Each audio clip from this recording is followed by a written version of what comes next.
Ding. Congratulations, host, on securing a victory from men. You have an opportunity to check in. Will you proceed? Check in. Check in. Check in. Ding. Congratulations, host. You have acquired a villa in Golden Dragon Bay. Ding. Congratulations, host. You have obtained a red flag, S9 supercar. Ding. Congratulations, host. You have gained divine culinary skills. Do you own a house? The matchmaking woman inquired. Yes, replied Chu Feng. Do you have a car? The matchmaking woman pressed further. Yes, said Chu Feng. Then let's go straight to dating, and we could get engaged next month. The matchmaking woman declared. Chu Feng smirked derisively. Do you have a house or a car? The matchmaking woman replied. No. I seek a woman whose circumstances match my own. Chu Feng asserted. Chapter 1. Signing in for a villa in Golden Dragon Bay in a restaurant. Do you have a marital home? The matchmaking woman asked. Yes, replied Chu Feng. Upon hearing this, the woman's eyes sparkled with interest, and she continued. Do you have a car? A Civic worth over 100,000, Chu Feng answered. Her eyes brightened even further, and she felt an undeniable thrill. He had a house, a car, was only 23 tall, and handsome. He perfectly matched her criteria. Suppressing her excitement, she pressed on. What is your education level? A bachelor's degree, replied Chu Feng. My goodness. The matchmaking woman was nearly brought to tears with joy. A bachelor's degree. Chu Feng was undoubtedly a quality man. She composed herself and asked, what does your family do? Chu Feng replied nonchalantly, we run an 80 square meter supermarket. The matchmaking woman's heart soared. The fact that Chu Feng's family owned a supermarket meant that even as his parents aged, they could be self-sufficient, removing the burden from her shoulders. Absolutely perfect. She continued, do you have any siblings? Chu Feng replied, I have a younger sister. Her satisfaction grew even more eventually. The sister would marry and could support the family. Perfect. I am very satisfied with your conditions. Let's date directly and get engaged next month.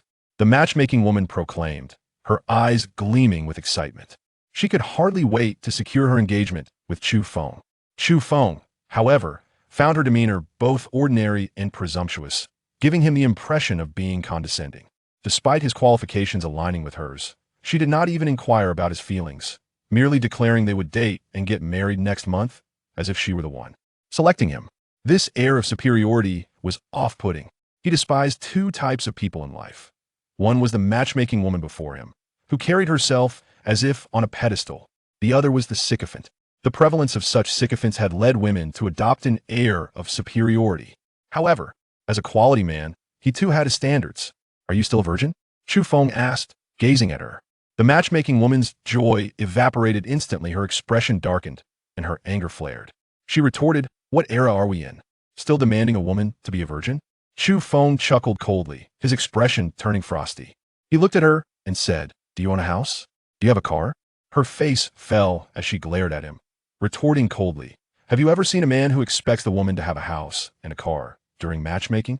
Chu Feng felt a wave of disgust wash over him as he stared back. You have neither virginity nor a house or a car, yet you dare demand I possess them? Her expression darkened further. She grabbed her bag and stood to leave. Stop, Chu Feng suddenly declared. We're splitting the bill. Her face soured even more as she glared at him and sarcastically remarked, a man who insists on splitting the bill will surely end up alone. Chu Feng shot her a glance and retorted, only a sycophant would find your lofty demeanor appealing. Her expression darkened. Ignoring her further, he turned to the waiter. Check, please. The waiter, having observed the commotion, approached promptly. The total is 388 yuan. Chu Feng scanned the QR code on the table, paying 194 yuan, and informed the waiter he'll split it with her. The waiter, after settling the bill, Chu Feng glanced at the matchmaking woman, whose face was still dark, and then departed. The matchmaking woman glared at Chu Feng's retreating figure, wishing she could exact revenge for her indignation. Once outside the restaurant, Chu Feng entered his car, and the system's notification chimed at his mind. Ding! Congratulations, host, on securing a victory from men. You have an opportunity to check in. Will you proceed? Check in. Chu Feng thought, feeling a surge of excitement. Last night, he had suddenly been bound to a system called matchmaking check-in. As long as he scored a win from men during matchmaking, he would earn a check-in opportunity. As a seasoned reader of 10 years, he was well acquainted with systems. In essence, with a system, life would feel as though it were on cheat mode. Ding! Check-in successful. Congratulations, you have acquired Villa No. 007 in Golden Dragon Bay. Note, All properties acquired by the host are legally obtained. The property deed is automatically placed in your passenger seat. Chu Feng glanced over and saw a large red booklet on the passenger seat. Indeed, it was the property deed. What the heck? It appeared out of nowhere. He examined the deed for a moment, then checked the car's dash cam, only to find there was no footage from that time. Impressive, Chu Feng mused.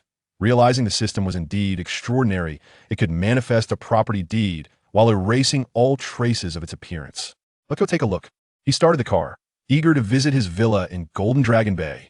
Golden Dragon Bay is renowned in East City as a wealthy enclave, with property prices reaching 80,000 yuan per square meter. Keep in mind, East City is a second-tier city. In a second-tier city, property prices reaching 80,000 per square meter are undoubtedly indicative of an affluent area. Upon arriving at Golden Dragon Bay, he was met with strict security protocols. Outside vehicles were not permitted entry. Non-residents are not allowed to enter. A security guard, appearing to be in his late 20s, approached Chu Feng. Upon hearing this, Chu Feng handed the guard the property deed along with his ID, stating, "I just acquired the house." The guard, upon inspection, took a moment to regard Chu Feng with envy and jealousy. He appeared younger, yet owned property in Golden Dragon Bay. Truly, what a fortunate father he must have. After reviewing the documents, the guard returned them to Chu Feng and gestured at the security booth. The gate swung open immediately. "Brother Long." At that moment, a feminine voice echoed. The young security guard, upon hearing a sound, turned his gaze and was greeted by the sight of his girlfriend approaching. A broad smile illuminated his face as he exclaimed, "Lily, what brings you here?" Zhang Lily quickly walked over, linking her arm with the security guard's, and sweetly replied, "Long, didn't you say you would take me to buy the latest iPhone after your shift?" "I came to accompany you." The security guard, brimming with joy, responded, "Sure, of course." Zhang Lily beamed with delight, her eyes briefly scanning the driver's seat of a Civic. Upon recognizing Chu Feng, she momentarily froze, exclaiming, "Chu Feng?" Chu Feng, too, had noticed Zhang Lily. He was taken aback by the unexpected encounter with his ex-girlfriend from long ago. Chapter 2, Leave. It's filthy. Chu Feng gazed at her, his thoughts racing. Just moments ago, Zhang Lily had mentioned to the security guard, Long, that she would accompany him after work to purchase the latest smartphone. From what he knew of Zhang Lily, it was clear that Long had been misled into believing he was her benefactor. Chu Feng smiled, pleasantly surprised to see her here. The security guard, Zhang Long, furrowed his brow, immediately sensing a strong sense of danger. He had not anticipated that his girlfriend knew Chu Feng. At such a young age, possessing both a car and a house, Chu Feng was undoubtedly a significant threat to him. "Lily, do you know him?" Zhang Long inquired, looking at Zhang Lily, who promptly released his arm. This action left Zhang Long feeling uneasy. Seeing Chu Feng behind the wheel, Zhang Lily had already made up her mind. Once Zhang Long finished work and bought her a new phone, she would sever ties with him and reconnect with Chu Feng. With a beaming smile, Zhang Lily remarked, "It's been a year. You bought a car?" Chu Feng replied, "Yes, just over 100,000. Zhang Lily sweetly smiled, attempting to bridge the gap between them by asking, "What brings you here?" "I came to check on my home. By the way, I now live in Jinlong Bay." Chu Feng responded. "Really?" Zhang Lily exclaimed, her disbelief palpable. "You live in Jinlong Bay? Your family's?" Chu Feng nodded, having just shown the property deed to the security guard. Zhang Lily's heart sank with regret. She had previously inquired about Chu Feng's family background, believing his family owned a supermarket. How could he afford to live in Jinlong Bay? Had he concealed the truth? With a sweet smile, Zhang Lily inquired, "May I visit your home?" "Sure," replied Chu Feng, smiling as he motioned for her to get in the car. Zhang Lily eagerly climbed into the passenger seat. Zhang Long, observing this, pulled her back and said in a hushed tone, "Lily." Zhang Lily shrugged off his grip, retorting, "What is wrong with me visiting? I'm going with you both." Zhang Long, visibly troubled, cast a wary glance at Chu Feng, his expression darkening. "Zhang Long, you're a security guard. You must be responsible while on duty. I'll just take a quick look with Chu Feng and then return." Zhang Lily insisted, her brow furrowed. Though Zhang Long's expression soured, he refrained from saying more. Zhang Lily swiftly settled into the passenger seat. Chu Feng drove them to Villa 007. Upon successful facial recognition, the villa's grand entrance swung open. "Chu Feng, just to clarify, I'm not in a romantic relationship with that security guard. He is like a brother to me." Zhang Lily felt it necessary to explain. Chu Feng smiled. "I had assumed he was your boyfriend." "Huh, how could that be?" He is 29, and I'm only 22. My parents would never approve. Zhang Lili laughed. Chu Feng chuckled lightly, then stepped into the villa, with Zhang Lili closely following. Wow, this place is magnificent, Zhang Lili exclaimed, her eyes sparkling with admiration, yearning to become its owner. Do you have a girlfriend? She asked, peering at Chu Feng with hopeful anticipation, wishing he was single. No, he replied. Zhang Lili's heart raced with excitement. I'm single too. What a coincidence. We're both unattached. Chu Feng smiled, understanding that Zhang Lili was contemplating leaving Zhang Long for him. After a moment's contemplation, he asked, How have you been since we broke up? Zhang Lili's heart fluttered at his question. Could he be considering rekindling their relationship? She lowered her gaze, her expression shifting to one of melancholy, and softly responded, Overall, it's been okay, though I do think of you from time to time. Chu Feng suppressed a smirk. Although Zhang Lili hadn't explicitly ended things with him, she had used a petty argument as an excuse to block him, later revealing that she had snagged someone more affluent. Thankfully, he had remained emotionally detached, having seen through her facade from the outset. As he tentatively brushed his fingers against hers and found no resistance, he boldly grasped her hand. Zhang Lili did not protest, merely lowering her gaze. Recognizing his success, Chu Feng pulled her into an embrace, whispering, Lili, I've missed you too. Chu Feng, Zhang Lili affectionately called out. 15 minutes later, a sharp voice pierced the air. Lili, what are you doing? Zhang Long stormed over, his face a thunderous mask of rage. He had grown uneasy at the thought of his girlfriend being alone with Chu Feng and had rushed over, only to stumble upon this scene. Zhang Lili, caught off guard by Zhang Long's arrival, felt a pang of panic. She glared at him, her voice icy. Why are you shouting? I'm not your girlfriend. Zhang Long, filled with fury, retorted, We kissed. Don't deny it. Zhang Lili's heart raced. His words threatened her budding connection with Chu Feng. She had to refute him immediately. Stop talking nonsense. When do we ever kiss? She snapped back. Now Lily's my girlfriend. Chu Feng does it. Directing his gaze at the security guard. Zhang Long's expression twisted into a snarl as he confronted Chu Feng. All right, now I understand. You two are a pair of shameless lovers. I'll show you the pictures of me and Lily together. He produced his phone, scrolling to a revealing photo, then thrust it toward Chu Feng. Zhang Lili felt a surge of dread. She had never anticipated Zhang Long had taken such pictures. Her first instinct was to snatch the phone and destroy it, but Chu Feng was quicker, snatching it from Zhang Long's grasp. After glancing at the photo, he shoved Zhang Lili away, fixing her with a piercing glare. I can't believe you're this kind of person. You just claimed he was like a brother. Zhang Lili stammered, her face paling, her mind swirling in chaos. Zhang Long reveled in the moment, disdainfully spitting at Zhang Lili. You're nothing but a scheming girl. Turning to Zhang Lili, Chu Feng said coldly, Don't linger in my villa. I find it distasteful. Zhang Lili's face turned ashen. She had once been filled with joy, envisioning a bright future, but now she found herself not only losing Zhang Long, her benefactor, but also her ideal partner, Chu Feng. With her head hung low, she scurried away, dejected. Chu Feng said nothing, but internally felt a wave of relief. He had long found her type intolerable. Chapter 3. Qin ran at that moment. Chu Feng turned to the security guard, Zhang Long, and remarked nonchalantly, Zhang Lili is a classic gold digger. Viewing you as her cash cow. Had I not revealed her true nature today, you would have ended up spending money on a new phone for her after work. Zhang Long, grasping the situation, felt anger boiling within him. He regretted letting Zhang Lili slip away so easily. Chu Feng, what was your relationship with Zhang Lili in the past? He inquired, seeking clarity. Just an ex-girlfriend, Chu Feng replied simply. Understanding dawned on Zhang Long. It made sense why Chu Feng seemed so familiar with Zhang Lili's character. After exchanging a few more words, Zhang Long took his leave. Regarding Chu Feng, he was surveying the villa, which had been completely renovated and furnished to perfection. In short, he was quite satisfied with this residence. Sitting in a massage chair, he indulged himself while contemplating a particular matter, the matchmaking sign-in system. It was only through engaging in blind dates that he could reclaim a chance for signing in. The true reason the system had bound him as its host was that its mission aligned with certain aspects of his own aspirations. Its purpose was to achieve gender equality, a goal that relied upon his efforts.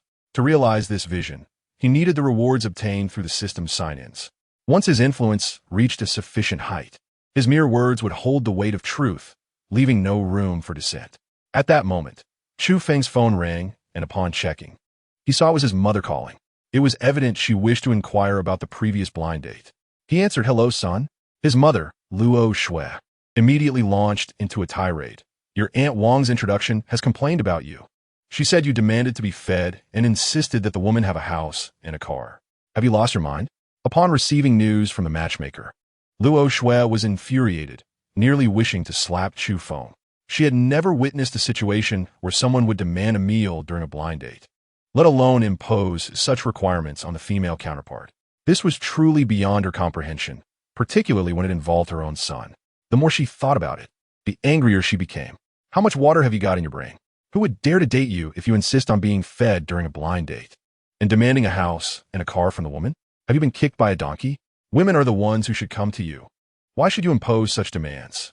Listening to his mother's voice on the phone, Chu Feng felt a sense of helplessness. It was frustrating to be reprimanded without the context of the truth, yet he could do little about it, as she was, after all, his mother. Finally, when Luo Shui ceased her scolding, Chu Feng sighed and said, "Mom, you have no idea that during our meal, she asked if I had a house and a car, as well as about my education and family background. While these are valid inquiries, she then stated that she was very satisfied with me and wanted to pursue a relationship directly, even suggesting engagement next month. She didn't ask if I was satisfied with her. It was as if she were the employer and I was merely a candidate, with no choice but to accept. I cannot engage with someone who shows such a lack of respect." After a moment of silence, Luo Shui replied, "Well, that may be an isolated incident. There are plenty of good girls out there. I'll contact Aunt Wang again and have her introduce someone better." Hearing this, Chu Feng couldn't help but smile. "Thank you, Mom." Luo Shui, somewhat exasperated, remarked, "I find it puzzling how my son, tall and handsome, with a decent family background, has ended up resorting to blind dates. What about your former female classmates? You could reach out to them." Chu Feng felt a bit awkward, thinking that it would be too familiar to approach them. Luo Shui, now growing irritated, exclaimed, "Have you lost your mind? Too familiar? Are you waiting for someone else to make the first move?" Chu Feng found some merit in his mother's words. However, he recalled that many of his female classmates were already in relationships, often boasting about their boyfriends on social media, complete with pictures and declarations of eternal love. This was somewhat off-putting, as he had seen the photographs of many of those boyfriends. After a few minutes of scolding, Luo Shui finally said, "Enough of this. Have you found a job yet?" Chu Feng replied with a smile, "I started my own business." "What kind of business?" Luo Shui inquired, puzzled. "I use my car for ride-sharing," he explained. Luo Shui's eyes brightened at this. "Ride-sharing? I've heard that can attract beautiful women. You must be attentive and seize the opportunity when you encounter attractive passengers." Chu Feng assured her, "I got it. I'll hang up now." "Go ahead," she replied. After ending the call, Chu Feng began to relish his time in the villa. Later, after dinner, he went downstairs and, as he got in his car, he logged onto the ride-sharing platform. Ding! "You have a new order." Chu Feng was somewhat taken aback. This was a wealthy neighborhood, where residents typically owned vehicles. To receive an order just as he logged on was unexpected. He accepted the order and checked the location, discovering it was merely 100 meters away, Villa 001, Jinlong Bay. Surprised by the proximity, he drove to the villa. Before arriving at Villa 001, he noticed a woman standing ahead. She was stunning, tall, and perfectly proportioned, with exquisite features and long, glossy black hair cascading naturally down her back. Her mature attire exuded an air of intellectual beauty, harmoniously complemented by her handbag. Chu Feng couldn't help but feel captivated at first glance. He rolled down the window and asked, "Did you place the order?" The young woman appeared to be around 25 or 26. When she had ordered the ride, she noticed the driver was located at Villa 007, which puzzled her. The Jinlong Bay Villa area had strict management, prohibiting external vehicles from entering. Therefore, any vehicle within must belong to a villa owner or their family. Only the affluent resided in Jinlong Bay. How could someone drive for ride-sharing in such a place? At that moment, Qin Ran looked at Chu Feng and felt a sense of familiarity, as though she had seen him before. After a few seconds, a flicker of recognition crossed her eyes. She remembered who he was. Chu Feng. 4 years ago, due to various circumstances, she had undergone in vitro fertilization, using sperm donated by Chu Feng. In a typical scenario, individuals undergoing IVF would not know the specifics about the sperm donor. However, for her, this was not difficult. as she had reviewed certain standards regarding the donor, such as height, appearance, health status, and family medical history, including the donor's age at the time of donation. She had thoroughly examined Chu Feng's personal details. Given the exceptional nature of the situation, Chu Feng's image had etched itself deeply into her memory. Qin ran into the car, taking a seat in the back. She glanced at the driver, who was Chu Feng, and felt a tinge of confusion. When she had researched his information, his family owned a small supermarket of less than 100 square meters. While running a supermarket could be profitable, it was hardly sufficient to purchase a villa in Jinlong Bay. How had Chu Feng managed to drive into this affluent area? Though she harbored some peculiar feelings, Qin Ran refrained from asking questions. After undergoing IVF, her 2 daughters had now grown to 3 years old, nearly 4. Biologically speaking, Chu Feng was their natural father. 20 minutes later, they arrived at the destination, Qin Pharmaceutical Company. Qin Ran said nothing, and after paying through her phone, she exited the vehicle without uttering a word to Chu Feng throughout the journey. Upon witnessing Qin Ran's departure, Chu Feng also drove away, resuming his work. After all, at this juncture in his life, financial independence was essential. He could no longer rely on his parents at the age of 23. Suddenly, a thought crossed his mind, prompting him to inquire with the consciousness communication system. Is there a possibility of receiving a cash reward upon signing in? The system's mechanical voice responded. No direct cash upon signing in is possible. A tinge of disappointment washed over Chu Feng, yet he remained unperturbed. Even if cash rewards were unattainable, he could always sell the villa. Alternatively, he might sign in for another vehicle and exchange it for money. As the clock struck 8 in the evening, Chu Feng resolved to return, not to his family home with his parents and sister, but rather to Villa number 007 in the Jinlong Bay Tianzi Garden. Prior to this, he had moved out and rented a place, making it quite normal for him not to return home at night. Upon arriving at Villa number 007, he indulged in a hot shower, relishing the comfort. Just after changing into his pajamas, he received a call from his mother. "Hello, Mom," he answered. "Chu Feng, Wang Meipa has found a suitable match for you. This girl seems quite promising. I've sent her details to your WeChat. Take a look later." Luo Shui exclaimed with a hint of excitement, her tone intensifying as she reminded him, "Remember, don't mess this up. You're treating for dinner. Don't let the girl pay." The thought of his previous blind date made her wish to slap Chu Feng. "Got it, Mom," he replied dismissively. After a brief conversation, he ended the call. Ding. Chu Feng received a message from his mother, containing the information about the blind date. The girl's name was Li Jingjing, aged 25. With a vocational education and currently working as a kindergarten teacher, earning a monthly salary of 2,000. Accompanying the details was a photo of Li Jingjing. Based on her lifestyle picture, he would rate her a solid 7 out of 10. At that moment, Luo Shui sent another message, tomorrow at 11. Meet her at Wangjiang Tower for a meal and a chat. Be punctual. Understood, Mom. Chu Feng zieplit. The following morning, although he had no habit of running in the early hours, the spacious villa area beckoned him to don sports attire and jog. As he ran, he noticed others engaging in the same activity. After all, morning joggers were not entirely uncommon these days. At Villa number 001, Qin ran. Clad in form-fitting athletic gear, a short-sleeve top and knee-length shorts, was jogging, her physique captivating. While running, she spotted a figure ahead. Chu Feng, she pondered, perplexed. Is he really living in Jinlong Bay? Yesterday's encounter with his car had ignited her curiosity, and today, witnessing him jogging confirmed her suspicions. She wondered whether the villa belonged to him or a relative of his, but refrained from inquiring further.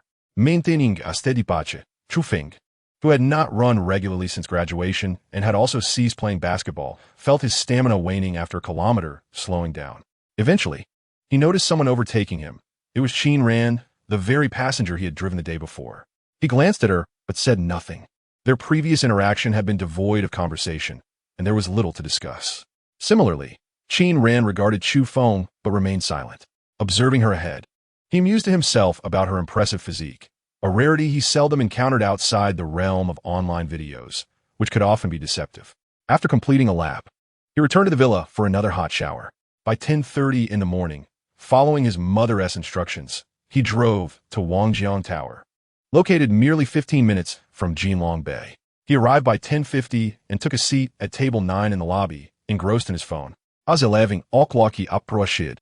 He glanced outside, but continued to scroll through his device. At 11:10, a frown creased his brow, his expression darkening slightly. Wasn't the meeting scheduled for 11 sharp? He wondered. He called his mother. Hello, Mom. Are you sure the time was set for 11? Is Li Jingjing not there? She queried, perplexed. Not yet, replied Chu Feng. I'll ask Wang Meipa, Luo Shui said before hanging up. 5 minutes later, his mother called back. Li Jingjing is on her way. Just wait a bit longer. After a brief exchange, they ended the call. Chu Feng's demeanor soured. How could someone be late for a blind date? Damn it. If it weren't for needing to secure a signing opportunity during these encounters, I would leave right now, he thought. 5 minutes of tardiness could be excused, but 15 was unacceptable. At that moment, he casually ordered a couple of dishes, instructing the waiter to serve them. The waiter smiled and departed. Another 20 minutes passed, and Li Jingjing had yet to arrive. Chu Feng had begun eating his meal, finding no reason to delay further for someone who was clearly disrespectful of time. Then, 5 minutes later, a young figure approached. She surveyed Chu Feng, her expression laced with confusion. Is this the blind date? She mused, incredulous that he had started eating without her. Li Jingjing scrutinized him closely, recognizing his likeness to the photo she had seen. This was indeed him. However, it irked her that he had ordered and begun eating without waiting. Her countenance darkened as she crossed her arms, a cold glare directed at him. You must be Chu Feng? Though his gaze remained focused on his meal, the fragrance emanating from her perfume hinted at her identity. He refrained from looking up. Finally, he lifted his head, casting a casual glance her way. Are you Li Jingjing? With a scoff, she retorted. You didn't wait for me to arrive before ordering and already started eating. You must have been on numerous blind dates, haven't you? With your looks, you still can't find a girlfriend. Chu Feng, maintaining an indifferent expression, replied coolly, with a punctuality record like yours, 40 minutes late. You can only attract those who are desperate. Li Jingjing's face turned icy. All right, you can leave now, he continued. Her expression darkened further. She had just arrived and hadn't even started her meal yet. Compensate me for my travel expenses, she demanded. Chu Feng regarded her as if she were foolish. Compensate your travel expenses? In your dreams. Are you still asleep? At this moment, Chu Feng turned to the waiter and instructed, please bring the bill. Upon hearing his request, the waiter promptly approached, having just witnessed the conversation between Li Jingjing and Chu Feng from distance. The two were on a blind date today, but the situation had unfolded quite differently. The waiter, wishing to avoid involvement, informed Chu Feng that the total was 52. After he completed the payment via scan, he prepared to leave. However, Li Jingjing blocked his path, fixing her sharp gaze on him. The expenses for my makeup and the taxi fare to get here, not to mention the time wasted. Total, 300 yuan. Hand it over. Her voice was raised, capturing the attention of other diners in the hall, who fell silent, their eyes fixed on the unfolding drama. Many patrons were bewildered, questioning Li Jingjing's audacity. Taxi fares, makeup costs, compensation for wasted time? This was outrageous, especially those who were aware of the prior events. Knowing that Chu Feng had waited for Li Jingjing for nearly half an hour while she was late, yet she still had the nerve to make demands. One young man in the crowd couldn't help but voice his disbelief, while his companion nodded in agreement, expressing disgust at her behavior. Quick, record this. It will definitely go viral online, exclaimed another, determined that if it didn't gain traction, he would ensure it did, feeling compelled to expose Li Jingjing's shamelessness. As the murmurs grew louder, Li Jingjing's expression darkened further. She scanned the crowd and shouted defiantly, "What is wrong with being late? You would understand." She continued, "In this day and age, women have no trouble finding partners. A blind date should reflect the man's sincerity. I was only a little late. What sincerity is there in that?" Silence enveloped the hall, with patrons reluctant to engage with her, although many privately criticized her entitlement. Sincerity? Spare me. Isn't it a mutual affair? To treat Chu Feng with such disdain is truly repulsive. Chu Feng, weary of her incessant justifications, opted not to engage further, as he realized she would never acknowledge her fault. Move aside, he finally asserted. Li Jingjing's icy glare met his, and if I don't? Chu Feng merely smirked inwardly at her defiance. With a decisive motion, he kicked her aside, sending her sprawling to the ground. The spectators were split. Half found the act satisfying, while others chastised Chu Feng for his excessive behavior, believing no man should resort to violence against a woman. Li Jingjing, now furious, scrambled to her feet and lunged at Chu Feng, only to be met with another swift kick that sent her crashing down once more. Without a second glance, he departed. As Chu Feng drove away, the patrons began to chatter excitedly. "That guy is something else," one exclaimed. "While I think it's a bit unbecoming to hit a woman, some really deserve it." Many had recorded the entire scene, sharing it across social media platforms. While driving, Chu Feng was suddenly alerted by the system's notification. "Ding! Congratulations, host. You've scored a victory for men. You have one opportunity to check in. Will you check in?" "Check in," Chu Feng quickly replied. "Ding! Congratulations, host. You have acquired the divine culinary talent skill. Note, the divine culinary skill has reached the pinnacle of culinary mastery. Additionally, you have received special seasoning recipes." As the system's message concluded, Chu Feng felt an influx of knowledge about culinary combinations and the special seasoning recipes bestowed upon him. Divine culinary skills, not too shabby. He mused. Although he hadn't received wealth or luxury vehicles, the prospect of creating the most delectable dishes daily was more than sufficient for him. Determined, he decided to head to the market to gather ingredients for a sumptuous dinner, even if it was just for himself. By 2 in the afternoon, he had procured chicken, duck, fish, and an array of vegetables, returning to his villa at Golden Dragon, Bay number 007, with ample time until 6 o'clock to prepare. He thought to experiment with some seasoning recipes beforehand, ensuring the meats were marinated to perfection. By 6, he commenced cooking, laboring until 7, crafting 6 dishes and a soup that filled the villa with an irresistible aroma, wafting outside. Outside the villa, 2 4-year-old girls stood, drawn by the tantalizing scents. Unable to resist, they gulped, captivated by the deliciousness. At that moment, the door swung open as Chu Feng sought to air out the overwhelming aroma, only to be greeted by the sight of 2 girls salivating at his doorstep. "Papa." Upon seeing the 2 girls, Chu Feng was struck by their cuteness and beauty. He had followed many adorable children on social media, but these 2 surpassed them all. Noticing their eager expressions, he realized his newly acquired culinary skills had indeed created an aroma that stirred appetites. With a warm smile that radiated approachability, he asked, "Would you like to eat?" The girls gazed up with wide, sparkling eyes and nodded gently. "Why don't you tell your parents and come over for dinner?" he suggested. The girl on the left looked up with a sweet voice. "Uncle, can we really eat?" Chu Feng chuckled, ruffling her hair, "Of course. But you must let your parents know first. Oh, they might worry." They nodded and decided to return home to inform their mother. "Okay, Uncle, we'll be right back." "Go ahead. The door is open. Just come in when you're ready," he replied with a smile. The girl on the right hesitated, glancing at her companion. "How about you go tell Mom?" The left girl countered. "Why don't you go? Want to sneak a bite?" After a brief argument, they decided to settle it with a game of rock, paper, scissors, resulting in the right girl losing and heading back home. Amused, Chu Feng turned to the remaining girl and said, "Come on in, let us feast." The girl nodded eagerly. Chu Feng led her to the dining table, where the little girl was immediately captivated by the array of dishes before her mouth watering uncontrollably. She swallowed repeatedly, unable to contain her excitement. Chu Feng couldn't help but chuckle as he lifted the little girl onto a chair and began to serve her. Although she was eager to eat, she maintained a certain elegance, consuming her meal with grace. This made Chu Feng quietly admire the upbringing of wealthy children, even at the tender age of 3 or 4. "Little one, what is your name? Which villa do you live in?" Chu Feng casually inquired, wishing to engage her in conversation. The little girl looked at him with a sweet, high-pitched voice and replied, "My name is Qin Shirhan, and I live in Villa 001. That is my younger sister, Qin Xiaoyu." Upon hearing this, Chu Feng immediately recalled the previous day when he had picked up a ride from Qin Ran at Villa 001. So, she's married now. For some reason, a subtle sense of loss washed over him.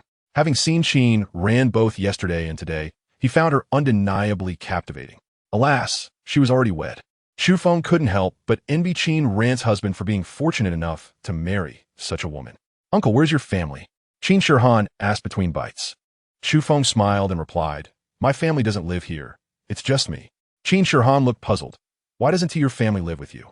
Chu Feng found himself at a loss for words. Children are filled with endless questions, and even if he explained, she may not fully comprehend. At that moment, 2 figures appeared at the villa's entrance. One was a tall, exquisitely beautiful young woman, whose stunning appearance and twinkling eyes seemed to possess an enchanting allure. Her gaze intensified one's attraction. This young woman was Qin Ran. Beside her was the previously mentioned Qin Xiaoyu. Upon noticing Qin Shirhan enjoying her meal, Qin Xiaoyu's cheeks puffed in annoyance as she exclaimed, Qin Shirhan, you started eating without waiting for me. Qin Shirhan shot her a sidelong glance. That's because you lost the game. Qin Xiaoyu huffed, gazing at the sumptuous dinner on the table, her mouth watering, yet unable to climb onto the chair.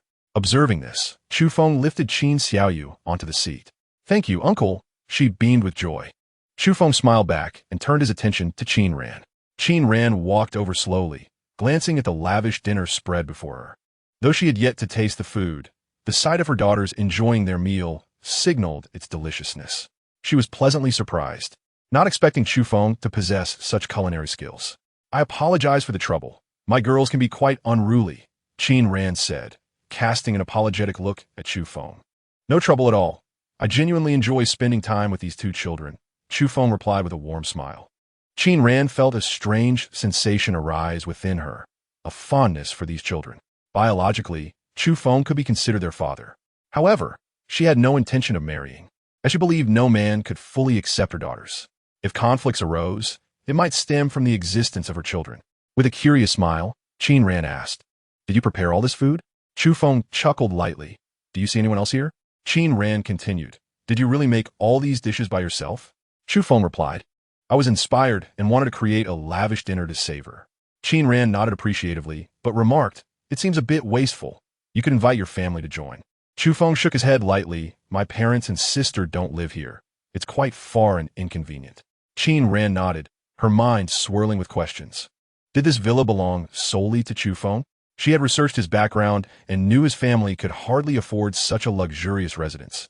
Yet she refrained from asking further, considering it impolite. Don't just stand there. Sit down and enjoy. By the way, invite your husband to join us, Chu Feng urged as he went to fetch bowls and chopsticks. Seeing her daughters seated and eating, Qin Ran felt compelled to stay and accompany them, apologizing. I'm sorry for the trouble. Not at all. I can't finish all this food by myself, Chu Feng replied with a smile, having already retrieved a set of tableware.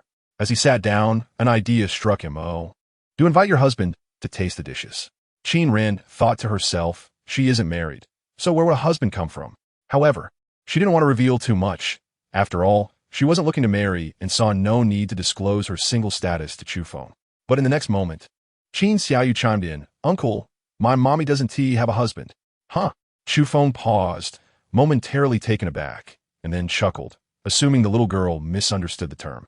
Your mother's husband is your father. Do you understand? He explained. We don't have a father, Qin Xiaoyu replied. Yes, we don't have a father, Qin Shirhan echoed. Qin Ran, standing nearby, wished she could cover her daughters' mouths, as they had unwittingly exposed her single status. Chapter 7. He is still single? Children speak the truth. And seeing Qin Ran's silence, Chu Feng began to piece together a possibility. Could it be that something had happened to her husband before the children were born? The thought made him feel guilty for even mentioning it. He quickly shifted the conversation, offering Qin Ran a piece of beef. Here, try my cooking. Thank you. But I can manage, she replied. Fortunately, Qin Ran didn't react strongly, which eased Chu Feng's discomfort. After the meal, the two little girls, showing great maturity, carried their bowls toward the sink. Chu Feng quickly intervened, saying, Just leave them here. I'll clean up later. No, uncle. Mommy said we must do our own chores to be good children. Qin Shirhan insisted resolutely, endearing herself further to Chu Feng. As Chu Feng stood to clear the table, Qin Ran promptly stopped him. Let me handle it. You've been busy cooking for so long. You must be tired. Go take a rest. Her words left Chu Feng momentarily stunned, as he felt an unfamiliar sense of home, a feeling he couldn't quite articulate. Especially when he saw Qin Ran bustling at the sink with her two daughters, warmth filled his heart. Qin Xiaoyu, being the younger and more energetic of the two, dashed over to him. Uncle. Yes, Xiaoyu, what is it? Chu Feng squatted down, so she wouldn't have to strain her neck to speak with him. Your food is so delicious. Can I come back to eat again? The little girl's compliment brought a smile to Chu Feng's face, one that felt even more gratifying than when he had been accepted into his dream university. Of course, as long as you want to eat. You can always come find Uncle, he assured her. Qin Xiaoyu squealed with delight and, in her excitement, planted a kiss on Chu Feng's cheek before racing back to share the good news with her sister and mother. I'm truly sorry for intruding today. The meal had concluded, and Qin Ran prepared to take the two little girls home. There was no need for embarrassment. After all, they lived nearby, and she often found herself alone at home. If they could visit frequently, it would certainly bring some liveliness. Frequent visits? Qin Ran discreetly observed Chu Feng's expression, noticing only his indulgent gaze towards the two girls, which assuaged her lingering doubts. Despite her awareness of the close bond between the children and Chu Feng, she still harbored a degree of caution towards him, as there was no established relationship between them. "Uncle, we're leaving now. Goodbye, Uncle." The two little girls appeared somewhat reluctant. Qin Ran, witnessing their sentiment, playfully inquired, "What is this? Now that you've met your uncle, do you not like your mother anymore?" Qin Shihan, fearing her mother's displeasure, hurriedly clarified, "No, Mommy. Henin loves you the most. But Uncle is nice too." Qin Ran shook her head in exasperation, realizing that blood ties are indeed the strongest of connections. Having taken a shower, Chu Feng was preparing for bed when his phone, resting on the bedside, began to ring incessantly. Upon picking it up, he saw that the caller had just hung up. Unlocking the screen, he discovered that his mother had called over 20 times in the short span of his bath, likely concerning the blind date from earlier that day. Just as he contemplated whether to return the call, another call from his mother came through. As soon as he answered, the furious voice of Luo Shui erupted from the receiver. "Chu Feng, have you lost your mind? I sent you on a blind date, and you went and fought instead? Is this how I raised you?" Faced with a barrage of questions from his mother, Chu Feng barely found an opportunity to interject. After waiting for her to tire of her tirade, he finally managed to say, "Mom, can I speak now? What do you want to say? How to hit a woman? You little rascal. You need to buy something and go apologize to Li Jingjing right away. Even if the blind date didn't work out, you cannot resort to violence. Do you understand?" As she continued, Luo Shui's tone softened somewhat. Being a mother, she knew her son well enough to understand that he was not the type to act recklessly. Still, she acknowledged that hitting someone was never right. And if Li Jingjing chose to escalate the matter, it could indeed become troublesome. Chu Feng understood his mother's intent and could only agree, knowing full well that the decision rested with him alone. After ending the call, he did not dwell on the matter and soon fell into a deep slumber. Meanwhile, Qin Ran lay in bed, scrolling through short videos on her phone, a nightly ritual she engaged in to alleviate work-related stress, enhancing her sleep quality. As she swiped, a trending video titled "Blind Date Girl Assaulted in Public" caught her attention. Although not particularly interested in such content, she paused when a familiar figure appeared on the screen. Though his face was not visible, she recognized it was undoubtedly Chu Feng, as he wore the same outfit he had donned that day. Chu Feng hitting a woman? Qin Ran furrowed her brows. While she believed he was not that kind of person, one could never truly know another's heart. However, upon witnessing Li Jingjing's grotesque demeanor in the video, she felt a sudden urge to defend him. This was a blatant disgrace to women. After watching the entire incident unfold, she no longer viewed Chu Feng's actions as problematic. If she had been present, she might have even slapped Li Jingjing herself. As for blind dates, he was still single. After all, the following morning, Chu Feng awoke early. Ever since moving to Jinlong Bay, his sleep quality had improved significantly. Rising at dawn, he decided to engage in some exercise. Clad in sports attire, he stepped out to greet the morning sun. Just as he was about to start jogging, he spotted Qin Ran running past his yard. "Hey!" Chu Feng called out, quickly chasing after her. "What a coincidence. You run too?" He greeted with a smile. Qin Ran merely nodded in response. "Oh, by the way, you're heading to work soon, right? I'm also going out, so let me give you a ride to save you the trouble of hailing a cab." Hearing Chu Feng's offer, Qin Ran hesitated momentarily. "All right then, I appreciate it." Chapter 8. What do people and dogs argue about? Qin Ran had her own car. However, it was currently in the shop for repairs due to a minor accident a few days prior, leaving her reliant on taxis for the time being. Once she was ready and stepped out of her home, she found Chu Feng waiting at the door. "Thank you, Chu Feng. When we arrive, I'll transfer you the fare," she said. Chu Feng simply smiled at her. "What fare? It's just a ride." After securing their seatbelts, they set off. Navigating the familiar streets, they arrived at the entrance of Qin Pharmaceutical Company. Qin Ran insisted on paying Chu Feng for the ride, but he gently declined, recognizing her strong sense of principles. Persisting in her insistence might lead her to perceive him as having ulterior motives. Given their mutual acquaintanceship, it was unnecessary to leave a negative impression over such a trivial matter. After exchanging WeChat contacts, Qin Ran transferred the fare and smiled, saying, "I'll head to work now. Thank you." As she entered the company, Chu Feng casually opened her moments to glance through her posts. They mostly consisted of news and policies related to the pharmaceutical industry, but there was also a photo of her with the two little girls.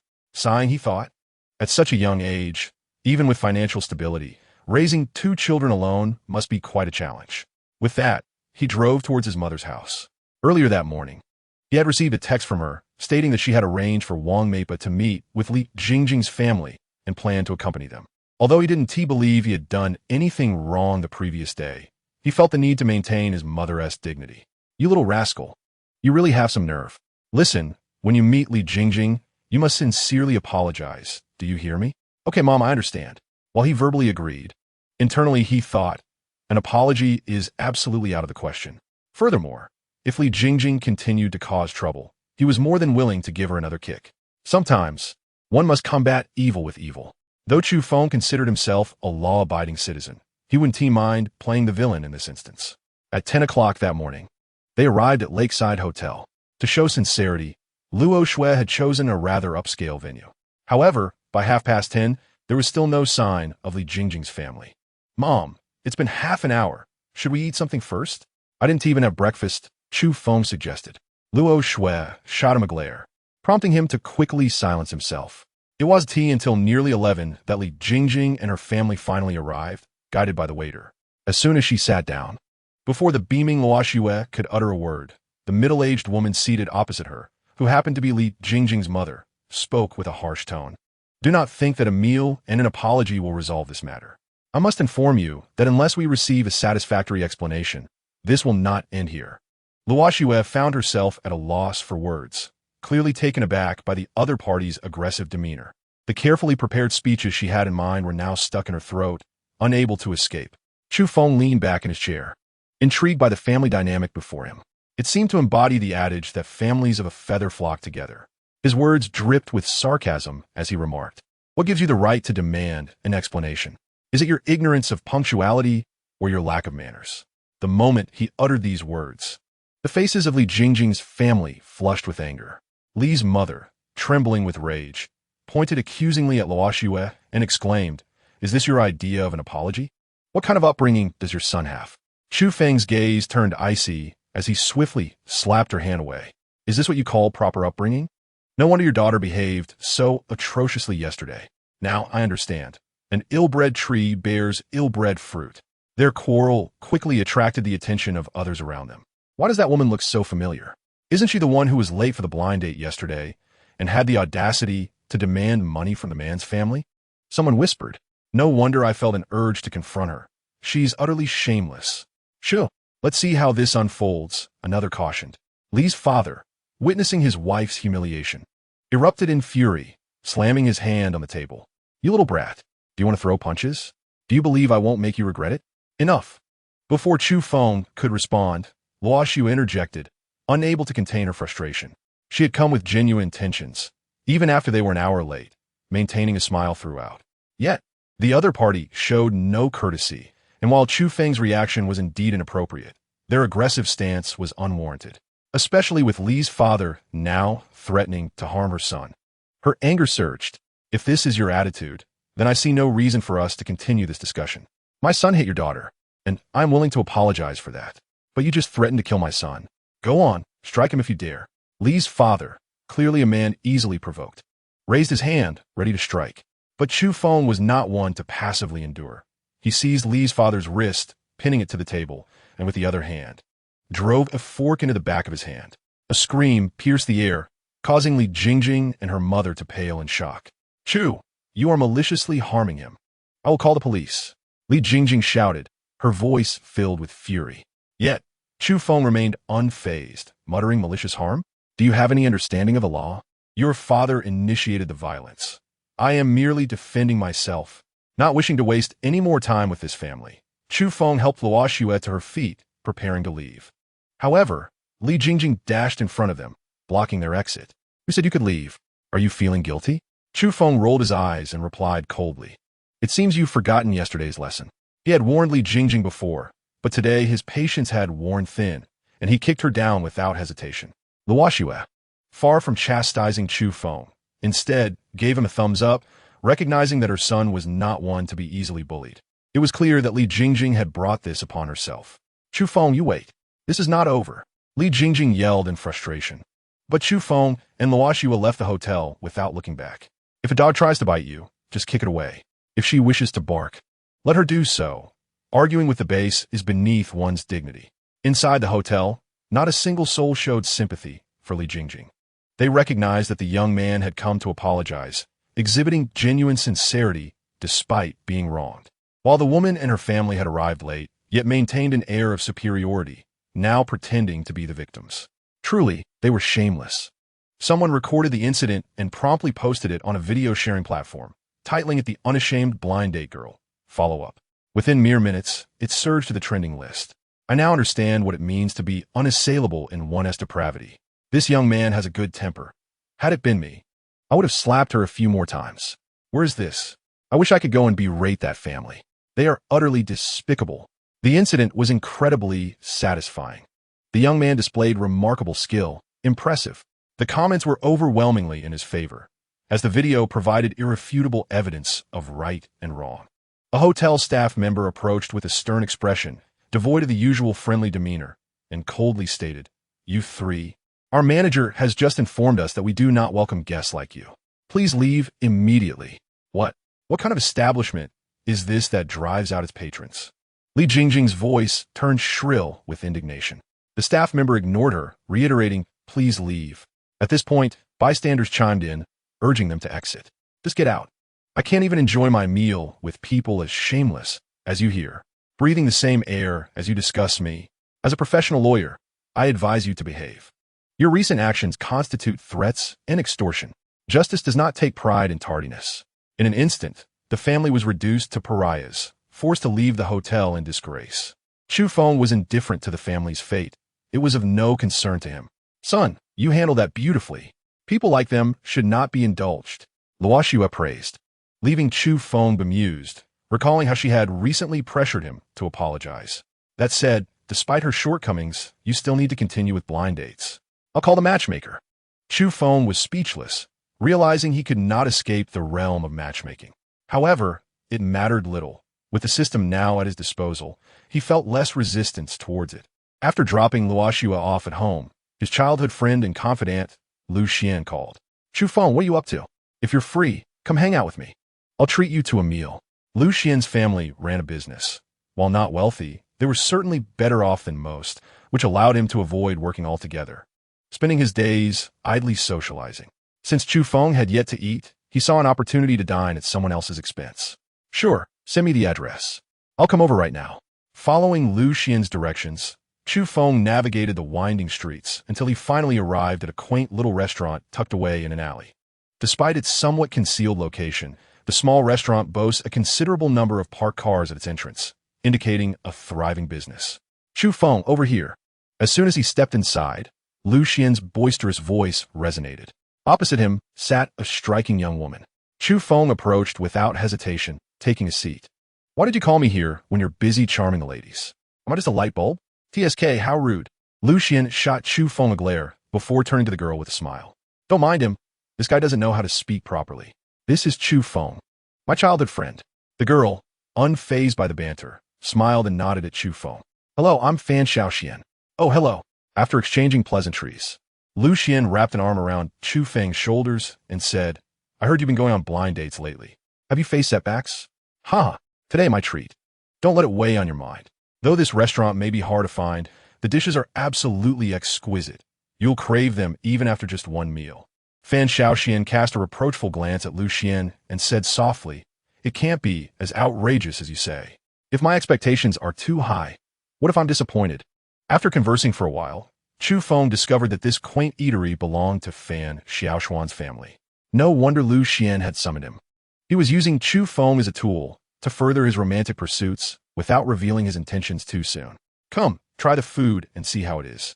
After taking a bite, Chu Feng found it to be mediocre compared to the dish he had prepared the previous day. Yet, he felt compelled to spare Lu Xian's pride, especially after his enthusiastic boasting. "It tastes all right." Lu Xian, unimpressed, playfully smacked Chu Feng. "Why such a half-hearted response? Can't you elaborate a bit more?" Considered advice for Xiaoxian. Chu Feng hadn't anticipated such a request and tentatively asked, Are you sure you want me to say? Lu Xian nodded eagerly. And Fan Xiaoxian chimed in. Chu Feng, please share. Suggestions lead to improvement. Chu Feng picked up his chopsticks and sampled a piece of stir-fried pig liver. The liver had not been marinated long enough, lacking flavor, and was overcooked, resulting in an unpleasant texture. The cucumber slices had been added too early, losing their crispness. The biggest flaw was the addition of oyster sauce, which entirely masked the dish's original flavor. If 10 was a perfect score, this dish would only earn a 5. Upon finishing his critique, both Lu Xian and Fan Xiaoxian stared at him in stunned silence. Lu Xian was the first to recover, punching him lightly on the arm and telling Fan Xiaoxian he's just rambling. He can't possibly know anything about cooking, so don't mind him. Let's eat.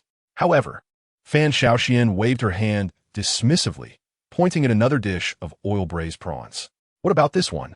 Chu Feng hadn't had a chance to taste it yet, so he dipped his chopsticks into the sauce and sampled it. The prawns are fresh, but the preparation is flawed. I D-rated a 6 or 7 out of 10. Fan Xiaoxian furrowed her brow. You haven't even tasted it, yet you know the preparation is flawed? Chu Feng smiled. Of course, the essence of the dish lies in the sauce. If the sauce is problematic, the flavor of the prawns will inevitably suffer. Lu Xian tugged at Chu Feng and whispered, That's enough. I just wanted you to give some casual feedback. Why are you still going on? Chapter 10. What young person isn't arrogant? Chu Feng had not intended to speak up at first, but Lu Xian insisted on him providing suggestions. Thus, he had no choice but to speak truthfully. Yet, after sharing, Lu Xian failed to appreciate his honesty. No, don't interrupt him. Let him continue. Fan Xiaoshuan's expression had darkened, clearly feeling somewhat defiant. Noticing the awkward atmosphere, Chu Feng chuckled and said, I was just speaking casually. Don't take it to heart. Exactly, Xiaoxian. Don't mind this guy. He's just good with words. No way. Both were clearly taken aback by Fan Xiaoshuan's resolute stance. Lu Xian, resigned, gestured for Chu Feng to continue. To be fair, the quality of these dishes was above average compared to many similar establishments. However, in comparison to Chu Feng's exceptional culinary skills, there remained a significant gap. He proceeded to offer suggestions for the other dishes when a patron from the next table approached. Hey kid, I've been listening to your ramblings for quite a while now. Are you done? If you think the food here is subpar, then why don't you just leave? I can't stand people like you who act all high and mighty. Before Fan Xiaoxian could respond, someone else stepped in to defend her. Lu Xian could bicker with friends without issue, but his temper flared when confronted by outsiders. We're just discussing our opinions here. What does it have to do with you? If you don't want to listen, then leave. Who forced you to stay? The patron, a burly man with a fierce appearance, glared. Are you talking to me, punk? Sensing an impending conflict, Fan Xiaoxian quickly stood up. Sir, I sincerely apologize. I am the owner's daughter, and today I invited these two friends for a meal, hoping to gather some feedback. I didn't mean to disturb you. I'll give you a discount on your bill. The patron sized up Fan Xiaoxian and, upon realizing she was a young woman, decided not to escalate the situation. Fine. I just can't stand pretentious people. At your age, why not do something worthwhile instead of acting like you're something special? You. Lu Xian wanted to retort, but was stopped by Chu Feng. He then turned to the patron and said, So what you're saying is that if I can replicate what I just described, then it's not pretentious? The patron snickered derisively. Young man, don't be too arrogant. If you can actually pull it off, I'll eat your dish standing on my head. Chu Feng nodded and stood up. All right, that's your challenge. What happens if you can't do it? The patron laughed heartily. Kid, you might want to do your homework first. I've been around for years, and I've never gone back on my word. But let me be clear. If you can do it, we'll talk. If you can't, don't blame me for being rude. All right, it's settled then. If I can't do it, do as you please. With that, Chu Feng turned to Fan Xiaoxian. May I borrow the kitchen? Fan Xiaoxian hadn't anticipated the situation escalating this way. She was well aware of the patron's reputation, but Chu Feng had already engaged with him, and there was no turning back now. Sure, follow me. As Chu Feng took a few steps, he suddenly recalled something and turned back to the patron. Oh, by the way, I forgot to mention, if one isn't arrogant, how can they be considered young? With a playful smile, he entered the kitchen. Lu Xian felt restless. He had invited Chu Feng and had encouraged him to critique the dishes. Now that Chu Feng was in trouble, he felt a pang of guilt. Just as he was about to check on the kitchen, Fan Xiaoxian emerged, her face a mask of astonishment and her gaze vacant. Xiaoxian, what is wrong? Lu Xian asked urgently. Fan Xiaoxian, as eyes regained focus as she asked. Lu Xian, Tell me honestly, what does your friend do? Lu Xian was bewildered. Chu Feng? He is currently unemployed, merely engaging in some business and driving fast cars. Impossible. How could someone who drives fast cars possess such exceptional culinary skills? This statement left Lu Xian bewildered. Chu Feng can cook? He had never heard of that before. Before he could inquire further, Chu Feng emerged with a plate of oil-braised prawns, a tantalizing aroma wafting through the air, causing everyone nearby to salivate.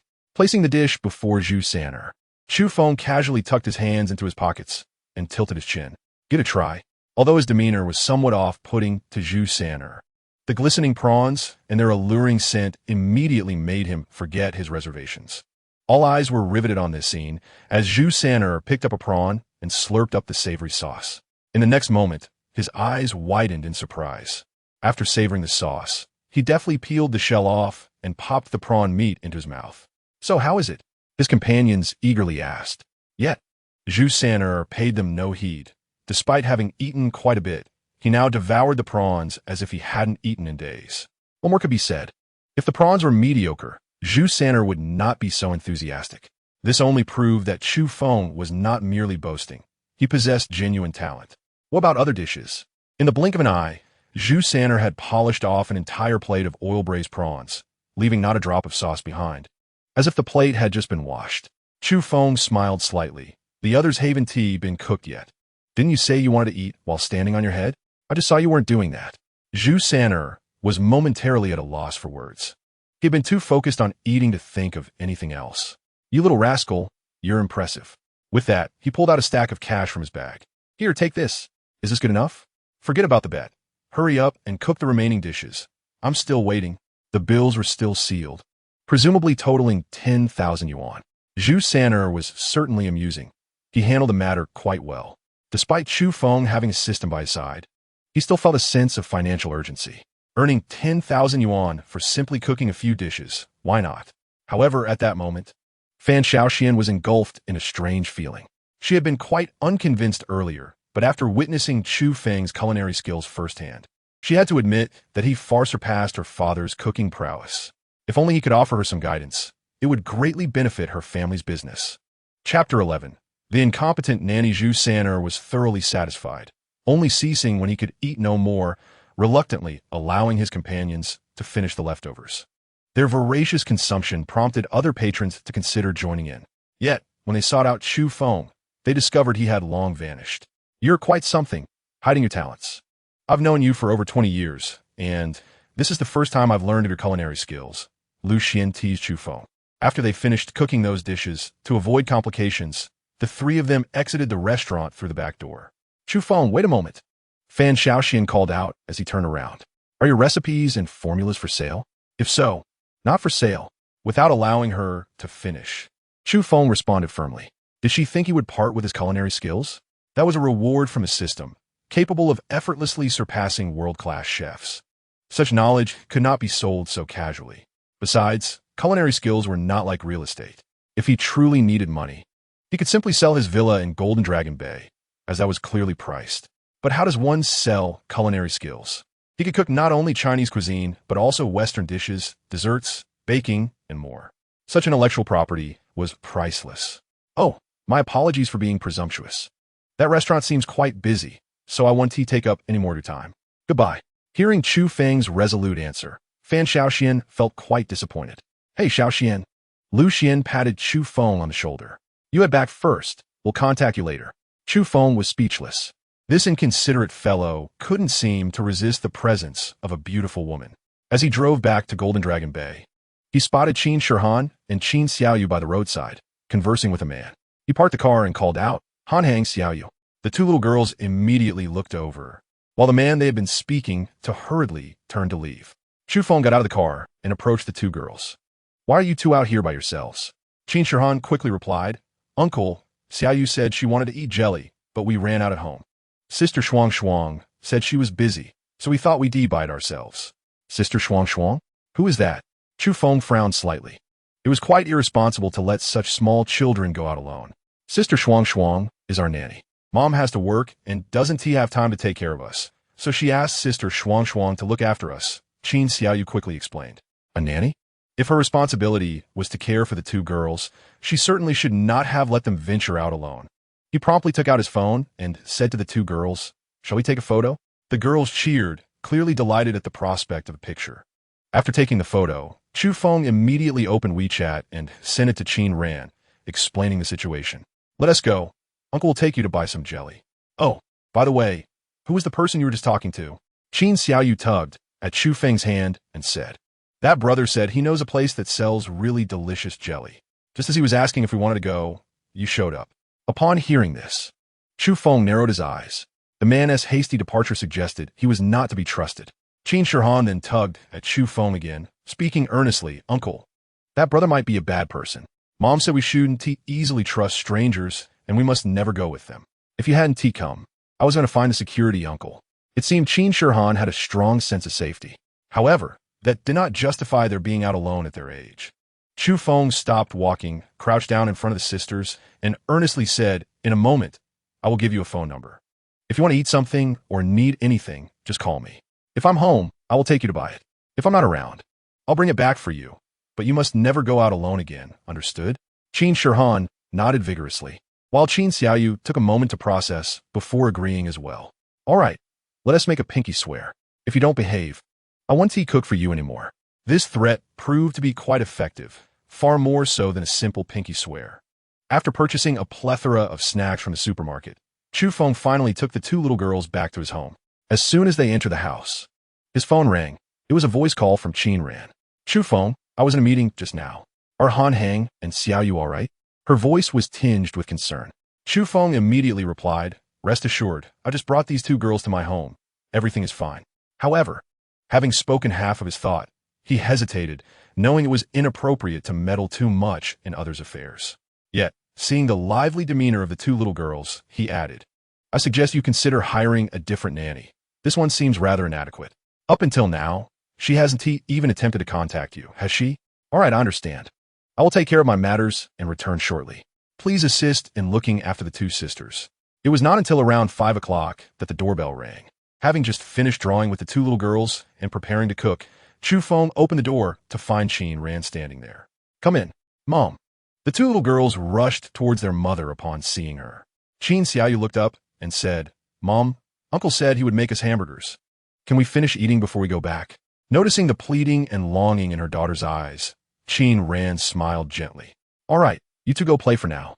I will help Uncle with dinner." "Yay, long live Mom." The two little girls hopped away to play, treating the place as if it were their own home. "Sorry for the trouble," Qin Ran said apologetically. Chu Feng waved his hand dismissively. He genuinely enjoyed the company of the two little girls and did not mind at all. "I just returned home briefly." Shuang was completely unaware that Hongqi and Xiaoyu had gone out. "I have already let her go, and a new nanny will be arranged in the next few days." Qin Ran felt a surge of anger. She had paid Shuang a considerable salary, far exceeding the market rate. All along, she believed Shuang was competent, but after dismissing her and reviewing the home surveillance footage, she discovered that Shuang spent her time engrossed in her phone, neglecting her two daughters. If anything had happened to Qin Shihan and Qin Xiaoyu, she couldn't bear to think of the consequences. The mere thought brought tears to her eyes, and her voice trembled with emotion. Chapter 12. Those returning from study abroad may also be unsophisticated. Qin Ran seemed to realize her emotional slip, and, noticing Chu Feng's gaze, quickly composed herself, clearing her throat. "I apologize for my outburst." Chu Feng refrained from responding. Offering words of comfort would only deepen the awkwardness of the situation. "The hamburgers are ready, and the little girls must be hungry. Let us eat first." After dinner, Qin Ran took the two little girls home. As Chu Feng noticed the plethora of snacks left on the coffee table, he smiled, intending to tidy them up for the next time the girls came over. When his phone rang, seeing it was his mother calling, he instinctively guessed the subject matter. "Son, the matchmaker has found another suitable girl. I'm sure you'll be pleased this time." "Mom, you say that every time." Chu Feng sighed. This had become his mother's standard opening line. Each time she claimed a match was suitable, it invariably ended in disappointment. "You little rascal, just listen. This girl is called Bai Sheng. She is a high-achieving student who recently returned from studying abroad. She is currently employed at a major corporation and earns a good salary. Would someone with such credentials really need to go on a blind date?" Chu Feng pondered, wondering if Bai Sheng might not be quite as attractive as her background suggested. Thankfully, his mother, being understanding, continued, "I'll send you her photo and the meeting details. It's set for 11 o'clock tomorrow morning. Don't forget." After hanging up, Chu Feng opened WeChat. To his surprise, Bai Sheng was indeed quite attractive, albeit with a somewhat aloof demeanor, sporting gold-framed glasses that suggested a successful professional. The meeting was scheduled at the Phi-Site Western Restaurant, a place he had never visited but had heard was quite expensive, with a meal costing as much as an average person's monthly salary. Nevertheless, it didn't seem matter.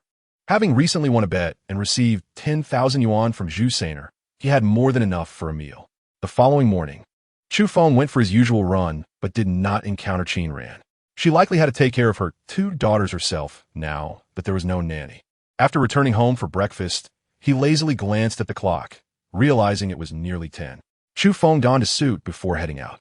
He was not particularly fond of such attire, as it felt restrictive compared to casual wear. However, since the meeting was at a high-end restaurant, it seemed only polite to dress appropriately. Arriving at the restaurant at 10:50, he entered and was greeted by the hostess. "Good morning, sir. Do you have a reservation?" It appeared that reservations were required at this establishment. After a moment's thought, he assumed that since the other party had chosen the venue, a reservation must have been made. "Yes, it's under the name Bai." "Very well, sir. Please follow me. I will check the reservation records." The server led Chu Feng to the reception area, just as a woman in a white dress approached. She stood beside him, scrutinizing him from head to toe. "You are Chu Feng?" Turning to the woman. He recognized her as Bai Sheng from the photo. "Miss Bai, hello. I am Chu Feng." Saying this, he extended his hand politely. However, Bai Sheng seemed to ignore the gesture entirely, simply stating, "Follow me." Feeling somewhat awkward, Chu Feng retracted his hand and followed her without further comment. Once seated in a corner, Bai Sheng picked up her phone, appearing quite busy. Chu Feng refrained from interrupting her, understanding that work was important. After a couple of minutes, Bai Sheng finally set her phone down. "I apologize. You must already know some of my background. I just returned to the country and have been quite busy due to the attention from my company's leadership."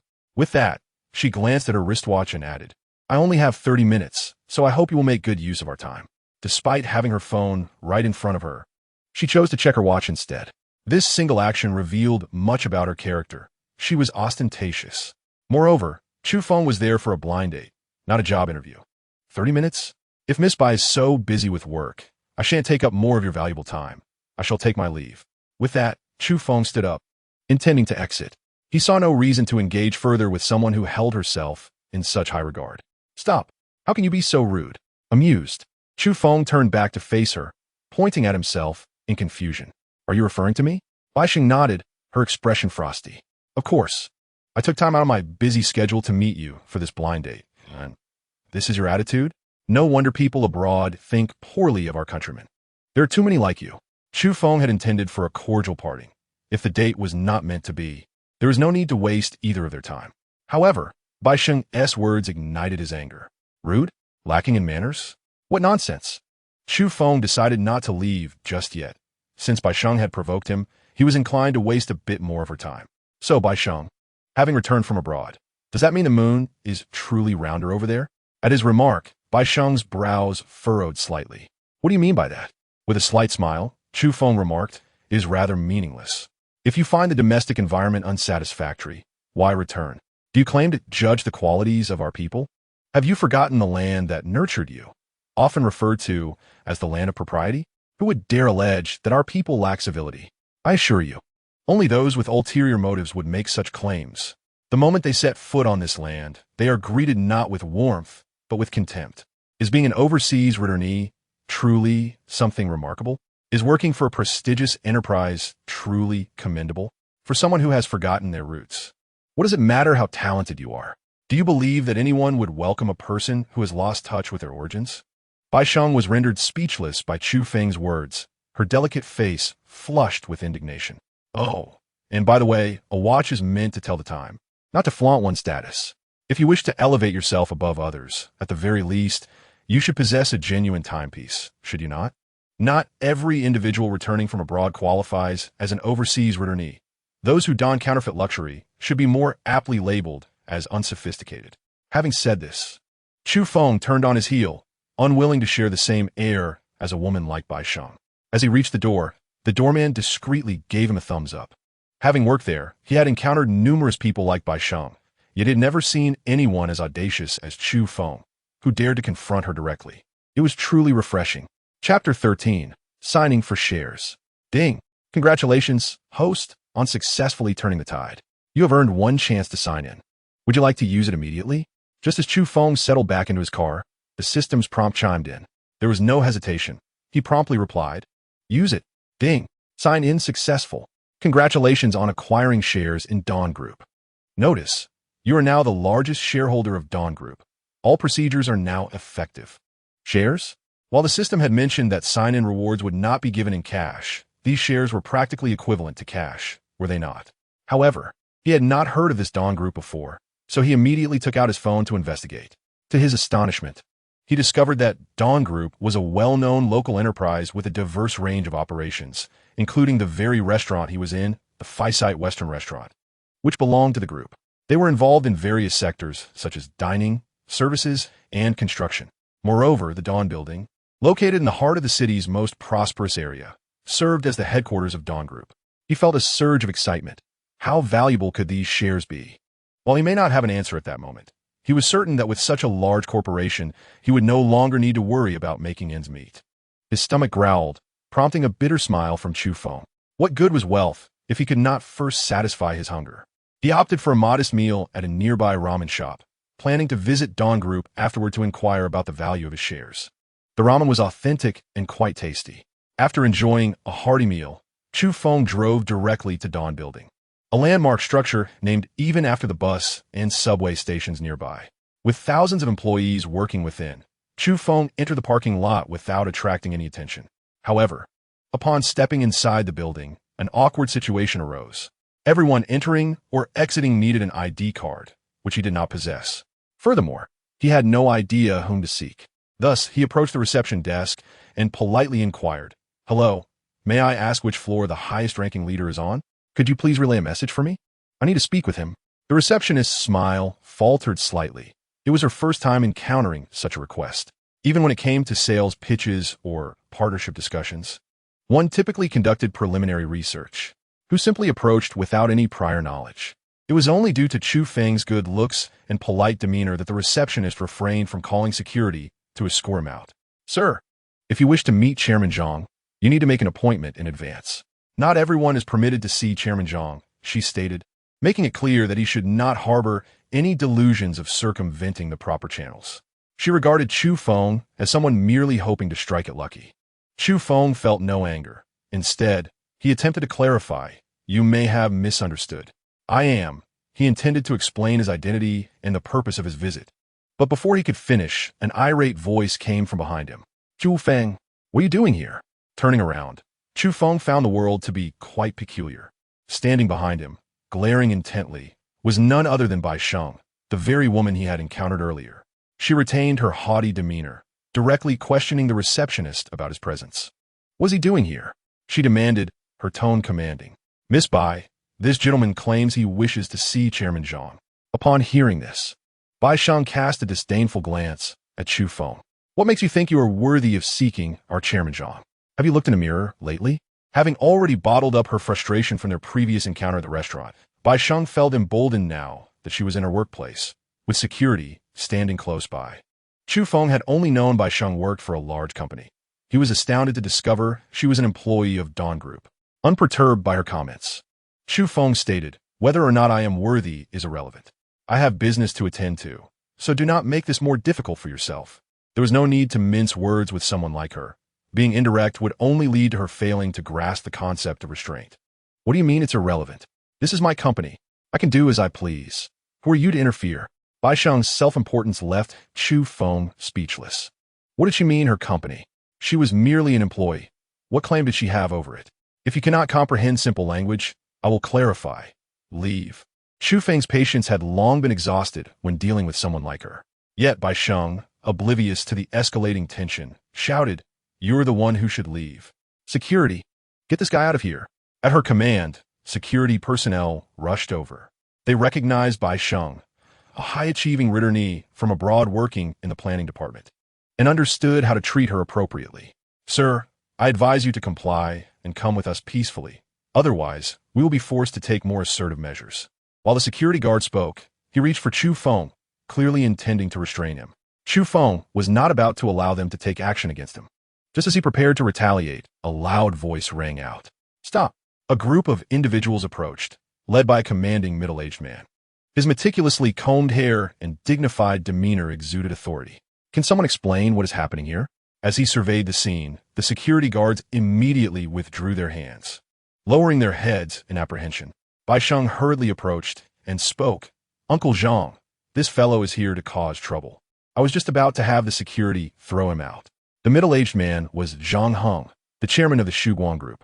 Cause trouble? Zhang Heng inquired, puzzled. The Shuguang Group had stood tall for many years, deeply rooted, and few dared to act recklessly at its headquarters. His position was a testament to his exceptional character. At a glance, he could tell that Chu Feng's identity was not trivial. May I ask how to address you, sir? Zhang Heng inquired politely. However, before Chu Feng could respond, Bai Sheng interjected, her voice filled with indignation. Uncle Zhang, his name is Chu Feng. He's my blind date. He scolded me at the restaurant earlier, and now he's come to the company. You must help me. Chapter 14. Becoming rich overnight is not a dream. Chu Feng. Zhang Heng murmured the name, scrutinizing the young man before him. Chu Feng smiled slightly, adjusted his attire, and said, No need to look any further. I am indeed the person you're thinking of. I never expected that on my first visit, I would be treated this way. Shouldn't I receive an explanation for this? Chairman Zhang? Being surrounded by so many people, if Chu Feng did not recognize this middle-aged man as Zhang Heng, he might as well forfeit his intellect. Upon hearing Chu Feng's words, Zhang Heng was momentarily taken aback. You are the most mysterious shareholder of the group, Chu Feng? The system's arrangements were undoubtedly seamless. Chu Feng nodded without elaborating further. Zhang Heng felt somewhat flustered. He had seen many storms in his life, yet this situation was slightly outside his composure. Everyone believed the Shuguang Group belonged to him, while only a select few knew that the largest shares of the group were held by a mysterious individual, Chu Feng. Xiao Wang, cancel all today's appointments and notify all management to convene in the large conference room on the 10th floor immediately. Zhang Heng issued the command, and his secretary Xiao Wang promptly went to make arrangements.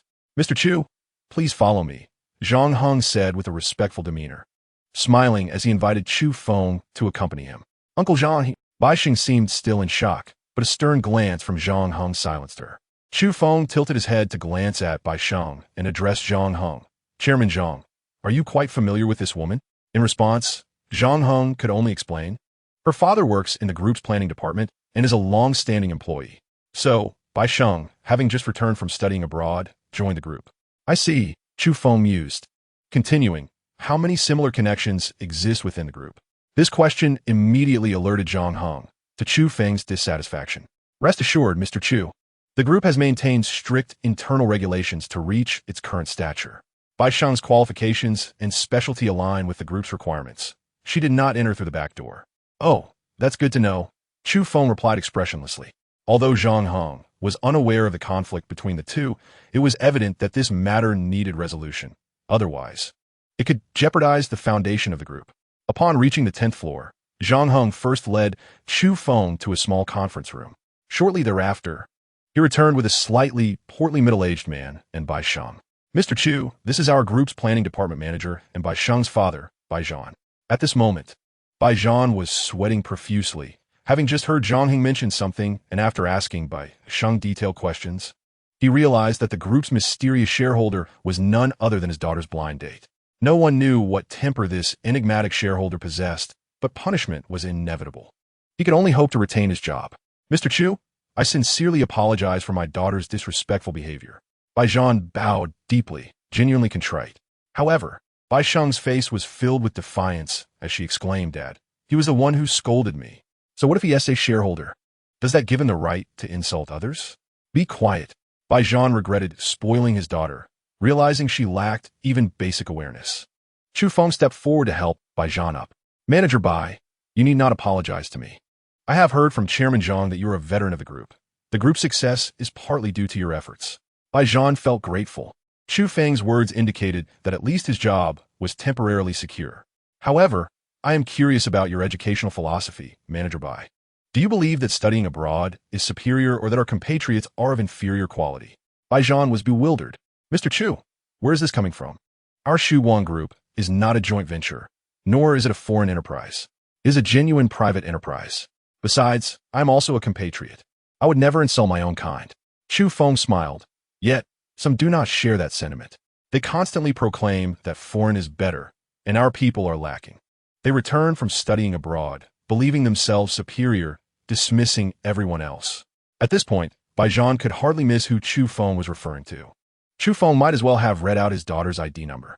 He shot a furious glare at Bai Zhan and slapped her. You wretched child, is this how I raised you?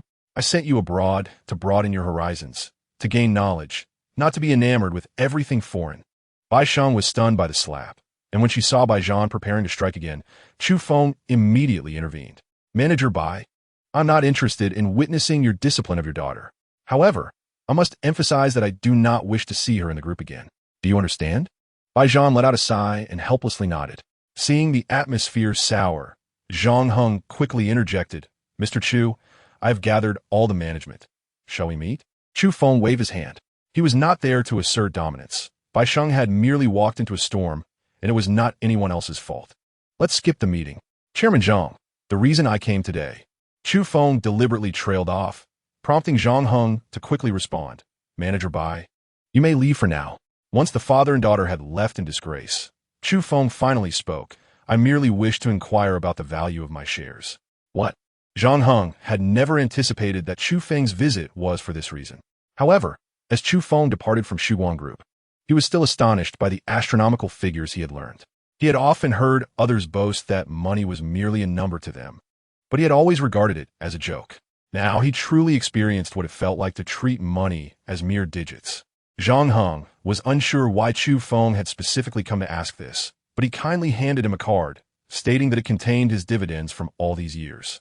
It had simply been held in custody due to the inability to contact him. To put it mildly, with that single card, as long as Chu Feng did not indulge in reckless gambling, he could live comfortably without ever exhausting the funds. The villas at Jinlong Bay, are they very expensive? I could buy a couple of them without even blinking. What could be more exhilarating than becoming rich overnight? Now, Chu Feng no longer needs to indulge in idle fantasies. For the most elusive of dreams have transformed into reality. Chapter 15. Qin rants, economic crisis what? Funds cannot be retrieved. With the nanny dismissed and her two daughters in need of care, Qin Ran deliberately chose to forego her day at the office and remained at home. Yet, who could have anticipated that calamity would strike at such an inopportune moment? Engaged in the pharmaceutical business, her company encompasses research and development, pharmaceutical manufacturing, and retail sales. However, due to financial complications with the distributors, the flow of funds has been disrupted, resulting in a halt in the supply of raw materials to the production line. This predicament indicates that the factory will cease operations and subsequently miss the next delivery deadline. Such a scenario could plunge the entire company into a deficit crisis, and if not addressed promptly, it may face the dire threat of bankruptcy. The solution appears deceptively simple. Locate significant inflows and outflows of capital to bridge the gap caused by the distributor's financial woes. In theory, this would resolve all complications. However, in practice, the execution is fraught with challenges. After all, the financial gap is substantial. Who would dare lend her such a sum? After making several calls, former business associates offered various excuses to decline her requests. Left with no other options, Qin Ran reluctantly reached out to her uncle, who is also her father's elder brother. Since her parents tragically passed away in a car accident years ago, their relatives have eyed the company with greedy intentions, continually pressuring Qin Ran to marry and relinquish her claim to the inheritance. Nevertheless, she has borne the weight of this pressure, even resorting to becoming a surrogate, thereby successfully maintaining control of the company and thwarting her relatives' ambitions. Were it not for the urgency of the situation, she would have preferred to avoid these predatory relatives altogether. However, the thought of watching the company her parents left her falter is equally intolerable. Hello, uncle, it's me. Oh, Xiaoran. What prompted you to call me? Qin Bojunt's voice resonated through the phone. After a moment's hesitation, Qin Ran replied, Uncle, the company has encountered a minor issue, and I need a sum of money for operational liquidity. Could you assist me? Rest assured, I will repay you as soon as the funds are recovered. What? The company is in trouble? Qin Bojun feigned surprise, quickly inquiring, how much do you need, Xiao Ran? Hearing her uncle's willingness to help, Qin Ran felt a flicker of relief. Indeed, relatives can lend a hand in times of crisis. Uncle, I don't need much. About 2 billion should suffice. What? 2 billion? Xiao Ran, is this a joke? Do I look like I can just conjure up 2 billion? Feeling somewhat aggrieved, Qin Ran knew that her uncle also operated a business, specifically in home decoration. While 2 billion is a substantial amount, it is not entirely unattainable for him. Uncle, I truly have no other options. Please help me. I promise to repay you as soon as the funds are restored. If you're concerned, we can arrange for a legal notarization. Sighing, Qin Bojun responded, Xiao Ran. It's not that I don't want to assist you. It's just that this amount is extraordinarily high. Even with notarization, I would still feel uneasy. How about this? You temporarily transfer half of the company's shares to me as collateral. Once your funds are back, I will return the shares to you. What do you think? This was undeniably a brazen demand. Half of the shares in Qin Pharmaceutical Company are worth far more than 2 billion, several times over, in fact. By proposing such a condition, Qin Bojun was clearly taking advantage of her misfortune. Noticing Qin Ran's silence, he continued, Xiao Ran, why don't we do this? It's not convenient to discuss over the phone. Why don't you come over and we can talk in person? With no other recourse, Qin Ran realized that her only option was her uncle. After hanging up, she prepared to leave. However, with the two little girls at home, her anxiety grew. After contemplating, she decided to take them along. As she stepped outside, she was greeted by the sight of Chu Feng returning in his car. Hey, heading out? He casually remarked. But Qin Ran, in a rush, replied, Chu Feng, could you please watch over Huan and Xiaoyu? I have an urgent matter to attend to. Seeing her urgency, Chu Feng immediately offered, sure, no problem. But where are you off to? I can drive you there and then bring them back. After a moment's hesitation, Qin Ran nodded in agreement. Throughout the drive, a palpable tension filled the air. Qin Ran sat in the passenger seat, incessantly fiddling with her phone. With calls and messages pouring in, Qin Shihan and Qin Xiaoyu sat quietly in the back, their wide eyes gazing out the window. Upon arriving at the entrance of a renovation company, Qin Ran said, Chu Feng, thank you. I'll return shortly to collect them. All right, you take care. Drive safely, he replied, watching her hurriedly enter the renovation company. As soon as she disappeared, both he and the two little girls collectively exhaled with relief, exchanging knowing glances and bursting into laughter. Hey, do you two know what is going on? Why is she in such a hurry? Qin Shihan, with a maturity beyond her years, remarked, it seems Mom's company is in trouble, and she needs to borrow money from great uncle. Oh, I see, Chu Feng mused. It was quite normal for someone to turn to family in times of business distress. He had initially thought the situation was far more grave than it appeared. Just as he prepared to drive back home, Qin Xiaoyu piped up, but great uncle is a bad man. I overheard him say he would take the company away from Mom. Chu Feng furrowed his brow. If that were the case, it would indeed explain Qin Ran's anxious demeanor.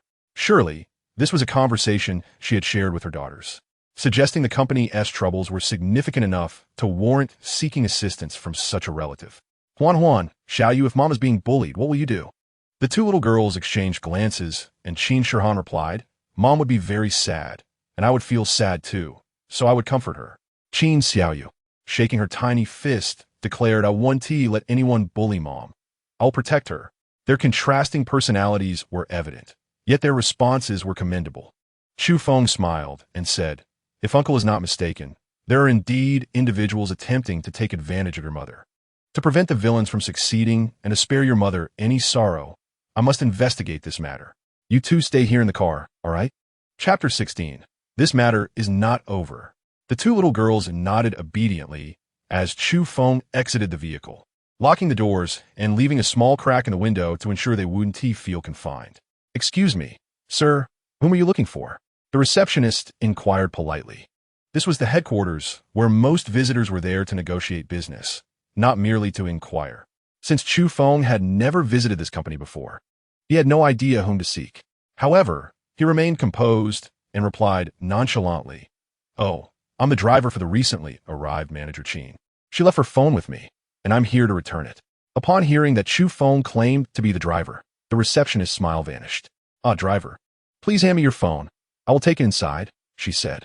However, Chu Feng had no intention of complying, firmly stating, I'm afraid that cannot be done. Our CEO's phone contains numerous vital matters and cannot be entrusted to anyone else. This reasoning was sound.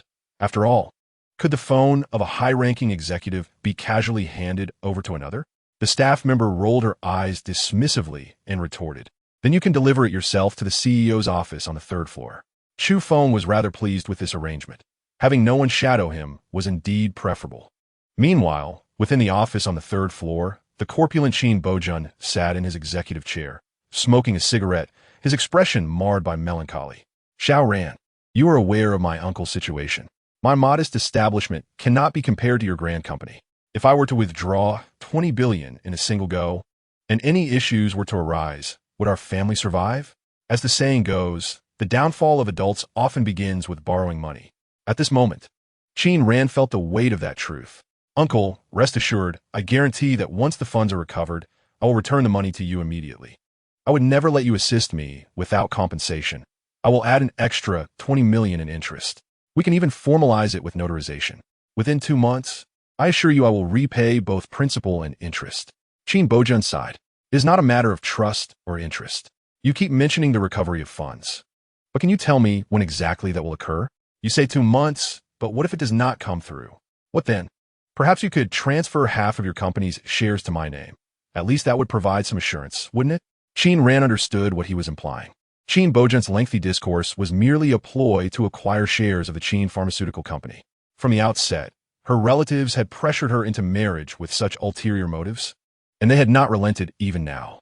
While transferring shares to him was simple, retrieving them later would likely be an arduous endeavor. "Uncle, can we discuss this matter further? The shares are truly off limits. How about using my house as collateral? Would that work?" Qin Bojun glared, visibly irritated. "Qin Ran, are you jesting? Even if the house in Jinlong Bay is worth 2 million, you are asking to borrow 20 billion. Qin Ran was about to speak again when Qin Bojun interjected. "Enough. Let me make this clear. Unless you bring me a share transfer agreement, this loan is off the table." Qin Bojun was clearly not a patient man. After just a few exchanges, his true nature had emerged. Although Qin Ran had anticipated this, witnessing familial bonds crumble in the face of greed still left her disheartened. "Wow, what a temper. You truly frightened me." Chu Feng swaggered into the room, grinning at Qin Bojun. "And you are?" Qin Bojun asked, utterly confused, as he had no recollection of this young man. "Chu Feng, what brings you here?" Qin Ran expressed her surprise, as she had expected him to be occupied with escorting his 2 daughters home. Upon realizing the two were acquainted, Qin Bojun's demeanor darkened, and he spoke with a newfound lack of courtesy. "Who allowed you into my office? Get out." Chu Feng disregarded Qin Ran and narrowed his eyes at Qin Bojun, revealing a hint of coldness. "We are family. For the sake of money, you would even tear apart your own kin. Isn't that disgusting? How old are you now? Half your body is in the grave. And what do you need all that money for? To buy your own coffin?" Chu Feng had never been one to coddle those who refused to walk the path of righteousness. Qin Bojun, a prominent businessman accustomed to respect, found it intolerable that this young man dared to insult him. "You little brat, when I was out in the world, you were still in your mother's womb. How dare you speak to me like that?" Chu Feng remained unfazed by the coarse language, retorting, "Do you hold yourself in such high regard? Only a dog would feast on what is in the pot, while coveting what is in the bowl. Oh wait, to call you a dog would be an insult to dogs." With no reservations, Chu Feng dealt with such individuals without hesitation. You, Qin Bojun stammered, at a loss for words, his finger trembling as he pointed at Chu Feng. Realizing he could not win this verbal battle, he shifted his ire towards Qin Ran. "Qin Ran, is this the person you brought? Have you given up on the 20 billion? Just wait for the company to go bankrupt." "Uncle." Qin Ran found herself at a loss, never anticipating that matters would escalate to this point. "And you, brat, don't think that cursing me will let you off the hook today. I'll tell you this. In my territory, no one dares to offend Qin Bojun." Chu Feng couldn't help but chuckle. "At your age, still resorting to such tactics? Well, if you don't believe me," Qin Bojun declared angrily, "then don't you dare leave. Today, I will teach you a lesson." Sensing that Qin Bojun might act against Chu Feng, Qin Ran hastily interjected, "Uncle, this is all a misunderstanding. Please don't be angry. We will leave immediately." She was aware of Qin Bojun's connections and did not wish for Chu Feng to encounter trouble. "Chu Feng, let us go." Chu Feng made no resistance as Qin Ran pulled him out. Once they reached the building's entrance, she halted. Chu Feng, do you realize the trouble you've caused? I know you want to help, but could you think before acting? Fuming, she approached the car, urging him to open the door. As she and her daughters prepared to leave, seemingly wishing to sever ties with him, Chu Feng rubbed his nose, watching them board a taxi. The two girls waved at him, only to be pulled back by Qin Ran. Why take it out on the children? Chu Feng shook his head helplessly, glancing back at the company's sign, which read Bo Jun Home Decoration Company. He then took out his phone and called Zhang Hong. Mr. Chu, how may I assist you? Oh, it's nothing urgent. Could you please investigate this Bo Jun Home Decoration Company for me? Additionally, Chapter 17, The Quickest Change of Heart. After waiting in the car for a while, an extraordinarily luxurious Rolls-Royce pulled up beside him. Zhang Hong emerged from the vehicle, greeting Chu Feng with a smile. Mr. Chu, I apologize for the delay. Traffic was quite congested. Chu Feng waved his hand dismissively. I've interrupted your work. I should be the one apologizing. Despite being the largest shareholder of the group, Chu Feng's decisiveness from earlier and his current humility left Zhang Hong with a favorable impression of the young man. Unlike the company, Zhang Hong was accompanied by only a driver and bodyguard. The three entered the company, and upon seeing Chu Feng again, the front desk staff spoke curtly. What are you doing here again? Our boss said that if he sees you, he'll have you thrown out. Impudent. Do you know who you're speaking to? The bodyguard immediately reprimanded the staff.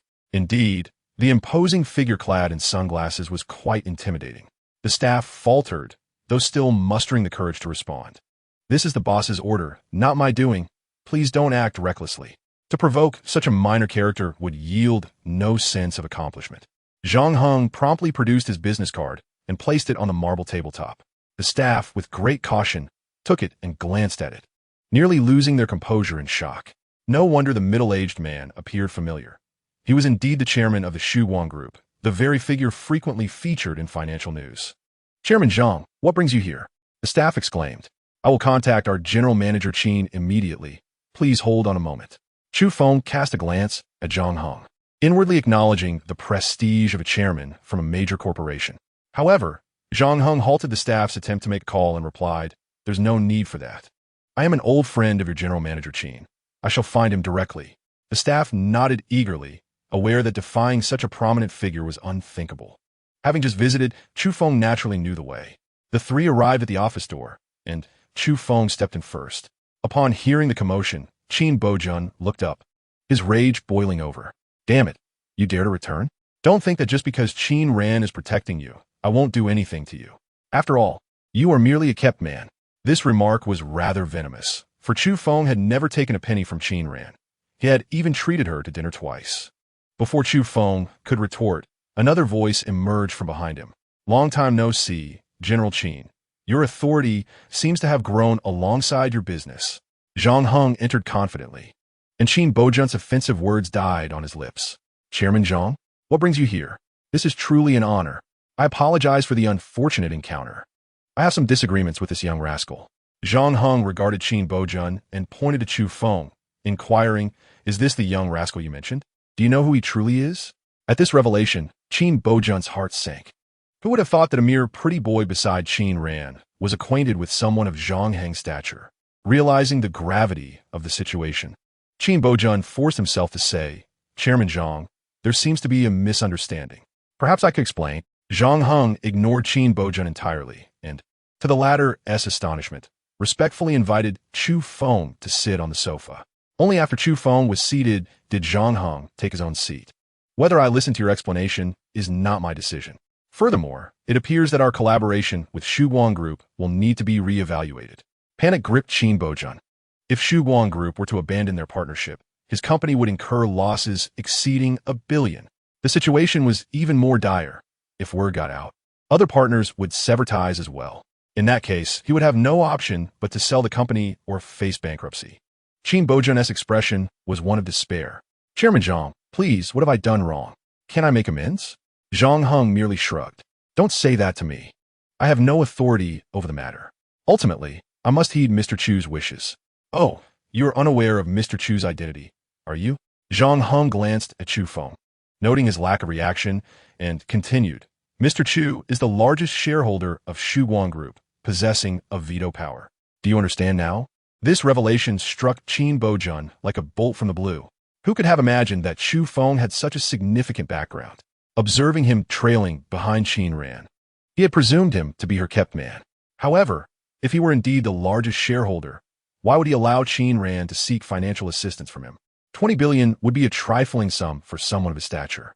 Yet, at this moment, he realized he could not provoke Chu Feng. A mere word from him could obliterate decades of hard work. The harsh reality was undeniable. Mr. Chu, I was in the wrong. I should not have been so disrespectful in your presence. Given my age, I should know better. Please, show mercy and do not hold this against me. It was no wonder Qin Bojun had managed to expand his business. His shamelessness was truly remarkable. Just moments ago, he had boasted about teaching Chu Feng a lesson, and now he was groveling like a sycophant. Chu Feng observed him and remarked, General Qin, why are you acting this way? Are you not diminishing your own status? As Chu Feng deliberately pressed Qin Bojun, Zhang Heng and the bodyguard exchanged amused glances. This young man, indeed, possessed the spirit of retribution that one should have. Zhang Heng had never subscribed to the notion that suffering was a blessing or that taking a step back would lead to greater horizons. The business world was akin to a battlefield. Retreating merely provided the opponent with an opportunity to ensure one could never rise again. A hardened heart was essential for stability. It was the optimal principle for survival. Mr. Chu, I apologize for my loose tongue. How could someone of your standing be a kept man? I was blind and failed to recognize your true identity. I am truly sorry. Qin Bojun's mind raced, and he quickly added, Mr. Chu, is it not true that Qin Ran requires 20 billion now? I will transfer it to her immediately, no collateral required. For her sake. Will you let me off just this once? Chapter 18. What is a beautiful disaster? Zhang Heng chuckled and replied, General Qin, do you truly believe Mr. Chu would lack 20 billion? This remark left Qin Bojun utterly deflated. Now, he could only play the emotional card, leveraging the connection between Qin Ran and Chu Feng to negotiate terms. Otherwise, given his recent blunders, he would surely seal his own fate. Chu Feng stood and paced around the office before finally settling into the boss's chair. General Qin, I do not wish to make things difficult for you. Upon hearing this, Qin Bojun's face brightened momentarily. However, one must face the consequences for their misdeeds. Would you not agree? Qin Bojun nodded vigorously. Yes, Mr. Chu, you're absolutely right. What must I do to face the consequences? With a smile, Chu Feng replied, simple, shut down this company. Without granting Qin Bojun a moment to react, Chu Feng stood and declared, Chairman Zhang, you mentioned a meeting earlier. Shall we go? Zhang Heng rose, engaging in light banter with Chu Feng as they proceeded to leave. Realizing the implications, Qin Bojun was struck with horror and attempted to pursue them, only to be stopped by the bodyguard who lingered behind. General Qin, do you still not comprehend Mr. Chu's intentions? Or do you believe that bankruptcy would be preferable? Also, allow me to remind you to keep quiet about Mr. Chu's identity. He does not appreciate having his true status exposed. The bodyguard stated this without concern for Qin Bojun's distressed expression and turned to leave. Once outside, Zhang Heng glanced at the office on the third floor and then turned to Chu Feng with a smile. Mr. Chu, may I inquire why you instructed him to close down the business rather than simply allowing him to face bankruptcy? Wouldn't this grant him a chance to recover? As someone accustomed to commanding respect in the business world, Zhang Heng seldom sought counsel, yet he found himself puzzled by Chu Feng's approach to resolving this matter. Chu Feng waved his hand and said, from now on, just call me Chu Feng, and I shall address you as Uncle Zhang.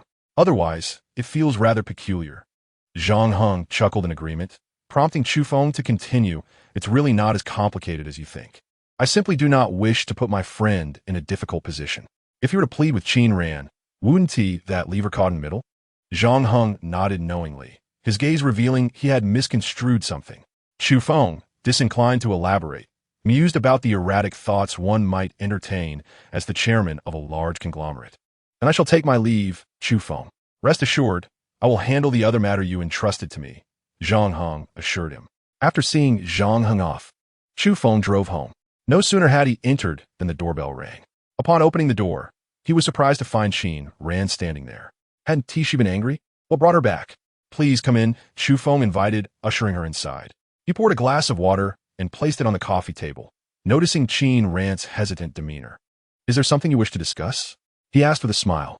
Qin Ran bit her lip and nodded slightly. Sorry, Chu Feng. I should have lost my temper. I was simply overwhelmed at the time. Chu Feng quickly discerned that this was indeed the reason for her visit. He reassured her. It's perfectly fine. Such reactions are normal. Besides, I'm not angry, so why apologize? Qin Ran appeared fatigued, her hands cradling the glass as she lowered her gaze and weakly confessed, I know my uncle won to easily lend me money, and I cannot meet his demands. But I truly have no choice. I cannot bear to see the company my parents left behind deteriorate in my hands. From her words and tone, Chu Feng gleaned much information, including the unfortunate state of her parents. Sighing, he replied, Qin Ran, what I wish to convey is that there are no insurmountable obstacles in this world. You need not feel so despondent. The fact that you can manage such a large company on your own is already commendable. Furthermore, believe that miracles do exist in this world. Qin Ran lifted her gaze to meet Chu Feng's, and in his eyes, she saw encouragement and support. Ever since their first encounter, she had felt an inexplicable connection to him. Initially, she attributed it to the presence of two daughters, but now she realized it was something intrinsic to Chu Feng himself, a natural charm that drew people in. Clearing his throat lightly, Chu Feng brought her back to the moment, suddenly aware that she had been staring at him. Qin Ran felt warmth rise to her cheeks. Just as she was about to speak to alleviate the awkwardness, her phone rang unexpectedly. Hello, this is Qin Ran. Yes. Who am I speaking to? You say you're from the investment department of Shuguang Group? Oh, very well. Could you hold for about 10 minutes? I will contact you shortly. Goodbye. After hanging up, Qin Ran was almost bubbling with excitement. Chu Feng, you were right. Miracles do exist. Do you know who just called me? Chu Feng chuckled. Didn't you just mention it was Shuguang Group, our local powerhouse? Qin Ran nodded eagerly. I reached out to several venture capitalists on a whim, and I never expected Shuguang Group would contact me. I can't chat any longer. I need to prepare my materials at home. With that, she hurried to the door, but paused, turning back to smile at Chu Feng. I heard from my daughter that you stepped in to protect me. Thank you, Chu Feng. As the door closed, her graceful silhouette vanished. Chu Feng slapped his cheeks, attempting to shake off the lingering warmth from her smile. Now I understand the saying about beauty being a source of trouble. He lamented, my 20 billion. Yet, despite his complaints, he felt no genuine sorrow. To him, 20 billion was no longer an astronomical figure. The call from Shuguang Group had indeed been arranged by Zhang Heng at Chu Feng's behest. However, this was merely a formality.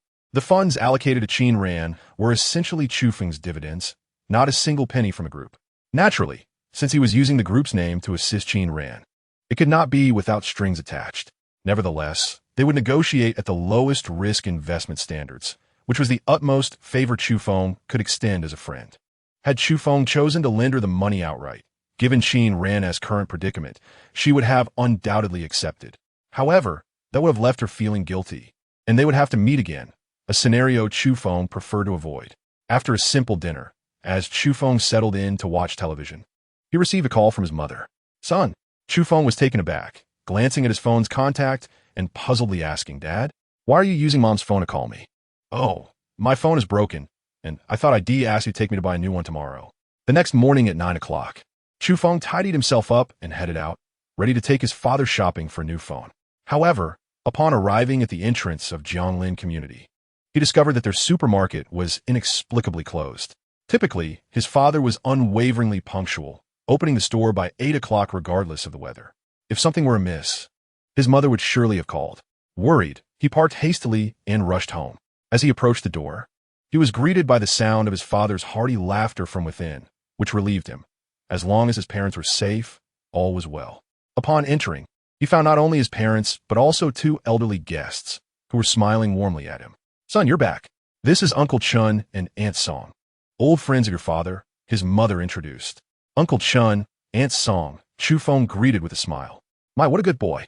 The last time I saw you was at your 100-day celebration, and here we are, over 20 years later. Time flies, Uncle Chin remarked, nostalgia evident in his voice. Although he was a classmate of Chu Feng's father, he appeared significantly older, with gray hair. Aunt Song kept observing Chu Feng and turned to Luo Shui, saying, Your son really resembles you. Look at how handsome he is. If he took after his father, well, that would be quite a different story.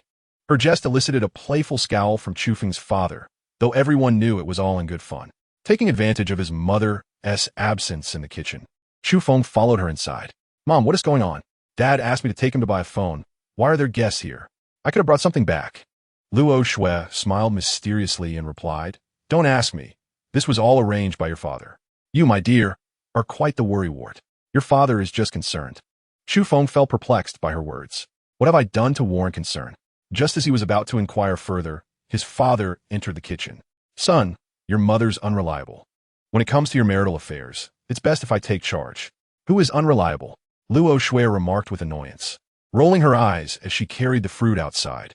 Chu Jianghe managed an awkward smile and continued, let me tell you, old Chen has a daughter who seems to be a year or two younger than you. I've seen her photo. She's quite lovely and currently single. They just returned from out of town a couple of days ago, and coincidentally, when I spoke to old Chen on the phone, we decided to arrange a meeting for you two. Chu Feng was speechless. He considered himself not lacking in qualifications. He was decent-looking and had no bad habits. So why did his parents always think he was incapable of finding a girlfriend? Dad, did you call me back just for a blind date? You could have just told me directly. Chu Jianghe shot him a glare and feigned anger. You rascal. Who is trying to deceive you? My phone broke when I accidentally dropped it while moving goods yesterday. The screen is shattered. Just then, there was a knock at the door. Chu Jianghe quickly said, that must be the girl. You better seize the opportunity. As Luo Shui emerged from the kitchen, she welcomed a girl with a graceful appearance into the house. Hello, Uncle Chu and Aunt Luo. I brought you a little gift. I hope you accept it. Luo Shui beamed, unable to contain her joy as she accepted the items. You silly girl, there's no need to bring anything. You're not an outsider. Indeed, the girl named Chun Chun was quite charming, her speech soft and gentle. Chu Feng, why are you standing there? Come and help bring in the things. Oh. After Chu Feng approached, Song Yu said, Chun Chun, this is your Uncle Chu's son, Chu Feng. Chun Chun smiled and nodded. Hello, Chu Feng, brother. Hey, you two. Please, come in and have a seat. Seeing that the two young people were not awkward with each other, Chu Jianghe exchanged a knowing glance with Chun Feng, clearly pleased with the chemistry. Well, old Chu, I haven't been back in 20 years. How about we go out for a stroll and pick up some groceries for dinner? Sure, no problem. Let's go. Chu Feng, you and Chun Chun stay here. You young people have your own topics to discuss. It would be pointless for us old folks to tag along. Understanding that his father was trying to create an opportunity, Chu Feng felt the blind date approach was somewhat abrupt. Once the elders left, only Chu Feng and Chun Chun remained in the house. Chu Feng, brother, I heard from my mom that they seem to want us to go on a blind date today. Chu Feng's my Wei Li. Since they were both aware of the underlying intentions, why put on a facade? To be honest, I have no objections to blind dates. And I've heard from my parents about your family's good standing. However, I believe some matters should be addressed up front, don't you think? Chun Chun agreed without hesitation. In essence, a blind date is merely a process for both parties to get to know each other. If we do end up marrying, first of all, I want to be doing any housework. I've never done it in my life. Moreover, I have no intention of working. It's simply too exhausting. And I haven't had enough fun yet. Oh, and what else? Chu Feng observed her expressionless face, waiting for her to continue. Also, you must not interfere with my social life. When I go out, you cannot question where I'm going. If I choose not to return home at night, you cannot force me, nor can you compel me to do anything I dislike. Most importantly, I do not wish to have children, at least not for now. And you cannot pressure me on this. Well, is that all?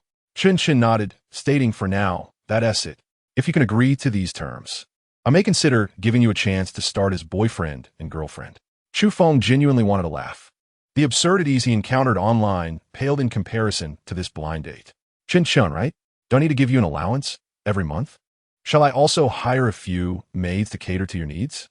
Chun Chun seemed oblivious to the sarcasm in his words and eagerly nodded. Of course, an allowance is necessary. Once we marry, you will have to support me. A monthly sum of 20,000 will suffice. As for maids, there's no need. You can serve me at home. So according to her, Chu Feng was to earn money for her to spend while also tending to her needs at home. Chun Chun. Yes, Chu Feng, brother, what is it? I must ask, do you know what a white lotus is? Chapter 20. Unmasked and biting back. Chu Feng's inquiry was already quite diplomatic, considering Chun Chen's parents were old classmates of his father. Had she been a stranger, he likely would have walked away. What do you mean, Chu Feng, brother?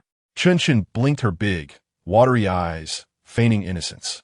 To be fair, the girl was indeed of a pleasant appearance, though one could hardly claim she possessed any particular grace. However, her cuteness was evident. Of course, this was merely a first impression. Upon hearing her demands, The scent of a white lotus became unmistakable. Despite Chu Feng's blatant hints, she maintained a bewildered expression. Either she was genuinely naive, or she was a classic white lotus. Chu Feng leaned toward the latter, as true naivety rarely exists outside of fiction. In reality, it was hard to find someone so foolish. This is pointless. It's just the two of us at home now. Let us communicate properly. Speaking in riddles is tiresome for both of us. Chu Feng intended to clarify matters to avoid any potential conflicts between their families. However, Chun Shen pretended not to understand and asked, Chu Feng, brother, what do you mean? Did I say something wrong that upset you? If so, please let me know. Sighing, Chu Feng reflected that, given the relationship between their families, even if the blind date didn't work out, they could still be friends. Yet, Chun Shen's behavior was simply perplexing. Since you want me to speak frankly, I shall. Do you think you're being cute right now? No, only a sycophant would think so. I find it repulsive. How could you say such a thing? Chun Shen appeared aggrieved, unaware that such a demeanor only intensified Chu Feng's aversion. Now that he had spoken his mind, there was no need for him to hold back. Not wanting to do housework is fine, and not wanting to work is also acceptable. But why do you think you deserve a monthly allowance of 20,000 without contributing anything? What gives you the confidence to make such demands? Do you believe yourself to be some celestial being? If so, I can only say your self-perception is astonishingly inflated. Not interfering with your private life. Is that it? You want to maintain a FA while living off my earnings? You expect me to fund your escapades while you lead a life of leisure? I have to ask, are you seeking a marriage partner or merely a cash cow? Chu Feng remained composed, refraining from uttering harsher words. In truth, given his current circumstances, it would not be a problem for him to support not just one person, but several. If Chun Shen was merely a pampered child who could not endure hardship, that would be one thing. Yet, it was clear she had no intentions of marrying. She simply sought a source of financial support. Anyone who would agree to her terms would likely have never encountered a woman before. To put it more bluntly, she was even inferior to those begging on the streets. Enough! With a furious shout, Chun Shen instantly shattered the carefully cultivated image she had maintained. Glaring at Chu Feng with gritted teeth, she exclaimed, Who do you think you are? Or why do you have to speak to me like that? If it weren't for my parents forcing me, do you think I would willingly come here? Looking at your pitiful state, you can't seriously believe I want to marry you, can you? Her words, though laced with venom, provided Chu Feng with a certain sense of relief.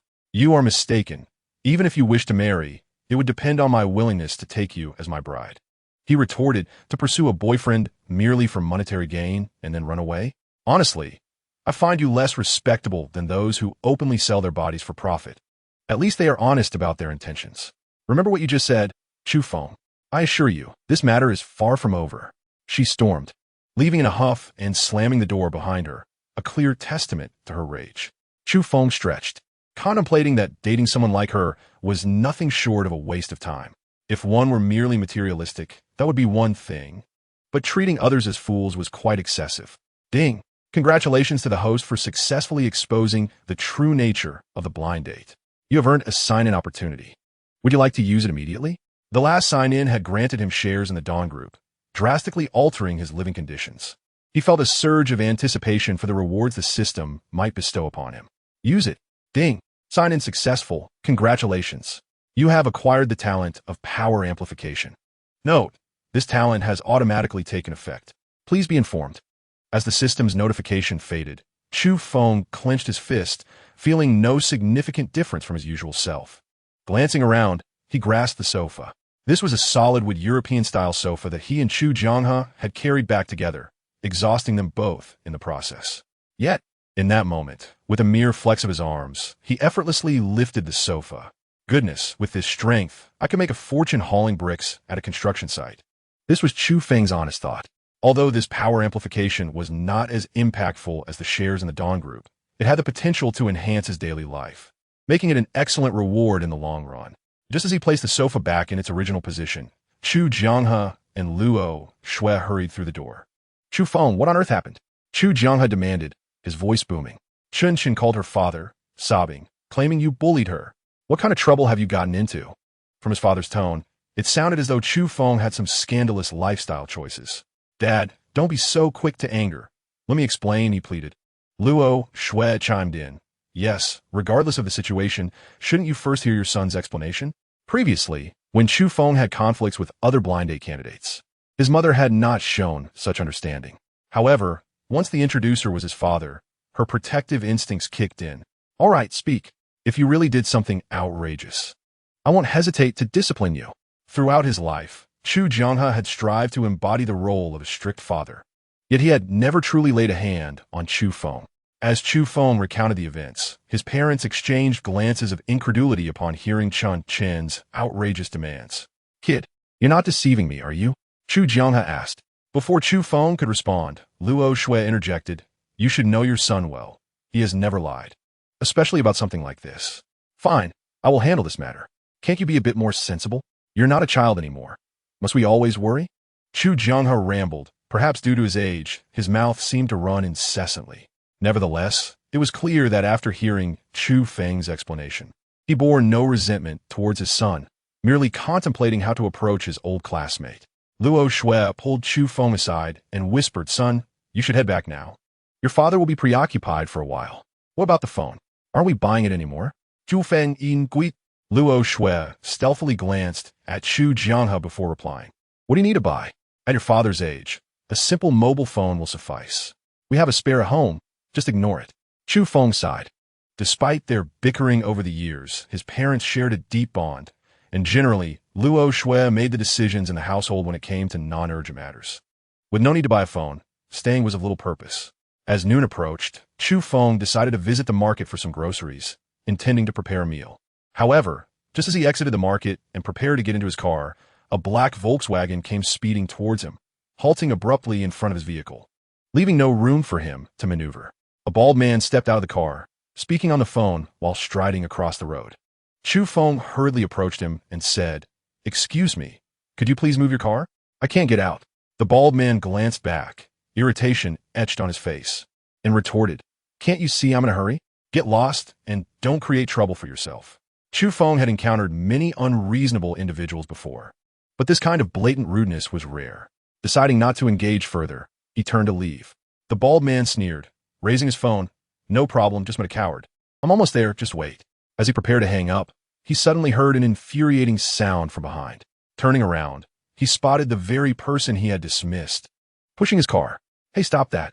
The bald man bellowed into the phone. Get over here. Someone is causing trouble. Chu Feng's logic was straightforward. Since the man refused to move, he would simply push the car himself. It was a simple solution. He had heard the bald man's shouts, but chose to ignore them. After all, hadn't the man told him to figure it out? This was his solution. The power amplification from the system was no joke. With just a modest effort, he nudged the black Volkswagen forward. Just as he was about to push again, a large hand clutched his shoulder. I told you to stop. Are you deaf? The bald man attempted to yank Chu Feng away, but despite his forceful pull, Chu Feng remained immovable. Damn it, I'm talking to you. The bald man yelled angrily, feeling humiliated as Chu Feng ignored him. In a fit of rage, he swung a fist at Chu Feng's back, but Chu Feng sidestepped effortlessly, causing the man's fist to collide with the car, eliciting a pained grimace. Come and move the car? Chu Feng inquired softly. To the bald man, however, this seemed like an insult. Move the car? I'll show you. He threw another punch. But this time, Chu Feng caught his fist. The bald man attempted to retract his hand, but after a couple of futile attempts, he realized Chu Feng's grip was like iron. Just as he was about to unleash a torrent of curses, Chu Feng began to exert pressure, causing the man's expression to shift dramatically, the excruciating pain making him break into a sweat. Let go of me. Even at that moment, the man continued to speak insolently. Chu Feng slightly narrowed his eyes and continued to exert force. Soon, a sharp crack echoed in the air, the sound of bones fracturing. He had forcefully crushed the knuckles of the burly man. Upon releasing his grip, the man crouched on the ground, howling in agony. At that moment, a group of individuals came rushing from across the street, exuding an air of unruliness, clearly not of respectable character. What happened, Brother Bald? Someone urgently inquired. The burly man lifted his head, his face contorted with rage, gritting his teeth as he replied, This brat is asking for trouble. Beat him to a pulp. And if anything happens, it's on me. Instantly, the group surged forward, surrounding Chu Feng with no avenue of escape. Yet he remained unfazed. It was merely a brawl, something he was all too familiar with. Back in school, Lu Xian, that wealthy heir, had often stirred trouble, and it was always the two of them who resolved it together. Just as he was about to engage, a voice thundered, "Stop." The crowd turned, and Chu Feng curiously glanced over, only to be surprised by a familiar face. "Oh, little brother, what a coincidence. I thought I recognized you," said none other than Zhu Sainer, the man who had previously lost a bet to Chu Feng and compensated him with 10,000 yuan. Chu Feng smiled and nodded in acknowledgement. Zhu Sainer regarded his calm demeanor with some admiration. Young people like Chu Feng, who remained composed in such situations, were rare. "Third brother, this brat has ruined my hand. Quickly, take care of him," the bald man howled pitifully. However, Zhu Sainer merely cast him a glance before turning his attention back to Chu Feng. "Little brother, your actions were rather harsh. Don't you think an explanation is in order?" Clearly, Zhu Sainer was the leader of this group, and with one of his subordinates having been hurt, he felt compelled to intervene. Yet, Chu Feng replied, "An explanation? Shouldn't he be the one providing that first?" Upon hearing this, the younger members of the group opened their mouths to curse, but Zhu Sainer halted them. "So you're saying the bald man provoked you first? If you don't mind, could you share what happened? Rest assured, if it truly was his fault, I won't make it hard for you." Chu Feng was unbothered by the prospect of difficulty, but he understood the necessity of resolving the matter of right and wrong to avoid future complications.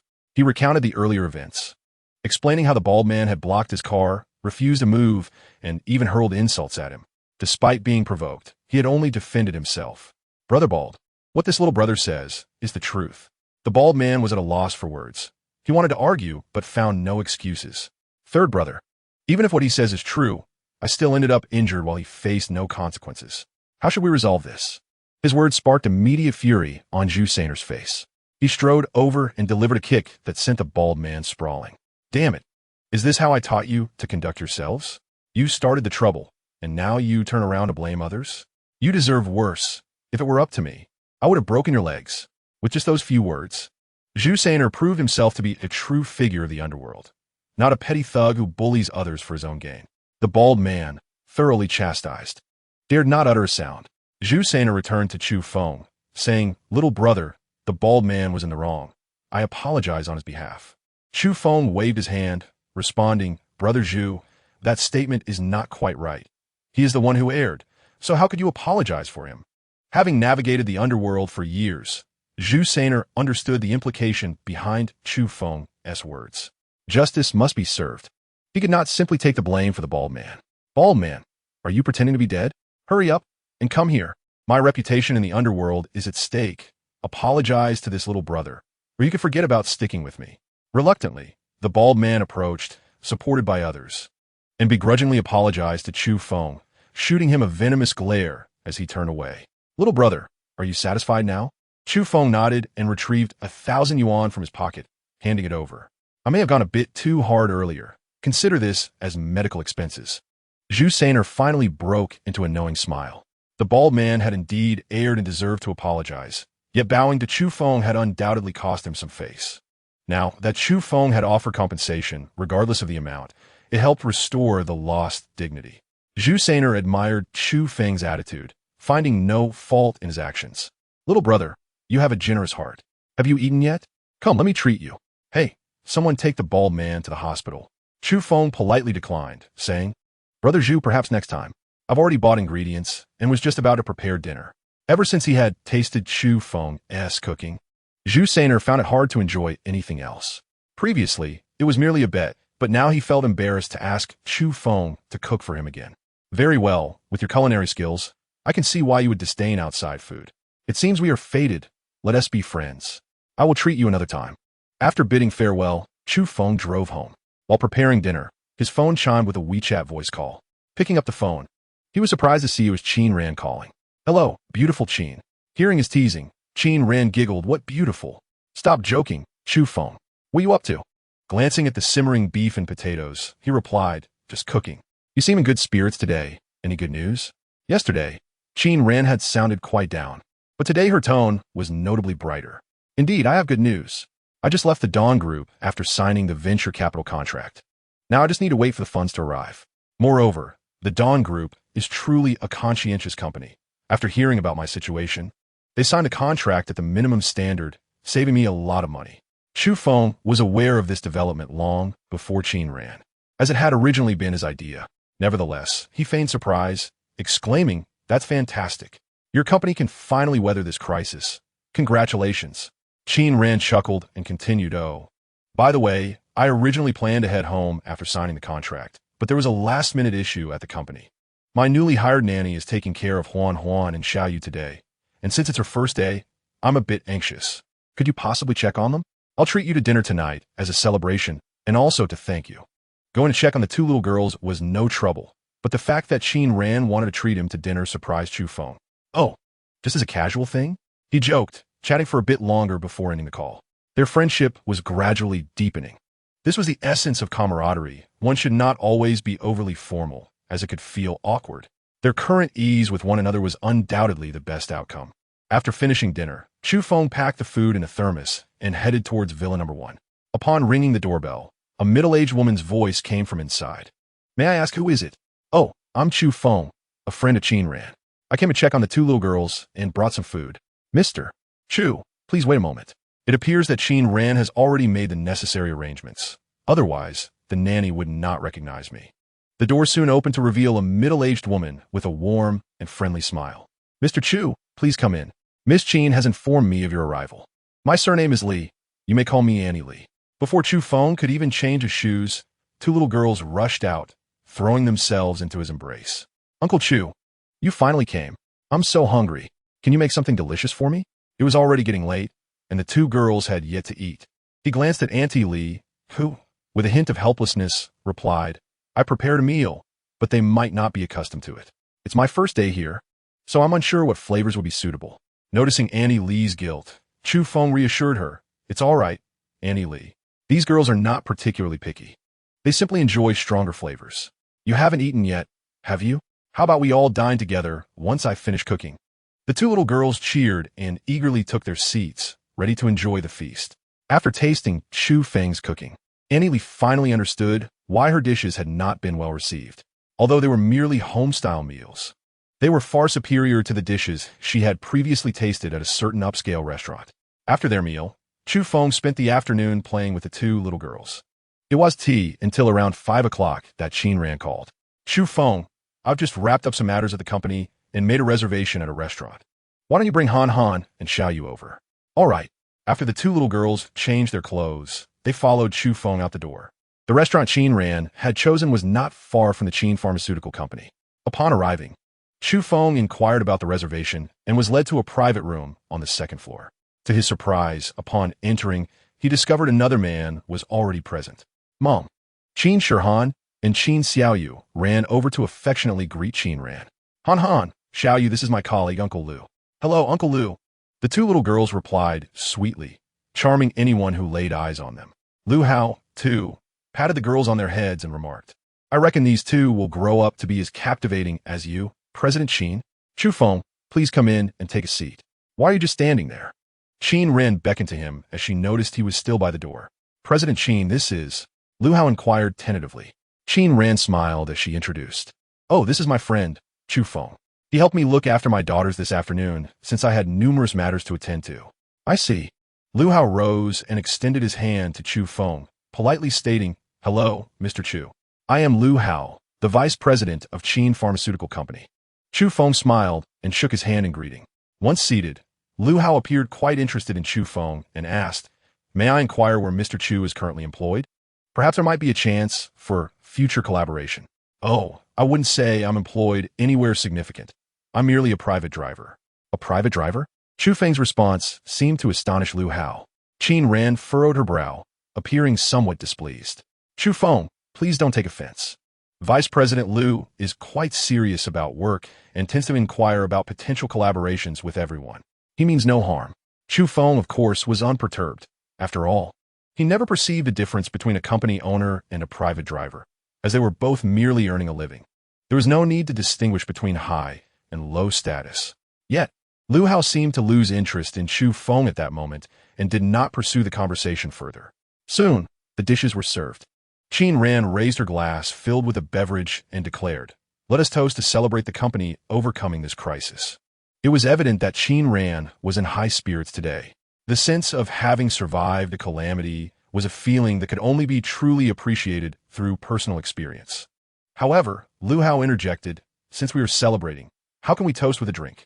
We should have some wine. No, Chu Feng still needs to drive later. He cannot drink. Qin Ran immediately interjected.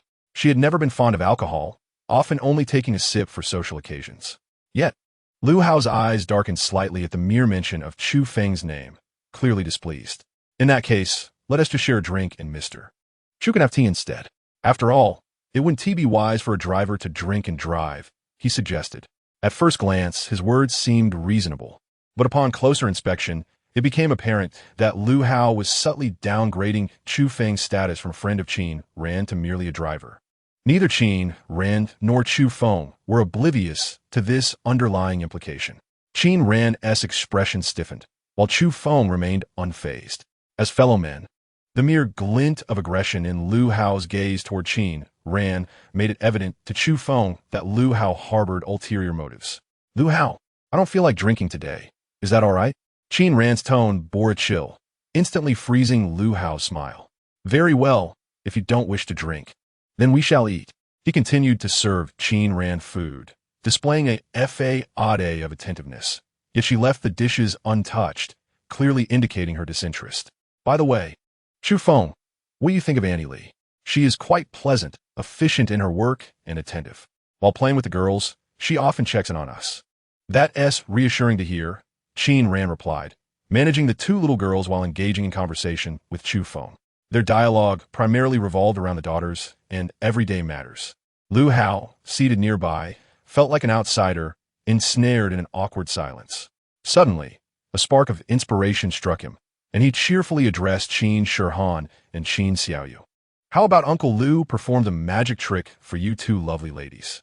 The mention of magic instantly captivated the two little girls, causing them to abandon their spoons. Observing that Qin Ran had turned her attention to him, Lu Hao seized the moment and triumphantly retrieved a fork from the table. Watch closely. This is an undamaged fork. Pay attention. As he spoke, he executed familiar gestures used in magic tricks, primarily to captivate the audience's attention. Abracadabra. With a flick of his wrist, he lifted the fork again, revealing that all four prongs had bent downward. Wow! Exclaimed Qin Shihan and Qin Xiaoyu, who immediately reached for their own forks, seemingly attempting to replicate the shape. However, bending the prongs of a fork is a feat even adults would find exceedingly challenging. Lu Hao had prepared for this moment, having anticipated Qin Ran's intention to take her daughters out for a meal. The fork had been pre-bent, while the undamaged one was cleverly concealed in his sleeve. Wow! Uncle Lu, you're amazing! The two little girls gushed, filling Lu Hao with a sense of pride. Before he could boast further, however, he heard Qin Xiaoyu look up at Chu Feng and ask, Uncle Chu, can you bend the fork too? With a smile, Chu Feng remarked, I cannot perform magic, but bending a fork should be within my capabilities. Wow, I knew Uncle Chu could do it. Please show me, I want to see, exclaimed Xiaoyu. Qin Ran was fully aware of the difficulty of this task. She had just attempted it herself, and the fork was thick with short tines, making it nearly impossible to bend by hand without risking injury. Noticing Xiaoyu pouting, Chu Feng gently patted her head and assured Qin Ran, it's all right. Since Xiaoyu wishes to see it, I shall give it a try. On the other side, Lu Hao looked on disdainfully at Chu Feng. He had achieved a similar effect only with the aid of pliers, and even then, it had required considerable effort, leaving his hands aching. He couldn't fathom how Chu Feng could accomplish it. If he were to fail, it would undoubtedly disappoint the two little girls. And perhaps he could use their disappointment to draw them closer to him, and by extension, to Qin Ran.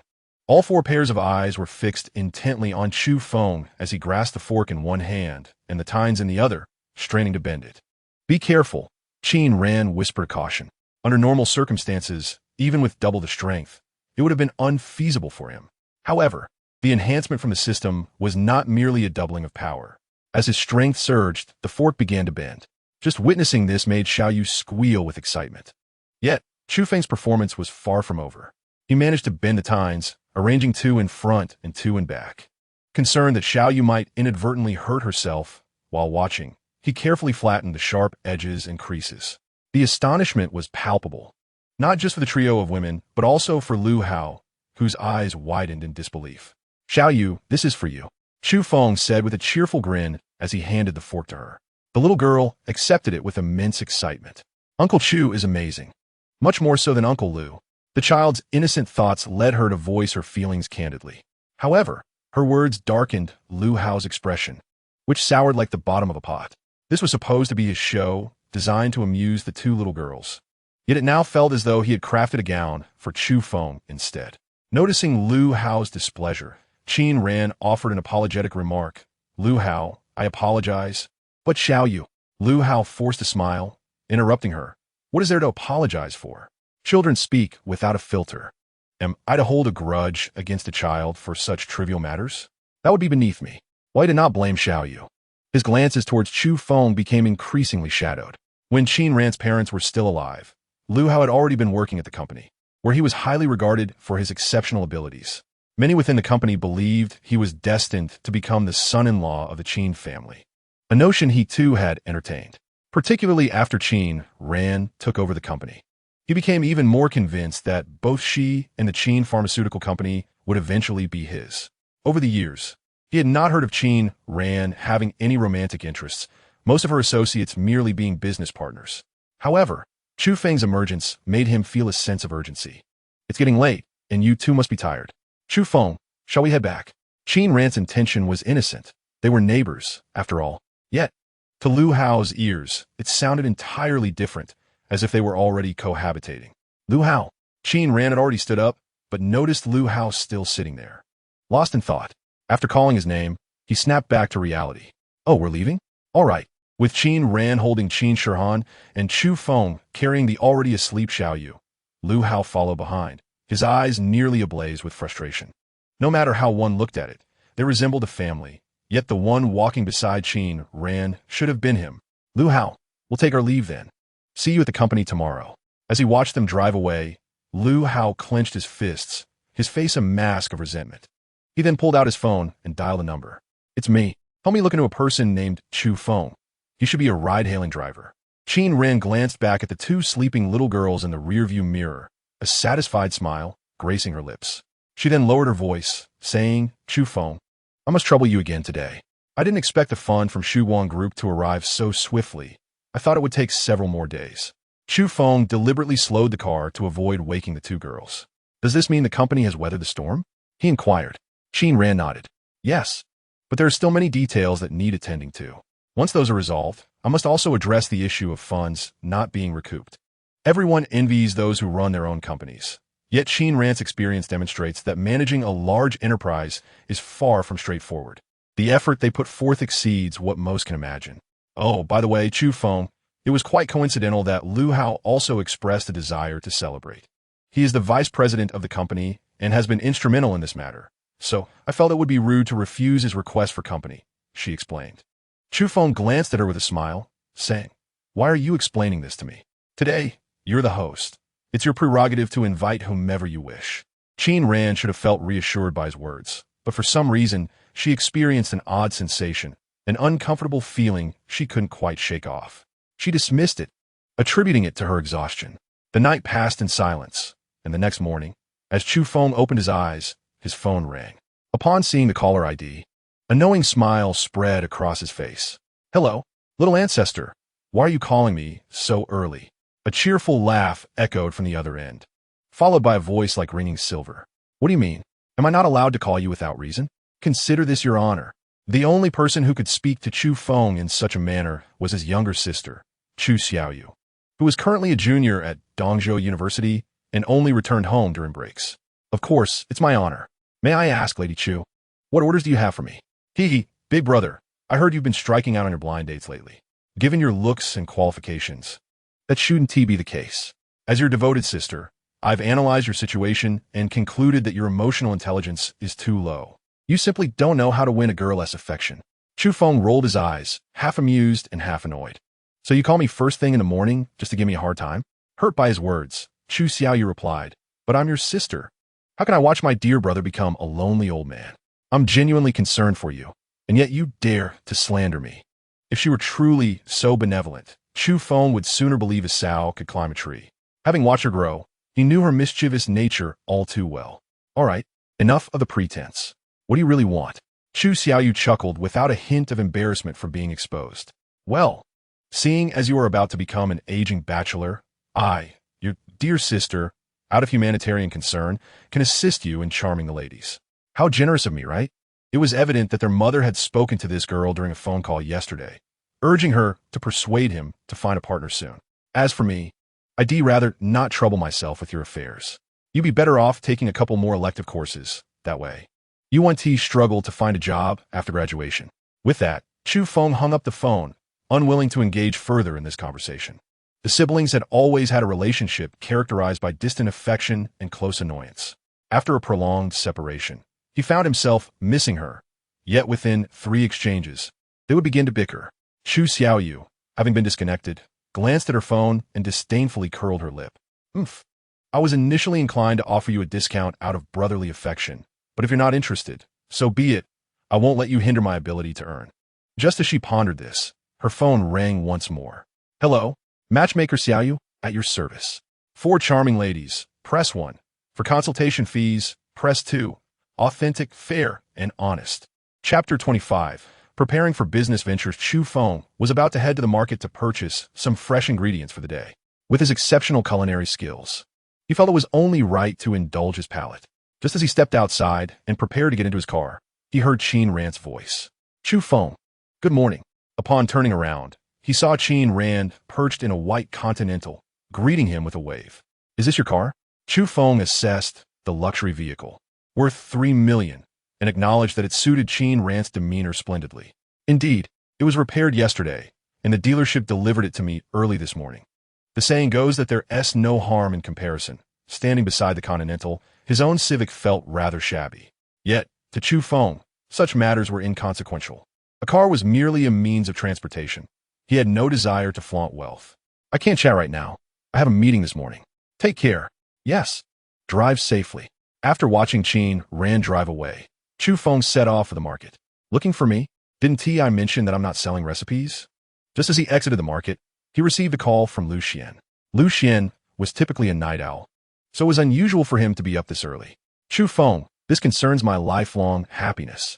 You can't just ignore me. Chu Feng rolled his eyes. You meet a girl, and suddenly it's the end of the world. Have you maintained a relationship for more than 3 months? Normally, Lu Xian would have retorted, but this time, he was unusually serious. Chu Feng, I'm not joking this time. I'm sincere.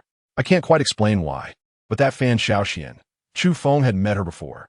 Compared to Lu Xian's previous girlfriends, she didn't seem particularly outstanding. What was it about her that had ensnared him? Now, he was even asking for help. Lu Xian's seriousness prompted Chu Feng to adopt a more earnest demeanor. Lu Xian, let me ask you, did Fan Xiaoxian send you to me? No, don't misunderstand. I just noticed that Xiaoxian has been looking troubled lately, so I want to cheer her up. Hearing this, Chu Feng felt somewhat relieved. If it were indeed Fan Xiaoxian pressuring Lu Xian to seek him out, then her character would certainly be questionable. Once in the car, Chu Feng pondered for a moment before speaking. Lu Xian, I will not be selling my recipes, but I have another suggestion, depending on whether Fan Xiaoxian agrees. This was the first time Lu Xian had approached him with such humility, and Chu Feng was reluctant to dismiss him outright. Though it was merely an idea, given his current circumstances, trying at Yuan Ti entail significant risk. All right, are you home? I'll bring Xiaoxian over now. Lu Xian was likely referring to the apartment he had previously occupied. I don't live there anymore. Let me send you the location. After hanging up, Chu Feng sent Lu Xian the address for Villa number 7 in Golden Dragon Bay. Lu Xian quickly replied, wow. Golden Dragon Bay? After returning home, approximately half an hour later, Lu Xian called again. Chu Feng, are you sure you didn't give me the wrong address? I'm at the entrance of Golden Dragon Bay, and the security said I need to contact the owner to gain entry. Oh, just hand your phone to them. Soon, the voice of the security guard came through the phone. Hello, is this Mr. Chu? From the sound of it, this must be the guard, Zhang Long, who had become familiar with him over time. Yes, it's me. The owner of this phone is my friend. Please let them in. All right, I'll let them through. Whenever Chu Feng entered or exited, he would chat with Zhang Long, growing more acquainted with him. Lu Xian parked at the entrance of Villa number 7, alighting from the car with a look of sheer disbelief. Just then, Chu Feng came out to greet him, and Lu Xian grasped his shoulders in astonishment. Did you win the lottery? Though Lu Xian's family was well off, they were not extravagant enough to purchase such a luxurious villa. Seeing Chu Feng shake his head, he inquired further, or have you done something you shouldn't have? Brother, if you're in trouble, you need to tell me. Don't do anything foolish. Chu Feng found the situation comical. Stop overthinking. I haven't stolen or committed any crimes. Now let us head inside. Once settled in the living room, Lu Xian exchanged glances with Fan Xiaoxian before eagerly asking, Chu Feng, what was that suggestion you mentioned earlier? Please share it. It's merely an idea. Let me explain and see if you can grasp it. After a brief pause, he continued, as for the recipes, I certainly want to be selling them. My idea is that we could collaborate. I provide the recipes, and you contribute the labor, and together we can open a restaurant. Fan Xiaoxian appeared momentarily puzzled. But Chu Feng, if that's the case, wouldn't you be giving away your recipes for free? Chu Feng nodded. Her interpretation was indeed accurate at face value. However, if I were to sell the recipes to you, it would be a one-time transaction. What do you think would be a fair price? He elaborated. Recipes symbolize long-term profitability. In other words, as long as people need to eat, these recipes will always hold value, making them priceless. Chu Feng's intention was quite simple. Since the recipes were invaluable, why not let them continue to generate income? Fan Xiaoxian furrowed her brow, seemingly pondering this proposition. But how would the profits be divided? She found Chu Feng's proposal viable. With his recipes, they would have little to worry about regarding business. The most crucial issue remained, the division of profits. How do you think we should split it? Chu Feng returned the question. After a moment's thought, Fan Xiaoxian proposed, the recipes are the cornerstone of the business, so they are undoubtedly the most important. If we were to open a large restaurant, I believe a 60-40 split would be ideal, meaning you would take 60 and we would take 40. Though Fan Xiaoxian offered the lion's share of the profits to Chu Feng, he slightly shook his head. Is that not agreeable? Perhaps we could consider a 70-30 split instead? Although this may yield a lesser profit, it is certainly better than the present situation. Fan Xiaoxian found a reason to console herself, but to her surprise, Chu Feng shook his head. 1-9, if you agree, we can proceed with our discussions. What? Fan Xiaoxian stood up in excitement, her sincerity unquestionable. For she would not have proposed a 4-6 split, conceding the larger share to Chu Feng. However, his demand for a 1-9 division was simply unacceptable to her. Chapter 26. Breaking free from societal prejudices. Chu Feng, isn't that a bit excessive? I believe a 3-7 split would be more appropriate. Lu Xian also felt that the 1-9 division was rather extreme. Surely, one cannot expect others to labor diligently only to earn less than what they currently gain from this modest restaurant. Can they? Yet, Chu Feng remained resolute. Reclining on the sofa, as he stated, 1-9 is non-negotiable. Fan Xiaoxian, let me be frank.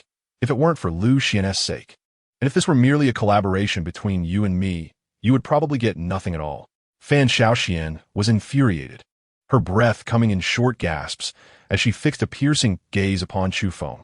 If looks could kill, he would likely be a goner. I acknowledge that your culinary skills are indeed the finest I have ever encountered, comparable even to world-renowned chefs. However, your demands are something I cannot acquiesce to. I can only interpret this as a jest at my expense. Let today be a day I never set foot here. Farewell. She turned to leave, but was halted by Lu Xian. Xiaoxian, wait a moment. Chu Feng is not that kind of person. He surely has more to say. Chu Feng smiled, realizing that Lu Xian understood him quite well. All right, Lu Xian is correct. I have yet to finish my statement. Please have a seat. This is not due to any sadistic pleasure on Chu Feng's part, but rather a recognition that while Fan Xiaoxian appeared to have no significant flaws, she harbored a deep-seated pride. In truth, this is a common trait among many women, though Fan Xiaoxian exhibited it more prominently. If she were not challenged now, not only would future collaborations be jeopardized, but Lu Xian's life would undoubtedly become more arduous as well. Once Lu Xian brought Fan Xiaoxian back to her seat, Chu Feng continued, as for the 1-9 split, I will not budge. However, for this collaboration, you will not need to invest a single penny up front. I will cover all expenses related to location, renovation, and other costs. You will receive your salaries in addition to the 1/10 of the profits. The two were momentarily taken aback, and Lu Xian inquired, doesn't that mean Xiaoxian is essentially working for you? Chu Feng remained non-committal. Exactly. Do you still consider this excessive? If this is deemed excessive, then the concept of charity would scarcely exist in this world. I will go prepare the meal. You have plenty of time to consider this. No need to rush. Chu Feng rose and headed to the kitchen, leaving the two in the living room. Although this was a spur-of-the-moment decision to assist Lu Xian, it posed no disadvantage to Chu Feng. While he was currently free from financial worries, he was not inclined to live off his resources indefinitely. However, It was also unrealistic to expect him to toil endlessly like Qin ran. Therefore, he believed in delegating professional tasks to experts, enjoying the fruits of their labor instead, an arrangement he found quite agreeable. Ultimately, Chu Feng had long harbored some discontent with the current state of affairs. The dominance of feminism had led many women to feel superior to men, a sense of innate superiority that was rather off-putting. After several unsuccessful matchmaking attempts, Chu Feng's disdain for this sentiment deepened. Men were the ones doing the work, yet it was the women who reaped the rewards. Why should men not enjoy their fair share of comfort? He was determined not to conform. Even if he could not change the world, he at least possessed the ability to free himself from such societal prejudices. In fact, the conditions proposed by Chu Feng were already quite enticing. Fan Xiaoxian hesitated only out of pride, as Chu Feng had indeed, at times, seemed to toy with her. Yet when he invited them to taste his culinary creations, she finally made up her mind. Chu Feng, I agree. I will discuss this with my father as soon as I return, and once we reach an agreement, I will inform you. Seeing Fan Xiaoshuan's spirits lift, Lu Xian discreetly gave Chu Feng a thumbs up. Bro, you're reliable. After sending the two off, Chu Feng took time to contemplate his next steps. As he was on the verge of entering the business realm, preparation was essential. Clarifying his thoughts, the first matter to address was the choice of location. Even if the menu would undoubtedly be flawless, settling for a less favorable spot was not an option. Just as Fan Xiaoshuan's family restaurant was somewhat isolated, a location with greater foot traffic would undoubtedly yield much higher profits. This was not his area of expertise, so he would have to reach out to someone more knowledgeable. Thus, he placed a call to Zhang Heng. Chu Feng, what can I do for you? Zhang Heng's cheerful voice came through, and Chu Feng skipped the pleasantries, stating directly, Uncle Zhang, I wish to open a restaurant and am in search of a prime location. Does our group have any business in that regard? Certainly. But what prompted you to consider opening a restaurant? Zhang Heng inquired, aware that their group also had a catering division. Chu Feng preferred not to elaborate too much and simply replied, no particular reason, just planning to embark on a venture with friends. Young people often act on impulse, but ultimately, it's all about making money. Zhang Heng was supportive of this initiative. Very well. I will notify the head of Shuguang Real Estate to get in touch with you. Thank you, Uncle Zhang. Not long after hanging up, a call from an unfamiliar number came through. Hello, Mr. Chu. I am Sun Chong, the general manager of Shuguang Real Estate. Ah, Manager Sun, hello. After exchanging greetings, Sun Chong continued. I have already heard from Director Zhang about your desire to select a prime location for a restaurant. I am currently out of town and will return tomorrow morning. Shall we schedule a meeting for further discussion? Sun Chong exhibited strong organizational skills. Otherwise, he would not be entrusted with such an important role. All right, let us meet tomorrow at noon. With the time and place settled, the arrangements were finally complete. Uncle, Chu Un-so. Just as Chu Feng closed his laptop, he spotted Qin Shihan and Qin Xiaoyu peering through the window. He promptly opened the door, smiling as he greeted them. What brings you two out here? It's so boring at home. We wanted to ask Grandma Lee to take us to the park. Noticing Aunt Lee standing behind them, Chu Feng nodded in acknowledgement. Compared to before, Aunt Lee was far more competent in her duties. She had not forgotten to bring water bottles, snacks, and the girls' jackets for their outing. All right, let us go then. Uncle will accompany you.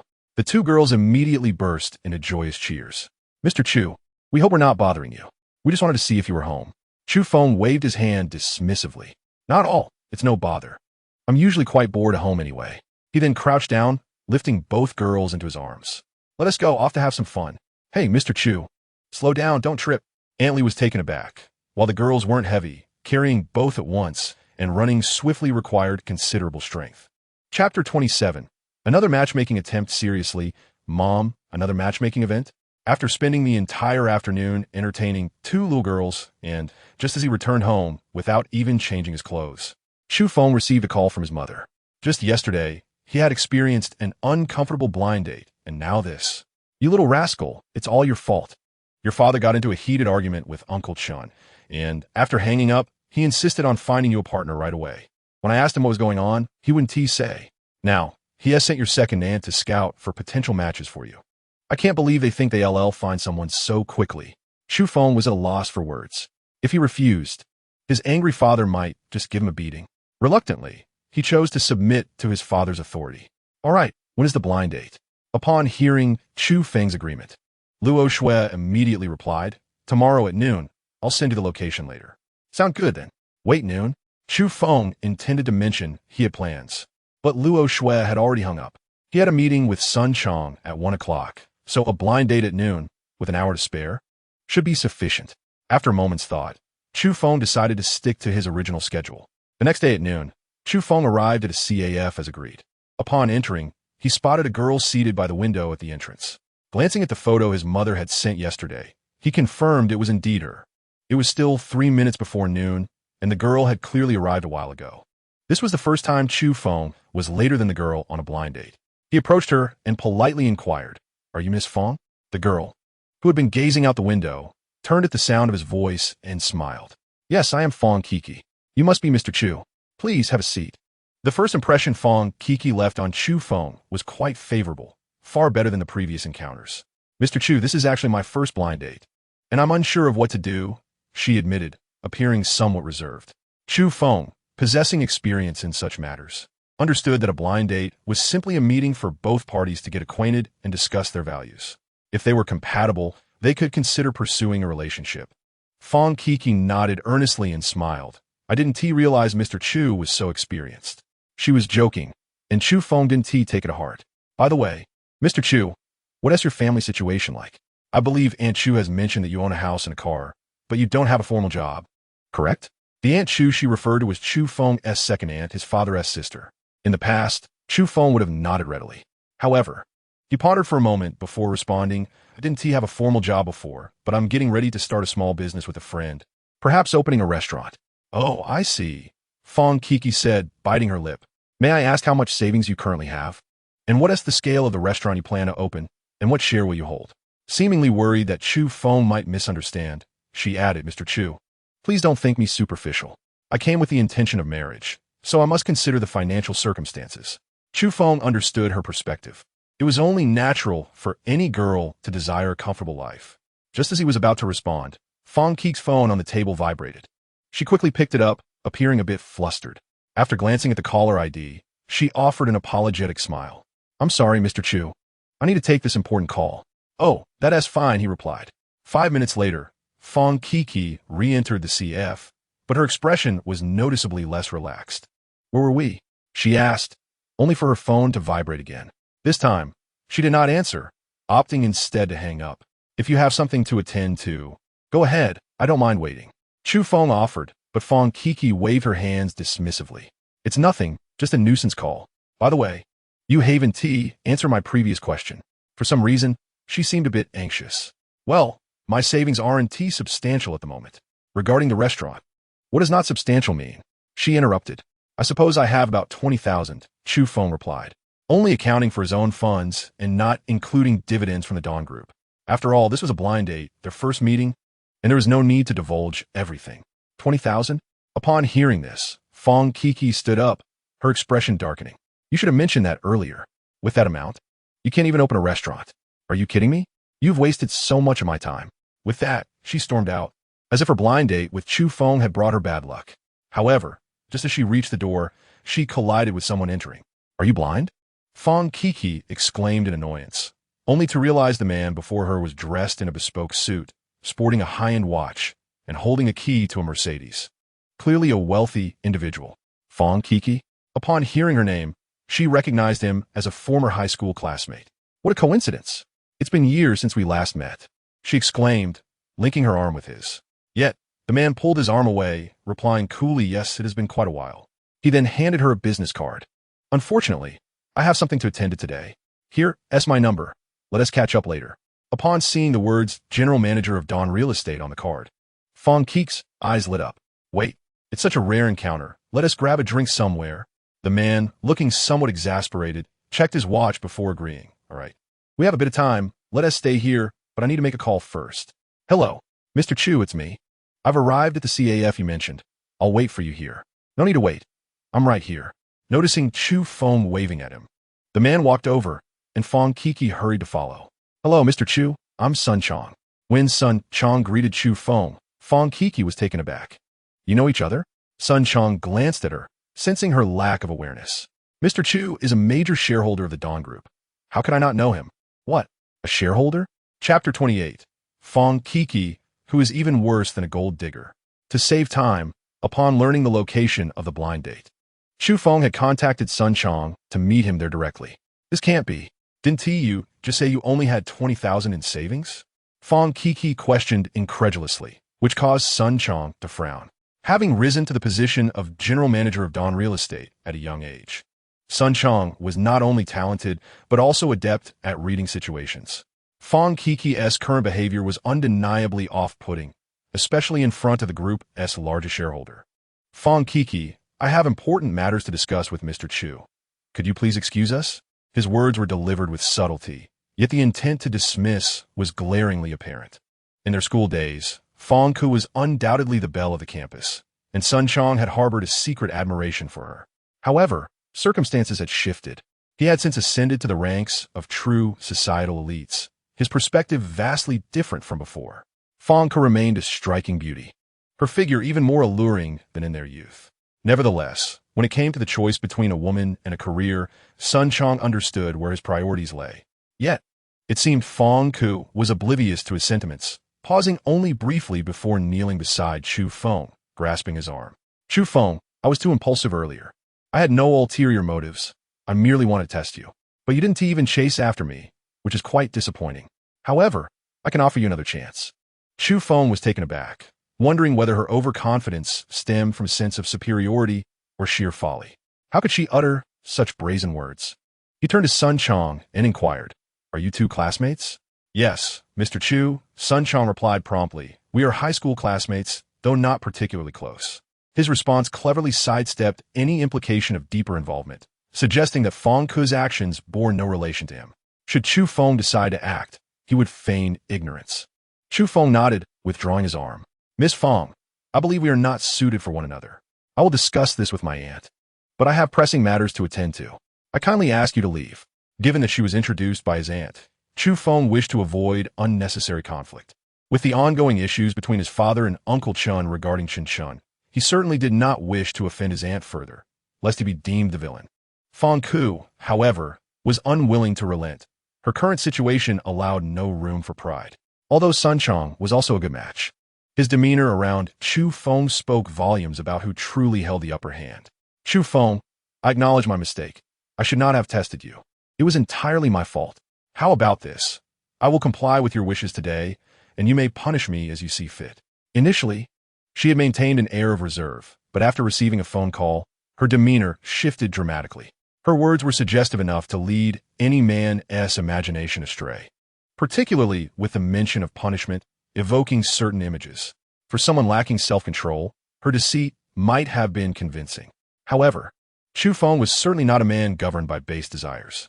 Miss Feng, while I am uncertain of your motives, I must implore you to maintain some decorum.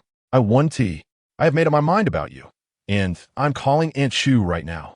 Every individual possesses their limits, and no matter how shameless one may become, there ought to be boundaries.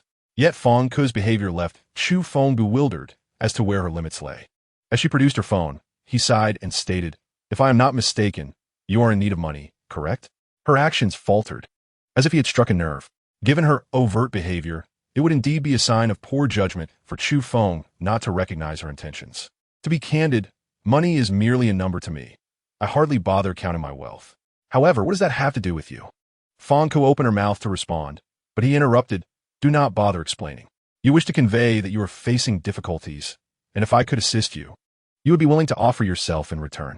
But let me be clear, Hongqi, you hold yourself in far too high regard. And here's another sentiment for you. You are unworthy.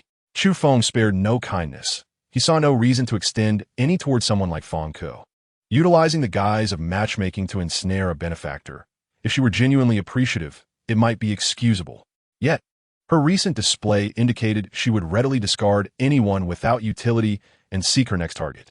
Such a person would render the term slut insufficiently harsh. Chu Feng, even a figurine possesses a modicum of indignation, let alone Hongqi. Now that her true intentions have been exposed and she had been insulted, how could she remain indifferent? Chu Feng glanced at the time on his phone and declared, Manager's son is getting late. Please escort your classmate out. Sun Chong immediately comprehended. Despite his high-ranking position as a general manager, in the presence of Chu Feng, he was but an inconsequential figure. Even Zhang Hong, The chairman showed deference to Chu Feng, rendering Sun Chong merely a subordinate. Yes, Mr. Chu. Sun Chong inclined his body slightly, seizing Feng Ke's arm and leading her toward the exit. She had finally found a lifeline, the thickest one at that, yet now it seemed to slip from her grasp. How could she accept such a fate? Thus, she struggled to free herself from Sun Chang's grip, but he shot her a cold glance and swiftly delivered a sharp slap across her face. Allowing this woman to continue her antics could create a rift between Chu Feng and himself. It was crucial to note that Chu Feng held veto power within the company. Should he be dissatisfied and choose to dismiss Sun Chong, no one could prevent it.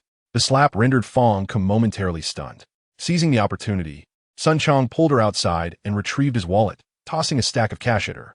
You sought money, did you not? Here it is. Consider it compensation for that slap.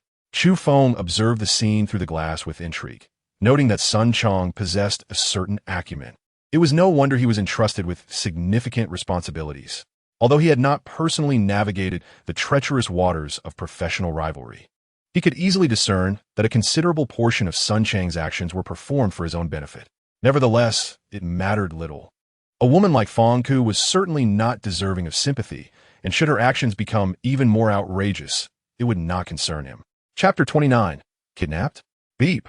Congratulations, host, for unveiling the ulterior motives of your blind date, resisting temptation, and upholding the integrity of manhood. As a reward, you receive an additional sign-in opportunity. Would you like to use it immediately? The system's reward had arrived. Chu Feng realized that regardless of the matchmaker, as long as the other party harbored ulterior motives or maintained an arrogant demeanor, he need not show any mercy. As the saying goes, you show me a foot, and I'll show you a mile. If one approached with courtesy, even if a romantic connection did not materialize, they could still remain friends. However, should the ideology of female supremacy rear its head, Chu Feng would certainly not hesitate to act decisively. The logic was sound. Was it not worthwhile to accept the system reward? When Sun Chong returned, Chu Feng refrained from using his sign-in opportunity immediately. Mr. Chu, I apologize for taking up your valuable time. Sun Chong maintained his respectful demeanor, making no mention of Feng Ke. Chu Feng was pleased with this development. Let us discuss the matter at hand. I require a location that is the two deliberated for over 2 hours, revealing Sun Chang's diligence. Although he had been attending to business out of town yesterday, today he presented a comprehensive array of information to analyze the pros and cons of various locations. Mr. Chu, let us tentatively agree on this for now. I will inquire about the auction schedule and notify you accordingly. Sun Chong expressed his thoughts because the two individuals had deliberated for quite some time, and the most satisfying location they discussed was, in fact, a grand hotel.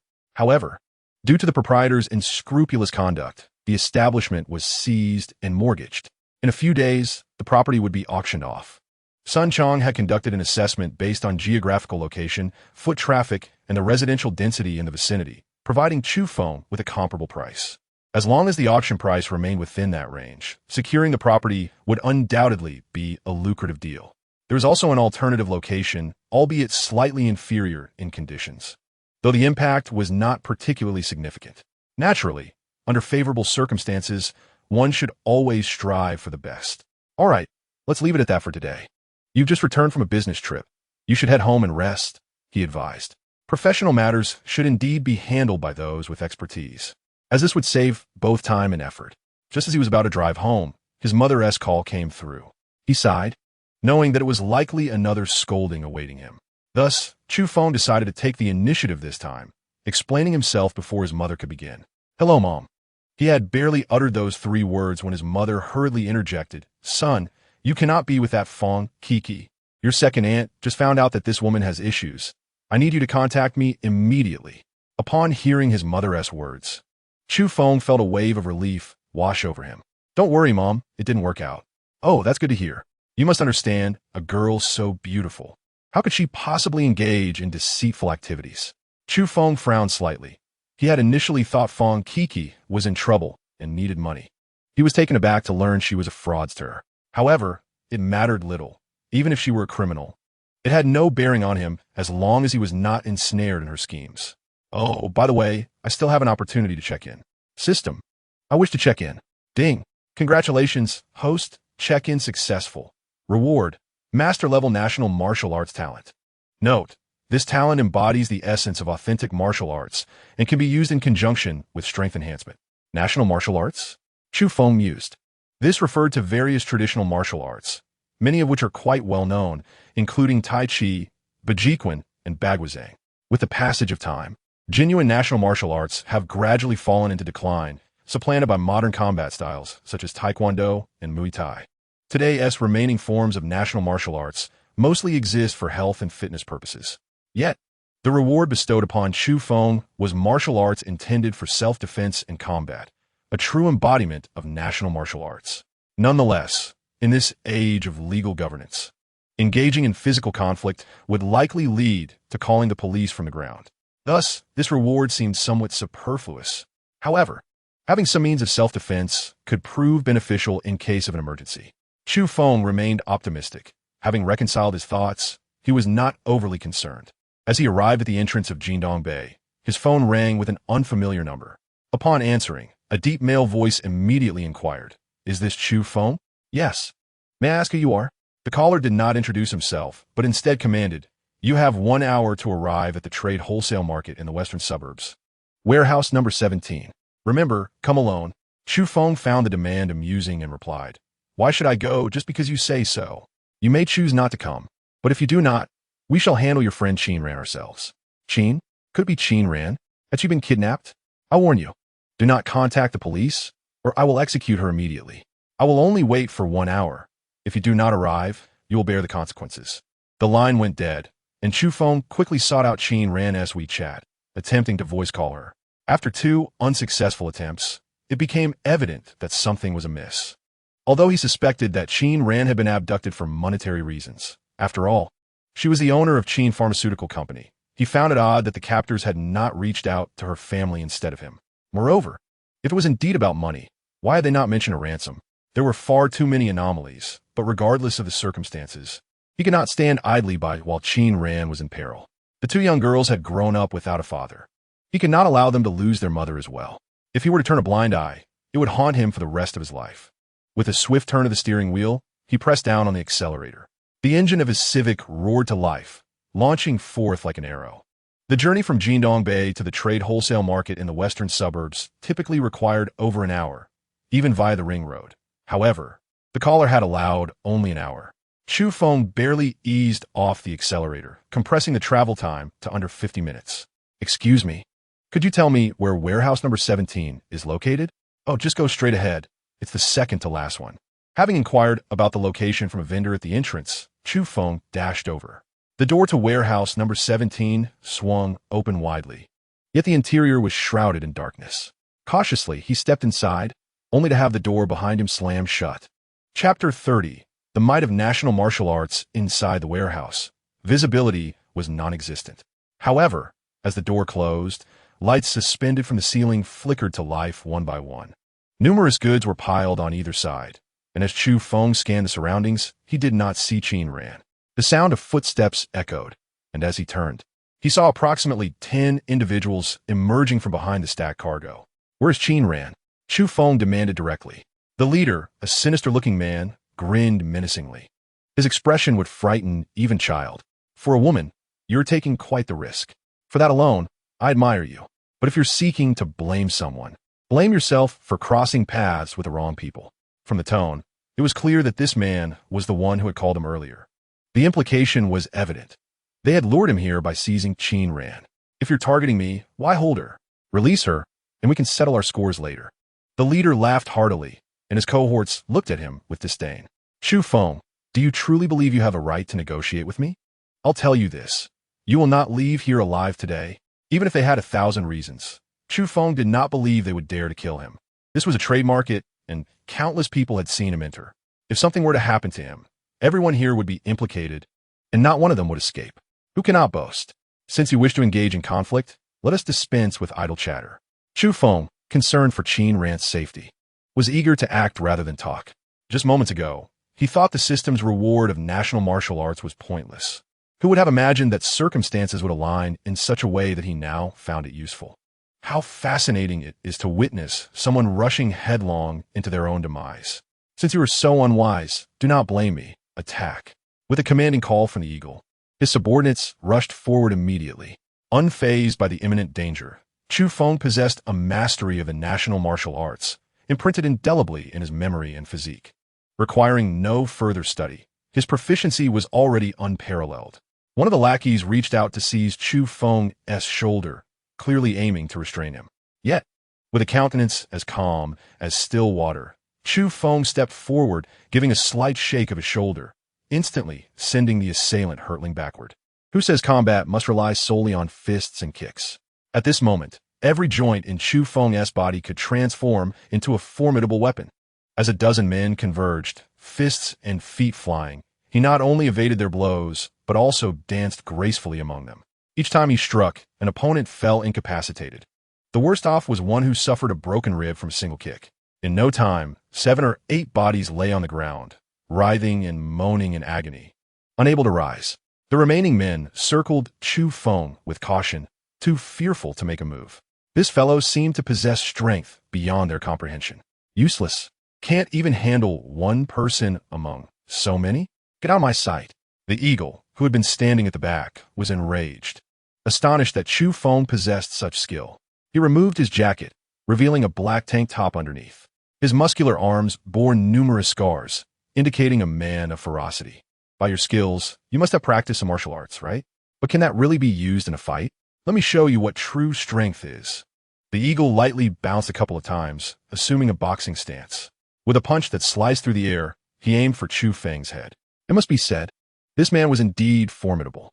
However, Chu Feng merely tilted his head slightly, delivering an elbow strike to the eagle's side face, causing him to stagger 2 steps sideways. His head spinning. Damn it, I was careless. The eagle seemed intent on saving face, feigning that he had merely been caught off guard. In reality, he had not even registered the attack. Yet this time, he was more focused, unaware that Chu Feng had not yet exerted his full strength. I shall ask you once more, where's Qin Ran? Chu Feng stood there, appearing casual, as though his entire being was rife with vulnerabilities. The eagle retorted, Want to know? Then you can ask the king of hell after you're dead. Despite the eagle's bravado, Chu Feng's methods were even more resolute. As the eagle prepared to strike again, Chu Feng denied him the chance. He swiftly stepped forward, thrusting his elbow with great force, executing the most powerful technique from the 8 Extremes fist, the heart-top elbow.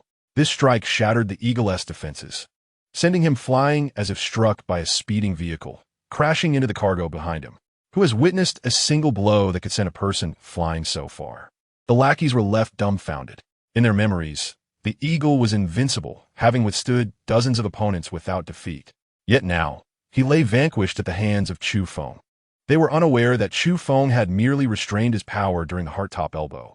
Had he unleashed his full might, the eagle might have perished in an instant. The eagle attempted to struggle, but his ribcage had been shattered, and even the slightest movement brought excruciating pain. Chu Feng approached step by step, looking down upon him. I shall ask you once more, where is Qin Ran? 40 minutes later, Chu Feng parked his car at the entrance of the Qin Pharmaceutical Company. Sir, may I ask whom you are looking for? Inquired the security guard as part of routine protocol. I'm looking for your President Qin. I'm a friend of hers. Looking for President Qin? There are many people who claim to be her friends, the guard said skeptically, eyeing Chu Feng. Enough with the charade, just leave. One could not blame the guard. After all, Qin Ran's beauty was renowned. Many sought to approach her under various pretexts. Chu Feng felt a pang of urgency. For the eagle had claimed he had captured Qin Ran, but merely used it as bait to lure Chu Feng. This left him with doubts, especially since Qin Ran had not answered his recent call. Yet, the eagle's demeanor did not seem like that of a liar. As for who intended to harm him, Chu Feng worried not. Provided he confirmed Qin Ran's safety, he believed all would soon be revealed. I truly am a friend of President Qin. If you don't believe me, you can call the office to verify. Chu Feng maintained his composure, though if the guard continued to obstruct him, he would resort to more forceful measures. At that moment, another security guard approached. Hey, sir, weren't you the one who previously brought President Qin to the company? I recognize your vehicle. You're looking for President Qin? She's in a meeting. Let me take you to the reception area. Chapter 31. This is the first time, and the last time. Fortunately, this guard recognized Chu Feng, though the other guard remained apprehensive. You could just let him in like that? What if something happens? What could happen? I'll just wait here with this gentleman for President Qin, replied the first guard. though he claimed to accompany him. It was more to keep an eye on Chu Feng. "Sir, this way, please." The accommodating guard guided Chu Feng through the company, explaining as they walked. Ahead was the office building, to the right were laboratories, and further back was the pharmaceutical workshop. The shorter building over there was the company cafeteria. Chu Feng remained silent, and the guard walked briskly, not needing to urge him along. Upon entering the office building, the guard took Chu Feng directly to the third floor via the elevator. "Sir, this is the reception area. Our President Qin is in a meeting. Please have a seat here while I fetch you a cup of tea." The guard was perceptive and efficient, making the process comfortable for Chu Feng. Yet, Chu Feng called out to him, "Hey, my friend, where's the meeting room? I'd like to take a look." "Don't worry, I want to go in. Just a glance at the door will suffice." The guard hesitated, but eventually relented. "All right, follow me, but you must only look from the door, as bringing you in like this is already against protocol. Please don't make it harder for me." Chu Feng nodded and followed the guard. "Sir, this is the meeting room. Look, our President Qin is speaking right now." The meeting room was constructed with glass walls, allowing a clear view inside. Upon seeing Qin Ran, Chu Feng finally exhaled in relief. Since she was unharmed, it meant the eagle had not deceived him, which was the best outcome. He had no intention of interrupting the meeting and was about to return to the reception area when he turned just in time to meet Qin Ran's gaze. He waved his hand helplessly, signaling that he was fine and for her to continue with the meeting. To his surprise, after a couple of sentences, she walked towards the door. Seeing Qin Ran emerge, the guard's expression soured. "President Qin, this gentleman claims to be your friend. I've seen him before when he brought you to work, so I let him in." Qin Ran dismissed the concern with a smile. "All right, I understand. You can return to your duties. Thank you for your hard work." Seeing that Qin Ran was unconcerned, the guard finally relaxed and left. "Chu Feng, what brings you here? Do you need something from me?" "Oh, it's nothing much. By the way, where's your phone? I just sent you a voice message, but no one answered." Qin Ran instinctively checked her pocket and replied, "Oh, right, my phone is with Lu Hao. He said he would help me upgrade a newly developed app. I was so eager to attend the meeting that I forgot to retrieve it from him." Although she had already suspected this, Chu Feng's affirmation confirmed her conjecture. "Well then, you should go to your meeting. Where's Lu Hao's office? I'll go check on him." Qin Ran was somewhat puzzled. After all, Chu Feng and Lu Hao had only met once, so when did they become so friendly? Nevertheless, she responded, "Oh, the office is on the 4th floor. You go ahead, and after my meeting, I'll come find you. Since you're here, I'll show you around the company." "All right." As Chu Feng turned towards the elevator, Qin Ran tilted her head, still unable to comprehend. Could it be that he was worried because he couldn't reach me? As this thought crossed her mind, she chuckled to herself, realizing she was overthinking it. They were merely friends. After all, there was no reason for him to be concerned to that extent. Perhaps he simply had some free time today and decided to stop by. She returned to the meeting room to continue her work, while Chu Feng arrived at Lu Hao's office door. Without knocking, he pushed the door open and walked in. Hearing the sound, Lu Hao looked up, and upon seeing Chu Feng, a flicker of panic crossed his face as he instinctively grabbed a phone from his desk and slipped it into his pocket. "Mr. Chu, what brings you here today? Are you looking for President Qin? She is currently in a meeting. Let me go call her for you." As he spoke, Lu Hao attempted to stand up and step outside, but as he brushed past Chu Feng, he was halted by a firm grip on his shoulder. "I just saw Qin Ran, but I'm not here to find her. I'm here for you." Chu Feng's tone remained unwavering, while Lu Hao's forehead glistened with cold sweat. "You want to speak with me? Then let's sit down and talk." They moved to the sofa, where Lu Hao poured a glass of water for Chu Feng. "Mr. Chu, please have some water." Chu Feng glanced at the cup before lifting his gaze back to Lu Hao. "I'll pass on the water. What if it's poisoned? That would be quite the predicament." Lu Hao's expression darkened, but he managed to smile. "What are you saying, Mr. Chu? How could there be poison in the water?" Such jokes are not amusing. Seeing Lu Hao feigning ignorance, Chu Feng grew impatient and stated directly, "You must be quite disappointed that those you hired failed to eliminate me. Lu Hao, I can see you have feelings for Qin Ran, but do you realize you've chosen the wrong adversary?" Lu Hao fell silent, his countenance growing increasingly grim. "First, he attempted to take Qin Ran's phone, then gave my number to an assassin, hoping to deceive me into a trap under the guise of kidnapping her. Naturally, I would believe it since I couldn't contact her, thus allowing your plan to succeed, wouldn't it?" Chu Feng's insight left Lu Hao speechless, as he found no words to counter. Since he had just seen Qin Ran, he surely knew her phone was with him, providing irrefutable evidence. With the truth exposed, Lu Hao dropped the pretense. "So what? Chu Feng, let me tell you, Qin Ran is mine, and no one can take her away. whether it's you or anyone else. I will eliminate all who stand in my way. Lu Hao's expression was one of sheer malice. As soon as he finished speaking, Chu Feng seized the cup from the table and hurled it at him. With an enhancement of strength, the ceramic cup shattered against Lu Hao's head, blood immediately spilling forth. What? You think it's acceptable for you to hire someone to kill, but I can't retaliate? Chu Feng's gaze was icy, as though he were stalking prey, instilling a deep-seated chill in Lu Hao. Lu Hao, I will say this only once. I care not for your intentions towards Qin Ran. However, she is my friend, and if you resort to despicable tactics, I will not stand idly by. If you wish to confront me, so be it. But let this be the first and last time. Should there be a next time, can you fathom the consequences? The blatant threat sent a shiver down Lu Hao's spine. He understood that Chu Feng was not jesting, for his eyes resembled those of a beast poised to devour its prey. Chapter 32. Unexpected circumstances at the auction. Half an hour later, Qin Ran pushed open the office door, only to find Chu Feng sitting alone on the sofa. Chu Feng, where did Lu Hao go? Why did he leave you here all alone? This seemed somewhat inconsiderate. It was no wonder Qin Ran felt a twinge of annoyance. Chu Feng, however, waved his hand with a smile. President Lu had urgent matters to attend to. Work is paramount.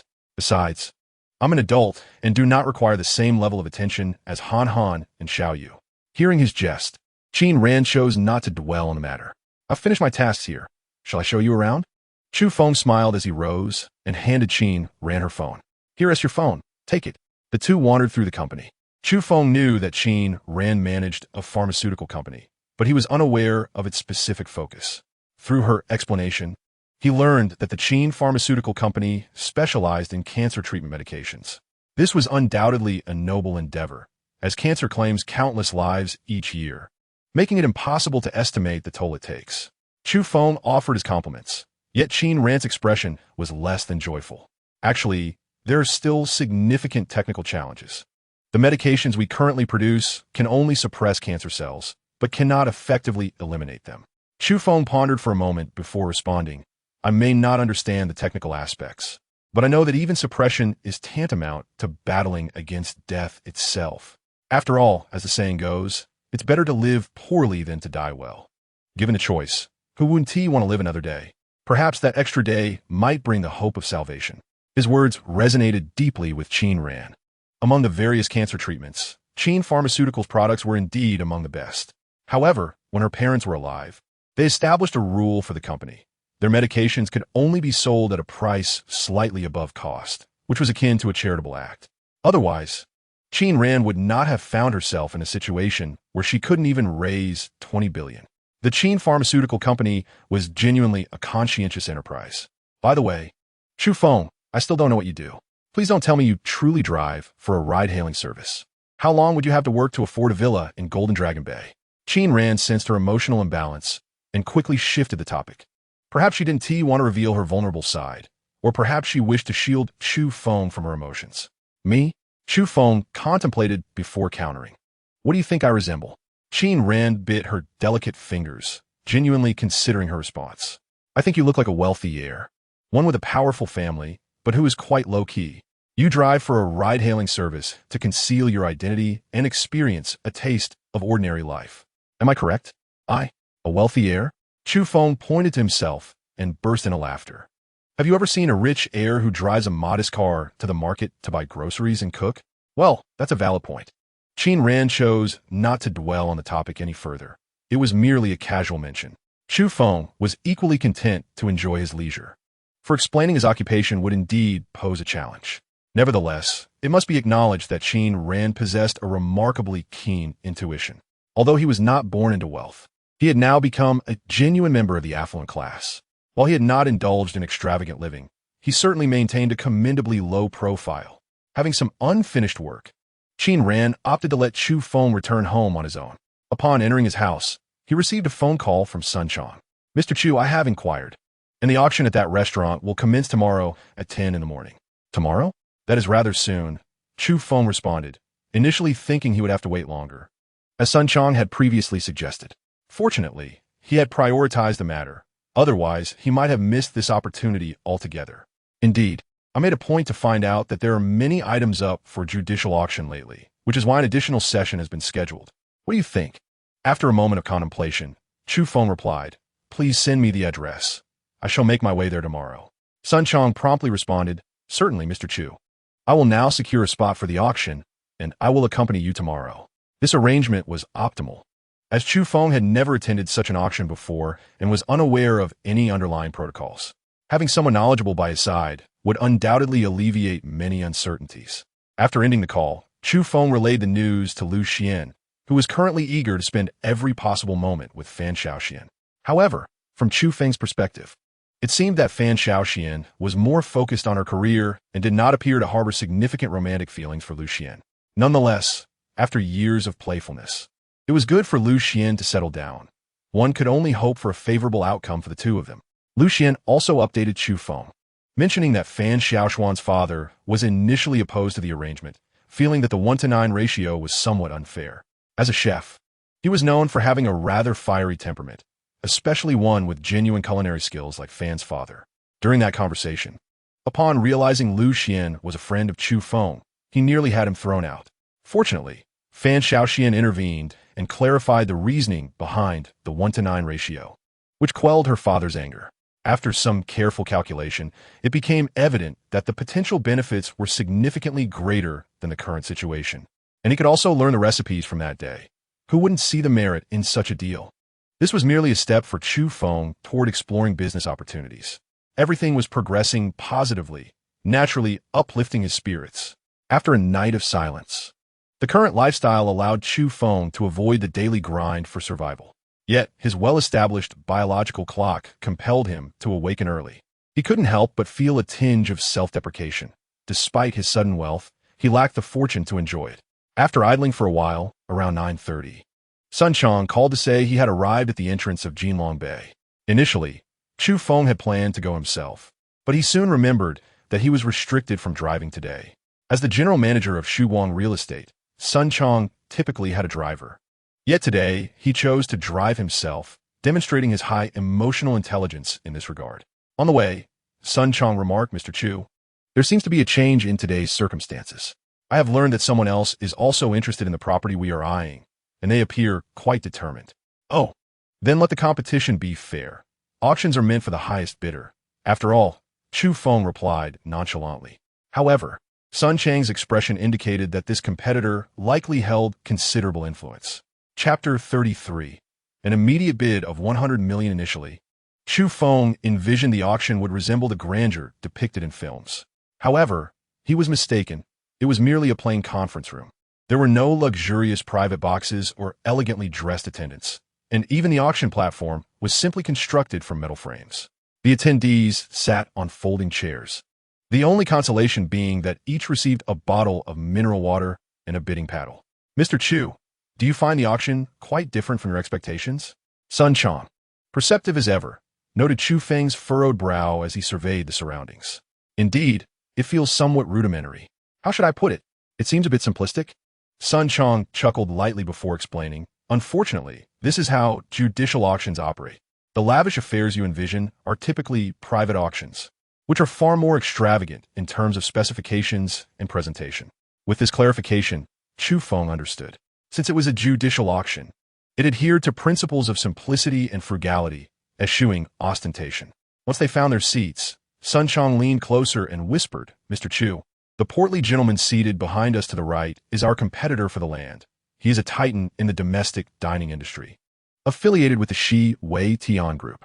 Chu Feng discreetly glanced back at the man, whose glistening visage indeed matched the reputation of his profession. Such judicial auctions adhere to strict time frames and procedures. Tardiness is not tolerated, as it results in exclusion regardless of one's corporate stature. The auction was set to commence at 10:20. A middle-aged man clad in a black suit and glasses ascended the stage, wielding a gavel as he took his position behind the makeshift auction podium. With a brief cough, he commanded the room's attention.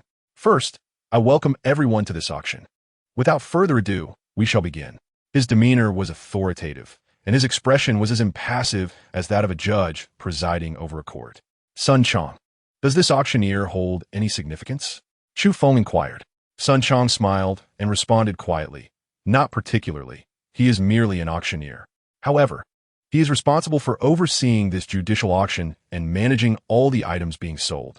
Many individuals attempt to bypass the auction process to procure desired items directly from him, but they invariably leave empty-handed. It was understandable. This position was undoubtedly a lucrative one, attracting countless watchful eyes.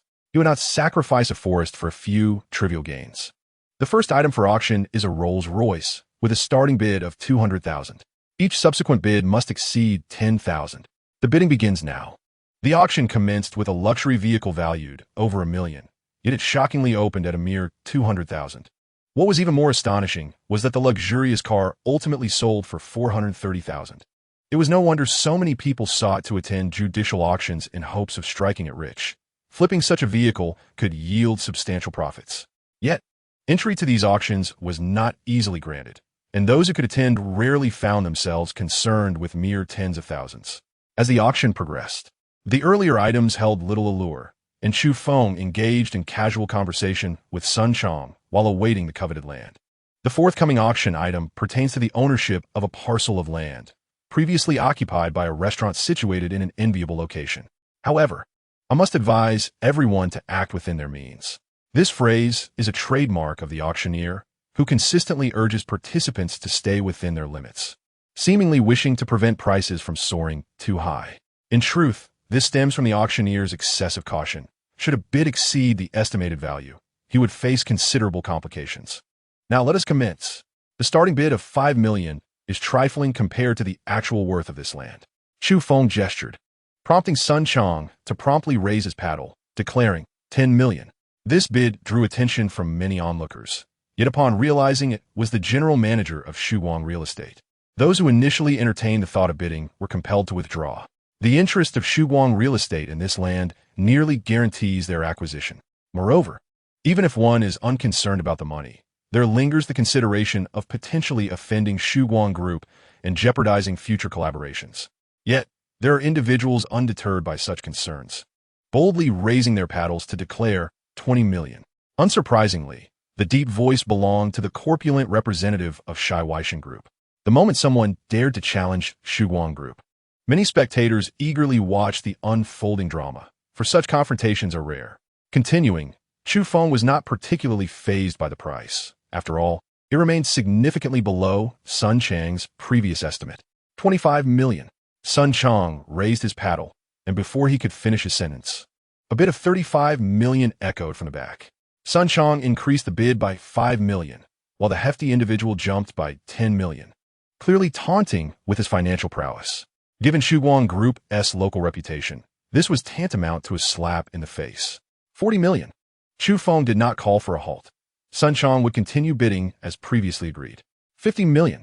The auctioneer glanced at the two bidders, furrowing his brow slightly. Their estimated price was merely $50 million.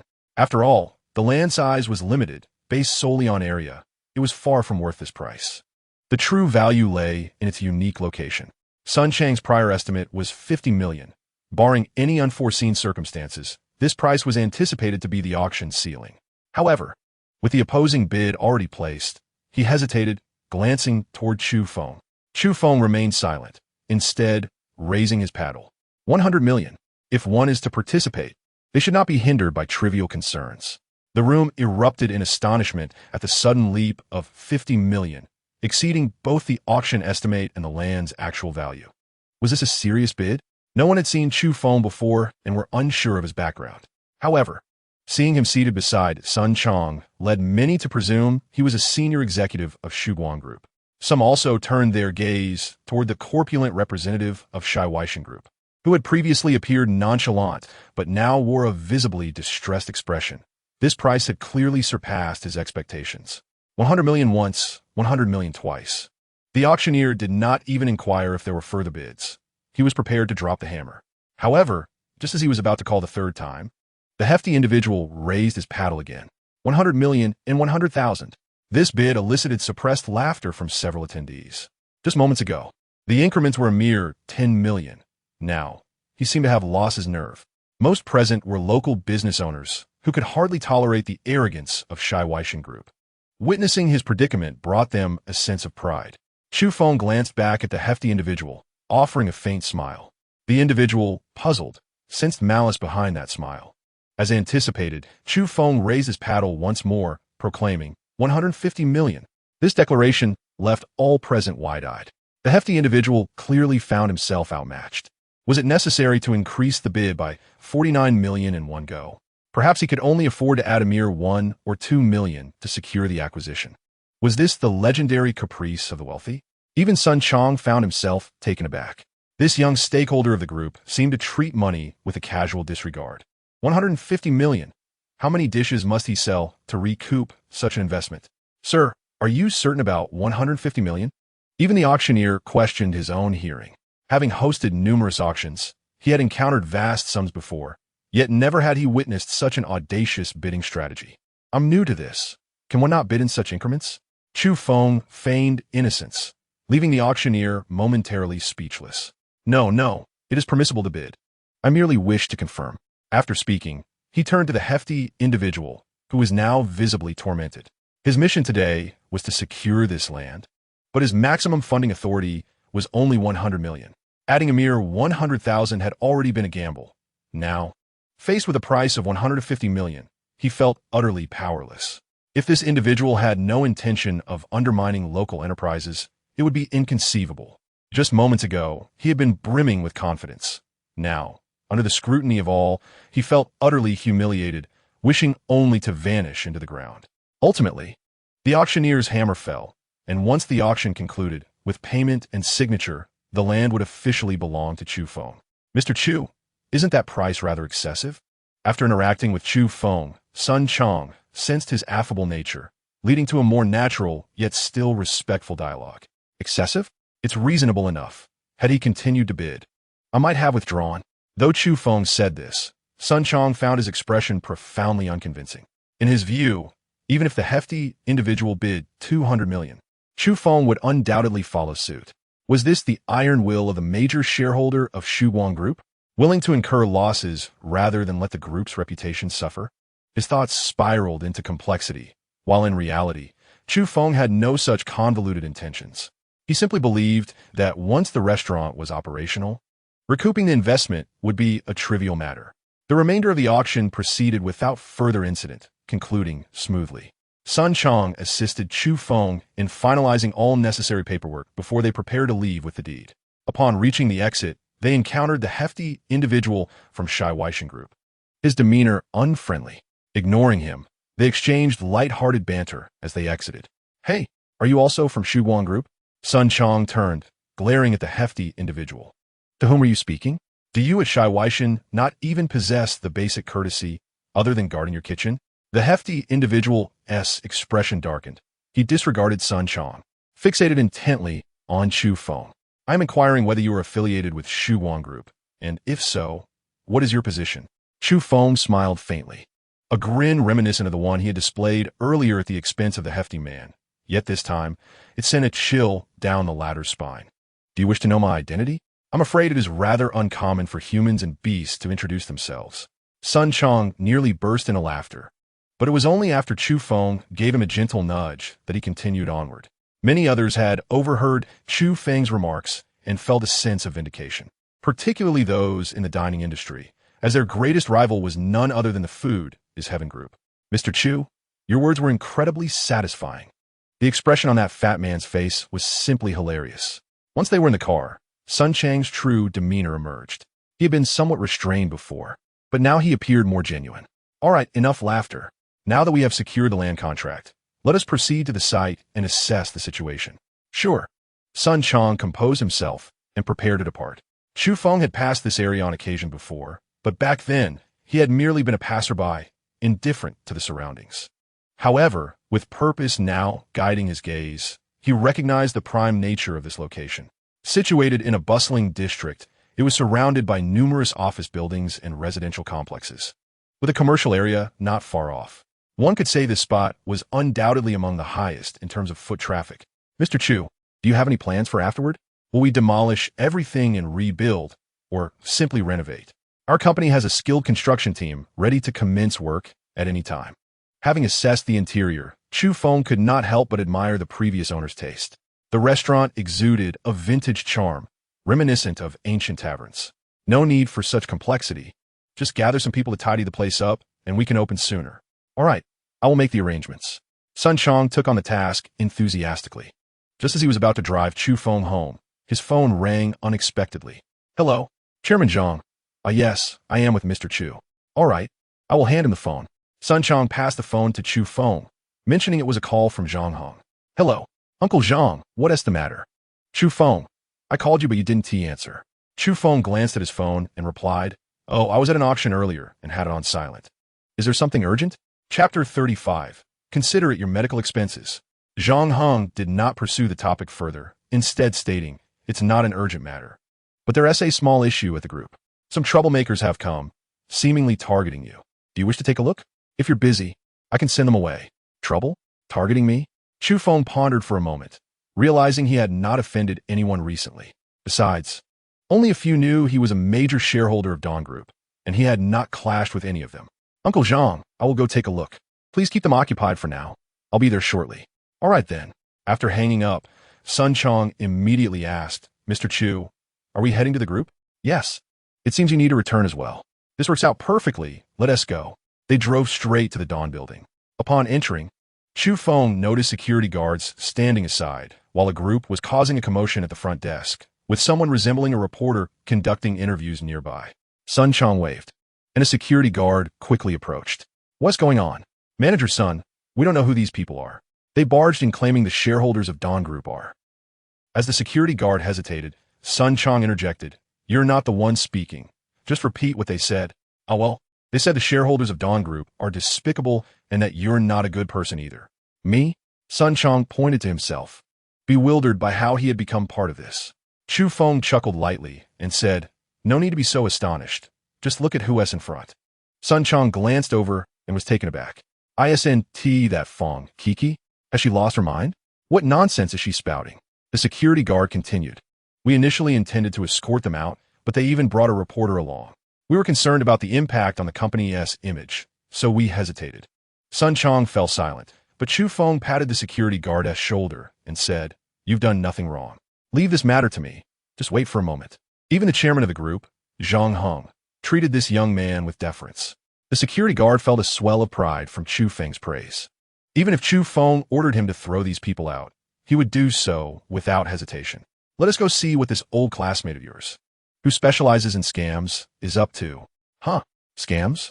Sun Chong, clearly unaware of Fong Qi's background, could only follow along, puzzled. Mr. Chu. The front desk staff greeted Chu Feng with a bow. Upon hearing this, Fong Qi turned and wailed, pointing a finger at him. You despicable scoundrel. You promised to take care of me for life, and now that I'm pregnant, you've vanished. After this declaration, the onlookers cast strange glances at Chu Feng.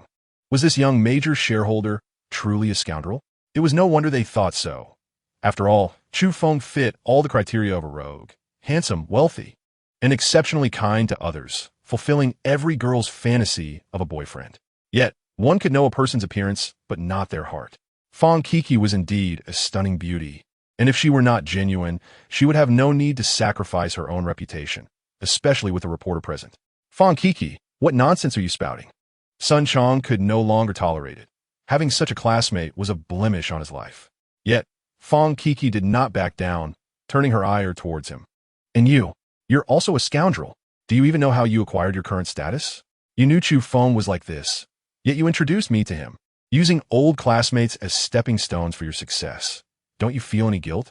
The expressions of the onlookers turned even more peculiar. So this beauty was a classmate of Sun Chong's, and he had introduced her to Chu Feng for his own advancement. Then Chu Feng had taken advantage of her, and now he was discarding her? She was pregnant. After all, such behavior was indeed inhumane. However, some were deeply concerned, knowing a reporter was present. If this incident were to circulate, it could ruin the reputation of Dawn Group. Are you done? Chu Feng maintained a calm demeanor, seemingly unfazed by the exposure of his true nature. What? Do you wish to bully a poor, orphan woman? I'll have you know, the reporter is right here, and if you act recklessly, you will surely be exposed. Chu Feng not that Tao Gu Fun. Indeed, you are correct. If this matter were to leak, I would be the sinner of Dawn Group. However, this comes with a stipulation. The truth of this incident must be verified, and the reporter must be genuine. As he spoke, Chu Feng reached out and seized the camera from the man behind him, violently smashing it to the ground. Gasps of shock erupted from the crowd, murmuring that Chu Feng had gone too far, attempting to destroy evidence despite his wrongdoing. Yet, as they looked closer, they sensed something amiss. At that moment, Chu Feng spoke again. If you're going to deceive, at least do it properly. Purchasing a genuine camera is hardly an exorbitant investment, is it? If one is unwilling to allocate such a modest sum, how can they expect to reap substantial profits? As he aptly noted, the ground is strewn with fragments of plastic, and this so-called camera is nothing more than an empty shell. The male actor's performance leaves much to be desired. Otherwise, Chu Feng would not have discerned the truth so swiftly. What do you mean? Are you feeling discomfort because your intentions were exposed before you could articulate them? Hongqi's expression darkened as she retorted, You scoundrel! Do you think such tactics can conceal your true nature? Even in the absence of reporters, I can still expose you online. The ferocity of internet harassment far surpasses that of traditional news. Those netizens care not for so-called evidence. They merely speculate to determine right from wrong. In today's climate, where feminism reigns supreme, if Hongqi plays the victim, Chu Feng will undoubtedly be subjected to a digital manhunt by these online vigilantes. Chu Feng shook his head helplessly and remarked, Well, this threat has some substance. Speak up. How much do you want? A glimmer of delight flickered in Hongqi's eyes, though she maintained an air of melancholy.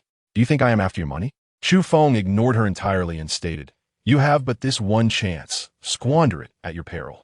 With that, he turned to leave, prompting Hongqi to hastily exclaim, 10 million. I demand 10 million. Chu Feng halted and turned back. 10 million? Very well. Consider it a medical expense and an allowance for your remaining years. Upon finishing his words, he seized Hongqi by the collar and, with a swift motion, hurled her from the front desk out the door. A distance of over 10 meters. Chapter 36. Chu Xiaoyu is returning. The spectacle left everyone in utter astonishment. She was a living person, not a child's plaything. Yet she was thrown so far. The faux journalist and cameraman rushed at Chu Feng, intent on confrontation, but he merely dismissed them with a single punch each, leaving them compliant. The employees of the Dawn Group, witnessing Chu Feng's display of prowess, were left speechless in awe, while some female employees whispered in disapproval of his actions. Perceiving them as excessive, the male employees felt a sense of vindication and retorted, What of it? Are women not human? Why should they be immune to a beating? Can't you see they're frauds? The barrage of questions left the female employee feeling wronged, her eyes welling with tears. I was merely speaking casually. Must you respond so harshly? Yet the male employees showed no sympathy, perhaps having endured similar experiences that made them empathize. Casual words? Do you comprehend the harm your words can inflict upon men? Furthermore, this debacle has escalated to the headquarters. Do you grasp the potential repercussions for the entire group? The women sought refuge among their peers, but all around them, the male employees either feigned ignorance or wore expressions of derision, as if she were the most despicable person. It was time to teach these women a lesson, and Chu Feng's actions garnered the approval of all the men present. Why must society preferentially accommodate women? What wrongs have men committed? Chu Feng overheard the discussions among his colleagues, but paid them little heed. He merely said to Sun Chong, I leave the remainder in your capable hands. Don't forget to transfer 10 million to Hongqi, barring unforeseen circumstances. She will spend the rest of her days clinging to that sum. Sun Chong nodded, not perceiving Chu Feng's actions as particularly ruthless. Ultimately, Hongqi had brought this upon herself. Though it was Chu Feng who struck her, had she succeeded in her deceit, his fate would have been far more tragic. With the aftermath delegated to Sun Chong, Chu Feng ascended the stairs. Having resolved the matter, he felt it prudent to inform Zhang Heng, thereby preventing any further misunderstandings. Uncle Zhang, he called upon entering the office. Zhang Heng looked up, setting aside his documents. Is everything settled? There is no need for you to come personally. I assume you've been quite busy of late. Chu Feng, puzzled, asked Uncle Zhang, how did you know they were causing trouble and not being genuine? From the outset, Zhang Heng had indicated that there were disruptions, clearly seeming to have seen through their ruse. Zhang Heng smiled faintly.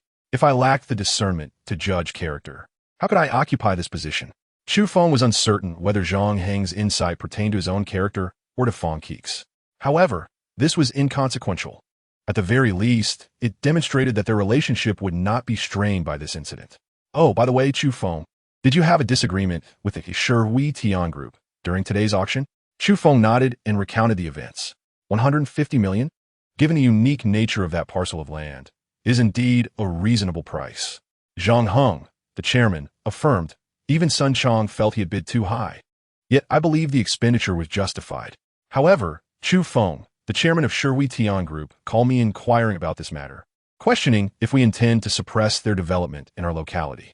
It was understandable that the opposing chairman would entertain such thoughts. After all, Chu Feng's bidding strategy did appear intentionally confrontational. Suppress them? Shouldn't I be more concerned with inspecting the renovation progress of my restaurant? Does the chairman of Shui Tian harbor delusions of persecution? Zhang Heng chuckled, admitting he had initially harbored doubts. Should Chu Feng indeed possess ulterior motives against the Shui Tian group, he would need to prepare and arrange matters promptly. However, upon reflection, Zhang Heng deemed Chu Feng a prudent individual. If he had any intentions, he would not act unilaterally. At the very least, he would inform Zhang Heng first. Seeing that Chu Feng bore no intentions of targeting the Shui Tian group, Zhang Heng felt reassured. After all, they were a giant in the domestic food industry. Should any conflicts arise, the consequences would be dire. After spending some time with the group, Chu Feng prepared to return home. As he had not driven today, he requested the company of Zhang Heng's driver and bodyguard. Mr. Chu, I noticed your remarkable explosive strength earlier.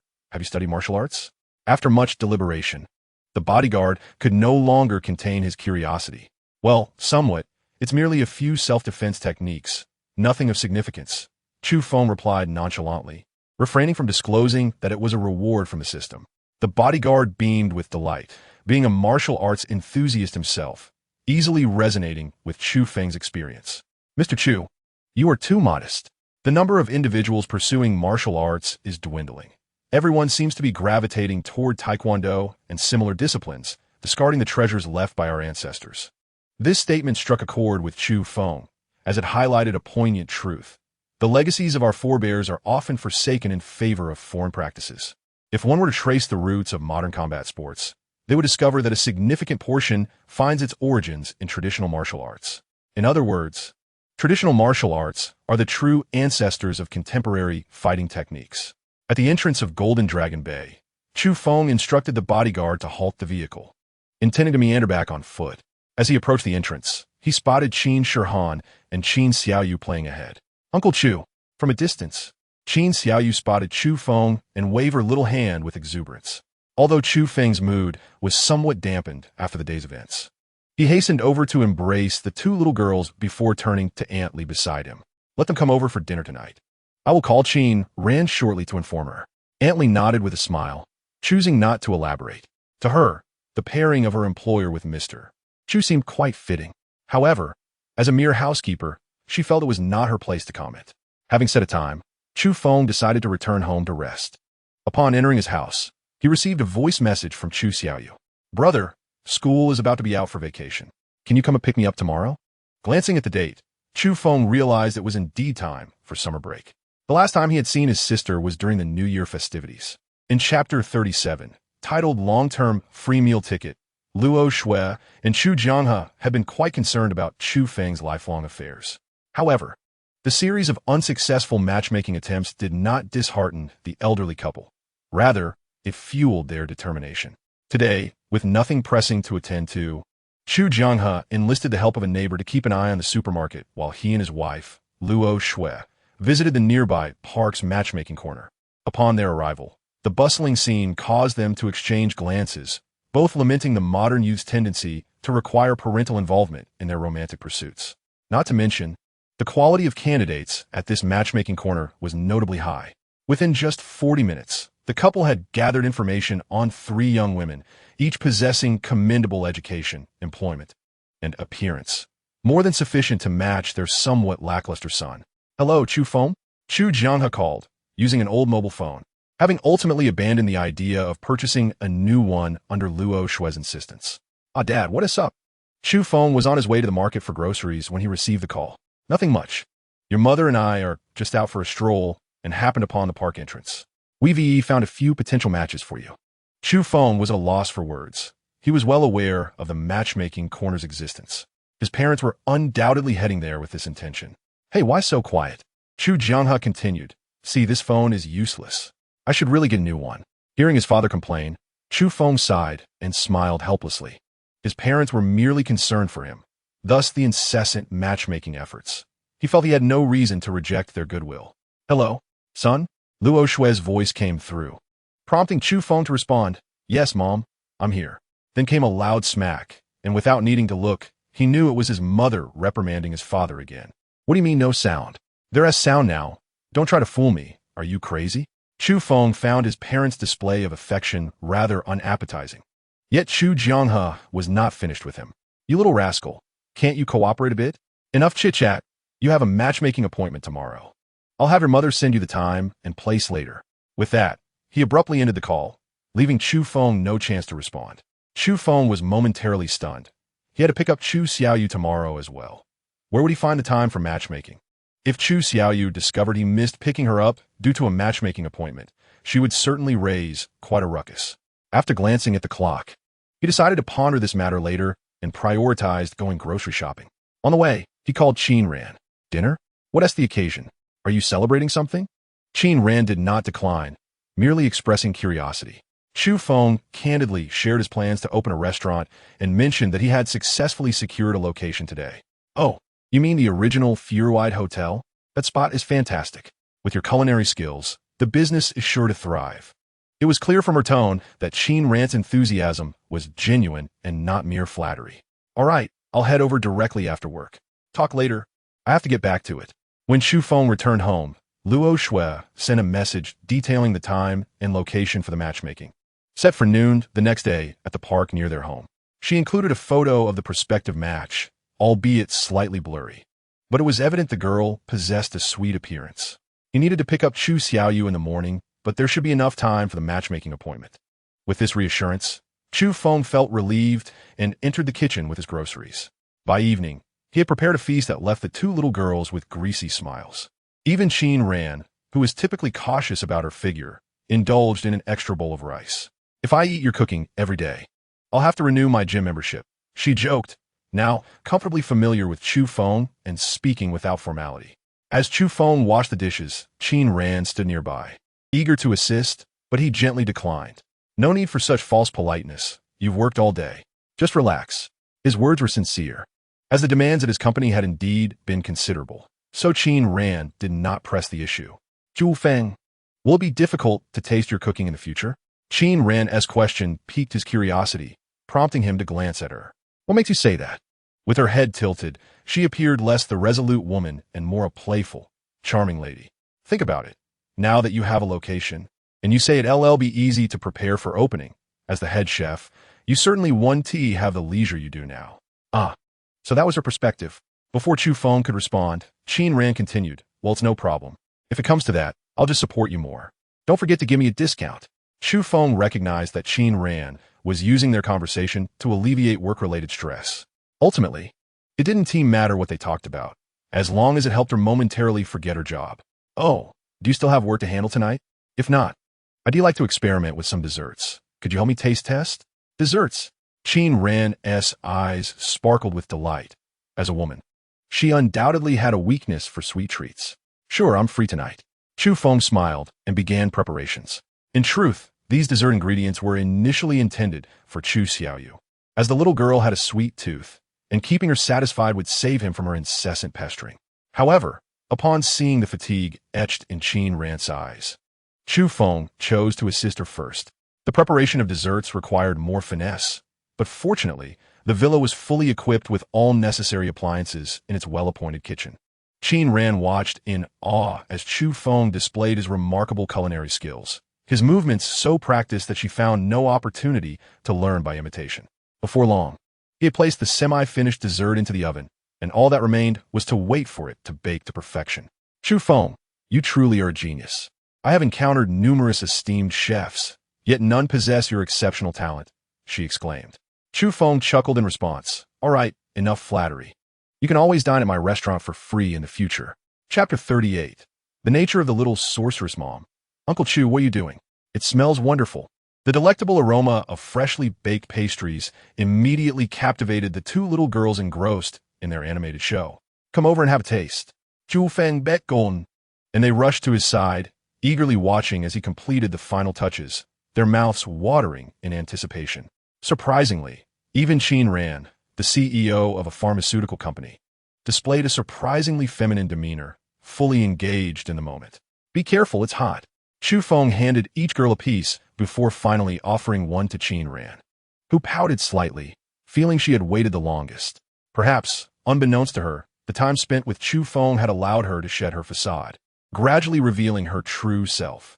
This is delicious. As a chef, nothing brings more joy than receiving praise for one's culinary skills. Though it was his first attempt at dessert making, the culinary expertise awarded by the system was not to be underestimated. These creations would undoubtedly surpass all desserts in the world. Don't eat so quickly. There is plenty left. You can't indulge too much tonight. I'll pack these up for you to take home and enjoy at your leisure. Chu Feng felt as though he were tending to three young girls, a smile never leaving his lips. As the hour grew late, he escorted the trio to the entrance of Villa Number 1 and handed over the small box. Take care of them, and don't let them sneak snacks tonight. It won't digest well before bedtime, and the same goes for you. Listening to Chu Feng's incessant reminders, Qin Ran laughed. All right, you said it several times already. I understand. Her radiant smile was truly captivating, prompting Chu Feng to steal an extra glance. Sensing his gaze, Qin Ran felt a blush creep on her cheeks and hurriedly said, I'll take them inside now.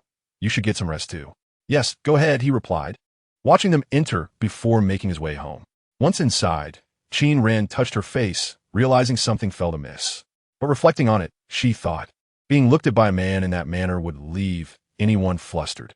Shaking off her thoughts, she declined the girls' request for more dessert and led them to the bathroom to prepare for bed. The following morning, Chu Feng drove to Dongzhou University.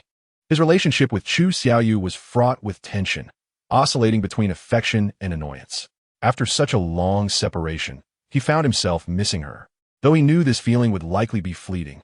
Fortunately, he no longer lived with his parents. Otherwise, conflict would likely arise within days. The university was situated far from the city, and it took Chu Feng nearly 2 hours to arrive. Technically, it was a university town, with each institution sprawling over vast grounds. Dongzhou University even encompassed a nearby lake within its premises. Chu Feng was no stranger to the campus, navigating effortlessly toward the girls' dormitory. Numerous students were seen carrying bags and boxes, and the flow of vehicles coming to pick people up was incessant. Thankfully, he had contacted Chu Xiaoyu in advance, so she was already waiting at the entrance when he arrived. Big brother. Upon seeing Chu Feng step out of the car, Chu Xiaoyu leaped into his arms, clinging to him like a koala. You're all grown up. What are you doing acting like this? Hurry down. Don't you fear being the subject of ridicule? He chided with a playful grin. Chu Xiaoyu, however, was unfazed. You're my brother, my real brother. Why should I care what others think? Chu Feng, well aware of the futility in arguing with her, opted for silence. He knew losing a quarrel would be embarrassing, and winning would only lead to her pouting. The sight of her little tiger teeth still lingered in his memory, reminding him that she could bite quite hard. Her luggage was minimal. She was never one to compare herself with others, and she had a peculiar habit of saving money. Throughout her childhood, all of Chu Feng's red envelope money had ended up in her pocket, yet he had never seen her spend it. Even when they went out, he ended up paying for everything, even a simple bottle of water. Time to head home. Sitting in the passenger seat, Chu Xiaoyu bubbled with excitement as Chu Feng started the car. By the way, did you tell Mom and Dad you were coming home? Oops, she exclaimed, her eyes widening. Had it been anyone else, they might have swerved off the road in shock. I forgot. After I sent you that message yesterday, I got caught up helping someone flirt. Chu Feng rolled his eyes. This was typical behavior for her. Hey, big brother, what's the status on your blind date? The mention of it made Chu Feng's head spin. Once I drop you off, I have to rush to a blind date. So what do you think? Really? Chu Xiaoyu's eyes sparkled. Then don't drop me off at home. I'll go with you. Don't worry. My taste is far better than yours. The mere thought of bringing her along sent a chill down Chu Feng's spine. She was the type to thrive in social settings, and he could only imagine the chaos she might unleash. Let us not. I can manage on my own, he firmly declined, but she merely shifted her gaze, saying nothing. Her silence only heightened his unease. She was not the type to be easily dissuaded. By the time they returned to their parents' neighborhood, it was nearly 11 o'clock.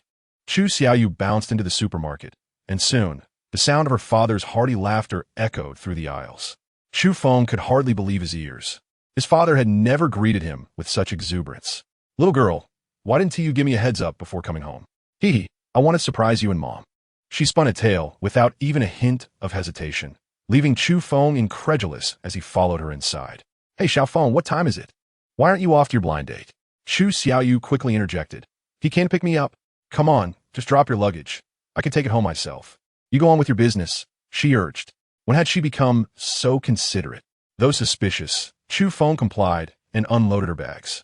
As soon as he left, Chu Xiaoyu immediately inquired, stealthily, "Dad, where's my brother going for his blind date?" In Chapter 39, titled Chu Xiaoyu Battles the Green Tea Bitch, the blind date's name was Zhou Xiaoyu, a casual yet charming name. Chu Feng parked the car at the entrance of the park, and, after playing on his phone for a while, he deemed it was time to get out and venture inside. From a distance, he spotted the infamous blind date corner. It was clear that this meeting place would not be chosen. Otherwise, chaos would ensue. Any unsuspecting young person wandering over would surely be besieged by the elderly folks.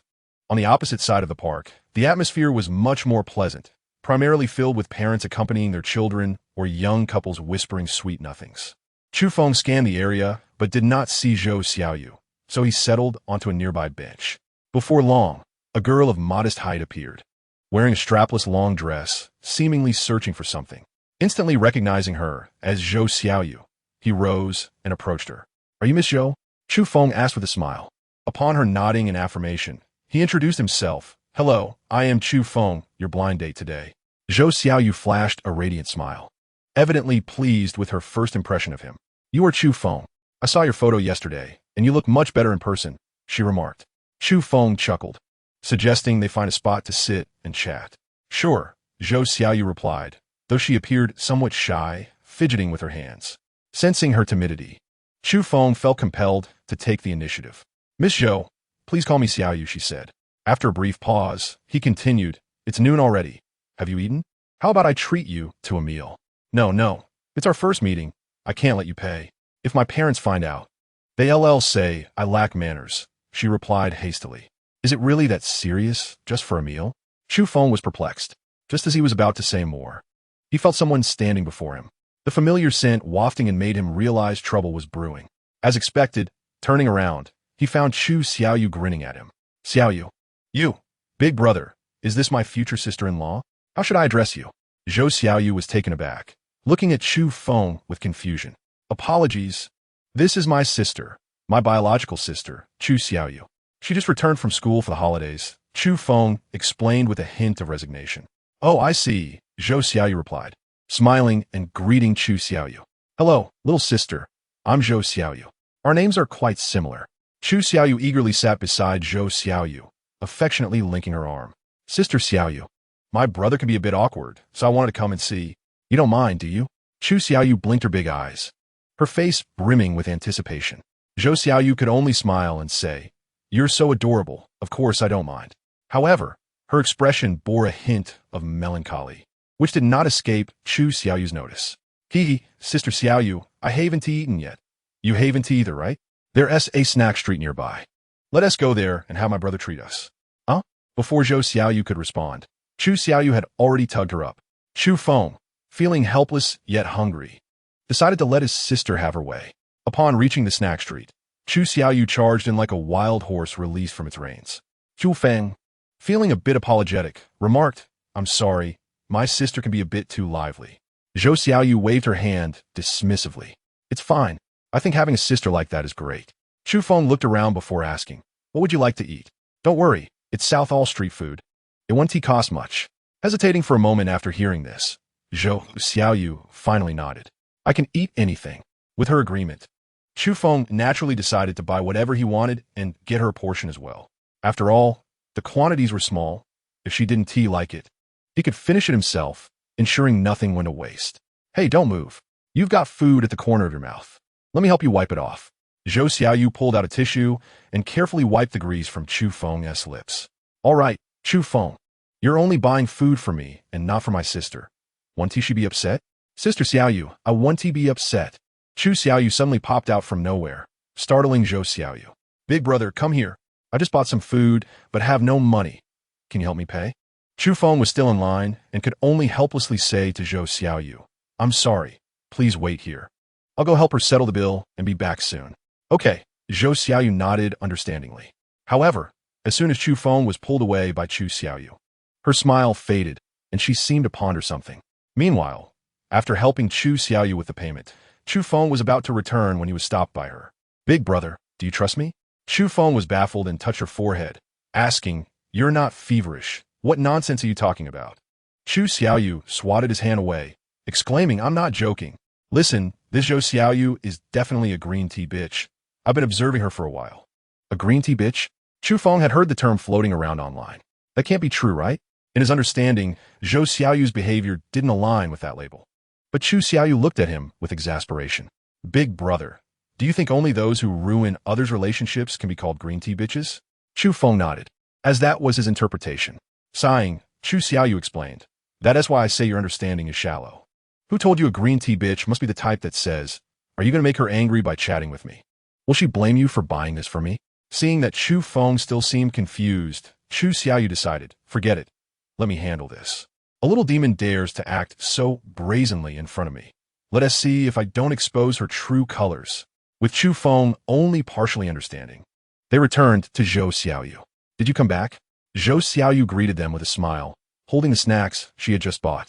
As Chu Xiaoyu munched on her treat, she suddenly asked, Oh dear, I forgot to ask. Sister Xiaoyu, you won't be upset that I pulled my brother away to help me pay, will you? In Chapter 40, the true face of Zhou Xiaoyu, seeing Chu Xiaoyu's exaggerated demeanor, sent a chill down Chu Feng's spine. He could not fathom what mischief his sister was up to. Meanwhile, Zhou Xiaoyu appeared slightly dazed, only responding after a moment, Of course not. Why would I be upset? Chu Xiaoyu flashed a sweet smile, though a trace of sadness flickered in her eyes as she continued, Sister Xiaoyu, I believe you and my brother are a perfect match. You have no idea how exceptional he truly is. Ah, indeed, Chu Feng is quite remarkable. Zhou Xiaoyu's expression was somewhat peculiar, but fortunately, Chu Xiaoyu refrained from elaborating further and instead dashed ahead in search of other delicacies. Chu Feng scratched his head, unsure of how to address Zhou Xiaoyu. Should he directly inform her that his sister referred to her as a green tea bitch? Chu Feng, I merely wish to confirm, is Xiaoyu truly your biological sister? At this moment, Zhou Xiaoyu took the initiative to inquire. Chu Feng furrowed his brow slightly. Was this truly a matter worthy of doubt? Of course it was. However, Zhou Xiaoyu seemed to want to articulate something, but the words faltered on her lips, and she ultimately shook her head.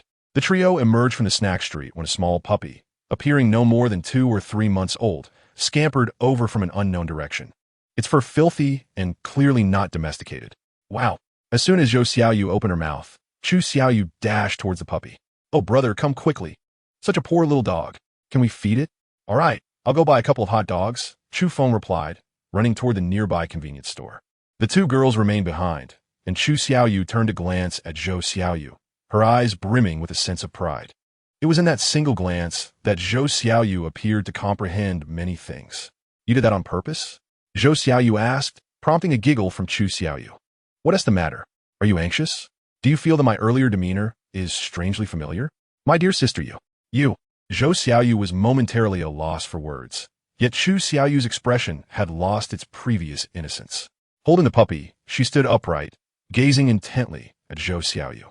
With your caliber, you can only deceive someone as naive as my brother, ensnaring him into your little pond. Alas, sister you have miscalculated. With me around, you shall not easily prevail. In terms of cunning, I can outshine you by a mile. Her words drained the color from Zhou Xiaoyu's face, rendering her breathless. What nonsense are you spouting? I can't comprehend a word. Chu Xiaoyu revealed her small tiger teeth, grinning mischievously. Don't understand? Why are you so furious? Even at a moment like this, attempting to feign innocence to muddle through? Your skills are quite lacking. Shall I offer you some guidance? Zhou Xiaoyu's expression darkened as she finally revealed a sinister smile. Chu Xiaoyu, I underestimated you. Initially, I had little interest in your brother, but my sentiments have shifted. Though you are his sister, affording you some advantages, do not forget he is a man, and I possess an arsenal of tactics for dealing with men. Do you believe that before long, I shall shatter the bond between you siblings? Zhou Xiaoyu was no longer inclined to conceal her intentions, since they were both adversaries. It was time to determine who was more formidable.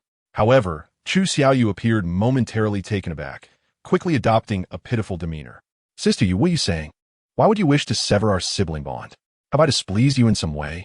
If so, I apologize. Shall we reconcile? Upon hearing this, Zhou Xiaoyu turned to look, only to see Chu Feng emerging from the convenience store, still across the street. Isn't it a tad premature for you to play your part? Zhou Xiaoyu remarked. Chu Xiaoyu, I assure you, your brother is mine to claim. Just wait and see. When I cast him aside, he shall harbor immense resentment towards you. At that moment, Zhou Xiaoyu's demeanor was incongruous with her appearance. This woman seemed so innocent, yet her words were laced with venom. As Chu Feng crossed the street toward them, Zhou Xiaoyu instantly donned a sorrowful expression and latched onto his arm. Chu Feng, I'm baffled about where I went wrong. My sister just shared a plethora of nonsensical remarks with me. Huh? Chu Feng glanced at Chu Xiaoyu, who was cradling the puppy in one arm while fiddling with her phone, a faint smile gracing her face. Chu Feng, if I truly erred, could you please speak to my sister on my behalf? I can amend my ways. The woman clung to Chu Feng's arm, shaking it incessantly, seemingly oblivious to their physical contact. Yet Chu Feng felt perplexed. Though his sister often exhibited a spoiled demeanor at home, she was typically quite composed in public. His classmates and friends adored Chu Xiaoyu and often envied him for having such a delightful and considerate sister. Just as he was about to inquire about the situation, Chu Xiaoyu pressed a button on her phone, and Zhou Xiaoyu's earlier words were suddenly broadcasted. Zhou Xiaoyu's expression froze. She had never anticipated that Chu Xiaoyu had recorded the conversation. After listening to it, Chu Feng turned to Zhou Xiaoyu, his expression icy, and withdrew his arm. Chu Feng, it's not what you think. Allow me to explain. Just now, Zhou Xiaoyu stammered, panic rising in her voice, but Chu Feng turned away, refusing to meet her gaze. He gently took the puppy from Chu Xiaoyu, placed it on the ground, and began to peel the packaging from the hot dogs, feeding the puppy piece by piece. Zhou Xiaoyu had never been treated as if she were invisible, which incited her ire. I understand now. You two are in cahoots. Disgusting, utterly disgusting. Chu Xiaoyu opened her mouth to retort, but was halted by Chu Feng. He spoke calmly. Miss Zhou, since our conversation does not align, I kindly ask you to leave. Zhou Xiaoyu, her face brimming with rage, retorted, leave? On what grounds? Is this road owned by your family? Don't think you can toy with me and walk away unscathed, especially you, Chu Xiaoyu, you green tea bitch. Just wait. With that, she turned to leave, but had barely taken 2 steps when a large hand pressed down on her shoulder. As she turned her head, a resounding slap struck her face. Repeat what you just said. Who is the green tea bitch? Who are you telling to wait? Chu Feng, as a person, was not particularly principled, often taking things as they came. However, this leniency was solely applicable to himself. When someone threatened his family or friends, he would unequivocally not let it slide. Zhou Xiaoyu's eyes welled with tears. Throughout her life, no one had ever struck her. Whether at home or outside, she was always surrounded by affection. Apologize. Chu Feng had not intended to make things difficult for her. Others' actions were none of his business, and he could simply distance himself. Yet, she had crossed the line by insulting Chu Xiaoyu and, even worse, by threatening her, which had struck a nerve with Chu Feng. How dare you? Zhou Xiaoyu attempted to defend herself, but was interrupted by another sharp slap. I will say this once more, apologize. Chu Xiaoyu approached, grasping Chu Feng's arm, and pleaded, brother, let it go. There's no need to stoop to her level. Fish are not so easy to rear. With her tactics, she will eventually drown in her own pond. With Chu Xiaoyu mediating, Chu Feng lost interest in further contention. After all, he had already delivered 2 slaps, which sufficed as punishment. The siblings left, cradling the puppy, leaving Zhou Xiaoyu standing alone, sobbing. Are you planning to adopt this puppy? Chu Feng inquired, noticing Chu Xiaoyu's apparent intentions to keep the small dog. What? Is that a problem? During the day, I tend to shop at my father's supermarket, and in the evening, I return home to guard it. It's a wonderful arrangement, especially considering the little creature would surely perish if left outside. I unconditionally support my sister's kind-heartedness. It brings to mind the time we saved a little bird together in our childhood, even though it ultimately succumbed, leaving my sister, Chu Xiaoyu, in tears for several days. Hey, brother, I didn't ruin your blind date, did I? You won't hold that against me, right? Chu Feng chuckled, replying, do you really think it would have gone smoothly without you? I was merely trying to appease our parents. Chu Xiaoyu nodded, but suddenly realized and questioned. Are you implying that I'm meddling? Chu Feng chose not to respond, for at that moment, the system's voice resonated in his mind.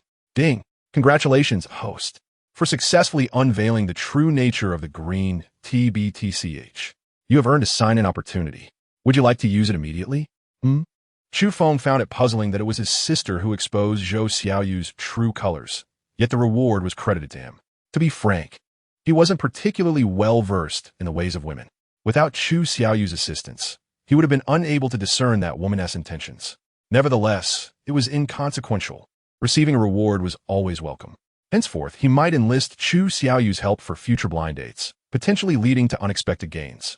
He decided to postpone using the reward. After all, who could predict what the sign-in might yield?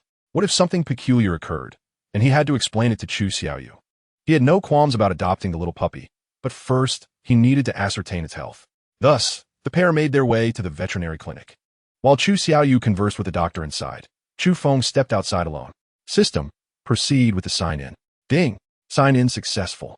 Congratulations, you have received a Lamborghini Veneno. Note, this reward has been directly added to the host's garage. At last, he had signed in for a vehicle, and a top-tier luxury one at that. In his leisure, he had perused automotive websites and admired numerous luxury cars. The Lamborghini Veneno could be considered among the finest. While the name Veneno might be unfamiliar to some, it is also known as poison. Its price tag exceeds 20 million. Yet its actual market value far surpasses that amount due to its global rarity, with only 3 in existence. However, starting now, there would be 4. Although he regarded the car merely as a means of transportation, which man's dreams do not encompass such a magnificent automobile. Now that it belonged to him, there was no rush. After confirming that the puppy was in good health and receiving its vaccinations, the two finally headed home. All right, you can go back now. I have some matters to attend to, he said as he dropped Chu Xiaoyu off at the supermarket. Chu Feng then got into his car, ready to return home. Hey, brother, will you be back for dinner? I just got home. Chu Feng pondered for a moment before nodding in agreement. Since Chu Xiaoyu had just helped him acquire a poison, it was only fitting he didn't disappoint her. Sure, I'll be back for dinner. Upon driving back to Jinlong Bay and opening the garage door, he was greeted by a silver-gray, ostentatiously designed sports car parked inside. Despite having seen countless pictures, the sight of the actual vehicle left him in awe. It was undeniable that driving this car to a popular spot would attract attention from beautiful women. But he had no desire for such superficial pursuits. A life of extravagance was utterly foreign to him. Yet, having a new car, it would be remiss not to take it for a spin. Resolutely, Chu Feng slid into the driver's seat, where all the paperwork concerning the vehicle was neatly organized. The system was impressively meticulous. Transitioning from modest civic worth a few $100,000 to a top-tier supercar worth over 20 million was enough to set anyone's nerves on edge. Especially when he pulled out onto the road, the security guard at the entrance was left speechless. Wow, a Lamborghini. That must be worth over $1 million, right? An older security guard expressed his envy. Meanwhile, a younger guard chimed in, Uncle, I'll give you a few million. No, a full 10 million, if you help me buy one. This is Poison, a globally limited model, priced at over 20 million. What did you say? This car alone costs 20 million? When did Jinlong Bay start having such expensive cars? The younger guard was baffled. He had no clue, but ordinarily, cars of this caliber were unforgettable once seen. However, he couldn't recall any such vehicle. Yet, considering that even wealthy individuals wouldn't typically drive such cars for mundane errands, it made sense. Moreover, the collectible value of Poison far exceeded its actual worth. Owning it as a piece of art was merely a testament to one's status. Initially, Chu Feng felt a twinge of worry. Although it was a gift, he would still feel the sting if it were to be scratched or dented. However, to his surprise, even if he wanted to test his luck by bumping into another vehicle, he found no opportunity. From the moment he hit the road, every other car instinctively kept a distance of over 10 meters, unwilling to come close. After all, who among them was ignorant of this premier supercar? Not only would a collision be disastrous, but even a minor scratch could financially ruin an ordinary family. Chapter 42. Astonishing the campus belle. Wow, look at that car. It's so handsome. Quick, take a picture. Is that Poison? I thought there was only one in the country. Could it really be here? Oh my God. If I could just sit in it once, it would be worth it for my entire life. The reactions of passers-by upon seeing the Poison were overwhelmingly filled with astonishment. Chu Feng was still unfamiliar with the car and was about to ask someone for guidance when he parked on the roadside and entered a convenience store to buy water. He also decided to call Lu Xian. What is up? I was still sleeping. Don't disturb me if there's nothing urgent. Come on, it's already afternoon. And you're still asleep? Chu Feng was puzzled, as he thought Lu Xian had been busy with Fan Xiaoxian preparing to open a restaurant. You wouldn't understand. I stayed up all night helping Xian with a project and only just got to sleep this morning. Glancing at the time, Chu Feng replied, all right. You've probably had enough rest by now. Hurry up and get up. I need to talk to you. I'll come pick you up shortly. Fine. Let me wake up first. After hanging up, Chu Feng grabbed a bottle of mineral water, ready to check out when a familiar voice called out to him. Chu Feng. Turning around, he saw none other than his university's campus belle, Yu Ruyun. Back in the day, she was one of the top 10 beauties at the school, and they were in the same department and club, making their encounters frequent. Yu Ruyun, it's been a while. Chu Feng greeted her with a smile, as it was only natural to exchange pleasantries with an old classmate. Xiaoyun, this is... A man approached, his attire indicating he was quite well off. Oh dear. This is my university classmate, Chu Feng. He was quite a prominent figure back in school, truly the epitome of charm. The man scrutinized Chu Feng with a somewhat indifferent expression. Chu Feng, I presume? Hello, I am Xiaoyun's fiancé. Out of politeness, Chu Feng shook his hand, sensing the man's guarded demeanor. Although Yu Ruyun was beautiful, Chu Feng had never harbored any romantic thoughts about her, neither in the past nor now. Just as he intended to settle the bill and avoid any misunderstandings, he heard Yu Ruyun inquire, Chu Feng, where are you currently employed? This was perhaps a customary question following a reunion with old classmates. Oh, I'm currently unemployed. I drive for ride-hailing services when I have free time. Yu Ruyun was taken aback to learn that Chu Feng was now without a job. However, her enthusiasm dimmed considerably upon hearing this, and her fiancé's expression brightened slightly. The atmosphere turned awkward. Yu Ruyun tucked her hair behind her ear and said, we have other matters to attend to, so we won't take up any more of your time.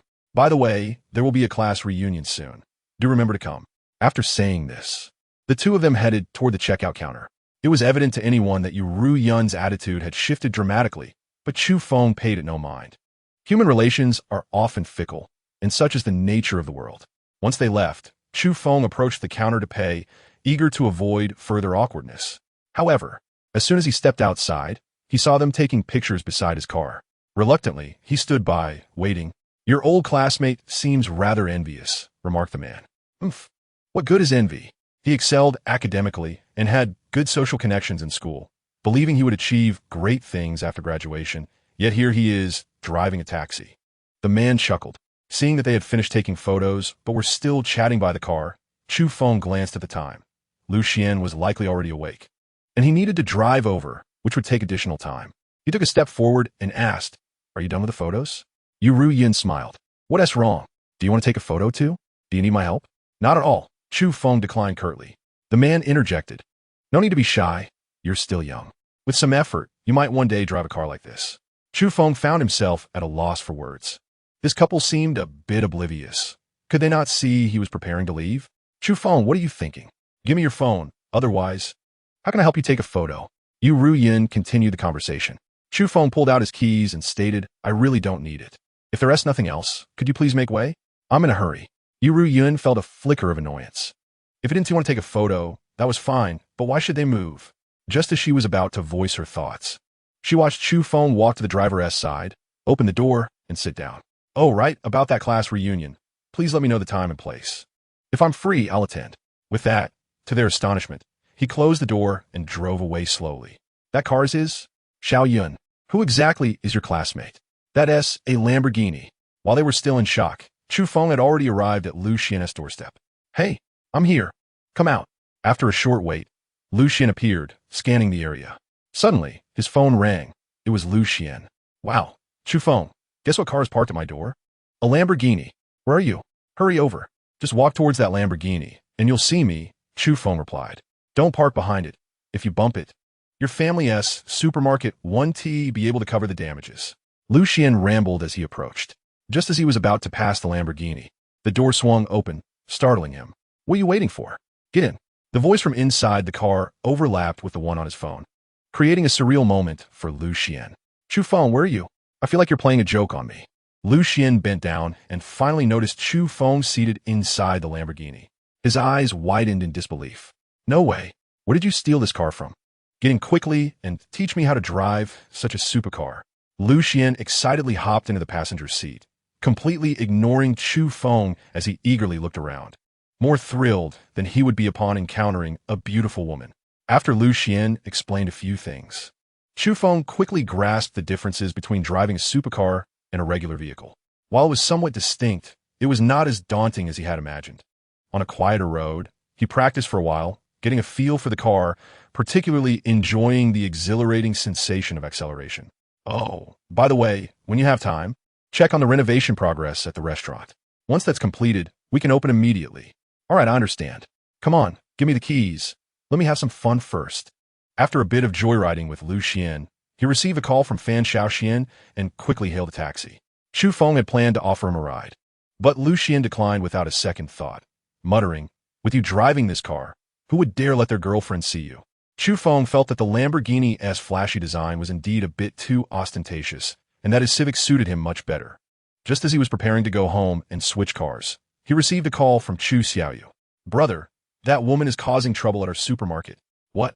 Without a doubt, the woman Chu Xiaoyu referred to as Zhou Xiaoyu. "Just wait, I'll be there right away." Hanging up, Chu Feng revved the engine and sped towards his parents' home. Meanwhile, at the supermarket entrance, a gathering of luxury cars was evident. Among them, the least expensive were still high-end sports cars, with several exceeding $1 million in value. "Xiaoyu, is that girl bullying you?" A young man with dyed blonde hair wore an arrogant expression. Zhou Xiaoyu clung to his arm, her face etched with distress. "Not only that, but her brother also slapped me twice. Look, it's still red." If Chu Feng had heard this, he would surely have regretted not being more forceful earlier. Had he known she would act so brazenly, he could have knocked out her teeth to prevent her from speaking nonsense. Chu Jianghe, bewildered, had no idea what was happening. He was simply trying to run his business when this group of wealthy youths blocked the entrance. After hearing his daughter recount the incident, his anger surged, and he was about to confront them. Chu Xiaoyu quickly restrained him. "Dad, my brother will be back soon. Don't act rashly." The Chu River, after all, had aged, and those wealthy young scions exhibited an unrestrained demeanor. If a confrontation were to ensue, the repercussions could be dire, even without physical altercations. Provoking the elder could lead to unnecessary complications. "If you, Chu, wish to avoid bringing trouble to your family, you better come out immediately," shouted the young man with yellow hair. Chu Xiaoyu peeked out from the supermarket and replied, "My brother Isnt here. Don't act recklessly. I've already called the police." "Call the police? Little girl, who do you think you're scaring? Hurry and bring out that Chu Feng, otherwise, I'll smash your supermarket." Panic gripped Chu Xiaoyu. She had never anticipated that Zhou Xiaoyu would associate with such individuals. It seemed she had underestimated the potential of this woman's social circle, which harbored many formidable characters. "Not coming out, huh? Fine, brothers, let us take action." With a command from the young man, his underlings brandished their weapons and rushed towards the supermarket. Just then, the roar of an engine echoed from outside the community, reminiscent of a beast growl. These affluent second-generation youths were car enthusiasts. Upon hearing that sound, they immediately discerned that it was no ordinary vehicle. Turning to look, they saw a Lamborghini entering, leaving them momentarily stunned. If it were merely an ordinary Lamborghini, it would be one thing, but this was a poison, a pinnacle among supercars. Chu Feng stepped out of the car, assessed the situation, and approached with purposeful strides. "It's him. He asked Chu Feng," Zhou Xiaoyu exclaimed. Upon hearing this, the young man with yellow hair furrowed his brow slightly. The poison represented not only wealth, but status. Such a person was not someone to provoke lightly. "Are you sure it's him? Didn't you say that Chu Feng drives for ride-sharing and has no significant background?" Zhou Xiaoyu retorted, "It's definitely him. He is the one who hit me. How could I mistake him?" As they spoke, Chu Feng had already approached, standing before the yellow-haired youth. "So, you intend to smash my family's supermarket?" The cold words escaped Chu Feng's lips, causing the young man to unconsciously swallow hard. "You, a grown man, why resort to violence against a woman? If you do not provide me with an explanation today, this matter is far from over." The yellow-haired youth refrained from mentioning the supermarket again, evidently intimidated. After all, he could not ascertain Chu Feng's background, which deterred him from acting recklessly. Had it not been for his underlings and the presence of a woman, he would have preferred to avoid conflict with Chu Feng. Yet now that pride was at stake, he could not back down. Violence against a woman? Has she not told you why I struck her? Chu Feng glanced at Zhou Xiaoyu, his emotionless gaze causing her to clutch the young man tightly. No matter the reason, hitting a woman is simply wrong, the yellow-haired youth asserted resolutely. While Chu Feng sighed in resignation, it was precisely because of such individuals that women's status had inadvertently risen. Is it a universal decree that whenever a man strikes a woman, it is solely the man's fault? Who established such a rule? Is there no opportunity for justifiable self-defense? Very well, I am disinclined to explain further. You may state your demands, Chu Feng said, not wishing to squander time debating with these individuals. Upon hearing this, the yellow-haired youth's eyes gleamed as he quickly declared, nothing much. I need you to apologize, and additionally, let her slap me back twice, and we'll let the matter rest. Zhou Xiaoyu was displeased upon hearing this. They had previously agreed that she would have her vengeance, but now, mere apologies and slaps would not suffice to alleviate her grievances. Oh, is that all? The young man assumed Chu Feng would acquiesce and nodded eagerly. But in the next instant, a sharp slap echoed, tightening everyone's chests. The yellow-haired youth turned in disbelief, covering his face. Before he could utter a word, Chu Feng delivered another slap, sending him sprawling to the ground. All right, the two slaps have been exchanged. Now you may apologize. As the young man opened his mouth, two teeth fell out, and he turned to glare furiously at Chu Feng. You dare strike me? Are you seeking death? Humiliated, the yellow-haired youth could hardly contain his rage. Kill him for me. If anything happens, I'll take the blame. With a furious roar, his underlings surged forward. Chu Feng, however, kicked out decisively, akin to a bowling ball, toppling several of them.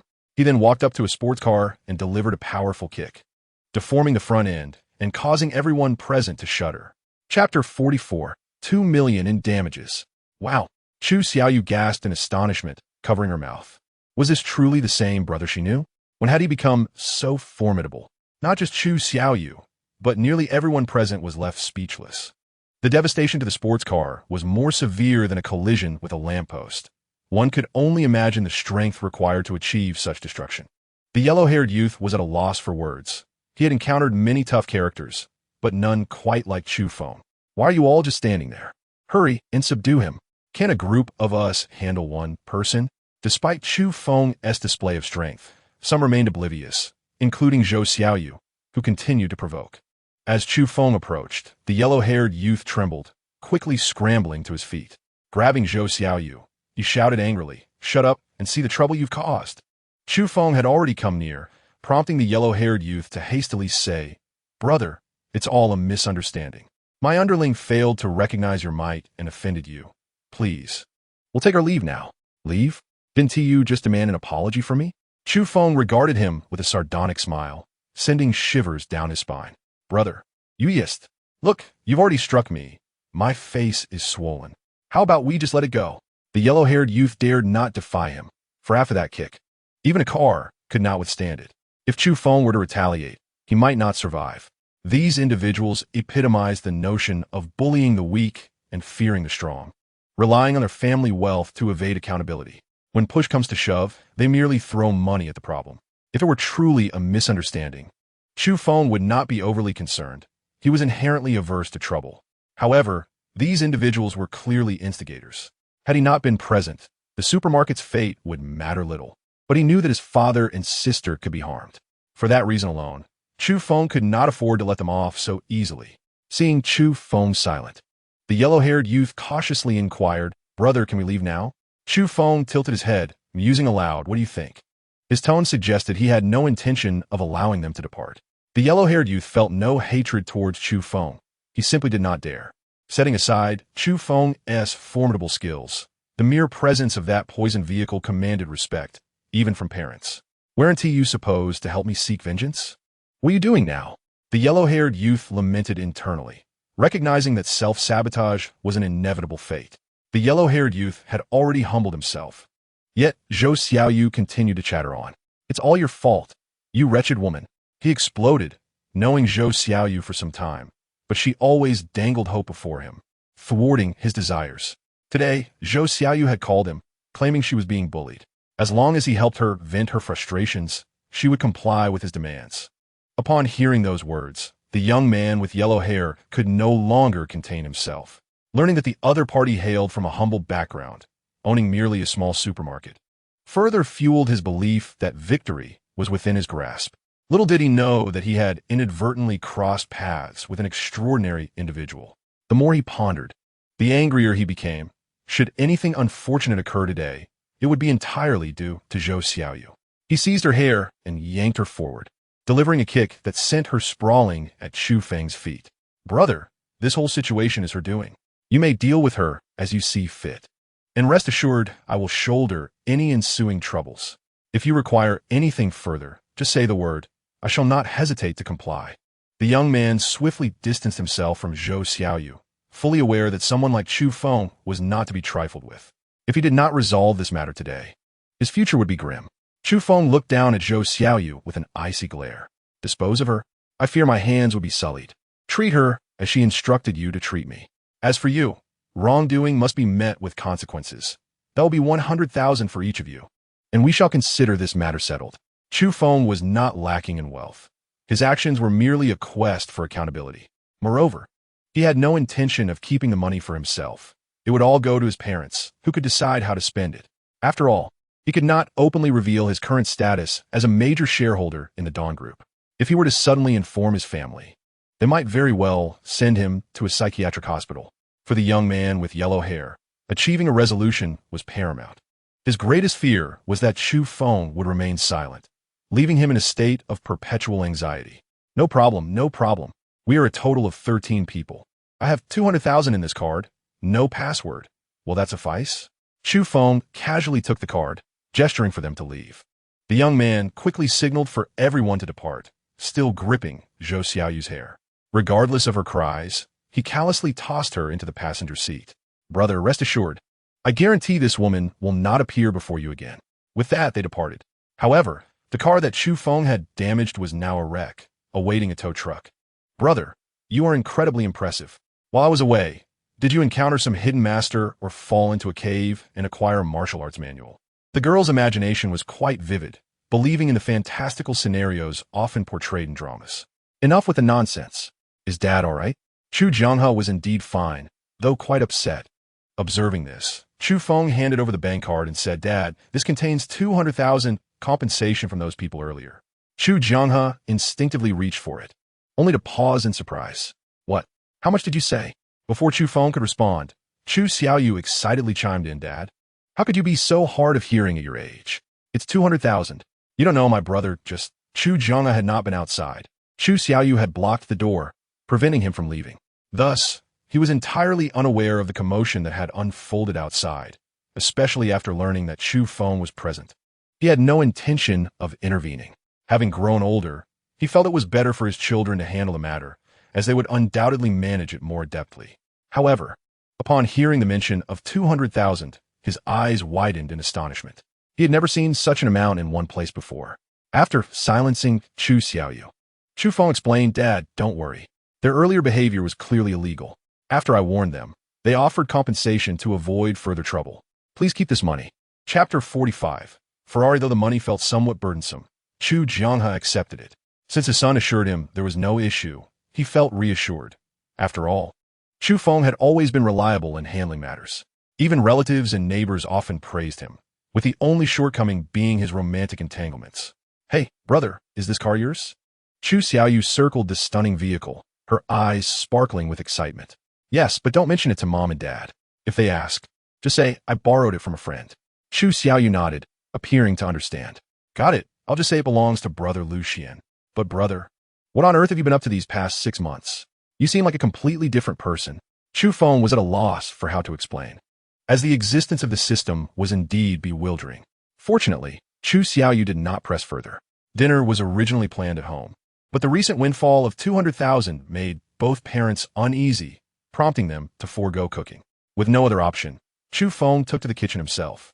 As his parents sat inside murmuring, their noses perked up at the delicious aromas wafting from the kitchen. Upon entering, they discovered a table laden with an array of delectable dishes. "Dad, Mom, wash your hands and come and eat." "Son, you made all this?" His parents were astonished. Unaware of their son's culinary prowess, having previously seen him as someone who often relied on their meals. Chu Xiaoyu had snuck bites from the kitchen and was now seated at the table, happily devouring a bowl of rice. Being family, no one minded the lack of formalities. Between mouthfuls, she exclaimed, "Dad, Mom, hurry and eat. My brother's cooking is absolutely phenomenal. He could easily run a restaurant. It's undoubtedly the best food I've ever tasted." As expected, apart from Chu Feng, the entire family indulged until they were completely stuffed. After lingering for a while, Chu Feng prepared to head home. "Be careful on the way." "I will." Driving the impressive vehicle home, he passed by the Qin Pharmaceutical Company. From a distance, he spotted a familiar figure standing at the entrance. Qin ran. Typically, at this hour, she would have been home already. Yet today, she not only remained at work, but had also not driven her car, clearly intending to hail a taxi. Sensing this, Chu Feng pulled over beside her. Qin Ran glanced at the luxurious sports car. Although she was not particularly knowledgeable about vehicles, she could tell this one was quite expensive. However, she betrayed no excitement and stepped aside. She had encountered people driving extravagant cars, trying to strike up conversations with her before, and she found such behavior somewhat rude. As she moved aside, the car followed her. Annoyed, she was about to say something when the door swung open, revealing Chu Feng waving from the driver's seat. "Chu Feng, what are you doing here?" Qin Ran was taken aback to see him. In her mind, Chu Feng, who resided in Golden Dragon Bay, was rather low profile, often driving an ordinary car that belied his true status. The sudden appearance of such an ostentatious vehicle left her momentarily speechless. "I just came from my parents' place and saw you here." "Hey, where's your car?" Qin Ran pointed toward the company behind her. The car was inside. During the midday gathering, I had a bit to drink and felt slightly dizzy. Fearing an incident, I chose not to drive. So that was the situation. Chu Feng nodded and said, "Let's go. I need to head home as well, so I'll give you a ride." "Oh, please wait a moment." Qin Ran raised her phone to cancel the ride she had just summoned before settling into the passenger seat. "Chu Feng, is this car yours? I've never seen you drive before. I thought someone might be trying to flirt with me." Hearing this, Chu Feng felt a flicker of curiosity. Is it true that driving a luxury car increases the success rate of flirting? If that's the case, I should find a place to test it out tomorrow. Qin Ran rolled her eyes, fully aware that Chu Feng was merely jesting. "I can't speak for others, but I find such methods rather distasteful. I believe that relationships should not be measured by material possessions. Otherwise, isn't that rather shallow?" Her point was quite reasonable, and, as they conversed, the initial distance between them dissipated. Naturally, Qin Ran refrained from mentioning the fare again. The car, a poison, drove smoothly along the road. Chu Feng seldom drove fast, whether in his Civic or this poison, especially with other passengers in the vehicle. However, as he glanced at the rearview mirror, he noticed the car behind him seemed to be urging him onward. He signaled to change lanes to the right, allowing the car behind to pass. To his surprise, a vibrant red Ferrari roared alongside him in an instant. The window rolled down, and a young girl in the passenger seat waved. Confused, Chu Feng lowered his window. "Hey, can you actually drive? Here you are, cruising in a supercar like a turtle." The girl's words dripped with mockery. Chu Feng merely shot her a glance without replying. The car was his, and he had the freedom to drive as he pleased, provided he adhered to traffic laws. Moreover, he could tell the girl was clearly intoxicated, having just come from a drinking session, which gave him even less reason to engage. There's a saying, "The tree desires tranquility, yet the wind does not cease." Chu Feng wished to avoid trouble, but trouble sought him out nonetheless. The Ferrari slowed down, then moved to Chu Feng's right as they waited at a traffic light. The driver, a young man with shockingly bright, multicolored hair, caught Chu Feng's attention. He found it hard to comprehend the current trends among the youth and wondered if they truly considered such appearances attractive. "Oh look, there's a girl in the passenger seat. And she looks pretty good, albeit a bit older, perhaps." Qin Ran appeared quite youthful and hardly resembled a mother. However, her professional attire lent her a more mature appearance. Just as Chu Feng was about to reprimand them, Qin Ran stopped him. "Forget it. I can smell the alcohol from their side. Let us not provoke them and avoid any unnecessary trouble."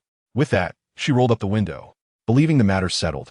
They were unprepared for the Ferrari to start weaving in and out of traffic. Had it not been for Chu Feng's quick reflexes, he might have ended up in a rear-end collision. "What on earth are they doing?" Qin Ran exclaimed, startled. If she had been driving, she would have surely crashed. This was no accident. The Ferrari was clearly engaging in reckless provocation. "Chu Feng, don't act impulsively. Perhaps we should just pull over and let them pass." Qin Ran prioritized safety, fearing that Chu Feng might become enraged and race after them. All right, there's a supermarket ahead. Let us stop for a bottle of water. Chu Feng acquiesced to Qin Ran's suggestion and parked the car by the roadside. You wait in the car. I'll go buy it. Sparkling water, right? He exited the vehicle and headed to the supermarket. Upon returning with the water, he noticed the Ferrari speeding away. He rushed toward the car, only to find Qin Ran curled up in fear, her body trembling noticeably. Qin Ran, are you all right? I'm fine, she insisted, attempting to appear composed, though her shaking betrayed her. Just as Chu Feng entered the supermarket, the red Ferrari reversed back and a young man and woman exited, striding directly toward them. They stood outside, pointing at Qin Ran and spraying her with some unknown substance. The man even attempted to pull open the car door, but thankfully, Chu Feng had the habit of locking the doors, averting potential disaster. In such a situation, it was impossible for Qin Ran not to feel fear. Chu Feng's eyes glinted coldly as he climbed into the car, buckled his seatbelt, and softly instructed, hold on tight. Qin Ran seemed to anticipate his intentions.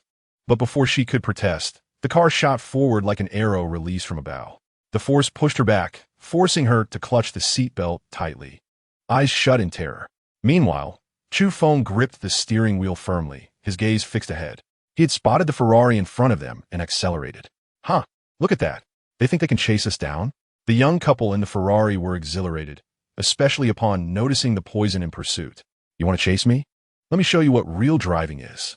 The two supercars raced down the road, their speeds nearly neck and neck. But the gap between them began to close as the Poison-S straight-line speed surpassed that of the Ferrari. However, ahead lay a T-intersection, obstructing further progress. The Ferrari intended to turn, yet the Poison showed no signs of slowing down.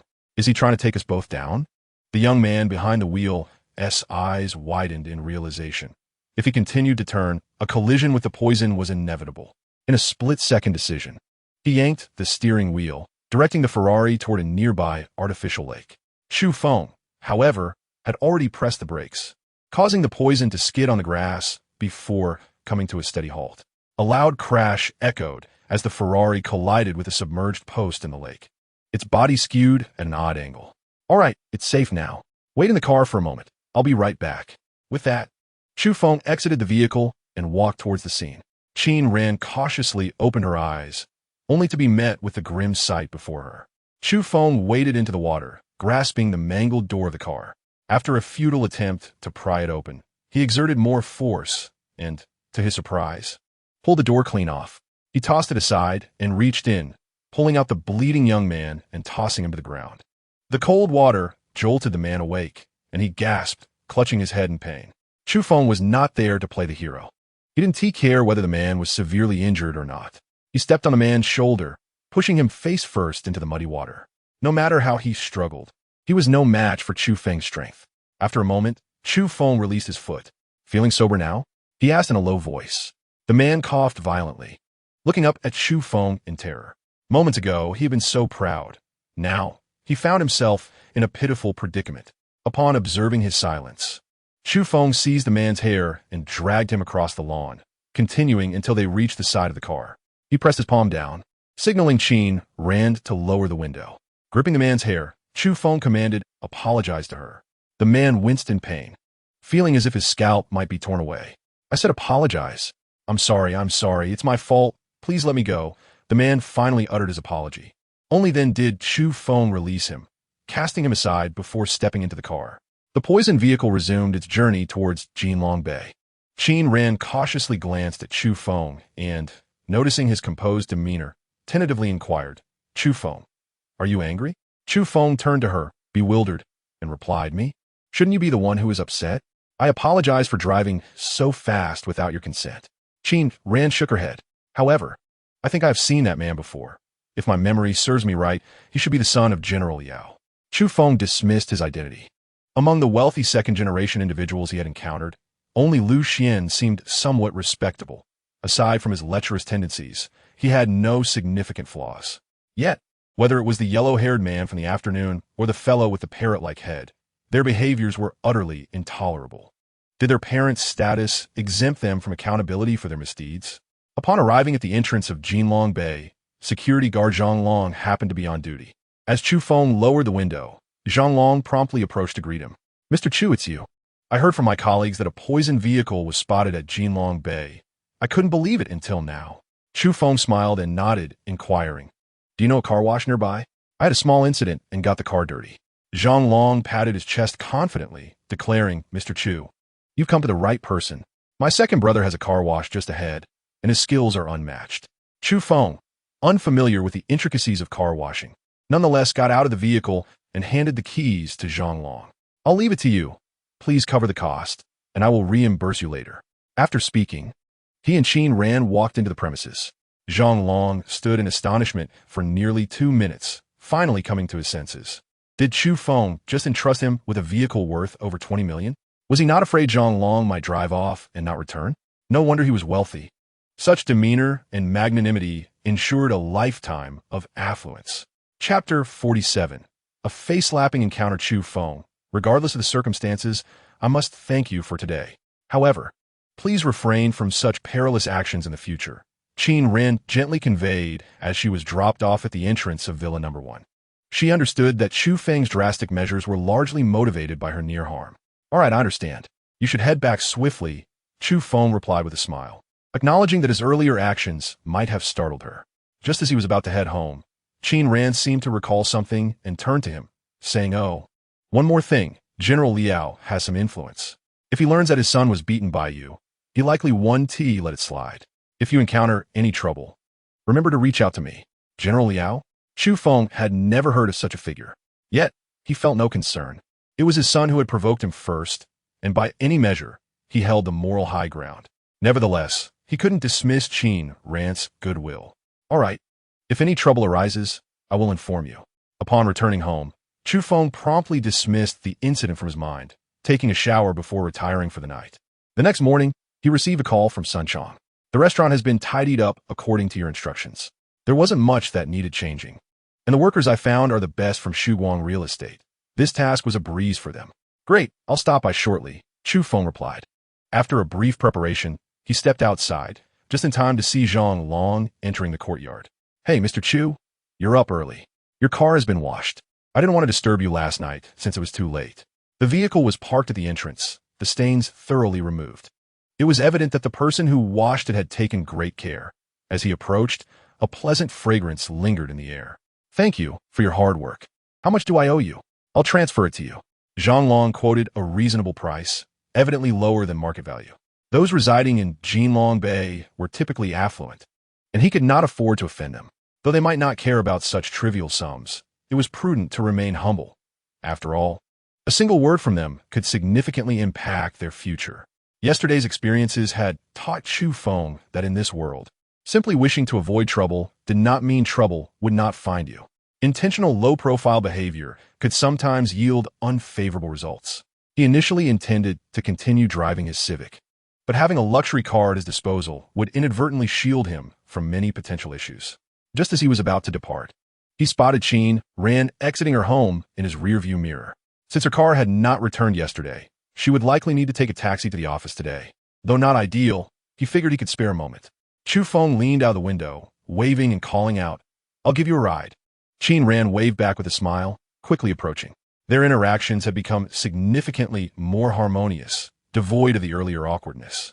They chatted amiably along the way and soon arrived at the office. Your fare is 27. Will that be cash or mobile payment?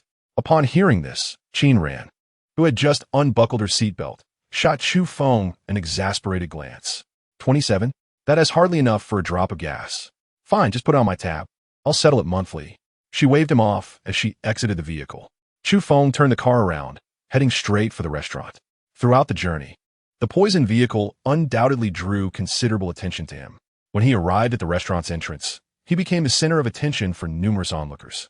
Wow, that guy is so handsome, exclaimed a fashionably dressed girl, only to be met with her friend's mocking retort, Stop drooling. You're just enamored with his car. Aren't you? Without it, would you still find him attractive? The girl shot her friend a disapproving look and replied irritably, No wonder you're single. You don't understand anything. A car is indeed a criterion for evaluating a man. It can significantly enhance his appeal. That sounds impressive. Why not approach him directly? I bet he wouldn't even glance your way, the friend quipped. The two young women perfectly illustrated what it meant to be superficial friends, sparking a dispute over an unfamiliar man. I'll flirt if I want to, unlike you, who only knows how to dig through mud for men. With that, she tossed her hair back and strutted over to Chu Feng, her high heels clicking confidently on the ground. As Chu Feng alighted from the vehicle, he was about to inquire about Sun Chang's whereabouts when a melodious voice from a nearby girl interrupted him. "Excuse me, sir, may I trouble you for a moment?" Chu Feng turned to glance at her. Indeed, she was quite striking, deserving a score of at least 7 or 8 out of 10. "What is it?" he asked, his tone somewhat indifferent. Yet, the girl maintained her radiant smile. "It's nothing significant. I merely wish to befriend you. Isn't there a saying that if neither of us takes the initiative, we shall surely miss our chance?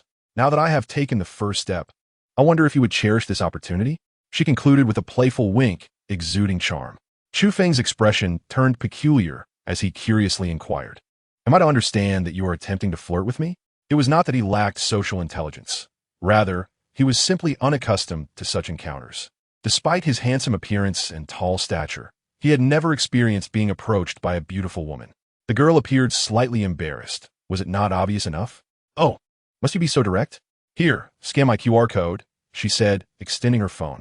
Chu Feng smiled faintly, picking up his phone, but instead of scanning, he held it to his ear.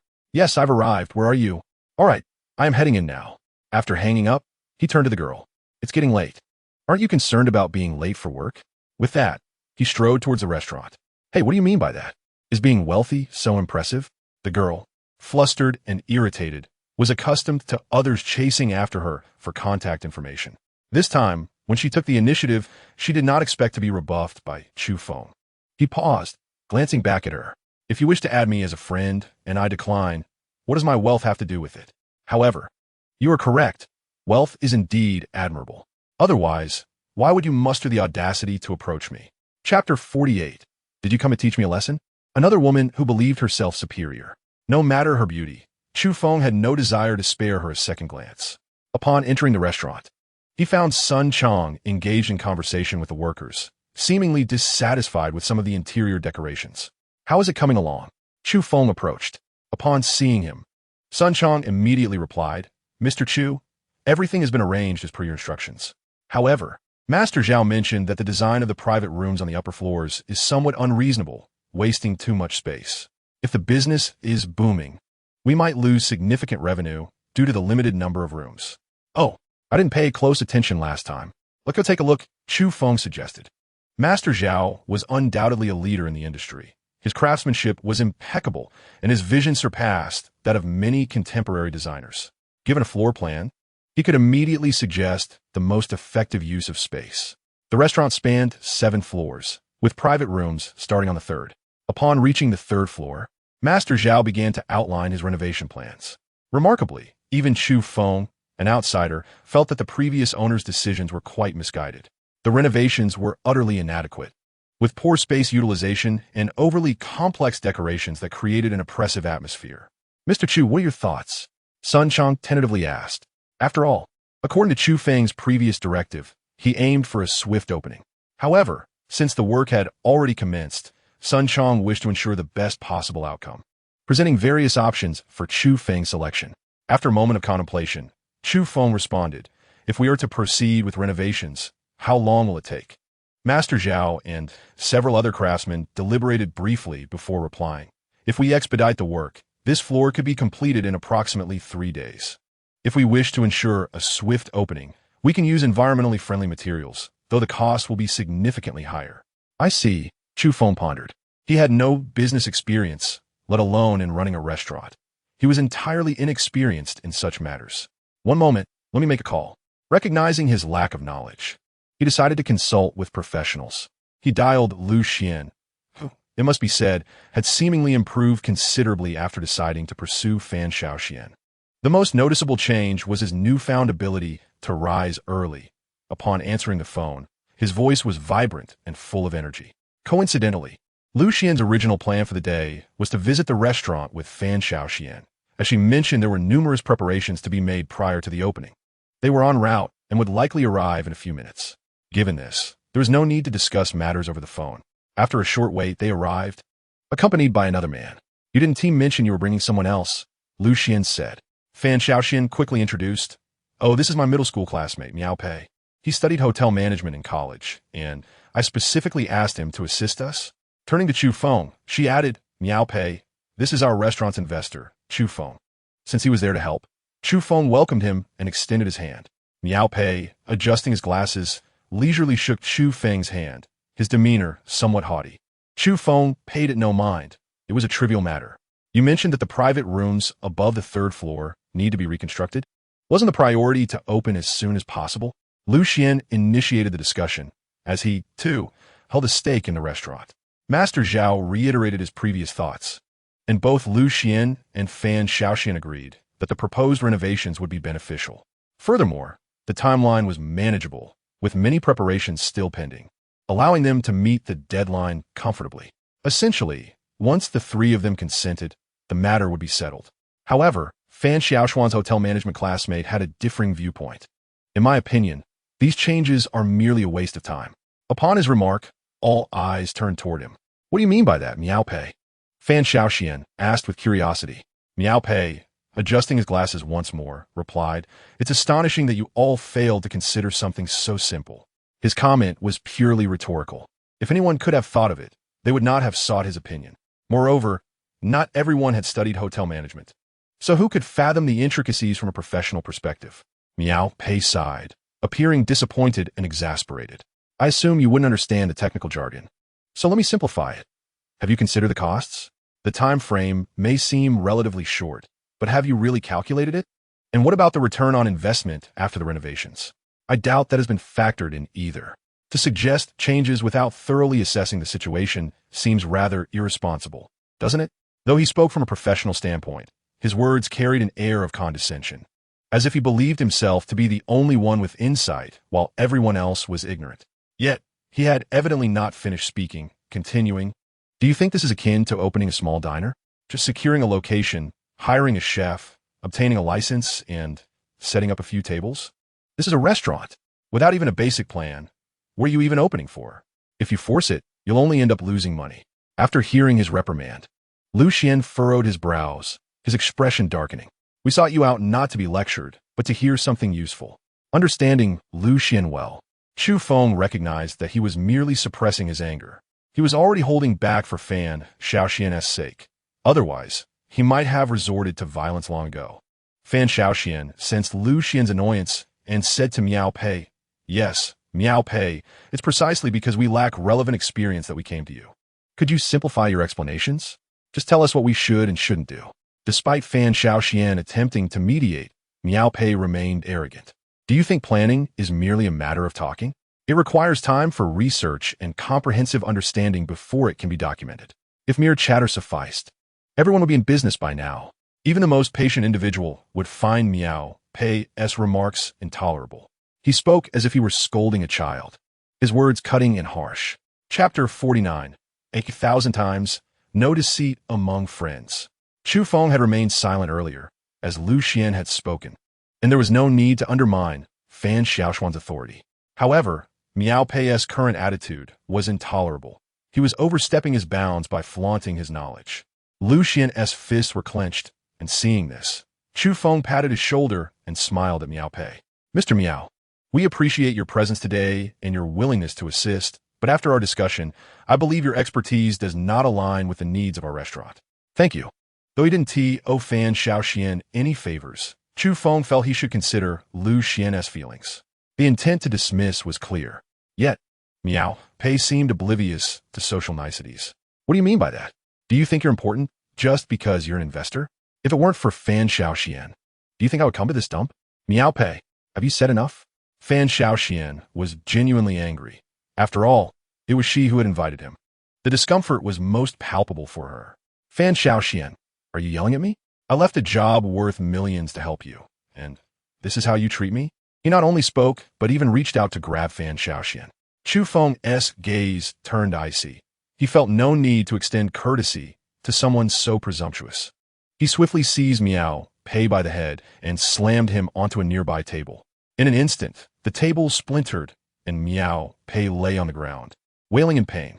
"How dare you hit me? You'll regret this." Even after being struck, he continued to insult them. Lu Xian kicked him, and had Fan Shaoxian not intervened, he might have beaten him severely. Sun Chong gestured for the other staff to pull Miao Pei up and sit him in a chair. If it weren't for Mr. Chu's presence, I would have spat on you while you were speaking. You really think your minor expertise makes you a significant figure? You just claimed you left a multi-million-dollar business to come here. Do you know how much Mr. Chu spent on this restaurant? Miao Pei clutched his abdomen, his face a mask of disdain. It seemed he was not only ignorant of social conventions, but also rather stubborn. Are you trying to scare me? Do you think I don't know this place was previously shut down? A foreclosure would only be worth a couple million at most. Sun Chong chuckled and replied, you might be disappointed. Mr. Chu acquired this place for $150 million. Do you really think your few million-dollar job is worth mentioning? Miao Pei's eyes widened. He had seen considerable wealth, but $150 million was undoubtedly a staggering sum. Thus, your previous talk of cost considerations is irrelevant.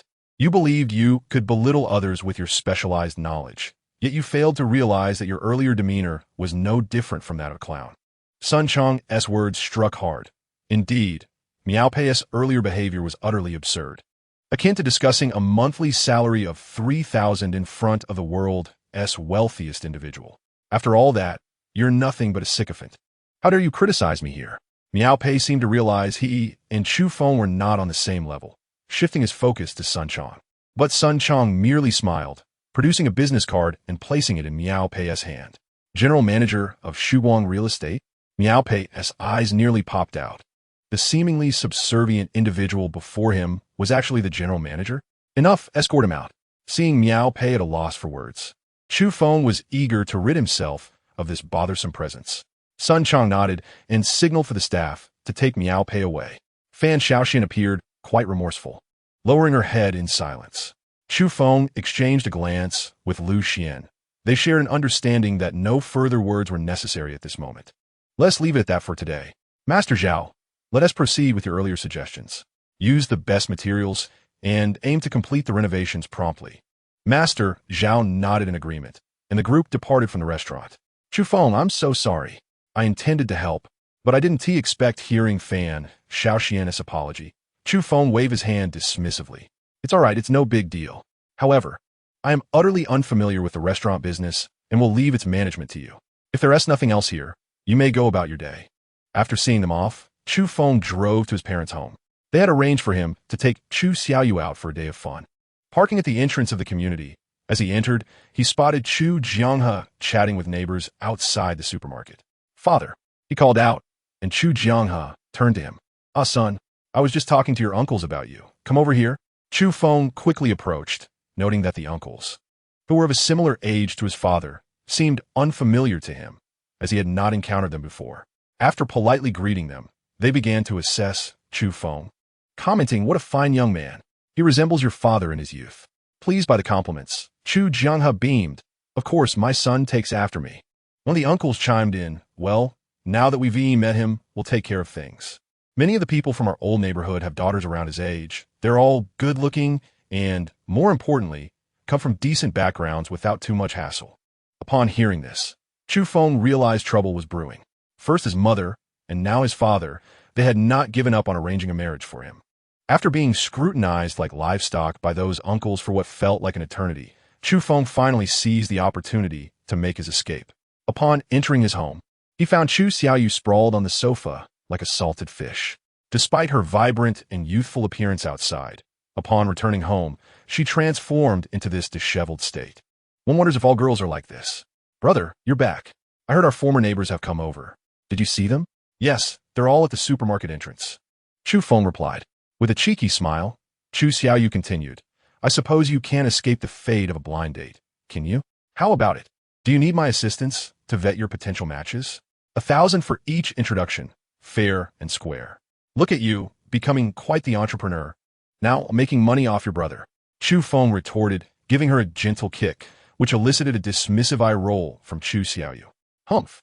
If it weren't for the fact that you're my dear brother, I wouldn't bother with such troublesome matters. I could easily charm girls for others and earn far more than this. Chu Feng had always refrained from prying into what Chu Xiaoyu did at school. As long as she wasn't breaking any laws and was using her wits to earn a little, it was her own business. All right, stop lingering. Don't you want to go out? Hurry up and get ready. Upon hearing this, Chu Xiaoyu's irritation dissipated, and she darted into the bathroom. Preparing to go out for a girl involves numerous steps, especially for a blossoming young lady. Chu Feng, feeling quite bored, turned on the television, and before he knew it, over an hour had passed. He wondered what Chu Xiaoyu was doing locked away in the bathroom. If not for the occasional sound of her humming and clattering, he might have thought she had fainted. The news reported, according to our previous broadcasts, renowned rising star Meng Ruyun will host a charity concert in our city. However, due to complications from the organizing group, the Liao Group, the concert has been postponed. Meng Ruyun? Chu Feng was not a fan of celebrities and paid little attention to the entertainment industry. Yet, he was quite familiar with Meng Ruyun. She had skyrocketed to fame with her debut album and had garnered numerous awards. Not only was she beautiful, but her singing was also impeccable. Even someone like Chu Feng, who seldom listened to music, could hum a few bars of her hit songs as they echoed throughout the streets. However, this was merely a point of interest. His attention was also drawn to the organizing group, the Liao Group. Could it be the same one Qin Ran had mentioned to him previously? Under normal circumstances, he might have overlooked such matters, but after his recent altercation with the heir of the Liao Group, it naturally caught his attention. Concerts are typically scheduled and not easily rescheduled, as they must consider the audience who have purchased tickets and plan their time accordingly. Changing plans at the last minute would disrupt their arrangements. It seemed likely that the Liao Group was facing some trouble, necessitating the postponement of the concert. Nonetheless, this had little bearing on Chu Feng. He was merely an onlooker. After a full hour and a half, Chu Xiaoyu finally emerged from the bathroom. "Brother, how does my makeup look?" Chu Feng turned to look puzzled. "Did you put on makeup?" Chu Xiaoyu, vexed, retorted, "With your level of observation, it's no wonder you're still single." Chu Feng was genuinely perplexed. He truly hadn't noticed any makeup on her. After another 10 minutes, Chu Xiaoyu had finally changed her outfit. When he used to drive for ride-hailing services, he had heard passengers debate whether girls should apply makeup before or after changing clothes. He found it utterly baffling. What was the essential difference? In his mind, it all boiled down to one word: pretentiousness. As soon as they descended the stairs, they encountered Luo Shui returning from the market. "Oh, you two are going out?" "Yes, my brother's taking me out for some fun," Chu Xiaoyu chirped, reveling in her favored status at home, which far surpassed that of Chu Feng. Luo Shui smiled. "All right, go ahead. Let your brother show you a good time." Turning to Chu Feng, her expression shifted to seriousness. "Be mindful of your sister's safety. Don't let her be bullied. Oh, and be back for dinner. Your father wants to speak with you." Chu Feng scoffed at the notion of anyone bullying Chu Xiaoyu. If anything, he would thank the heavens if she wasn't the one causing trouble. "Don't worry, Mom. But is Dad going to set me up with another blind date?" Luo Shui let out a cold laugh. "You know, huh? Well, let me make this clear. Whether you want to go or not, you must attend. The old Chu family is counting on you to carry on the lineage. If you don't want to go on blind dates, then find a girlfriend and get married quickly. Your father and I have no demands. We just want you to be happy." Chu Xiaoyu stifled a laugh, chiming in, "Mom, does this mean as long as my brother likes her, she's good enough?" "Likes her?" Luo Shui sighed. "With your brother's standards, it doesn't matter as long as she is a girl. Why be picky?" Though Chu Feng understood Luo Shui was joking, he still felt a bit stifled. Why was it that for him, gender was the only criterion to consider, as if marrying him was a noble deed for the masses? Once they had successfully sent their mother home, Chu Xiaoyu was practically doubled over with laughter. "Have you laughed enough? Hurry up and let us go. We left this morning, and it's nearly noon now." Finally ceasing her laughter, Chu Xiaoyu settled into the passenger seat, fidgeting restlessly. "Are you imitating a worm? Just buckle your seatbelt already." Hearing this, Chu Xiaoyu pinched him. "You're disgusting. This sports car is uncomfortable. It jabs into my back. I prefer your Civic any day." Though most girls would be clamoring to ride in such a luxury vehicle, Chu Xiaoyu was now complaining about it. Nevertheless, being young, she still relished the attention and thrill that came with it. As the car hit the road, Chu Xiaoyu's vanity was thoroughly indulged. "Oh, that person just crashed into a tree while trying to look at our car. It's hilarious." She burst into laughter, a natural optimist, seemingly immune to anything that could dampen her spirits. "Hey, brother, let us head over to the Finance University. There's a food street right outside. I haven't eaten breakfast yet." Chu Feng nodded. "But are you sure you're just going to eat?" Chu Xiaoyu's intentions were transparent to Chu Feng, but she felt no embarrassment. "Hee, with my brother's newfound success, isn't it only fair for me to show off a little?" Since Chu Xiaoyu wanted to bask in the limelight, Chu Feng saw no reason to stop her. Those who constantly condemned ostentation online were often driven by their own lack of wealth, fostering a sense of resentment towards the affluent. Ultimately, money is a personal choice. If one wishes to flaunt it, that is their prerogative, and others have no right to interfere. Chapter 51: Encountering a Celebrity with the Progression of Time. Numerous universities have relocated to areas far removed from city centers due to various considerations. However, the University of Finance stands as an exception. Since its inception, it has remained within the urban landscape, fostering a plethora of supporting facilities in its vicinity. Examples include affordable housing, gourmet streets, commercial avenues, cinemas, libraries, and entertainment venues. These amenities seamlessly integrate with the institution, creating a symbiotic relationship. Consequently, discussions about relocating have been mentioned occasionally, but are invariably set aside. This locale not only attracts students from the University of Finance, but is also a favored gathering place for the youth.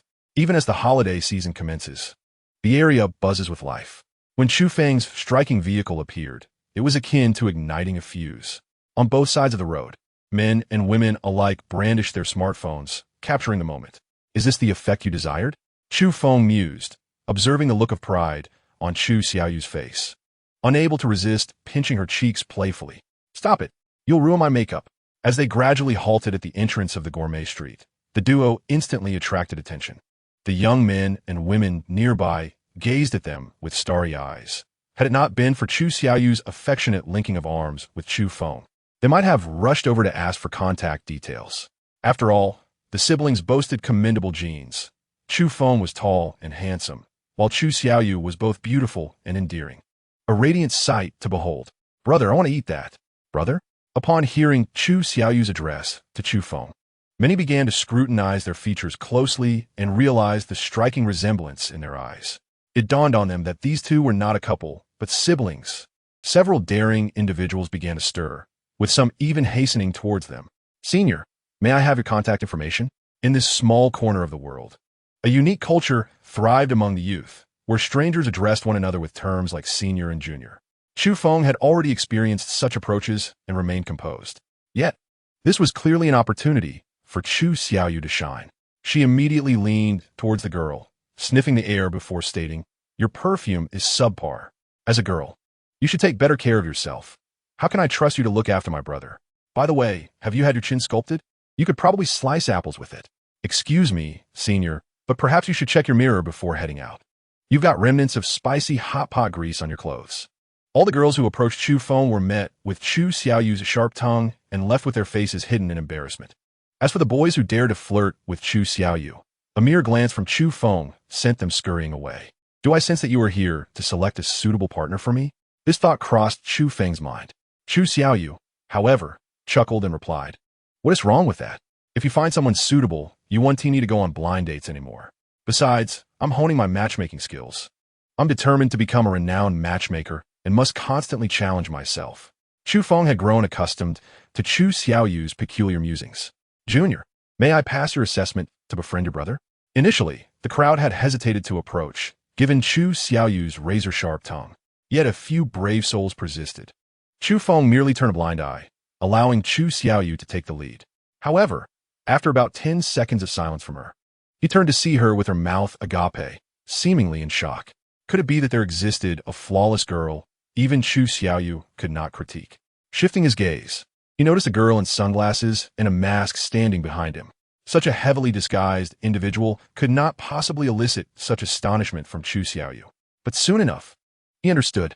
As the girl noticed Chu Feng's gaze, she glanced around cautiously, then carefully lowered her mask and pushed up her sunglasses. Upon seeing her face, Chu Feng was equally astonished. How could it be her? This place is not conducive for conversation. Might I request you both to step aside? Chu Feng maintained his composure, while Chu Xiaoyu appeared decidedly flustered. All right, let us find a more private spot. Not far ahead, there was a private room at a nearby establishment. Once the server exited, the girl felt at ease enough to remove her sunglasses and mask, revealing an exquisite visage. "Hello, let me introduce myself. I am Meng Ruyun." Chu Xiaoyu Chu Feng Izat. Meng Ruyun, what are you doing here? I am a devoted fan of yours. I can sing all your songs. In contrast to Chu Xiaoyu's excitement, Chu Feng was perplexed. Logically, How could such a renowned superstar be found in this chaotic environment? Over 90% of her fanbase consisted of young people. Should her identity be revealed, it would undoubtedly lead to considerable turmoil. Brother, what are you thinking? Come over here and help me take a picture.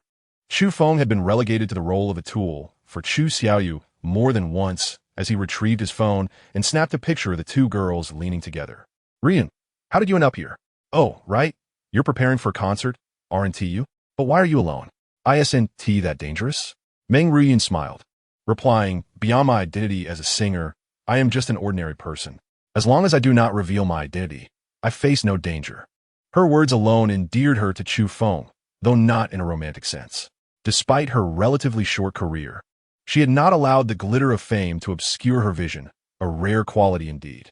However, this still did not explain why she found herself alone in such a setting. Surely she should have at least one assistant with her. With this line of thought, one explanation remained.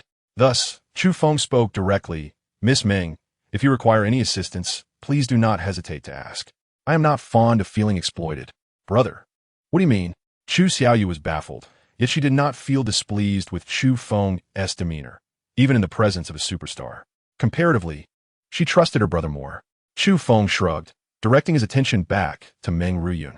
Meng Ruyun appeared slightly conflicted, but eventually admitted, I am indeed facing some trouble.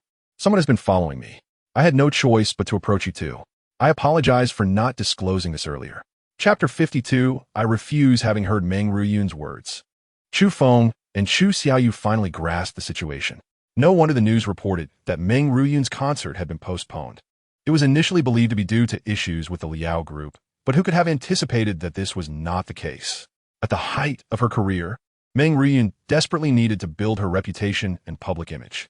Therefore, a concert where all proceeds would be donated to charity was ideal for her at this moment. However, it was unexpected that the organizing Liao group would impose such unreasonable demands. As a celebrity, social engagements are unavoidable, yet after divulging certain details, Meng Ruyun sensed something was amiss. This was far from mere socializing. It was essentially an invitation to partake in drinking games. Meng Ruyun resolutely chose to refuse, prompting the Liao group to retaliate fiercely, even going so far as to postpone the concert. Not only that, but their hotel accommodations, including every aspect of their daily lives, were all arranged by the Liao group, with even their outings severely restricted. This was utterly outrageous. Chu Xiaoyu was infuriated, pounding her thighs in frustration. Yet, Meng Ruyun could only manage a bleak smile, for the situation was about to worsen. Not only was her freedom curtailed, but earlier that morning, there were also individuals intent on forcibly taking Meng Ruyun away. Her team had exerted considerable effort to help her escape, but they were still detected. Had she not been sufficiently cunning, she might have already been captured. Chu Feng could hardly believe such events could transpire in reality. They were more commonly found in television dramas. In broad daylight, how audacious must the owner of the Liao group be to commit such heinous acts? Just as this thought crossed his mind, a waiter pushed open the door and entered. Meng Ruyun instinctively turned to shield her face. What are you doing? You didn't even knock. Chu Xiaoyu scolded. The waiter quickly bowed. I'm terribly sorry. I entered the wrong room. He apologized profusely while backing out. However, Chu Feng noticed a flicker of something unusual in the waiteress' eyes. Sure enough, mere minutes later, the door to the private room was pushed open once more, this time by two burly men. It's them, Meng Ruyun exclaimed in terror, pointing at the two men. She had thought she had successfully evaded them, only to find they had tracked her down again. Miss Meng, you've proven quite elusive. Will you come with us voluntarily, or shall we force you? The two men, with their brutish appearances, looked menacing. It was evident that the earlier waiter had been bribed to scout out their target. Don't think I'm unaware of your intentions. I will not go with you. Meng Ruyun huddled into a corner of the sofa, appearing quite pitiful. Chu Xiaoyu immediately positioned herself protectively in front of her. Addressing the two men with fury, I advise you to leave now. If you don't, you'll be regretting it when my brother hears about this. He'll break both your legs. Your brother? The two men scoffed as they glanced at Chu Feng, their disdain palpable. It can't be him, can it? This delicate-looking fellow will break our legs? At this, Chu Feng stood up, smoothing out his wrinkled clothes. Having witnessed his brother's skills, Chu Xiaoyu still felt compelled to caution. Be careful, brother. Chu Feng smiled and beckoned the two men with a finger, exuding an air of provocation. You little brats. Don't you find it more enjoyable to watch the show than to get beaten up? The two hulks rolled up their sleeves, preparing to take down this audacious fellow. Yet, Chu Feng remained stationary, and when one of the men swung a punch, he leisurely raised his hand to grasp the fist, squeezing it tightly. The man's expression shifted, realizing he had encountered a formidable opponent, and shouted, "Take him down." One of the men leaped onto the marble table, aiming a kick at Chu Feng. However, Chu Feng merely leaned back slightly, and the kick struck his companion in the face instead. "Damn it! I told you to hit him, not me." The blow sent blood gushing from the man's nose, and his fury was understandable. Chu Feng had no desire to waste time on such scum. With a swift kick, he bent the leg of the man before him backward, clearly breaking it. The other, unable to react in time, was yanked off the table and crashed to the ground. But that was not the end. Chu Xiaoyu had insisted on breaking both of their legs, and so he stepped forward, lifted his foot, and stomped down without hesitation, another scream piercing the air. "Let South leave this place." Chu Feng was not afraid of trouble. He simply found it bothersome. Meng Ruyun had initially thought her fate was sealed, but Chu Feng's prowess instilled a flicker of hope within her. As the trio exited the private room, the earlier waiter happened to pass by. "Hey, you guys." Chu Feng seized his collar, pinning him against the wall. "Don't ask what you shouldn't tea, and don't say what you shouldn't tea. Take your money and leave quietly, or I'll ensure you share the same fate as them." After departing, Chu Feng turned to Meng Ruyun, saying, "Miss Meng, I can assist you only to this extent. The rest is up to you.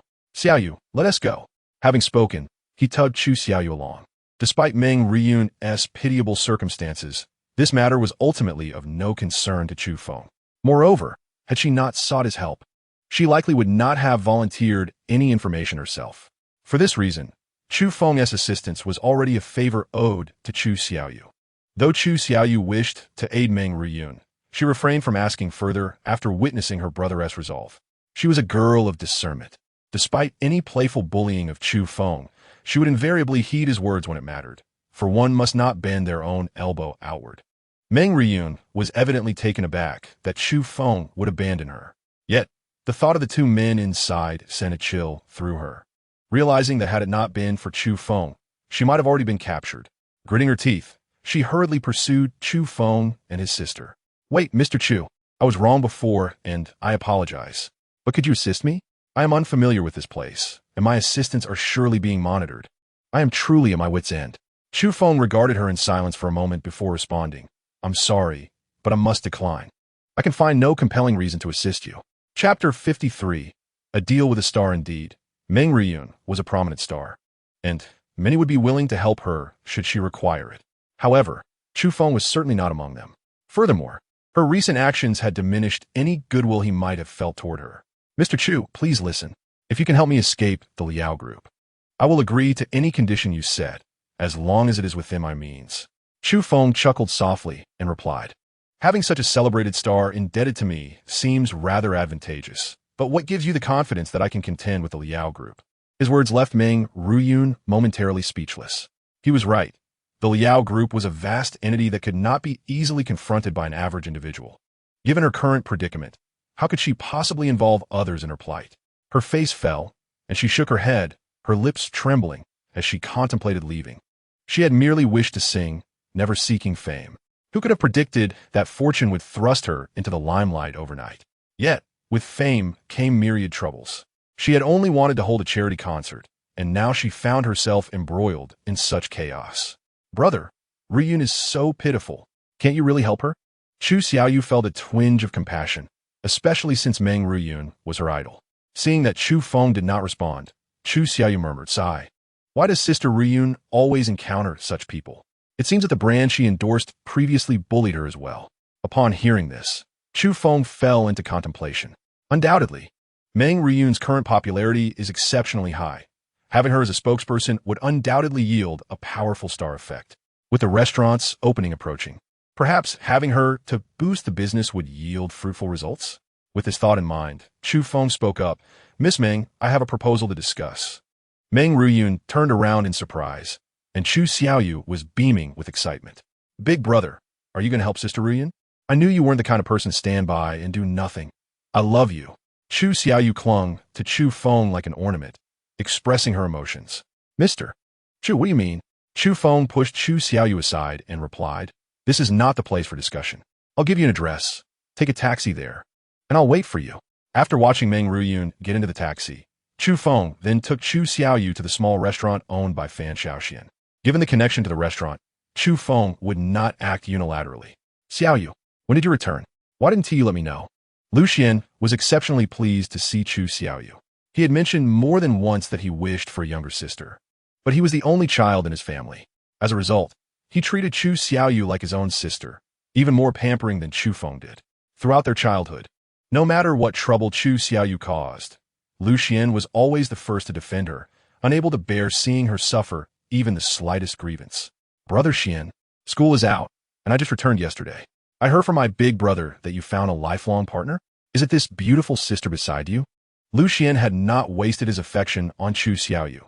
Her assist was nothing short of perfect. Fan Xiaoxian blushed and shyly lowered her head. The sound of a car stopping outside drew Chu Feng's attention. "The main character has arrived. Let me go greet them." Lu Xian was puzzled. Earlier, when Chu Feng called him, he mentioned a friend was coming but didn't disclose who it was, only saying it would surprise him. Lu Xian had met nearly everyone Chu Feng knew, except for the general manager of Shuwang Real Estate. It seemed there were no prominent figures besides that. Soon, Chu Feng entered with a graceful woman. However, she was wearing sunglasses and a mask, appearing rather mysterious. "Oh, Chu Feng, tell me, are you secretly looking for a girlfriend? Your parents won't pressure you into blind dates anymore, right? Go away. If you keep talking nonsense, I'll sew your mouth shut." "Chu Xiao Juka, Brother Xian, with my brother like this, if he could really find me such a sister-in-law, I would willingly remain single for life." This left Lu Xian quite puzzled. If she was not Chu Feng's girlfriend and was so mysterious, then who could she be? "All right, there are no outsiders here. No need to hide." After Chu Feng's words, Lu Xian watched as the woman removed her sunglasses and mask, revealing a charming smile. "Hello, I am Mr. Chu's friend, Meng Ruyun." "Meng Ruyun?" Lu Xian's voice rose in surprise, and Fan Xiaoxian quickly covered his mouth before rushing to the door to close it. "My goodness, are you really Meng Ruyun?" Even the typically composed Fan Xiaoxian appeared somewhat flustered, leaning against the door with excitement. "Yes, it is indeed me." It took half an hour for Lu Xian and Fan Xiaoxian to calm down. Chu Feng learned that Lu Xian had met Fan Xiaoxian because he heard her singing at a bar, and the song was none other than Meng Ruyun's hit. It was truly serendipitous. "Mr. Chu, what you mentioned earlier." Despite Chu Feng's clear attitude, Meng Ruyun still harbored doubts. Chu Feng did not beat around the bush, stating directly, "I can help you resolve your issues." Finally, receiving a definitive answer allowed Meng Ruyun to breathe a sigh of relief, her face displaying an expression of relief. As if a heavy burden had been lifted, Lu Xian, wide-eyed with curiosity, hesitated, unsure if he should ask, given that an idol stood before him. "Then, Mr. Chu, what are the conditions you wish to propose?" Noticing her tension returning, Chu Feng smiled. "Rest assured, the concerns you have will not come to pass. We are preparing to open a restaurant, and my condition is that on the day of the opening, you assist with the promotion. What do you think? Is that all?" Meng Ruyun was somewhat incredulous. She perceived Chu Feng as a very rational individual, yet no matter how she considered it, her troubles in promoting a restaurant seemed disproportionate. "That is just my suggestion. I must also consult my partners." Lu Xian and Fan Xiaoxian had no objections. They were eager for Meng Ruyun's assistance in promotion and naturally supported the idea wholeheartedly. "All right, I agree." Meng Ruyun immediately consented. Unable to return to the hotel for the time being, Chu Feng helped her call her assistant, not disclosing the details, but providing a casual excuse to ensure her team was safe. Chapter 54. Then I will personally teach you. "Uncle Zhang, I have something to trouble you with." Chu Feng called Zhang Heng to discuss Meng Ruyun's situation. After listening quietly, Zhang Heng paused for a moment before replying, "Chu Feng, I have heard a bit about this. Liao Yuan is indeed not a good person, so it's no surprise he would act this way. Moreover, I heard his son got beaten up and is now looking everywhere for the assailant." "Oh, then he needn't trouble himself. The one who beat up his son is me." "What?" Zhang Heng was taken aback. He had only heard that the person who attacked Liao's young master was someone driving a Lamborghini. But thinking it over, there were not many people in their city who could afford such a luxury sports car, so it made sense that it was Chu Feng. His surprise stemmed from the fact that, in Zhang Heng's impression, although Chu Feng had some means, he was generally quite composed and would not resort to such actions. However, Considering Liao's young master's exceedingly reckless nature, everything suddenly made sense. How about this, Uncle Zhang? I've heard that the Liao group is quite substantial. There's no need for you to intervene directly. Just act as an intermediary. Please arrange a meeting for me, and I will discuss it directly with him. Zhang Heng pondered for a moment and agreed. All he needed to do was accompany Chu Feng, and with him present, Liao Yuan would surely not dare to lay a finger on Chu Feng. All right, I'll make arrangements. I'll notify you when I have news. Oh, by the way, how do you plan to arrange for Meng Ruyan? Will you take her home? Or, Zhang Heng's tone held a teasing quality, and Chu Feng responded helplessly. Of course not. I recall that our group has a hotel, right? I will take her there. All right, I'll inform them to send someone to ensure her safety. You can rest assured. With Zhang Heng's assurance, Chu Feng naturally felt no concern for Meng Ruyan's safety. The remaining task was to confront Liao Yuan directly and have a thorough discussion. If reason could prevail, Chu Feng would not mind resolving it peacefully, even if it meant spending a bit of money. If Liao Yuan were to become increasingly demanding, then, of course, alternative solutions would be necessary. Thus, I shall escort her to the hotel. Chu Feng and Meng Ruyan stood up. Lu Xian then remarked, all right, go ahead. Today, Xian and I have no plans. Shortly, we will take Xiao Yu out for some fun. You should attend to your matters. Later, I will drive her home. Upon arriving at the hotel under the Shu Guang group's name, a server promptly approached. Zhang Heng had already made arrangements, and without much delay, Chu Feng escorted Meng Ruyan to the presidential suite on the 33rd floor. Mr. Chu, this room is too luxurious. You have already assisted me greatly. There is no need for this, she protested. Chu Feng waved his hand dismissively. This was not my arrangement, but it matters not. You should enjoy your stay here. And once I have resolved my affairs, I will bring your team over. As he spoke, a knock resounded at the door. Meng Ruyan flinched instinctively, and Chu Feng offered her a reassuring glance, softly saying, it's all right. It should be your protector arriving. Chu Feng opened the door to reveal a woman clad in black tactical attire, her high ponytail accentuating her competence. Mr. Chu, I have received instructions from Director Zhang to protect Miss Meng. The woman spoke with an emotionless demeanor, her coolness apparent. Zhang Heng, mindful of Meng Ruyan's comfort, had specifically arranged for a female bodyguard. Very well, then. Your safety is entrusted to her, Miss Meng. You two may get acquainted. I must take my leave. Exiting the hotel, Chu Feng made his way to the Shu Guang building. Zhang Heng operated with remarkable efficiency, indicating that a resolution had been reached. As Chu Feng entered the office, Zhang Heng set aside the documents he had been handling. Welcome, please take a seat. They settled on the sofa, facing one another. Chu Feng, I contacted Liao Yuan as per your instructions. Upon learning that you were the one who struck his son, he immediately demanded your surrender, stating that even if I wished to protect you, he would show no leniency. At this, Chu Feng merely smiled. It appeared that Liao Yuan was not an easy individual to negotiate with. However, it mattered little. If reason failed to persuade him, then perhaps a more direct approach would suffice. Zhang Heng nodded in agreement, echoing this sentiment. This is not a conflict between corporations. There are no convoluted matters involved. If Liao Yuan intends to act against you, we shall counter accordingly. That is the principle. Very well. I shall seek assistance immediately. Just as Zhang Heng was about to make a call, Chu Feng stopped him. Uncle Zhang, there is no need for such complications. When is the meeting scheduled? In a short while, Liao Yuan requested that I bring you to him. One could not help but remark on Liao Yuan's audacity in summoning Zhang Heng. Clearly, Shu Guang Group was the larger entity, but the Liao family had been in business for generations, their foundation formidable. Liao Yuan indeed possessed the capital to be so presumptuous. Uncle Zhang, please provide me with his number. Though puzzled, Zhang Heng complied. The call connected, and an irate voice emerged from the receiver. Liao Yuan, this is Chu Feng, the one who struck your son. I am currently at the Shu Guang building and will remain here for only half an hour. Should you fail to arrive within that time, I shall leave immediately. Without waiting for a response, Chu Feng terminated the call. Zhang Heng gave a thumbs up, recognizing that Chu Feng was evidently not inclined to let this matter rest. In less than half an hour, merely 10 minutes had passed when the phone on Zhang Heng's desk rang. There is no need to engage in conflict.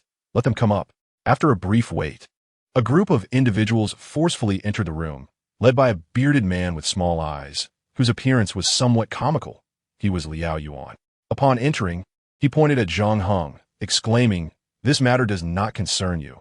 it would be wise to refrain from meddling, or I shall dismantle this Shuguang building.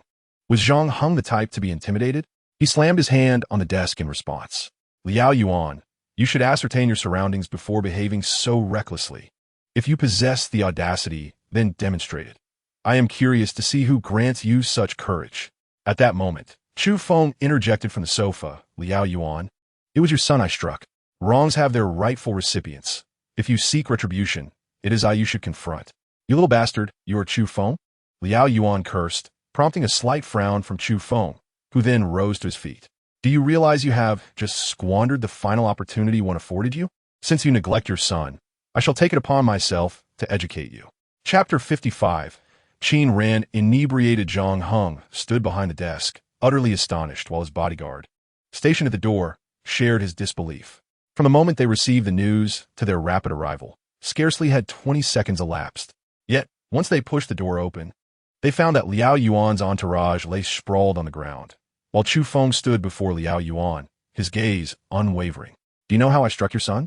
As soon as he finished speaking, Chu Feng tripped Liao Yuan, forcing him to the ground, whereupon he stepped upon his shoulder. Given your character, even if you were to learn the truth, you would likely pretend otherwise. However, allow me to clarify, it was your son who instigated this encounter, frightening my friend in the process. Thus, the beating he received was merely his own doing, and now you are in the same predicament. Do you comprehend? You little bastard. If you dare, let me go, and I will make you pay. Despite having witnessed Chu Feng's prowess, Liao Yuan remained unrepentant. Such individuals warranted no mercy. Chu Feng lifted his foot and delivered a kick to Liao Yuan's mouth, silencing him immediately. Now, continue. For each word, you shall receive another kick. I am eager to see how many teeth you have left. Zhang Heng gestured for his bodyguard to intervene. Mr. Chu, that is enough. Chu Feng heeded the advice, releasing Liao Yuan and returning to his seat on the sofa.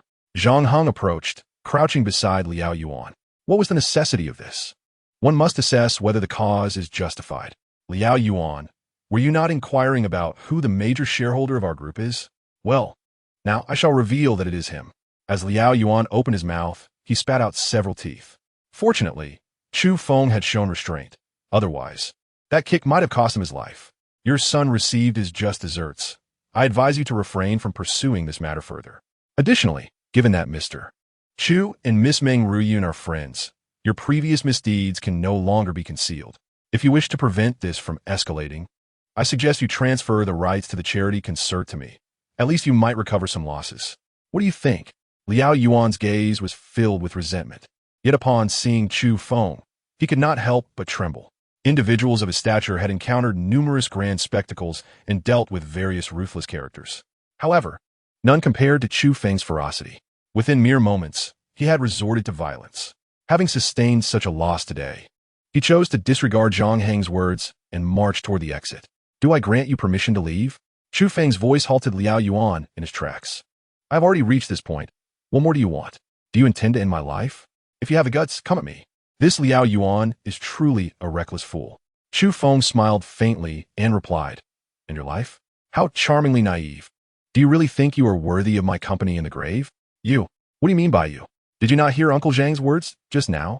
Hand over the rights to the concert. I will not pay you a single penny.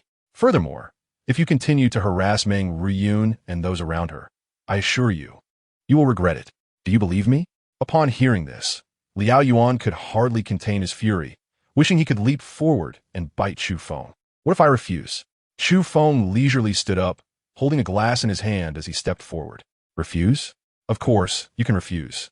Although I have no desire to accompany you to the afterlife, it would be unfortunate if you were inadvertently harmed, wouldn't it? With that, he exerted force, and the glass shattered into countless pieces. Very well. Today, consider it your victory, Chu Feng. Just you wait. This matter is far from over.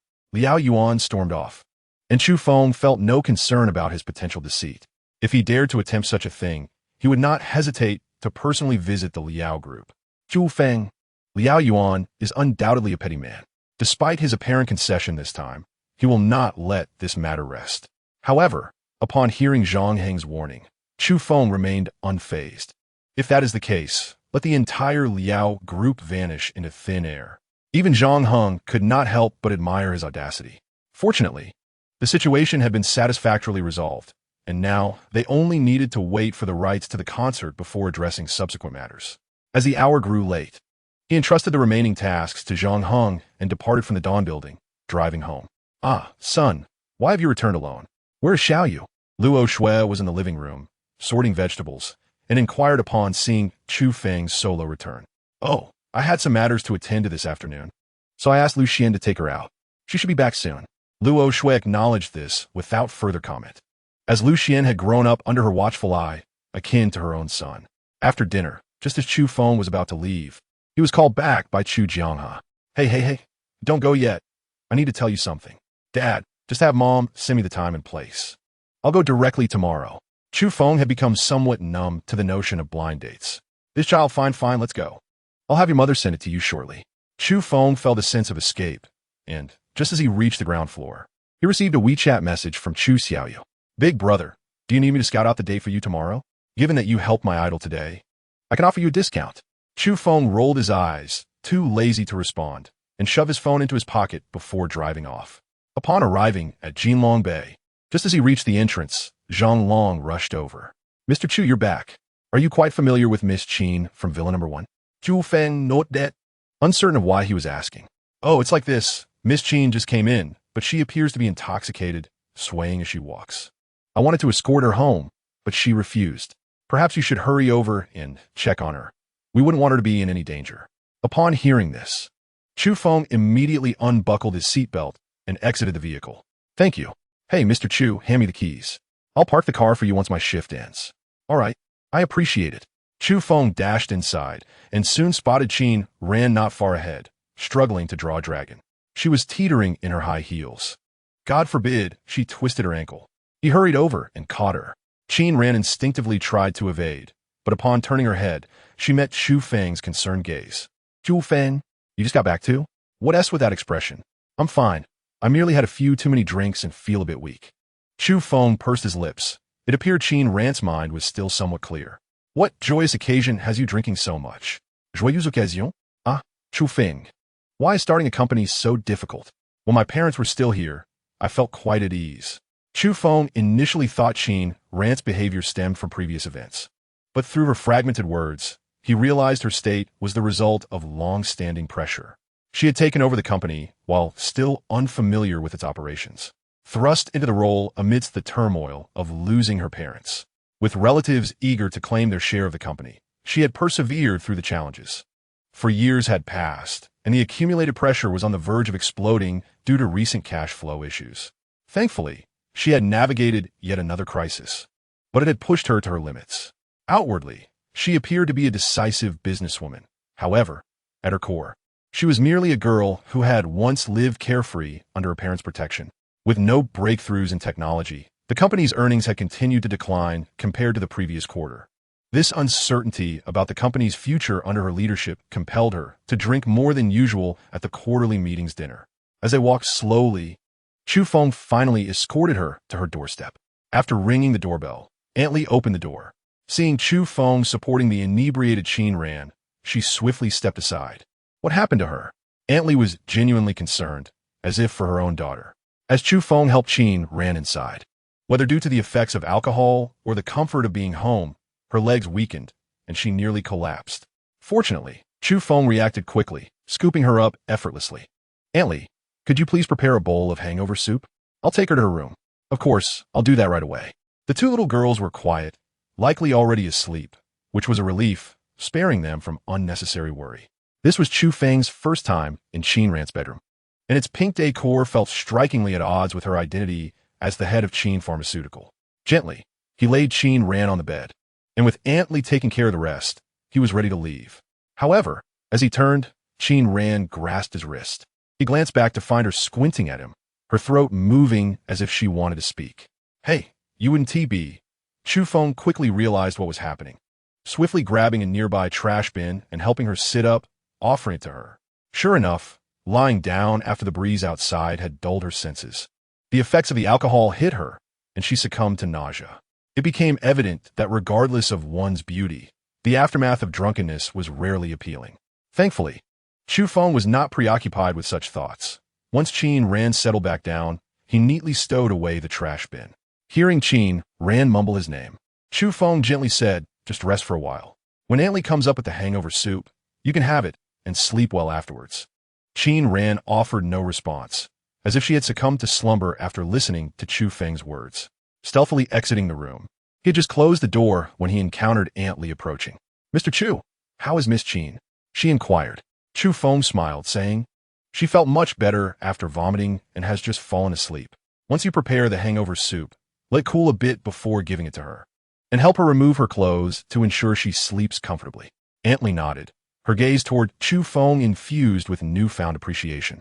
A beauty like Qin Ran could hardly be rivaled by even the stars on television. Yet, Chu Feng harbored no inappropriate thoughts. Rather, he exhibited genuine concern for Qin Ran, a commendable trait seldom seen in young men today. "Oh, Mr. Chu, it seems your shirt has some stains. Let me wash it for you," Aunt Lee suggested. Chu Feng glanced down, noting the splatter from Qin Ran's earlier episode. "Oh, it's nothing. I can wash it in the machine at home," he replied. However, Aunt Lee chided gently. "You young people always seek convenience. You can't wash such a shirt in a machine.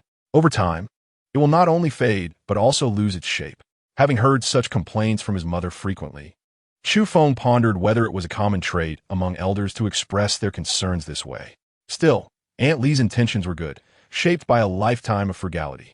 He couldn't very well tell her he would simply discard the shirt once it reached a certain state of wear, given that he wore another shirt beneath. He consented to Aunt Lee's wishes and removed it. "Thank you, Aunt Lee. I shall take my leave now." Upon returning home, Chu Feng finally took out his phone to check. Earlier, while escorting Qin Ran home, his phone had vibrated multiple times, but he had not had the chance to look. As expected, there was nothing of significance, just WeChat messages from Luo Shui and Chu Xiaoyu.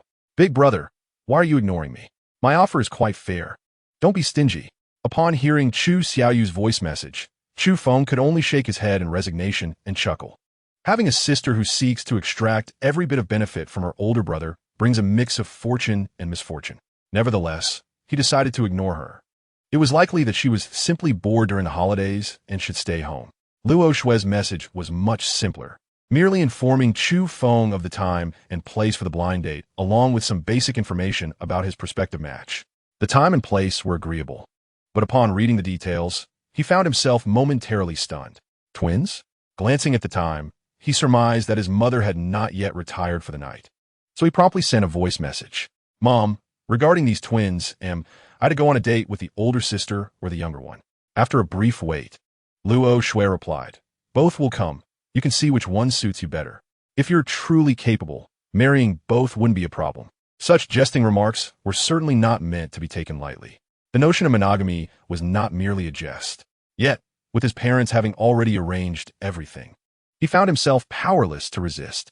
In matters of matchmaking, he had never possessed the liberty to decline. After a moment's contemplation, he felt that the names of the twins seemed oddly familiar. Lu Yaqiu and Lu Yamei. After a while of fruitless pondering, Chu Feng decided to take a shower and retire for the night. Ultimately, even if he remembered, he would still be obligated to attend the meeting the following day. Fundamentally, this would alter nothing, so why waste his mental faculties on it? Chapter 57. You are not qualified to live in a villa. It must be said that in their pursuit of Chu Feng's lifelong happiness, Chu Jianghe and Luo Shui had exerted considerable effort. One blind date was insufficient. Now, they had arranged for two. Twins, no less. Sitting across from the two girls, Chu Feng found it difficult to distinguish the older sister from the younger one. However, once they spoke, he was taken aback. The girl on the left remarked, "Chu Feng, it's been so many years, I barely recognized you." Perplexed, Chu Feng realized that they must have known each other previously, which explained why their names had sounded familiar. The girl on the right noted his bewilderment and laughed. "It seems Chu Feng has forgotten us, but I suppose that's understandable. After all, it has been over 20 years. Hearing this, Chu Feng could only awkwardly scratch his head. "I'm sorry, I do recognize your names, but I can't quite recall the details." "That's all right, it's not important. Now, why don't you guess which one of us is the older sister and which one is the younger?" This game seemed to have become a tradition among twins, mandatory to play whenever they met. Chu Feng scrutinized them carefully and declared, "You must be the older sister." The sisters exchanged glances, their faces lighting up with smiles. "All right, you guessed correctly. I'm the older sister, Lu Yaqiu, and this is my younger sister, Lu Yamei." Since you guessed right, you owe us a meal. Though it sounded like a jest, Lu Yaqiu's expression revealed she genuinely regarded this invitation as a privilege. Chu Feng suddenly recalled that during his childhood, he had lived in a large courtyard, and these sisters had been residents there as well. However, due to the redevelopment of the old city, the courtyard had been demolished. He and the sisters were not particularly close. They had merely played together with the neighborhood children. The sisters were somewhat reclusive, as their family was well off and they often wore pretty dresses, preferring to keep to themselves and enjoy their snacks without sharing. Dining is certainly not an issue. Please order whatever you like, Chu Feng offered. Lu Yaqiu, unreserved, took the menu and began to place orders with Lu Yamei. Logically, given that today was a blind date, they should have shown some restraint, especially since there were only 3 of them. A few dishes would suffice. Yet the sisters proceeded to order over 10 dishes without once inquiring about Chu Feng's preferences. All right, that will be all, they concluded. Closing the menu and engaging in hushed conversation, the waiter turned to Chu Feng, smiling as he asked, "Sir, would you like anything else?" Chu Feng waved his hand. He possessed exceptional culinary skills and was generally uninterested in outside food. Anything would suffice. "No, that will do." "Very well. Please wait a moment," the waiter replied, bowing slightly before departing. Until the dishes arrived, the sisters had not spoken another word to Chu Feng, thoroughly engrossed in their own conversation. "Ah, the dishes are here. Xiaomei, try this," Lu Yaqiu exclaimed, picking up her chopsticks and urging Lu Yamei to eat, completely disregarding Chu Feng. Only when the 3rd dish was served did Lu Yamei turn to Chu Feng and say, "By the way, Chu Feng, since this is a blind date, we should engage in some conversation." It seemed they were utterly oblivious to the concept of politeness, as Chu Feng had yet to touch his chopsticks. But they acted as if they didn't notice. "To be honest, my sister and I do not wish to be separated. We've agreed that even if one of us marries first, we will still live together." "Oh, and what else?" Chu Feng leaned back in his chair, quietly observing their performance. Lu Yaqiu added, "Chu Feng, as you can see, we are determined to stay together, so we have high expectations for our living conditions." Chu Feng nodded in acknowledgement. "According to your statements, it seems understandable that, if living together, a villa would suffice, wouldn't it?" The 2 sisters exchanged glances, and Lu Yaqiu said, "Chu Feng, I am speaking to you earnestly. Please do not jest. I am well aware of your family's circumstances. A 3-bedroom, 2 living room residence should be adequate. Surely, a villa is beyond your means? To merely mention a 3-bedroom, 2 living room home is no trivial matter given the current housing prices. Even his previous marital abode was merely a 2-bedroom suite. All right, a 3-bedroom, 2 living room residence is acceptable, but as for the vehicle, I fear it may not suffice. My car accommodates only 2 passengers." "Only 2? Lu Yamei interjected. "Your vehicle isn't one of those tiny ones, is it? That simply won't do. At the very least, a car worth 300,000 is required, lest we face embarrassment when going out." As they conversed, the table overflowed with dishes. Yet the sisters had already laid down their chopsticks, clearly having had their fill. Despite their inability to consume the excess, they showed no inclination to take any leftovers. "Have you both eaten enough?" They nodded in response. "Oh dear, we are discussing serious matters. Please refrain from digressing." Lu Yamei attempted to continue, but Chu Feng, uninterested, waved for the waiter. "Please pack up," he instructed. The moment those words escaped his lips, Lu Yaqiu's expression darkened.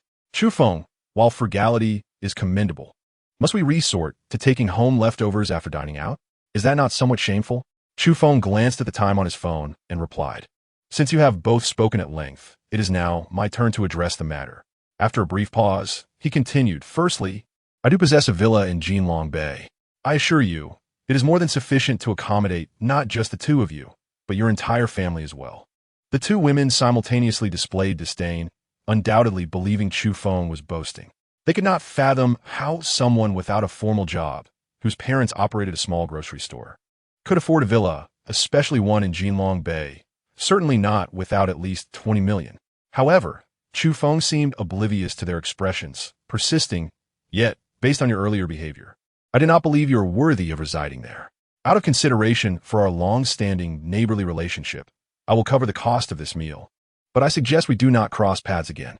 As he spoke, the waiter efficiently packed the leftovers into 2 large bags.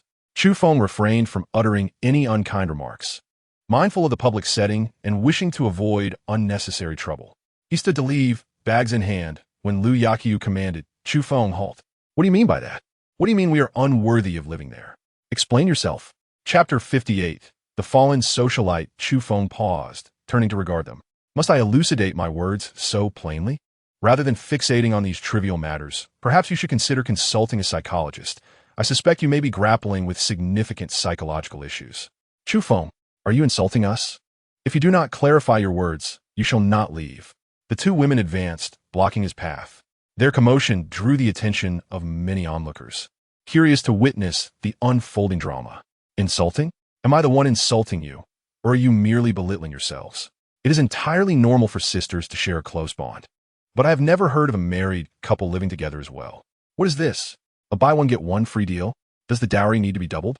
Upon hearing this, the crowd reacted, realizing the absurdity of the situation. Isn't it a delightful prospect to marry one twin and gain the other as well? Someone remarked, eliciting a chorus of agreement. Yet, Chu Feng continued, you demand a residence with a minimum of 3 bedrooms and 2 living rooms. A vehicle worth 300,000. These are not unreasonable demands. However, I must inquire, do you believe you're worth such standards? From the onset, you have shown a complete lack of basic courtesy, and I have remained silent out of respect. Lu Yaqiu's face reddened with anger. How can a man be so petty? It was merely a few extra dishes. This time, the waiter, unable to contain herself, interjected, it is hardly just a few extra. Although her voice was soft, it reached Lu Yamei's ears. You, a mere waitress, what do you know? She retorted, her sarcasm instantly tarnishing any remaining goodwill, making the onlookers fully comprehend the reason for Chu Feng's remarks regarding their lack of manners. Moreover, it was not merely a lack of manners, but a lack of decency. The waitress, though kind in her service, had witnessed the entire exchange and was well aware of what transpired. Now, feeling insulted, she spoke up. Miss, it is fine if you insult me, but what has this gentleman done wrong? There are only 3 of you, and you ordered so much food. While that is one matter, did you ever consider what this gentleman might wish to eat or if he has any dietary restrictions? Moreover, after the dishes arrived, while you two were satisfied, did you even inquire if he had eaten? Upon hearing the waitress's words, the crowd began to grasp the situation. It must be noted that Lu Yaqiu and Lu Yamei were indeed striking in appearance, and their twin status added to their allure. Yet, as they reflected on their behavior, any lingering positive sentiment dissipated. Someone in the crowd mused, I can't shake the feeling that these two are merely seeking a wealthy benefactor, preparing to ensnare a decent man. This statement resonated with many. The sisters, infuriated, found themselves at a loss for words. Chu Feng opted not to prolong the confrontation, heading directly to the front desk to settle the bill. Sir, please take care, the waitress bid him with a smile as he walked away. As he reached the parking lot, hurried footsteps echoed behind him. Chu Feng, stop. You have yet to clarify your statements. You cannot just leave. Apologize to us. The two women attempted to persist, but Chu Feng had no intention of engaging further. He approached his vehicle, opened the door, and took a seat inside. Lu Yaqiu and Lu Yamei were momentarily stunned. Chu Feng, is this your car? If I'm not mistaken, this should be a top-tier model, right? Worth over 20 million and globally limited? Lu Yamei displayed notable discernment. Lu Yaqiu recalled Chu Feng's earlier claim of owning a villa in Jinlong Bay. The price of this car equated to that of a villa. Perhaps he had not been lying after all? Not mine. Could it belong to you? I stated I own a villa and mentioned my car accommodates only 2. You simply jumped to conclusions. Now, if you would kindly step aside, I must return home. The two women stood in front of the car, blocking his exit. Lu Yamei quickly dashed to the driver's side, smiling. Chu Feng, I was merely joking earlier. My sister and I share a good relationship, but if we were to marry, living together would be inconvenient. Seeing her sister's preemptive move, Lu Yaqiu hurried over, pushing Lu Yamei aside. Chu Feng, do not heed my sister's words. What I meant to convey is that if you are willing, you could marry both of us. Even if one of us lacks formal status, we would not mind. The sight of the exquisite supercar revealed their true nature. Earlier at the restaurant, someone remarked that the sisters were searching for honest men to take on their burdens. To be candid, Chu Feng initially thought that this statement was rather excessive. However, upon reflection, it appears that the individual was spot on. The sisters do not seem to share a genuine bond. Rather, they exploit their twin identity to procure what they desire. If their conversation has concluded, then they should step aside. Your double dose of joy is not something I can partake in. In your presence, I'm only left with a doubled sense of distaste. Chu Feng had expressed himself rather harshly, yet Liu Yaqiu and Liu Yame continued their shameless chatter unabated. With a swift press of the accelerator, the powerful engine noise startled them, causing them to take 2 steps back, which allowed Chu Feng to seize the moment and make his escape. Is this what one refers to as a socialite? Chu Feng had only encountered this term online, never having seen it in person until today. Yet, truth be told, if the Liu sisters' expectations were not so lofty and they merely sought an ordinary man to take on their predicament, it would not be an insurmountable issue. One cannot help but wonder whether that ordinary man is fortunate or unfortunate. One certainty remains. He will inevitably find himself adorned with a verdant patch of deceit upon his brow. As Chu Feng was driving, a phone call from Qin Xiaoyu interrupted him. Brother, send me 1,000 yuan as a reward for my hard work. Huh? What reward? Chu Feng was perplexed. Was Qin Xiaoyu resorting to outright theft since her business had not materialized? However, she spoke with unwavering confidence. I'll send you something, just take a look, and I assure you that your 1,000 yuan will be well spent. After hanging up, Chu Feng parked by the roadside. Qin Xiaoyu sent him a link to a forum, and upon opening it, Chu Feng couldn't help but chuckle. It was a revealing post featuring the Liu sisters, detailing their true natures in vivid detail. No wonder they were so eager to find someone to take over their burdens at such a young age. It seems they could no longer navigate their social circle. Chapter 59, Talent for Signing In, Ding. Congratulations, host, for exposing the true colors of your blind date and receiving 2 sign-in rewards. Would you like to use them immediately? Huh? 2 times? Chu Feng set down his phone to confirm with the system. He had indeed heard correctly. It appears that the sign-in rewards are not solely based on the number of blind dates, but also on the number of individuals involved. With the Liu sisters counted as 2, he had earned 2 opportunities. Perhaps if he were to organize a blind date gathering. But that was merely a fleeting thought. He could hardly be bothered to deal with blind dates, let alone a gathering. Since he had some free time, he decided to activate 1 sign-in opportunity. Ding! Congratulations, host! You have successfully signed in and received the reward. All-round artist talent. Note, this talent encompasses singing, dancing, and creative abilities. This talent left Chu Feng bemused. Did the system intend for him to debut as part of a group? Regardless, he hardly fit the mold of a youthful idol. Sigh. It seemed his luck was not particularly good today. He decided to save the remaining sign-in opportunity for later. In the morning, Zhang Heng messaged him, informing him that the Liao group had transferred the rights to the concert. He was now preparing to visit Meng Ruyun at the hotel to deliver this good news and perhaps share a meal. Mr. Chu, you have arrived. The female bodyguard Zhang Heng had brought was quite diligent, ushering Chu Feng inside while casting a vigilant glance outside, showcasing her professionalism. Meng Ruyun also rose to greet him, but Chu Feng waved his hand and said, "Since we are friends, let us dispense with the formalities. You haven't eaten yet, have you?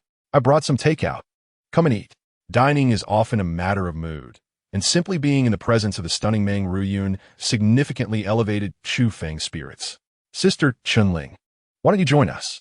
Chunling, the bodyguard, seeing the invitation from both Meng Ruyun and Chu Feng, decided to sit down as well. While they dined, Chu Feng informed Meng Ruyun about the transfer of the concert rights. She was so astonished that her chopsticks fell from her hands, completely oblivious to it. "So now, with regard to the concert, you can make all the decisions, including the timing, venue, and other arrangements, with a professional team to assist you." This was not a matter Chu Feng had taken upon himself. For the Dawn Group, hosting a charitable concert would enhance their public image, which was precisely why Zhang Heng had agreed to assist without hesitation. "Chu Feng, I truly don't know how to thank you," Meng Ruyun said, her eyes glistening with tears of gratitude. She was genuinely touched, despite their lack of prior acquaintance. Chu Feng had risked defending the Liao group to help her to such an extent. Chu Feng, however, remained indifferent. It was merely an act of kindness on his part. Regardless, even without Meng Ruyun's situation, he already had conflicts with the Liao family. "Oh, by the way, you can call your team and have them come over. If they need accommodations, have the manager arrange a few more rooms for you." Chu Feng did not linger. Having said all that needed to be said and finishing his meal, he stood to leave.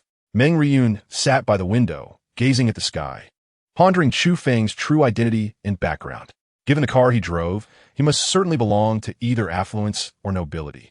Moreover, he appeared to have intricate ties with the Dawn Group. Yet, he did not seem particularly old. Could he be the son of the Dawn Group's president? Chunling, observing Meng Riyun lost in her thoughts, knew of Chu Feng's identity but had no intention of revealing it. As a professional bodyguard, she understood the importance of discretion. However, as a woman, Chunling had already discerned that the famous star seemed quite taken with Chu Feng, a match of talent and beauty, indeed. Unbeknownst to Chu Feng, one woman was speculating wildly about his identity, while the other was eagerly anticipating developments. He suddenly felt as though he had become unusually busy of late.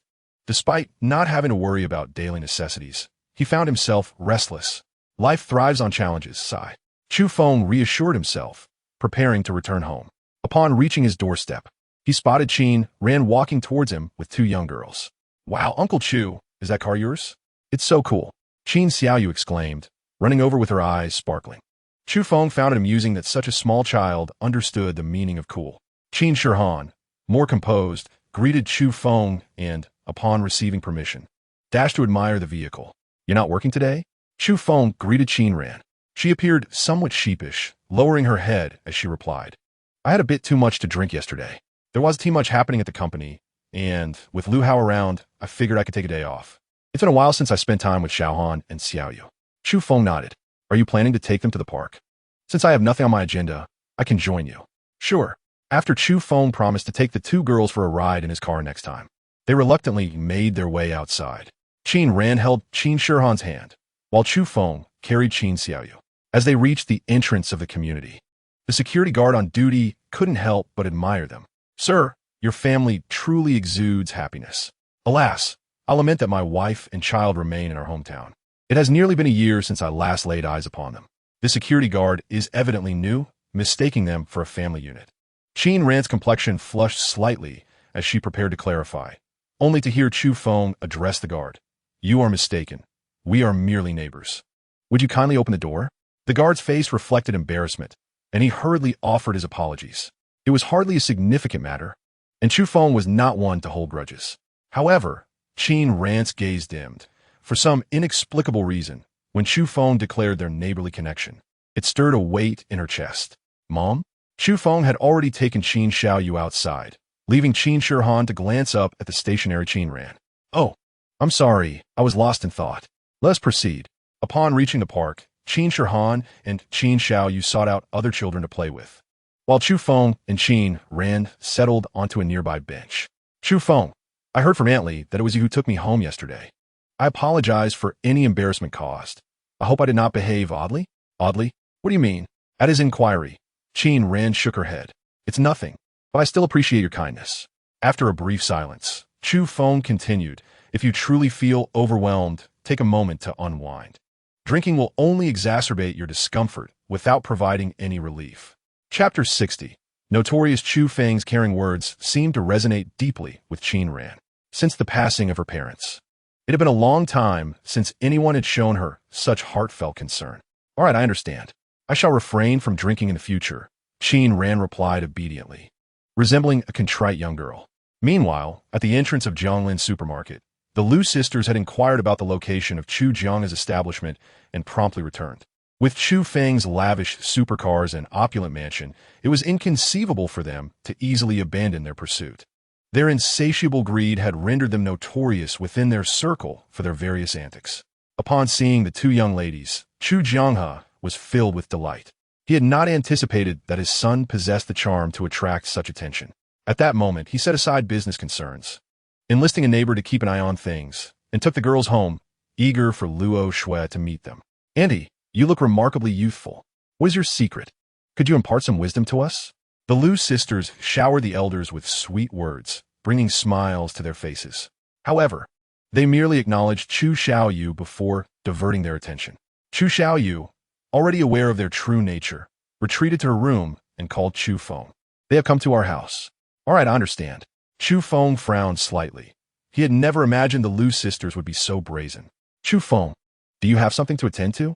Qin Ran inquired, noticing his sudden change in demeanor after answering the call. Chu Feng nodded. It's nothing major, but I need to visit my parents. Then go quickly, it is getting late.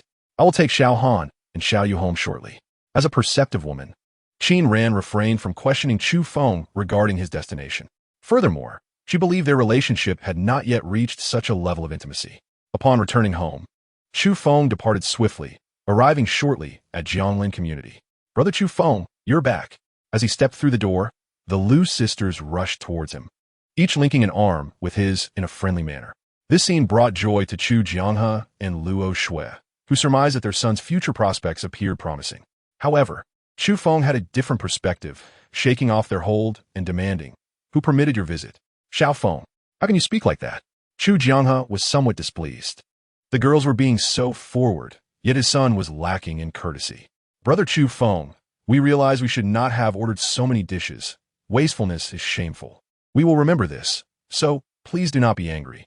Lu Yimeng feigned a pitiful expression, with Lu Yiqiu nodding in agreement. Such remarks only served to irritate Chu Jianghe further. "Xiao Feng, what is the issue? Ordering a few extra dishes when dining out is no sin. They can always be taken home." Luo Shui remained silent, fully aware of her son's character. He was not one to be petty. Did this incident hold an underlying twist? "Honey, perhaps we should refrain from interfering in the children's affairs and allow them to converse freely," Luo Shui suggested. Chu Jianghe, conceding to her wisdom, fell silent, gesturing towards Chu Feng as if to caution him before being led into the bedroom by Luo Shui. The living room was left with only Chu Feng and the Lu sisters. Chu Feng settled onto the sofa and spoke. "I believe I have made my stance clear. And do you truly think I am oblivious to your past?" Logically, given his directness, anyone with a shred of dignity would have taken their leave. Yet, the Lu sisters demonstrated just how far one could go without shame. Lu Yimeng perched beside Chu Feng, wrapping her arm around him. "Brother Chu Feng, we were merely young and foolish. Look at us now. Haven't we turned over a new leaf? Will you not grant us another chance?" Chu Feng recoiled in disgust. "Warning, speak plainly. No need for such physical affection." Lu Yiqiu took a seat on the other side, not touching him, yet effectively sandwiching him between them. "If you grant us an opportunity, we would do anything you desire."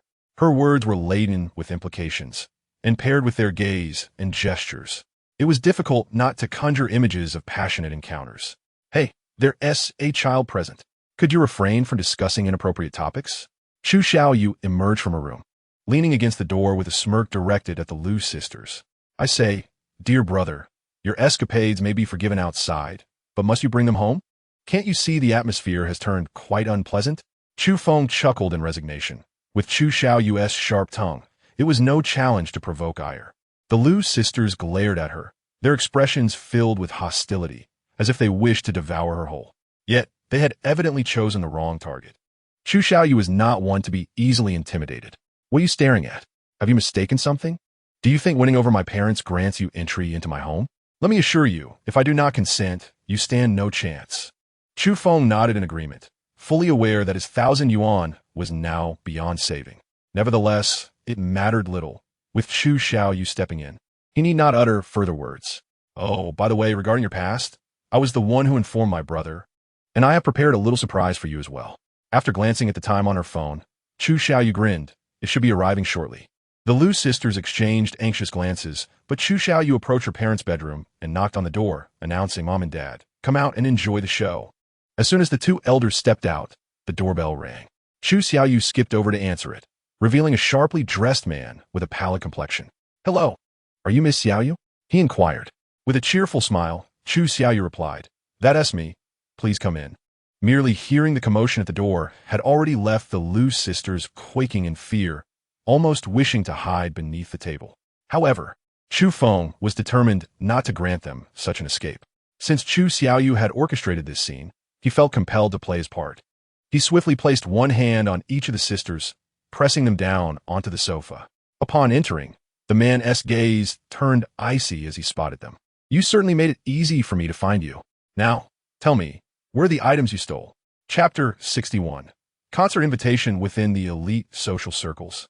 There exists an unspoken rule. Regardless of the means employed to obtain funds from benefactors, be it cunning schemes or alluring beauty, even the most base exchanges of flesh for currency do not elicit scorn. However, this is contingent upon the benefactor willingly parting with their money. Should one entertain nefarious thoughts and pilfer from their benefactor, they would inevitably face universal disdain. The Lu sisters had fallen into this very predicament, having stolen not merely any object, but the heirloom of the man before them. The significance of such an item transcends mere monetary value. Its ancestral heritage alone renders it invaluable. Thus, the man had been relentlessly pursuing the Lu sisters. Otherwise, how could they have possibly returned to their hometown from the bustling metropolis?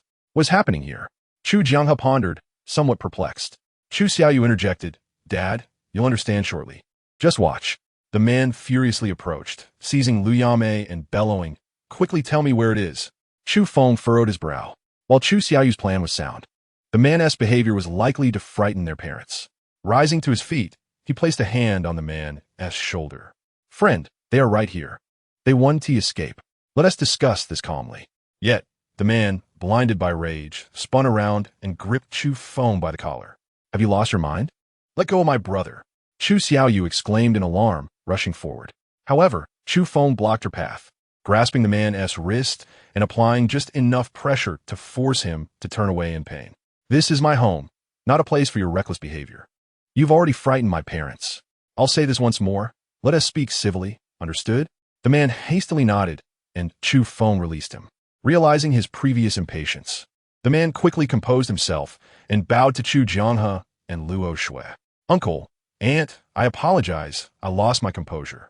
Seeing his demeanor soften, Chu Feng allowed him to sit and resolve the matter at hand. With him present, the Lu sisters had no hope of fleeing. The man recounted the events, and only then did Chu Jianghe and Luo Shui comprehend the sisters' past actions, their eyes reflecting a mix of disdain. It was evident, however, that their disdain was not directed at the sisters' previous profession. After all, society has long held that one may mock poverty, but not the trade of courtesans. What they loathed was the sisters' theft and deception. Chu Jianghe felt a surge of anger. He had thought well of the girls moments ago, but now regretted his earlier naivety. Uncle, Aunt, they stole my family's heirloom. While it may not hold substantial monetary value, it is of great personal significance to me. May I have them returned? Chu Jianghe's face betrayed his hesitation. It wasn't that he lacked compassion. Rather, the Lu sisters were, after all, the daughters of old neighbors. To turn a blind eye would be somewhat indefensible. Noticing his conflict, Chu Feng queried, What do you intend to do about this? It seems the item is no longer in their possession. Otherwise, they would have returned it to you by now. The man, fully aware of this, replied, Whether they sold it or discarded it, I must recover it. Otherwise, even in death, I would have no face to show my parents. Chu Feng nodded, turning to Chu Jianghe. Dad, do you have the Lu family's number? If not, could you ask those uncles from last time to contact them? We need their parents to address this matter. Chu Jianghe acquiesced, recognizing this as the most prudent course of action. It would provide some closure with their neighbors. Regardless of the outcome, it would no longer be their concern. After about an hour, the parents of the Lu sisters arrived. Without a word, Lu father stormed in, brandishing a stick and unleashing a barrage of blows upon Lu Yaqiu and Lu Yame. After all I've sacrificed to raise you. And this is how you repay me, by engaging in disgraceful acts? According to Chu Feng's recollection, the Lu family had once been quite affluent, yet now, their attire suggested a stark decline in fortune. It was evident that some calamity had befallen them, shedding light on why the Lu sisters had resorted to such a profession. The adage rings true. It is easy to slip from frugality to extravagance, but difficult to descend from luxury to poverty. Miss Xiaoyu, thank you for your assistance in this matter. Once I recover the items, I will certainly prepare a generous token of gratitude, the man remarked as they parted ways. Chu Xiaoyu graciously waved her hand. It's a trivial matter. If you feel compelled to express gratitude, I won't stop you. The man paused, then erupted into laughter, bidding farewell to the Chu family before departing. Let us hope he finds it. Otherwise, my reward will vanish. Chu Xiaoyu mused inwardly, only to receive a playful punch from Chu Feng on her head. Ouch! Brother, why did you hit me? Chu Feng glared at her, stating, Look at the chaos you've caused. You've brought turmoil into our home. What if you truly frightened Mom and Dad? Chu Xiaoyu pouted in indignation. I didn't expect it to turn out this way. But you were here, so what could possibly go wrong? While the man had displayed some reason, had Chu Feng not been present, it was conceivable that in his furious state, he might have acted rashly. Enough of this. Don't orchestrate such things again, he admonished. With that, Chu Feng retrieved his phone and transferred 5,000 yuan to Chu Xiaoyu. Take this for now. Let me know when it runs low. Chu Xiaoyu's expression transformed instantaneously. She had gone from sulking to elation, throwing her arms around Chu Feng. I knew you were the best. Love you to bits. Since they were already there, Chu Feng decided to stay for dinner. After indulging in a hearty meal and reclining on the sofa to watch television, Chu Feng's phone rang. He glanced at the screen and casually answered. Hello, Chu Feng, it's me, Meng Ruyun. Xinling helped me connect with Director Zhang from Shuguang Group regarding the concert. We'll proceed as originally planned. This way, it will be easier to account for the audience, and we want to need extra time for the donation arrangements. Oh, that sounds good. When is it scheduled? Chu Feng inquired, unaware of the concert's date. It's tomorrow evening at the Civic Sports Center, starting at 8 o'clock. Chu Feng, will you be free? I have a few VIP tickets here. You can bring your sister and friend along. At 8 o'clock, Chu Feng has nothing to do. All right, I'll go. On my way home, I'll just pick up the tickets. Chapter 62. The first date? Chu Xiaoyu perked up her ears, and once Chu Feng hung up, she asked, Brother, was that Sister Rian? Chu Feng not dead? She said she wanted to give me a few VIP tickets for the concert. Are you going? Chu Xiao Squin, startling both Chu Jianghe and Luo Shui. Of course I'm going. If you don't take me, I'll bite you to death. This obsession with celebrity had driven her to threaten her own brother, and all Chu Feng could do was shake his head with a wry smile. After checking with Chu Jianghe and Luo Shui, it turned out they recognized Meng Ruyun, but had little interest in the concert. All right, it's getting late. I'll go pick up the tickets now and come to get you tomorrow night. Okay, long live my brother. Rushing to the hotel, upon entering, he found the suite bustling with people. He anticipated that Meng Ruyun's team would be quite so large. Chu Feng, you're here, Meng Ruyun exclaimed, her face alight with excitement, seemingly deep in discussion about the concert's proceedings for the next day. Didn't I say that if the room wasn't enough, we could get a few more? How can everyone rest crowded in here? However, Meng Ruyun laughed. It's all right. We're used to it. After that incident, everyone is still a bit unsettled, and gathering together helps us relax. Since she had said so, Chu Feng could not argue further. After receiving the tickets, he didn't linger, as time was tight and Meng Ruyun and her team had much preparation ahead. There were 10 tickets in total, 1 for himself, 1 for Chu Xiaoyu, 2 for Lu Xian and Fan Xiaoxian, leaving 6 remaining. Chu Feng pondered, realizing he didn't have that many friends nearby. Once home, he noticed Aunt Li standing at the entrance of Villa Number 1, looking somewhat anxious. Seeing this, Chu Feng hurried over, fearing something had happened. Aunt Li, why are you standing outside? Mr. Chu, something happened at home, and I'm anxious to return. I just called Miss Qin. She's on her way home, but will take a while. In this situation, Aunt Li hadn't left directly, but waited for Qin Ran to return, showcasing her sense of responsibility. Then, Aunt Li, you should hurry back. I'll wait here for Qin Ran. However, Aunt Li hesitated, but Chu Feng reassured her. You still don't trust me? Go on, but be careful on the road. All right, thank you, Mr. Chu. Watching Aunt Li leave, Chu Feng sat down at the door and informed Lu Xian about the concert. Not even 10 minutes had passed when Qin Ran's car pulled up. Chu Feng, what are you doing here? Where's Aunt Li? Oh, I happened to return and heard Aunt Li say something happened at home, so I let her go first. Qin Ran sighed in relief, then asked, why are you sitting at the door? Let Aunt Li open it. You could have gone in and wait. As she spoke, Qin Ran opened the door. Come in and sit for a while. Chu Feng touched the tickets in his pocket and followed her inside. Do you have plans tomorrow night? Qin Ran, pouring water, heard his question and set the kettle down. Tomorrow night, I shouldn't have anything planned. Why? Chu Feng waved the tickets. It's Meng Ruyun's concert. Would you like to go together? Qin Ran paused momentarily, her heart racing, wondering if he was asking her out. Why did you suddenly want to go to a concert? Chu Feng remained oblivious to her slight nervousness, replying, not much, just got the tickets. So I thought I'd ask you. He truly had no ulterior motives. He merely didn't want the tickets to go to waste. Yet, Qin Ran's mind raced, and she blushed as she nodded. If Aunt Li returns tomorrow, I can go. Great, it's settled then. It's getting late. I'll head back now, and you should rest early. After placing the tickets on the table, he turned to leave. Qin Ran picked up the tickets, examining them closely, as if they held an inexplicable allure, causing her to smile unconsciously. Upon returning home, Chu Feng looked at the remaining 5 tickets, contemplated for a moment, and ultimately decided to give them to Chu Xiaoyu, allowing her to handle them as she saw fit, ensuring they wouldn't go to waste, even if she invited some classmates. The next morning, Chu Feng, as usual, donned his sports attire for a morning run.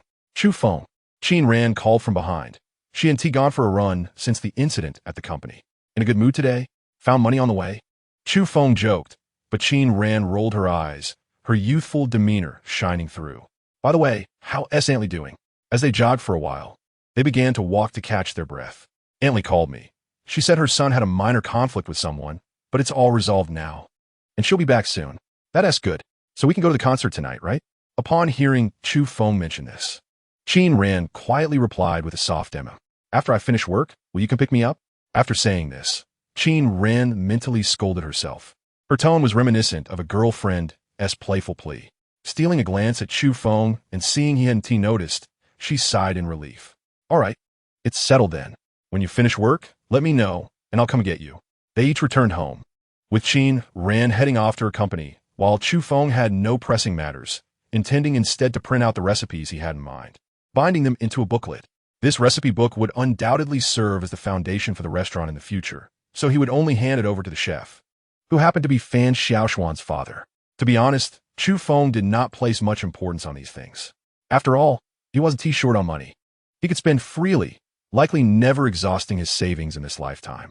However, the world works in such a way that the easier one acquires something, the more it raises suspicions, which is why he kept it so mysterious.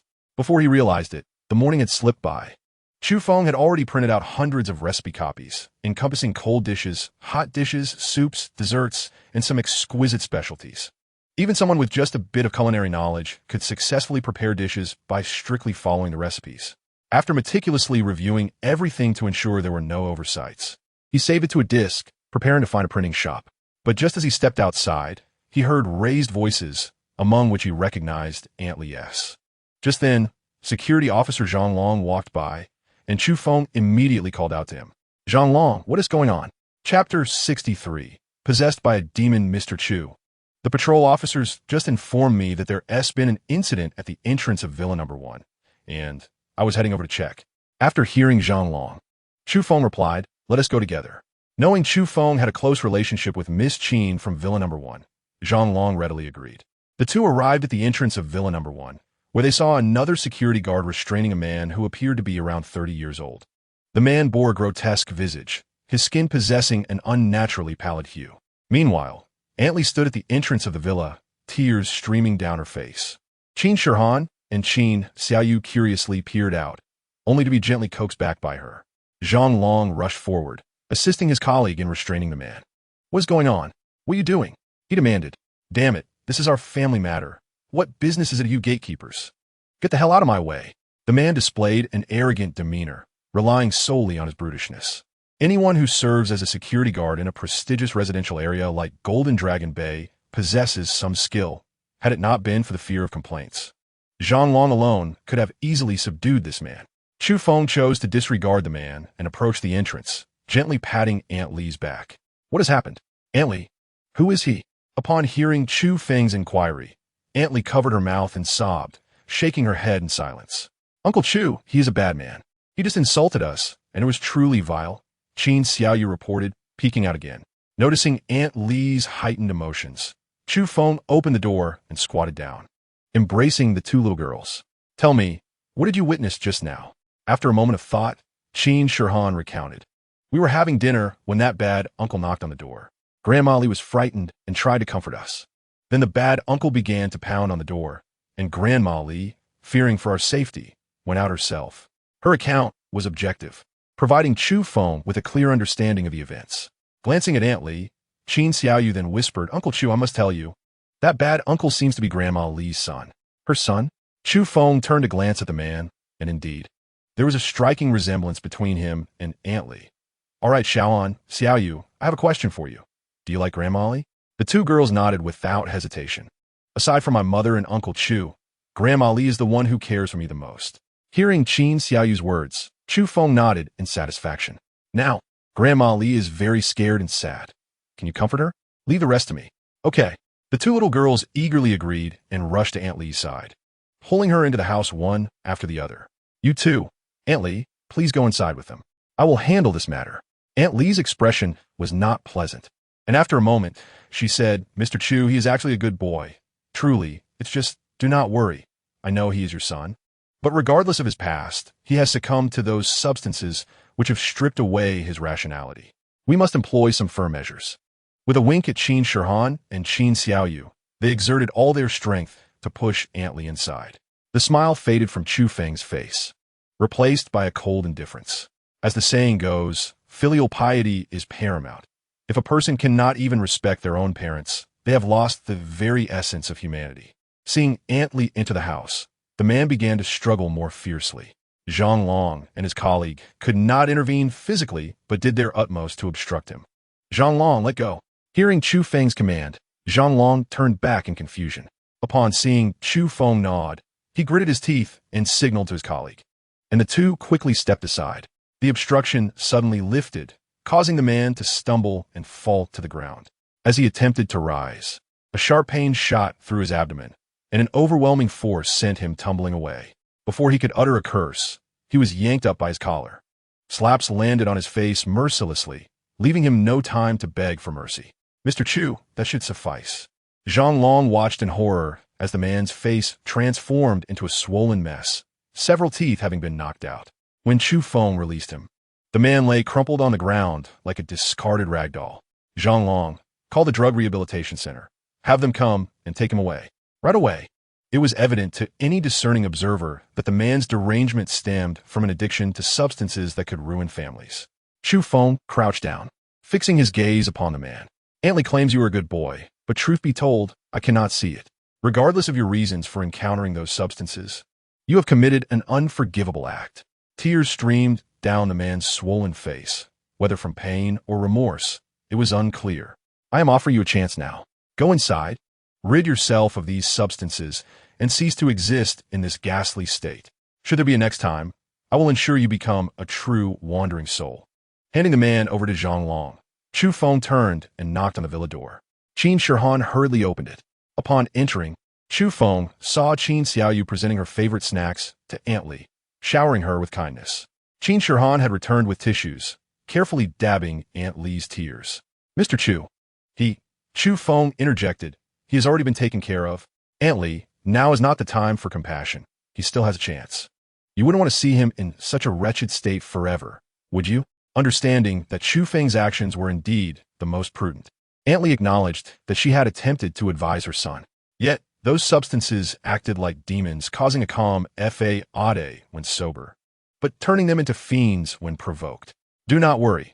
I will cover all the necessary expenses. In due time, everything will return to normal. Thank you, thank you. Aunt Li could only express her gratitude, unsure of what more to say. Fortunately, with Qin Shihan and Qin Xiaoyu around, their radiant spirits quickly dispelled the gloom surrounding Aunt Li. Chu Feng made a point to call Qin Han to inform her of the situation. How could this happen? Aunt Li is such an honest person. How could her son get involved with such substances? Chu Feng understood that this situation might not have been a voluntary act by Aunt Li's son. He likely had been deceived. Nevertheless, the damage was done, and he would have to face the consequences of his actions. As he prepared to leave, Chu Feng informed Aunt Li that Qin Ran would be returning home later that evening. Aunt Li did not inquire further, assuring him that she would take good care of Qin Shihan and Qin Xiaoyu. It was evident that she truly cherished the two girls as if they were her own grandchildren. After printing and binding the menu at a nearby printing shop, he considered his work complete. Before 5 in the afternoon, Qin Ran sent a message to Chu Feng, indicating she was ready to leave work. Chu Feng opted not to take the supercar, as he needed to pick up Chu Xiaoyu later. This sports car was remarkable in many respects, but its two-seater design often proved inconvenient. Having not driven a Civic for several days, he found himself slightly unaccustomed to it. Arriving at the Qin Pharmaceutical Company, the security guard, now familiar with Chu Feng, exchanged pleasantries before granting him entry. Upon reaching the office building's ground floor, Chu Feng sent a message to Qin Ran to come down. Before long, the radiant and charming Qin Ran appeared in his line of sight, evidently having put in some effort to look her best that day. In her everyday, subtle makeup, she already exudes an extraordinary beauty, but after her meticulous preparation, she becomes utterly captivating, making it difficult for anyone to divert their gaze. Even Chu Feng found himself stealing glances at her. As Qin Ran settled into the car, she curiously inquired, "Why are we driving this vehicle today?" After her question lingered in the air without a response, she turned to find Chu Feng gazing intently at her. "What are you staring at?" she asked, her cheeks flushed, feeling shy under his unwavering gaze. Chu Feng snapped back to reality, awkwardly running his fingers through his hair. It's nothing. I just felt you seemed a bit different today, perhaps even more beautiful than usual. Qin Ran's face reddened further, and her heart began to race. Oof. The words of a man can be deceiving. How can I know if you're speaking the truth? Despite her words, she felt a flutter of joy within. After all, which woman does not relish compliments? All thoughts of her previous question vanished from her mind. It's still early. Let us go grab a bite to eat. Qin Ran had no objections, only mentioning that she hadn't had hot pot in a long time. All right, then let's have hot pot. Just a moment. I'll call my sister to see if she's ready. Huh? Qin Ran expressed surprise. Did Chu Feng invite more than just her? Chu Feng, momentarily taken aback, replied, yes. I forgot to mention that my sister is also joining us for the concert, along with my buddy and his girlfriend. I hope that is not inconvenient. Not at all. Qin Ran quickly dismissed. Then let us invite them to dinner. We'll be livelier that way. Although her expression remained unchanged, she couldn't help but feel a tinge of disappointment. She had thought that Chu Feng had invited her alone, which also explained why he had chosen to drive this particular car today. Upon arriving at Jianglin Community, Chu Xiaoyu was already waiting at the entrance. Noticing a passenger in the front seat, she obediently took a seat in the back. Brother, who is this beautiful sister? Hurry, introduce us. Chu Feng promptly said. This is Qin Ran, a friend of mine, a genuine strong woman. Chu Xiaoyu sighed inwardly at her brother's lack of social finesse. Hello, Qin Ran's sister. I'm Chu Xiaoyu. Just call me Xiaoyu. Don't mind my brother. He's just a blockhead. Qin Ran found Chu Xiaoyu's candid assessment of Chu Feng quite accurate and smiled as she replied. Nice to meet you. I'm Qin Ran, a friend of your brother. Wow, Chu Xiaoyu exclaimed. Qin Ran's sister, I didn't notice before, but you are absolutely stunning. Like a fairy descended to earth. Although Chu Xiaoyu's words were not exaggerated, they still made Qin Ran blush. Brother, tell me the truth. What did you meet such a gorgeous sister? No wonder mom and dad are pushing you to find a partner. It seems you already have someone in mind. Knowing Chu Xiaoyu well, Chu Feng opted for silence, focusing on driving instead of engaging in her chatter. However, Qin Ran interjected quickly. Xiaoyu, you misunderstood. Your brother and I are just friends, nothing more. A hint of disappointment flickered across Chu Xiaoyu's face. I knew it. How could a guy like my brother ever be worthy of a fairy? He wouldn't even be fit to hold your shoes. Chu Feng rolled his eyes, unwilling to engage with his traitorous sister. Nevertheless, the rapport between Qin Ran and Chu Xiaoyu was harmonious, leaving no opportunity for Chu Feng to interject as the two women conversed animatedly. They discussed cosmetics, the entertainment industry, and a myriad of topics, the conversation flowing effortlessly. Upon arriving at the hot pot restaurant, the situation escalated further. Chu Feng finally understood the meaning behind the phrase, three women make a play, with Fan Xiaoxian joining them. Their voices surpassed that of a flock of ducks.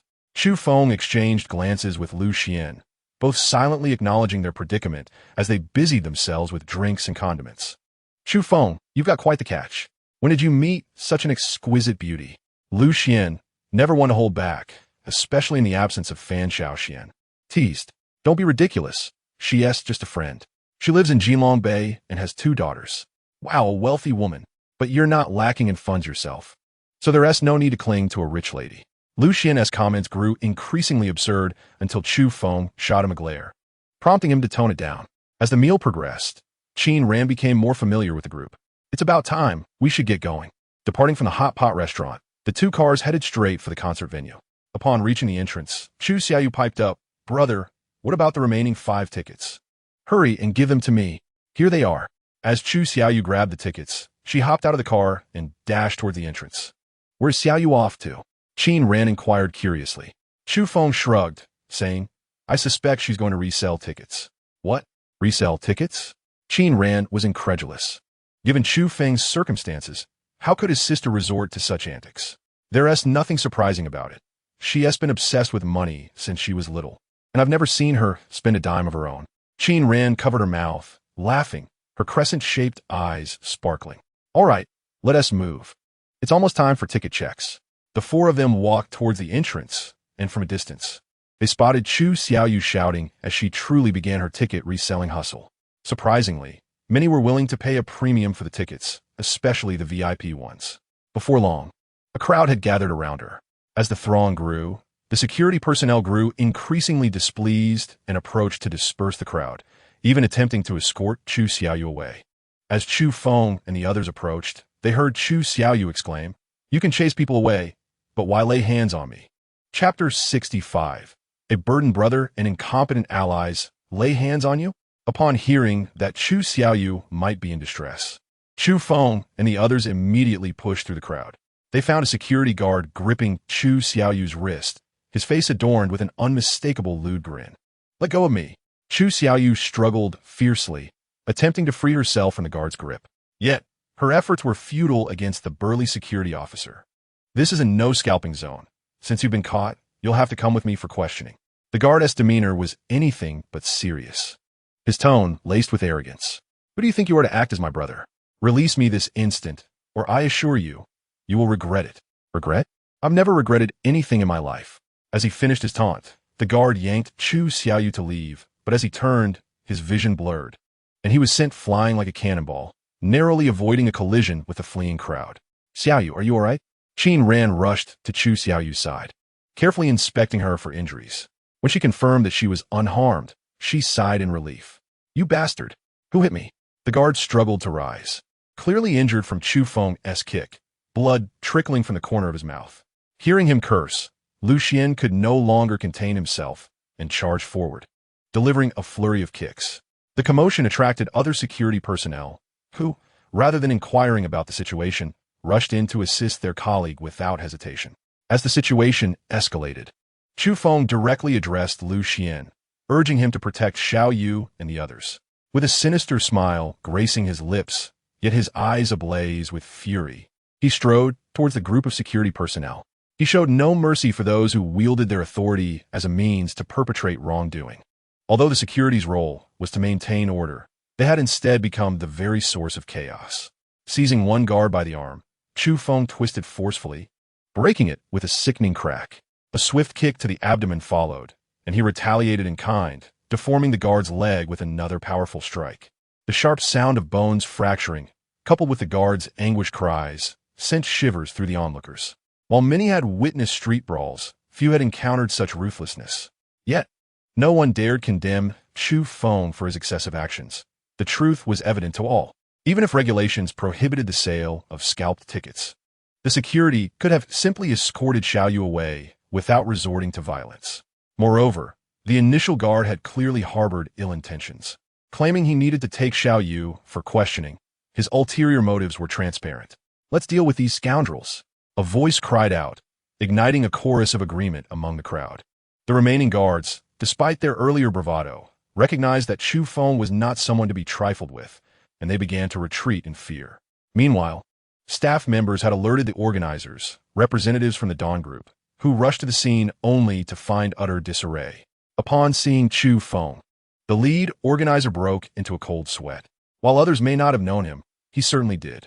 Furthermore, the guards were all under his employ, with the very first to provoke Xiao Yu being his own brother-in-law. Once appointed as the concert's overseer, he had every intention of ensuring his own benefactors profited. Yet, instead of clashing with ordinary wealthy heirs, he had offended a major shareholder of the group, an act tantamount to professional suicide. Nevertheless, he could not evade responsibility. To do so would only exacerbate the situation. Steeling himself, he approached Chu Feng, bowing slightly as he spoke. "Mr. Chu, I am the organizer of this concert." Before he could finish, Chu Feng interjected, "Ah, so you're the organizer? That means these guards are under your command?" In such a moment, the fate of their employment rested solely upon the organizer's words. "Yes, they're all under my authority, but I never anticipated they would engage in conflict with you. I assure you, I will conduct a thorough investigation and provide you with a satisfactory explanation." His attempt to downplay the issue was evident. Chu Feng was not easily deceived. Had these guards provoked anyone else, he might have merely facilitated a resolution, mindful of the group's image as a major shareholder. However, this time, they had wronged Xiao Yu, and had he not been present, who knew what danger she might have faced due to their brutality? Before discussing any explanation, I want to know who summoned these guards. With so many security personnel already employed by the Dawn Group, why was it necessary to hire outsiders? The quality of the Group's employees is beyond reproach. They are undoubtedly top tier. Why disregard those available and seek replacements? I wonder what is truly going on in your mind. Realizing he could not brush the matter aside, the organizer attempted to distance himself from responsibility. As long as he did not admit to hiring these guards, he could only be deemed negligent, perhaps facing a salary deduction. But at least he would retain his position. However, before he could utter a word, the first guard to be assaulted, bloodied and battered, staggered to his feet. "Brother-in-law, that bastard is the one who attacked me. You must avenge me." Upon hearing this, the organizer's face darkened instantly. This inept fool, whom he had assisted for profit, had now implicated him. "Brother-in-law? So, you are the one who brought them here?" Chu Feng's eyes narrowed, causing the organizer to involuntarily shudder. "Mr. Chu, please allow me to explain. It's not as you perceive." This time, however, Chu Feng did not interrupt him, instead nodding silently. "Very well, I am listening." The organizer was left speechless. What could he possibly explain? He had indeed hired the guards, and there were far better options available that he had neglected. Did this even warrant an explanation? "I apologize, Mr. Chu. I am willing to accept all consequences." With no avenue for exoneration, the organizer begrudgingly conceded. Perhaps if he demonstrated a modicum of contrition, Chu Feng might spare him this time. Yet, he was gravely mistaken. For one who had nearly harmed Xiao Yu, there would be no mercy. In the following chapter, Chu Feng placed a call to Zhang Heng. Upon receiving the news, Zhang Heng promptly arranged for a replacement specifically trained for such circumstances, redirecting all current security personnel from the group to the scene. As for the current organizer, Chu Feng commanded, "You and your men are to leave immediately. Once the concert concludes, I will address this matter with you." What could the organizer say? His strength paled in comparison to Chu Feng's, and he dared not defy him. With a scowl, he hoisted his injured brother-in-law and ordered him to take the others away. As the farce drew to a close, the remaining staff had to step in until the new personnel arrived. Fortunately, no further disturbances occurred, and the audience entered the venue without incident. Xiao Yu, blissfully unaware of the earlier turmoil, happily clutched her pockets, having sold the remaining 5 VIP tickets for a handsome profit. However, Qin Ran approached Chu Feng and quietly inquired, "Are you all right? Did you sustain any injuries?" Chu Feng chuckled lightly. "Those people could not possibly harm me." Qin Ran rolled her eyes in exasperation, chiding, "Even if you are skilled, you must remain cautious. What would happen if you were truly hurt?" After locating their seats, the group settled in. To their delight, the tickets given to Chu Feng by Meng Riyun were indeed situated in the best area of the venue. At exactly 8 o'clock, the concert commenced. Due to the last-minute change in organizers, Meng Riyun had little time to rehearse. Yet, she showcased her extraordinary talent remarkably well, with the first 10 minutes proceeding seamlessly. The audience was none the wiser about the rushed preparations, erupting in waves of enthusiasm.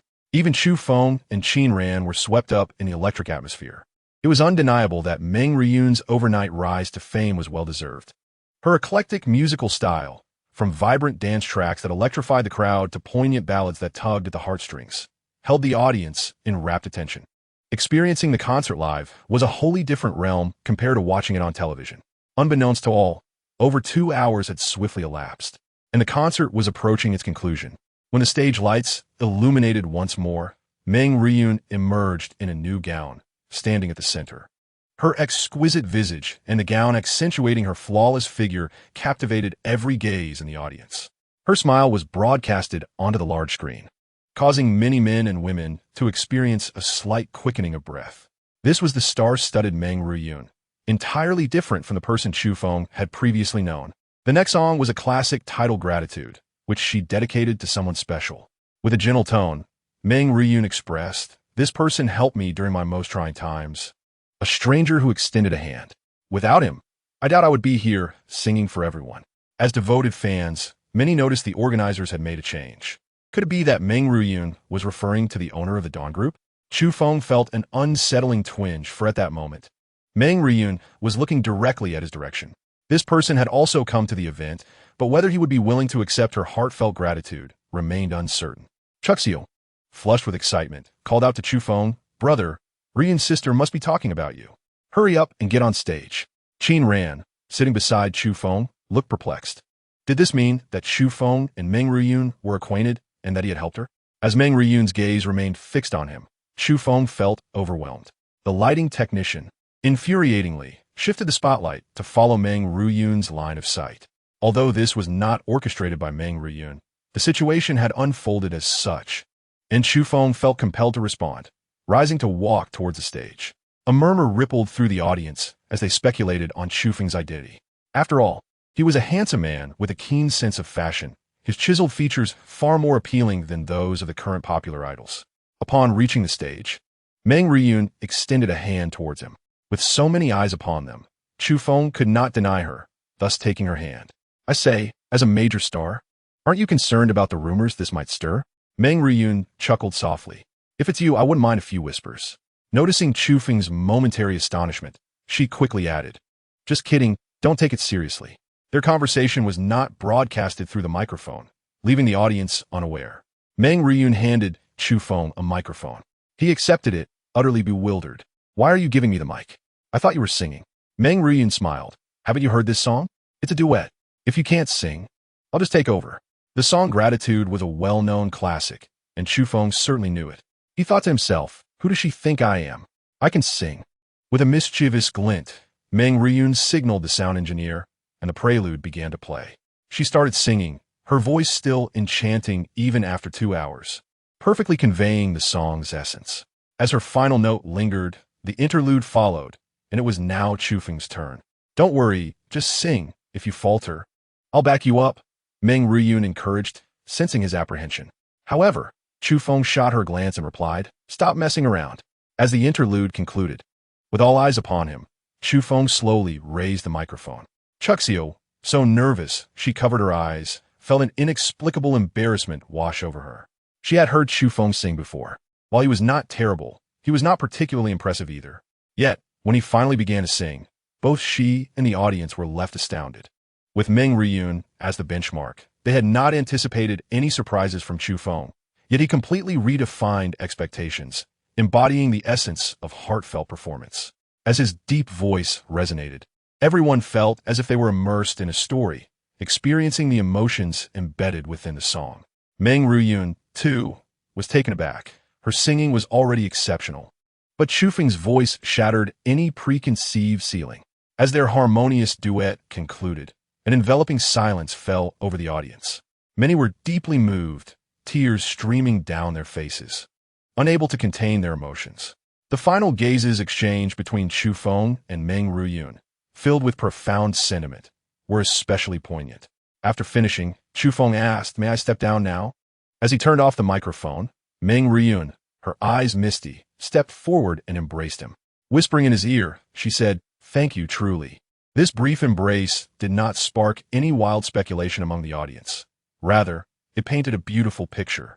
In that moment, without such an embrace, the emotions stirred by the song would have found no outlet. Everyone felt satisfied, yet one person remained unsettled. For reasons unknown, Qin Ran felt a surge of irritation as she witnessed Chu Feng holding Meng Riyun's hand, their shared glances, and ultimately, their embrace. She knew it was merely stagecraft, yet she could not suppress her feelings. Once Chu Feng descended the stage, he cheerfully inquired, "Well, what do you think? I sang pretty well, didn't I?" Anticipating praise from Qin Ran, he was taken aback when she remained silent, her gaze fixed ahead. Confused, Chu Feng turned to Chuxiu. "What is wrong with your sister? Did I upset her?" Chuxiu paused, scrutinizing Qin Ran's expression, seemingly realizing something. "Brother, your IQ really needs a boost. How about I take some tuition from you?" Chu Feng scoffed at the nonsense. Meng Riyun mentioned she wants to treat us to supper later. The mention of food instantly excited Chuxiu. However, she leaned closer and whispered, "Brother, tell me, do you have feelings for Riyun's sister? What are you thinking?" Chu Feng retorted, playfully tapping Chuxiu on the head. As the concert concluded, the audience began to disperse. "Let us head out," they decided, preparing to return to the parking lot. Noticing Lu Xian heading to drive, Chu Feng said, "Meng Riyun said she wants to treat us to supper. Are you all going?" Lu Xian and Fan Xiaoxian, being ardent fans, eagerly agreed. "Qin Ran, come with us. It's on our way, and I can drop you off," Chu Feng suggested with a smile.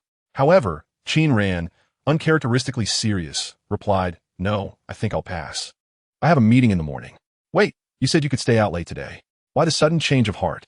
Chu Feng pondered, realizing that a meal could be postponed, and work took precedence. Thus, he intended to have Lu Xian accompany Chu Xiaoyu here to wait for Meng Riyun, while he took Qin Ran home first. Just as he was about to speak, he noticed two individuals running towards him, their expressions filled with panic. Chu Feng recognized them immediately, as they were indeed Meng Ruyun's assistants. "Mr. Chu, something has happened to Ruyun." Upon hearing this, everyone was taken aback. "Do not panic, speak slowly. What has happened?" Chu Feng inquired, only to notice what seemed to be bloodstains on the assistant's wrist, instantly sensing the gravity of the situation. "When we were trying to leave the backstage, a group of people suddenly burst in and began attacking without any warning. We managed to get Ruyun to escape through a small door, but we were unable to stop them, and they chased after her." After hearing the assistant's account, Chu Feng promptly instructed Lu Xian, "Help me take Qin Ran home. I need to check on this matter." Qin Ran, taken aback by the unfolding events, quickly responded, "Don't worry about me right now. Let Lu Xian accompany you. It's better for you both to look out for each other." Chu Feng and Lu Xian exchanged a glance and instantly dashed in the direction indicated by the assistant. Meanwhile, Meng Ruyun was filled with dread. After escaping through the back door, she found herself utterly alone, with no one around to call for help. She was not foolish. Running in her high heels against the assailants was futile. Thus, her first instinct was to hide and await rescue. The assistants would certainly notify the security and Chu Feng. As long as they arrived, she would be safe. Consequently, Meng Ruyun glanced around and quickly concealed herself behind a patch of bushes that were about waist-high. There were not many hiding spots available, and she had little choice. Just as she settled in, she heard the sound of hurried footsteps. "Where is she? This place is so open. She can't have gone far. Search everywhere." Meng Ruyun understood that it was only a matter of time before she was discovered. So she closed her eyes, hoping for salvation. As the footsteps drew nearer, her heart raced faster. Yet, she dared not move, fearing premature discovery. "So, this is where you are? It took me a while to find you." Meng Ruyun's heart sank. It was over. They'd found her. More footsteps approached, indicating that the group was converging. Terrified, she kept her eyes shut, and when a hand touched her, she instinctively struggled violently, tumbling onto the grass. "Meng Ruyun, have you lost your mind? Aren't you cold sitting on the ground?" That familiar voice made her open her eyes, and she immediately recognized the familiar face. Once again, she was ensnared in danger, and once more, it was this man who saved her. "Are you hurt?" He pulled Meng Ruyun up, only for her to tumble into Chu Feng's embrace, softly sobbing. It's all right. There is no need to cry now that you're safe." Lu Xian, holding a stick, had driven the attackers away. Just as he turned to boast, he was met with the sight of the two. "Could you not act as if I don't exist? Idle, I helped save you too, you know." Lu Xian's teasing prompted Meng Ruyun to quickly release Chu Feng. "I'm sorry, I was just too scared." Chu Feng was not particularly bothered. After all, he had nothing to lose. "Lu Xian, there's one more here. His leg is broken and he couldn't escape. What do we do with him?" Lu Xian pointed with his stick at a man groaning on the ground. The security team, who had been temporarily dispatched, received the alarm and rushed over. "Mr. Chu, where are the assailants?" The leading security officer had witnessed Chu Feng's formidable presence at the company. Chu Feng replied, "They've been driven off, but there is still one left. I leave him to you. Please find out who sent them." With a wave of his hand, the security chief ordered his men to apprehend the man. "Rest assured, Mr. Chu, I am a retired reconnaissance soldier, and I am quite proficient in interrogation. Thank you for your hard work today. I will speak with Director Zhang about giving you all a bonus." Chapter 68. Changes for Qin Ran with the danger now averted. Meng Ruyun did not return directly to the hotel, but insisted on treating Chu Feng and the others to a meal. She was departing the next day and had many other engagements ahead. "Qin Ran, I shall join you as well." Surprisingly, Qin Ran abandoned her plan to head home, leaving Chu Feng perplexed about the situation. Thus, the group found a nearby eatery. Despite the late hour, it was bustling with life, embodying the essence of nightlife. They settled at a corner table, and no one would have guessed that the star Meng Ruyun, who had just finished her concert, was seated so close by. Without the glamour of stardom, Meng Ruyun was merely an ordinary girl, more relatable amidst the lively atmosphere. "Chu Feng, Lu Xian, thank you for saving me earlier. I raise this glass to you." Meng Ruyun poured herself a glass of beer and drank it all in one go. Chu Feng merely smiled and clinked his glass with hers, while Lu Xian was utterly thrilled.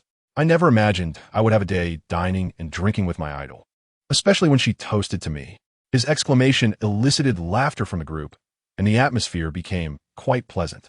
After they had eaten and drank their fill, Lucien prepared to escort Fan Xiaoxin home, conveniently taking Chu Xiaoyu with him. Meanwhile, Meng Ruyun and Qin Ran were under Chu Feng's care. As Chu Feng was about to get into the car, he noticed both women standing by the passenger door, almost simultaneously reaching to open it. The situation turned awkward, and it was Qin Ran who spoke first. "You go ahead." No, I can sit in the back." Chu Feng sensed a peculiar tension between the two women. It had been apparent during their meal, but Lucien's presence had masked it somewhat. Now, however, it felt quite pronounced. Neither Qin Ran nor Meng Ruyun was the shy type. On the contrary, one was a prominent businesswoman and the other a renowned celebrity, both skilled in social interactions. Yet, together, they exuded a subtle discord. "Chu Feng, why are you in a daze?" Qin Ran's question snapped him back to reality. Upon arriving at the hotel, Meng Ruyun's assistant was already waiting. Given the recent events, they had become considerably more vigilant. "Chu Feng, thank you. I won't forget the promise I made to you. Feel free to reach out anytime." "All right," Chu Feng replied, and Meng Ruyun then turned to Qin Ran and said, "Thank you, Miss Qin, for supporting me today. I hope we have the opportunity to dine together again." "Take care," Qin Ran replied. After watching Meng Ruyun enter the hotel, Chu Feng prepared to drive back to Jinlong Bay. During the drive, Qin Ran gazed out the window for a long time, silent. "Qin Ran, I apologize for keeping you out so late and having you drink. Will it affect your meeting tomorrow?" Chu Feng felt uncomfortable with the atmosphere in the car and decided to break the silence. Hearing his words, Qin Ran turned to look at him for a moment and then replied listlessly, "It's fine. I'm used to it." Her response left Chu Feng at a loss for words. "Do you have any commitments with Meng Ruyun?" Qin Ran finally spoke up, and as Chu Feng turned to meet her gaze, she added, "I'm just asking casually. If it's inconvenient to answer, then forget it." Qin Ran found herself at a loss as to why she posed the question, yet an inexplicable tightness gripped her heart, leaving her in discomfort. Chu Feng promptly responded, "There is nothing inconvenient about it. I merely assisted her in switching sponsors. In exchange, she will promote me when the restaurant opens." Upon hearing this, the heaviness in Qin Ran's heart began to dissipate somewhat. However, the thought of Meng Ruyun embracing Chu Feng on stage still irked her. The car halted at the entrance of Villa No. 1. Chu Feng glanced at Qin Ran, only to find her seemingly lost in thought, oblivious to their arrival. "Qin Ran?" he called. She turned to him as he pointed outside, finally regaining her awareness. "Oh, I apologize. I was lost in thought. Thank you for bringing me back." With that, she attempted to exit the vehicle. Yet, as her hand grazed the door, Chu Feng swiftly grasped her wrist. In that fleeting moment, Qin Ran's heart raced. Her face flushed with warmth, accompanied by a flicker of unexplainable anticipation. Nervously, she turned to him and inquired, "Chu Feng, what is it?" Chu Feng offered her a gentle smile, further unsettling her breath. A soft click echoed from below, prompting him to say, "You haven't unfastened your seatbelt yet. How can you get out?" In that instant, myriad possibilities flashed through Qin Ran's mind, compelling her to contemplate how she would respond to each scenario. Yet, who could have anticipated that the outcome would be thus? She felt her face growing unbearably hot, a wave of embarrassment threatening to overwhelm her. Hastily, she withdrew her hand from his grasp and flung open the car door. "I had a wonderful time today. Thank you for taking me to the concert." With that, she dashed towards the entrance, flinging the door open and darting inside. Chu Feng ran a hand through his hair, utterly bewildered by her abrupt shifts in demeanor. Women's hearts are as elusive as needles in the ocean. He simply could not fathom them. "Oh well, time to head home and sleep." Leaning against the front door, Qin Ran exhaled a sigh of relief as she listened to the sound of Chu Feng driving away. "Qin Ran, what is wrong with you? What does it matter who Chu Feng dates? Could it be that you truly—" she muttered to herself, seemingly reluctant to confront this reality. She shook her head vigorously, even slapping her own face to dispel her thoughts. "Miss Qin Yu." Aunt Lee stood before her, draped in a coat, looking at Qin Ran with a puzzled expression. She had emerged upon hearing the door open and had witnessed Qin Ran's earlier actions. Now more flustered, Qin Ran hurried past her, not even pausing to change her shoes, her gaze cast downwards. "I'm fine, Aunt Lee. Please go back to sleep." She rushed up the stairs, leaving Aunt Lee in a state of confusion. The next morning, Chu Feng, as per his routine, was out for his morning jog. As he passed Villa No. 1, he turned his head just in time to see Qin Ran entering the door, seemingly returning from shopping. "Qin Ran, good morning," he called out, but she simply entered and slammed the door shut behind her. Didn't he hear me? Chu Feng shrugged it off, continuing his run home. Little did he know, Qin Ran was feeling anxious. It was not that she didn't hear him, but rather she instinctively sought to hide. Chu Feng's plan for the day was to attend an interview as an investor. The restaurant was quite expansive, and it was clear that the manpower from Fan Xiaoxian's family alone would not suffice. Just as he was about to leave, Lu Xian called. Chu Feng, guess who is among the interviewees today? Though he claimed to be attending the interview, Chu Feng knew he was merely going through the motions. The primary responsibility for the restaurant would rest with Fan Xiaoxian, who would ultimately decide who to hire. However, Lu Xian's question piqued his curiosity. Who is it? By your tone, it seems I should know them? Lu Xian's voice dripped with playfulness as he replied, Of course you know them, and quite well. But I must warn you, this is my first serious endeavor in business, so no favoritism. This only deepened Chu Feng's intrigue. Who could possibly warrant such special treatment? No matter how much he pressed, Lu Xian would not divulge, insisting on keeping the surprise intact. Chu Feng dismissed Lu Xian's penchant for theatrics.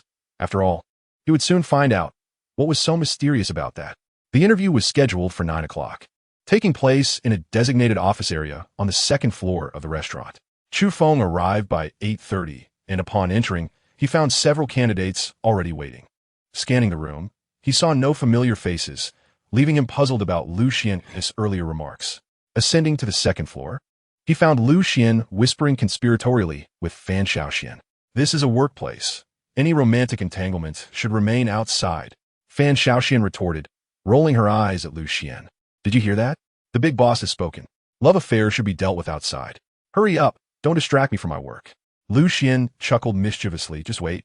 His moment of reckoning is coming. You want to watch? Fan Xiaoxian seemed to share some knowledge, casting a sympathetic glance at Chu Feng.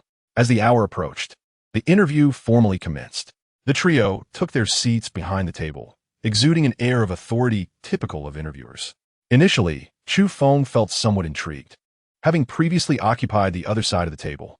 However, as more candidates came and went, he found the process increasingly tedious. The applicants ranged from waitstaff to security personnel, chefs, and even administrative positions. Chu Feng firmly believed in conducting the process with professionalism. You may return home and await the results. Please send in the next candidate, he stated after one applicant exited. Feeling yawn coming on, he remarked, I believe you two could handle this without me. Did you summon me merely to pad the numbers? Lu Xian grinned slyly. Don't worry, something exciting is about to happen. Just then, the door swung open, and a striking figure entered, accompanied by a melodic voice. Good morning, esteemed interviewers. I am here to apply for the position of lobby manager. My name is Xiao Xiyu. Chu Feng, who had been prepared to lean on the table, suddenly froze at the sound of her voice. Upon hearing the name Xiao Xiyu, he instinctively lifted his head. Xiao Xiao. Xiao Xiyu turned in surprise, her expression shifting to one of astonishment. Chu Feng, is that really you? Lu Xian interjected with a teasing tone. No wonder you recognize each other so quickly. After all, you share a past. Meanwhile, here I am, the one who put in so much effort, and yet, not even a name to my credit. Wait, Lu Xian, is it you? Xiao Xiyu exclaimed, her surprise growing even more profound. What are you both doing here? Before Chu Feng could respond, Lu Xian rapped on the table. Miss Xiao, please remember where you are. This is an interview, not a reunion. Let's maintain some decorum. We are assessing professional capabilities here, and favoritism is strictly prohibited. While this admonition was fitting for others, it fell flat with Xiao Xiyu, who dismissed it with a wave. Oh, Lu Xian, it seems you've grown quite bold during our time apart. Are your ears still intact? The familiar voice and the nostalgic sentiment quickly transported Chu Feng back to their youthful days, filled with shared memories. This Xiao Yushi was Chu Feng's first love. In that naive age of exploring romantic feelings, Xiao Yushi undoubtedly embodied the epitome of an ideal girlfriend in the hearts of many boys, and Chu Feng was no exception. They attended different schools, and in his pursuit of Xiao Yushi, he and his close friend, Lu Xian, often skipped classes and even found themselves in brawls with boys from her school. Fortunately, diligence bore fruit. With Lu Xian's unwavering support, Chu Feng successfully vanquished all rivals and confirmed their relationship with Xiao Yushi.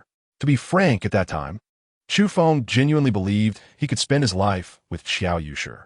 However, their happiness was short-lived as her father's job required them to move to another city. They could not withstand the strain of distance, and before long, they completely lost contact, leading to the natural dissolution of their relationship. Xiao Yushi, please don't act recklessly. My girlfriend is still here, and I certainly do not wish to create familial discord.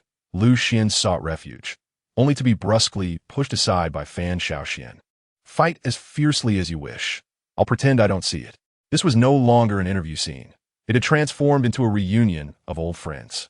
Luckily, Lu Xian had anticipated this and directly stated, Chu Feng, your presence here is rather obstructive. I'll leave Xiao's interview in your capable hands. The significance of the lobby manager position hardly needs reiteration, does it? You can manage it. True to their brotherhood, Lu Xian had created an opportunity for Chu Feng to rekindle old feelings. Xiao Yushi said little and followed Chu Feng out of the conference room. The first and second floors had scattered tables, while the third floor and above were private rooms still undergoing renovation, though it wouldn't take much longer. Chu Feng, after all these years, is this all you wish to discuss with me? Xiao Yushi's words left Chu Feng momentarily speechless. Indeed, their interaction felt quite awkward. Considering their unclear breakup, meeting again now, they still struggled to overcome that hurdle. Sighing, Chu Feng turned to her and asked, Xiao, how have you fared these years? Xiao Yushi smiled gently. You remain the same, always fearing I might be upset. Can't you tell I'm teasing you? Well, it seems you've been doing well. Em relieved. Do you have a girlfriend? Chu Feng shook his head. Xiao Yushi's smile brightened, and she replied, That's good. Let us go. I'm a bit hungry. Let's grab a bite and chat. Upon reaching the parking lot, Xiao Yushi produced a Volkswagen key. Just as she was about to speak, she noticed the headlights of a nearby luxury car flashing. She had observed this car earlier, assuming it belonged to a local tycoon. However, seeing the key in Chu Feng's hand left her agape. Chu Feng, is this car yours? He nodded. Let us go. Once in the car, Xiao Yushi expressed her surprise. I never expected you to be doing so well. I thought you were merely getting by, but you're driving a luxury car now. So, this restaurant is yours as well? Chapter 70. Qin Ran's subtle thoughts upon learning that the restaurant also belonged to Chu Feng. Xiao Yushi chose not to pursue the topic further. Chu Feng, I just returned to settle down. Over the years, I've really craved the dishes from that little restaurant we used to frequent. After considering, Chu Feng replied, that place has been demolished, but I know where the owner relocated. Xiao Yushi beamed with excitement. Then let us hurry. I've been longing for his sweet and sour ribs and dry pot for years. Interestingly, Chu Feng had been unaware of the restaurant's new location until he stumbled upon it while driving for ride-sharing. It was conveniently close to the Qin Pharmaceutical Company, just across the street. As he drove, he reminisced about the past. The timing was perfect. The restaurant was only occupied by one table of customers. After they were seated, Xiao Yushi hardly glanced at the menu, greeting the owner and ordering several dishes she used to frequently request. It was evident she had been anticipating this moment for a long time, and as soon as the food arrived, she eagerly dove in, disregarding its temperature. As they ate, they reminisced about past adventures and shared their experiences over the years, creating a warm atmosphere. As lunchtime approached, more patrons began to fill the restaurant. Let us eat here today. Their dishes are delightful. Just as they were conversing, Chu Feng heard a familiar voice. Turning around, he found none other than Qin Ran. After finishing her conversation with the department manager, Qin Ran turned and locked eyes with Chu Feng. Chu Feng, you. Her sentence was interrupted as she noticed Xiao Yushi across from him, serving him food, and her expression darkened. Qin Ran, you're here for lunch as well. Why not join us? Chu Feng cheerfully invited. Yet Qin Ran waved her hand dismissively, her tone somewhat curt. No, I just remembered I have a document that needs my attention. Xiao Wang, you all enjoy your meal. I'll head back to take care of it. Huh, Qin, should we pack you something to go? Without waiting for a response, she turned and left. Chu Feng, puzzled, said to Xiao Yushi, you continue eating. I'll step outside for a moment. Xiao Yushi nodded, though her eyes reflected a hint of understanding. Qin Ran, what's wrong? Chu Feng hurried out of the restaurant, quickly catching up with her. Qin Ran frowned slightly. I'm fine. I mentioned I have documents to handle. You should return. Your friend is waiting. Fine? It's hard to believe you're fine with that demeanor, Chu Feng remarked, sensing something was amiss. Did yesterday's events disturb your rest? If so, I apologize. Qin Ran suddenly halted, catching Chu Feng off guard. Chu Feng, I'm really okay. Please don't follow me. Your girlfriend might misunderstand. Girlfriend? Chu Feng was taken aback. Oh, you mean Xiao Xiao? She's an old friend from years ago, just returned, and she was in my restaurant for an interview.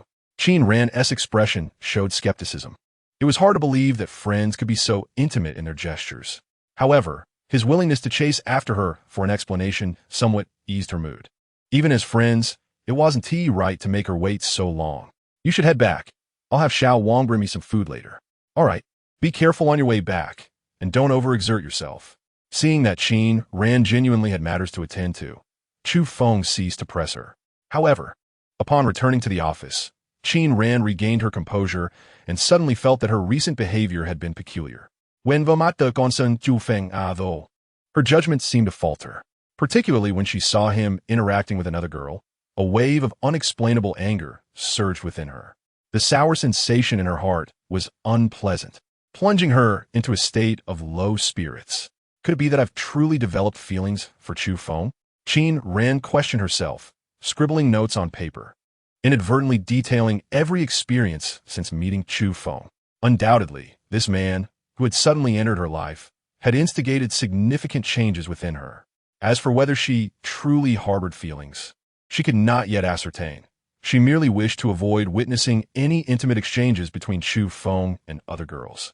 Thus, she promptly took up her phone and dialed Chu Feng's number. Chu Feng, do you have any plans this afternoon? I need to stop by the World Trade Center. But my car is broken down. Could you give me a lift? Your car is broken down again? Upon answering the call, Chu Feng was filled with confusion. Qin Ran's Bentley had just been repaired not long ago. How could it have malfunctioned again? After all, it was a luxury vehicle worth over $3 million. The quality was quite concerning. I don't have much going on this afternoon. I'll come by the office to pick you up. After hanging up, Xiao Yusher inquired. Was it your friend from earlier? How did you know? Chu Feng was somewhat surprised. However, Xiao Yusher chose not to elaborate, but instead remarked, if you have matters to attend to, feel free to go. Rest assured, since I know the restaurant is yours, I will certainly put in my best effort and not bring you shame. The two had shared much conversation earlier, and Chu Feng had already acknowledged Xiao Yusher's professionalism. It seemed there would be no significant issues in having her serve as the lobby manager. All right, I've settled the bill, so I shall take my leave. If anything arises, just give me a call. Chu Feng departed from the restaurant and drove towards Qin's pharmaceutical company. In truth, Qin Ran's car was not broken. She had parked at the office last night and had taken a taxi today, not even having touched the vehicle. So how could it possibly be faulty? She had simply called Chu Feng over, not wishing for him to be with that girl. Once Chu Feng arrived at Qin Ran's location, he remarked, shouldn't you consider getting a new car? This one breaks down far too frequently. What if something dangerous happens on the road? All right, I'll replace it later. I'm just tired of this car anyway.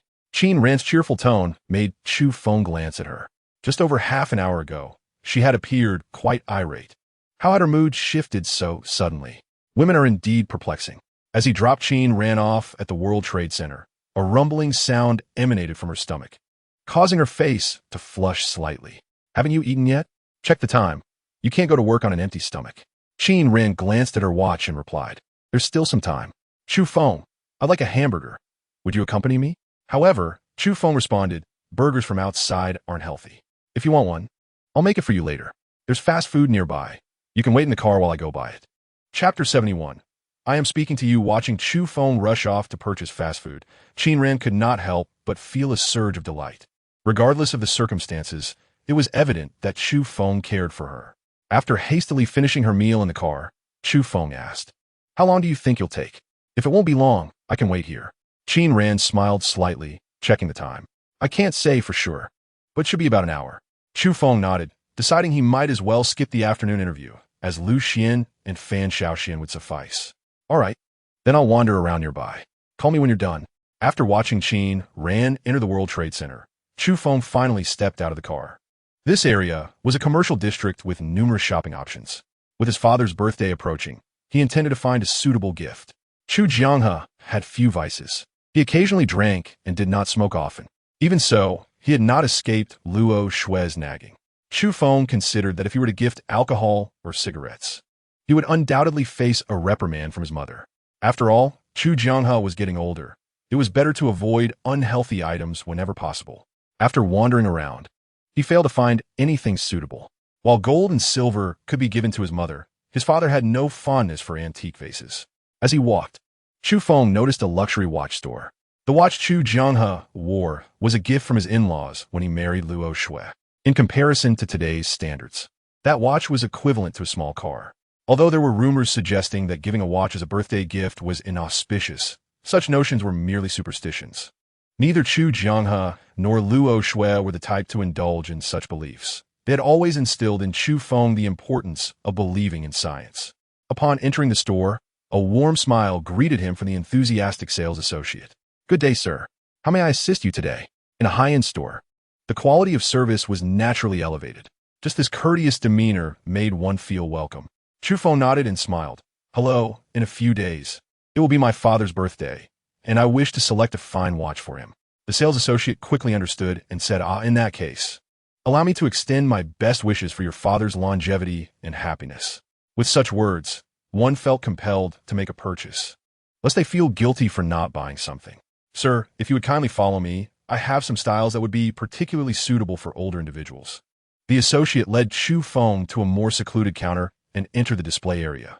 "Please take a look at these. If any catch your eye, I can present them to you. If none are to your liking, we can explore other counters as well."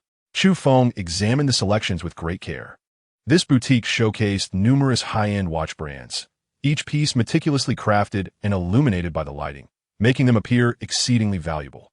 Indeed, none of the watches were inexpensive. Even the least costly began in the five-figure range. No wonder the service was so attentive. Those who could afford to shop here were likely of considerable means. Ordinary folks would not even consider this place. Chu Feng had never been knowledgeable about watches. He had once been a rideshare driver, and such items, which served to signify status, were far removed from his world. Caught off guard by the options, he found himself unsure of which to choose. Just as he was about to seek the sales associate's advice, he was jostled by someone. Turning to look, he saw a burly man nearly 6 feet tall, adorned with a large gold chain around his neck. The man wore a tight-fitting shirt, his muscles straining against the fabric. While some might find such a physique appealing, Chu Feng felt a sense of revulsion, reminiscent of pigs being prepared for slaughter. The burly man noticed Chu Feng staring and barked, "What the hell are you looking at? If you're not buying, get out of the way and don't block me." It was hardly a significant incident. They had merely bumped into each other, and a simple apology or a shared smile would have sufficed. Yet this man chose to be vulgar, blaming Chu Feng for being in the way when he had been the one to collide. The sales associate attending to Chu Feng immediately interjected, "Sir, there is ample space in front of the counter. There is no need for such behavior." Although her words carried a hint of reproach, her tone remained respectful, and her smile was unwavering. The burly man's brows furrowed, clearly incensed by her comment. However, before he could retort, a flamboyantly dressed woman in a brightly colored uniform approached. "Silence. Xiao Chun, do you know who this gentleman is? If you continue to be rude, you can forget about this month's bonus. Apologize at once." Salesperson Xiao Chun hastily replied, "But manager, I am currently assisting this gentleman." "What do you mean by what?" "This gentleman is the owner of Zhanlong Security Company. If you keep speaking carelessly, you might as well pack your things and leave." The manager's sycophantic demeanor regarding Xiao Chen's service attitude was truly nauseating. Yet, the security company owner seemed to be quite taken with such flattery. "All right, I won't hold a small employee's mistakes against her. Let us not make things difficult," the manager quickly added. "You truly are magnanimous, Boss Zhou. Xiao Chun, why don't you hurry and pour a cup of tea for Boss Zhou?" Xiao Chun, feeling helpless under the manager's intimidation, had no choice but to acquiesce, as her job and bonus were at stake. The income here was substantial. Losing her position over this incident would be a grave misfortune. Chu Feng, who was merely there to select a gift for his father, refrained from saying much, not wanting to create trouble. He had plans to meet Qin Ran later, and thus did not wish to squander time. Having already set his sights on 2 watches in the display case, he addressed the manager. "Could you please bring those 2 pieces for me to examine?" The manager glanced at Chu Feng, then opted to ignore him, continuing his conversation with Boss Zhou. Although Chu Feng was indifferent to the earlier incident, being treated as if he were invisible felt excessively disrespectful. "I am speaking to you. Did you not hear me?" Upon hearing Chu Feng's inquiry, the manager finally replied, how oblivious can you be? Can't you see I am attending a boss show? Her attitude was exceedingly abrasive. To make matters worse, Boss Zhou chimed in, don't be upset. I've seen many like him. Those who come to such boutique stores to play the big shot, look around without intending to buy, merely to snap a few photos to flaunt their wealth on social media. Indeed, there are many individuals of that ilk, but Chu Feng was certainly not one of them. At that moment, Xiao Chun returned, swiftly placing one cup of water in front of Boss Zhou and extending the other to Chu Feng. Sir, you mentioned wanting to see which two pieces? I can assist you. Seeing this, Chu Feng decided not to engage further with the two individuals, simply pointing to the watches he had previously admired. These two timepieces were among the more affordable options in the display, priced around 100,000 each. Yet they exuded a sense of gravitas and elegance that suited the temperament of Chu Jianghe. Just as he was about to take a closer look, Boss Zhou reached out and snatched one of them. This watch looks nice. How much is it? The manager immediately responded, it's not expensive, if you want it. I can offer you a 10% discount, just under 100,000. Boss Zhou expressed disdain, tossing it back. Is this what you call a watch? Only those hillbillies would wear something like this. If you're trying to show off, at least choose something pricier. Otherwise, you'll never amount to anything. Chu Feng, averse to unnecessary trouble, often preferred to endure minor losses rather than waste time and build up frustration. However, as he continued to tolerate the insults, it seemed as though he was being viewed as weak. Thus, he smiled slightly and said to Boss Zhou, all right, since you made such comments, let me see what the most expensive watch in this store looks like. I would like to broaden my horizons. Upon hearing Chu Feng's somewhat sarcastic tone, Boss Zhou turned to him. You? What qualifications do you have to look? With that pitiful appearance of yours. It's a wonder you even have a phone to check the time, let alone look at watches. Have you even taken a good look at yourself? Chu Feng was unfazed by the insult. Instead, he retorted, why can't I look? And do you have the right to look? If you're so impressive, why are you still standing here? Just buy the most expensive one already. This provocation ignited Boss Zhou's anger. You brat, are you mocking me? Do you think I can't afford it? With a grand gesture, he ordered the manager to bring out the store's prized possession. Soon, the manager, holding a key, opened a display case on the opposite wall and carefully retrieved a watch. Xiao Chun whispered to Chu Feng, sir, this watch is a limited edition Patek Philippe, with only 100 pieces produced worldwide. The current price is over 19 million. 19 million? Chu Feng was aware that some luxury watches were exorbitantly priced, but he had only heard of a few that reached several million. The fact that this one surpassed 10 million was astonishing. In comparison, those watches priced in the millions now seemed like entry-level items. When a manager finally presented the watch, Boss Zhou taunted, take a good look, kid. A watch worth 19 million. Do you think you could earn 9 million even if you didn't eat or drink for 10 lifetimes? Chu Feng did not respond directly, but countered, if you're so great, why don't you buy it? Are you also here just to take photos and show off your wealth on social media? Many people are quick to ridicule and insult others, yet they find it impossible to accept the same kind of remarks directed back at them. Clearly, Boss Zhou was one such person. You little punk, I think you're itching for a fight. Do you need me to help you out? Boss Zhou clenched his fists, his muscular arms bulging impressively. Yet, Chu Feng simply waved his hand. You want to fight me? You might not be qualified. Let us just forget it. As he spoke, he examined the limited edition Patek Philippe. It was evident that the phrase you get what you pay for held true. This nearly 20 million watch was on an entirely different level compared to those priced at 100,000. Merely gazing at it imparted a unique sensation. A gust of wind swept by as Boss Zhou, unable to contain his anger, made his move. However, Chu Feng merely squinted, raised his hand, and caught Boss Zhou's fist, rendering him powerless. Boss Zhou frowned, about to say something, when he saw Chu Feng pull out a card from his pocket and hand it to Xiao Chun. I'll take this watch. Please process the payment. Xiao Chun was taken aback, even hesitating to reach for the card. Not only he, but the manager and Boss Zhou were equally stunned. 19 million was no trivial sum. Surely he had misheard. Sir, are you certain you want to purchase this watch? It costs 19 million. Xiao Chun deliberately reiterated the price, emphasizing the unit of 10,000. Chu Feng, note that? Yes, I'm buying it. I'm in a hurry, so please expedite the process. Xiao Chun quickly accepted the credit card. Sir, according to our store policy, purchases over $1 million come with a complimentary membership registration, which entitles you to discounts. Additionally, we assure you that your personal information will remain confidential. Chu Feng nodded again, rummaging through his pocket to retrieve his identification card and providing his phone number. As Xiao Chun began processing the paperwork, Chu Feng turned to Boss Zhou. Did you intend to strike me just now? Boss Zhou swallowed hard and replied defiantly. So what if I did? Don't think you're impressive just because you have some money. It's just 20 million. Chu Feng released his grip on Boss Zhou's fist, smiling. You were just ridiculing me for being poor. Now that I've presented the money, why do you say it's no big deal? Could it be that you are the very double-standard person others speak of? Who are you calling a scoundrel? Boss Zhou was ready to retaliate, but reason prevailed, allowing him to restrain himself at that critical moment. He was also skilled in fighting. The recent blow had already made him realize that the young man before him was far from ordinary. A gentleman avenges himself 10 years later. Anyway, this establishment already possessed his information.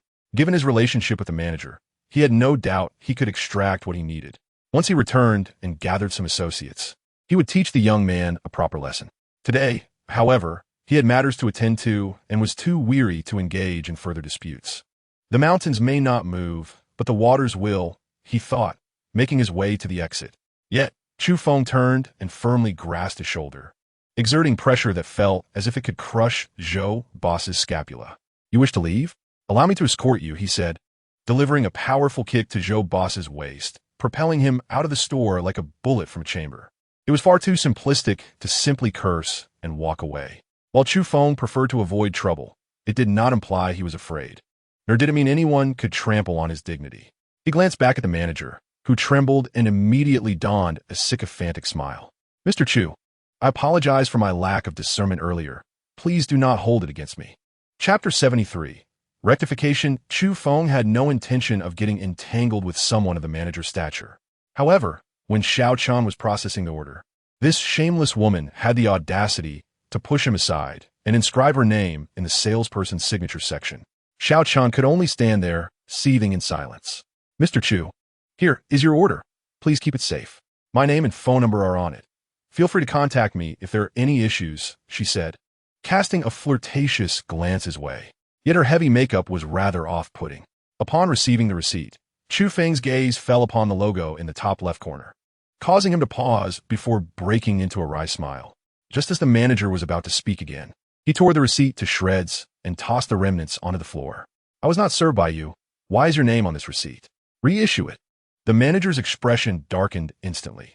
Selling a Patek Philippe not only promised high commissions, but also served as a critical metric for performance evaluations and promotions.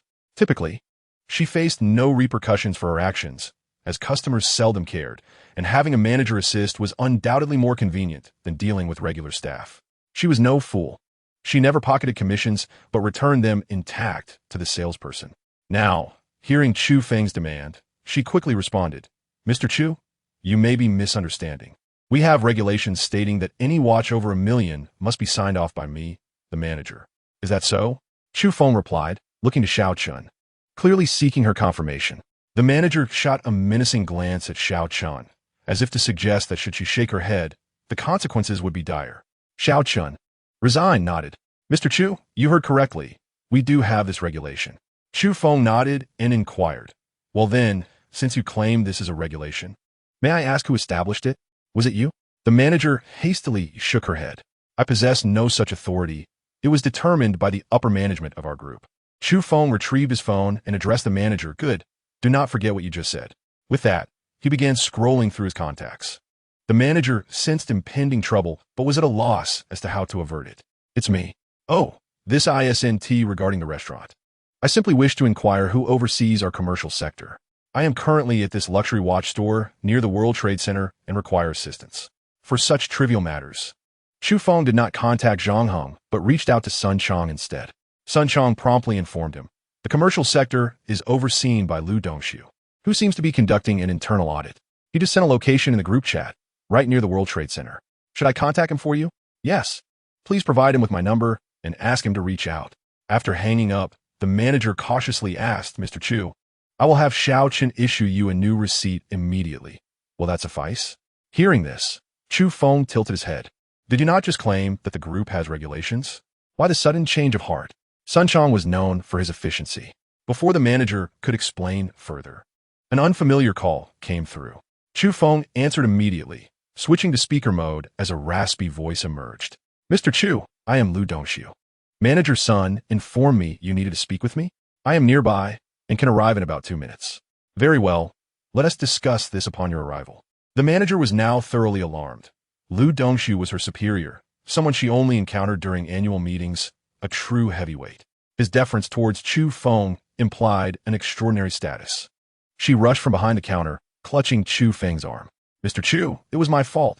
I should not have deceived you. There is no such regulation. I fabricated everything. I have been with the group for several years. Please consider my years of service and spare me this time. Chu Feng disdainfully withdrew his arm, signaling her to maintain her distance. Pray tell, does appropriating the achievements of other employees count as merit or mere hardship? The manager was left speechless. Shortly thereafter, several individuals entered, led by Lu Dongshu, the general manager of Shuwan Commerce. Mr. Chu, upon entering, Lu Dongshu respectfully bowed, as did the others following him. Chu Feng merely nodded. The disparity in their statuses was unmistakable. Now, tell him about your commendable deeds, Chu Feng said, uninterested in reiterating his previous statements. Leaving the manager to confess to Lu Dongshu herself, she dared not utter a single falsehood. Her superior was present, accompanied by numerous leaders, and with Chu Feng, a figure shrouded in mystery, in the mix. At such a moment, lying could cost her not only her job, but also what she had gained previously, as the Group's legal department was no laughing matter. After hearing the entire account, Lu Dongshu's brow furrowed, and he turned to address the others. Do not tell me you were unaware of this matter. Those in attendance wiped the sweat from their brows. It appeared that even within the Shuguang group, such concealment from superiors occurred. Had Mr. Chu not personally experienced this, would you have attempted to stage a farce during this internal audit? Chu Feng glanced at the time. Nearly an hour had passed. He then spoke, All right, I leave this to you. I have other matters to attend to. Additionally, do not forget to have Xiao Chen issue me a receipt. Lu Dongshu quickly suppressed his frustration. Understood, Mr. Chu. Coincidentally, the group requires some internal restructuring. I will take charge of this matter and provide you with a satisfactory resolution. As Chu Feng made his way to the parking lot with a small bag, it was likely that no one could have anticipated that this seemingly insignificant bag held a staggering sum of 19 million. After placing the watch in his car, he checked the time. An hour and a half had elapsed, yet Qin Ran had still not contacted him. Could it be that she was still preoccupied? After some contemplation, Chu Feng decided to send a WeChat message to Qin Ran. However, after waiting for more than 10 minutes without receiving a response, he was about to enter the building to investigate when his phone suddenly rang. It was a call from Qin Ran. He immediately answered, but all he could hear was a cacophony of noise. Quickly returning to his car, the enclosed space allowed him to hear more clearly. During the call, Damn it. How dare you call? Upon hearing this phrase, more static followed, and then the call was abruptly disconnected. Chapter 74, All Mine. Undoubtedly, something had happened to Qin Ran. She had quietly called him at a critical moment, yet remained silent, indicating that her situation was dire. Coupled with the man's last words, the truth was becoming evident.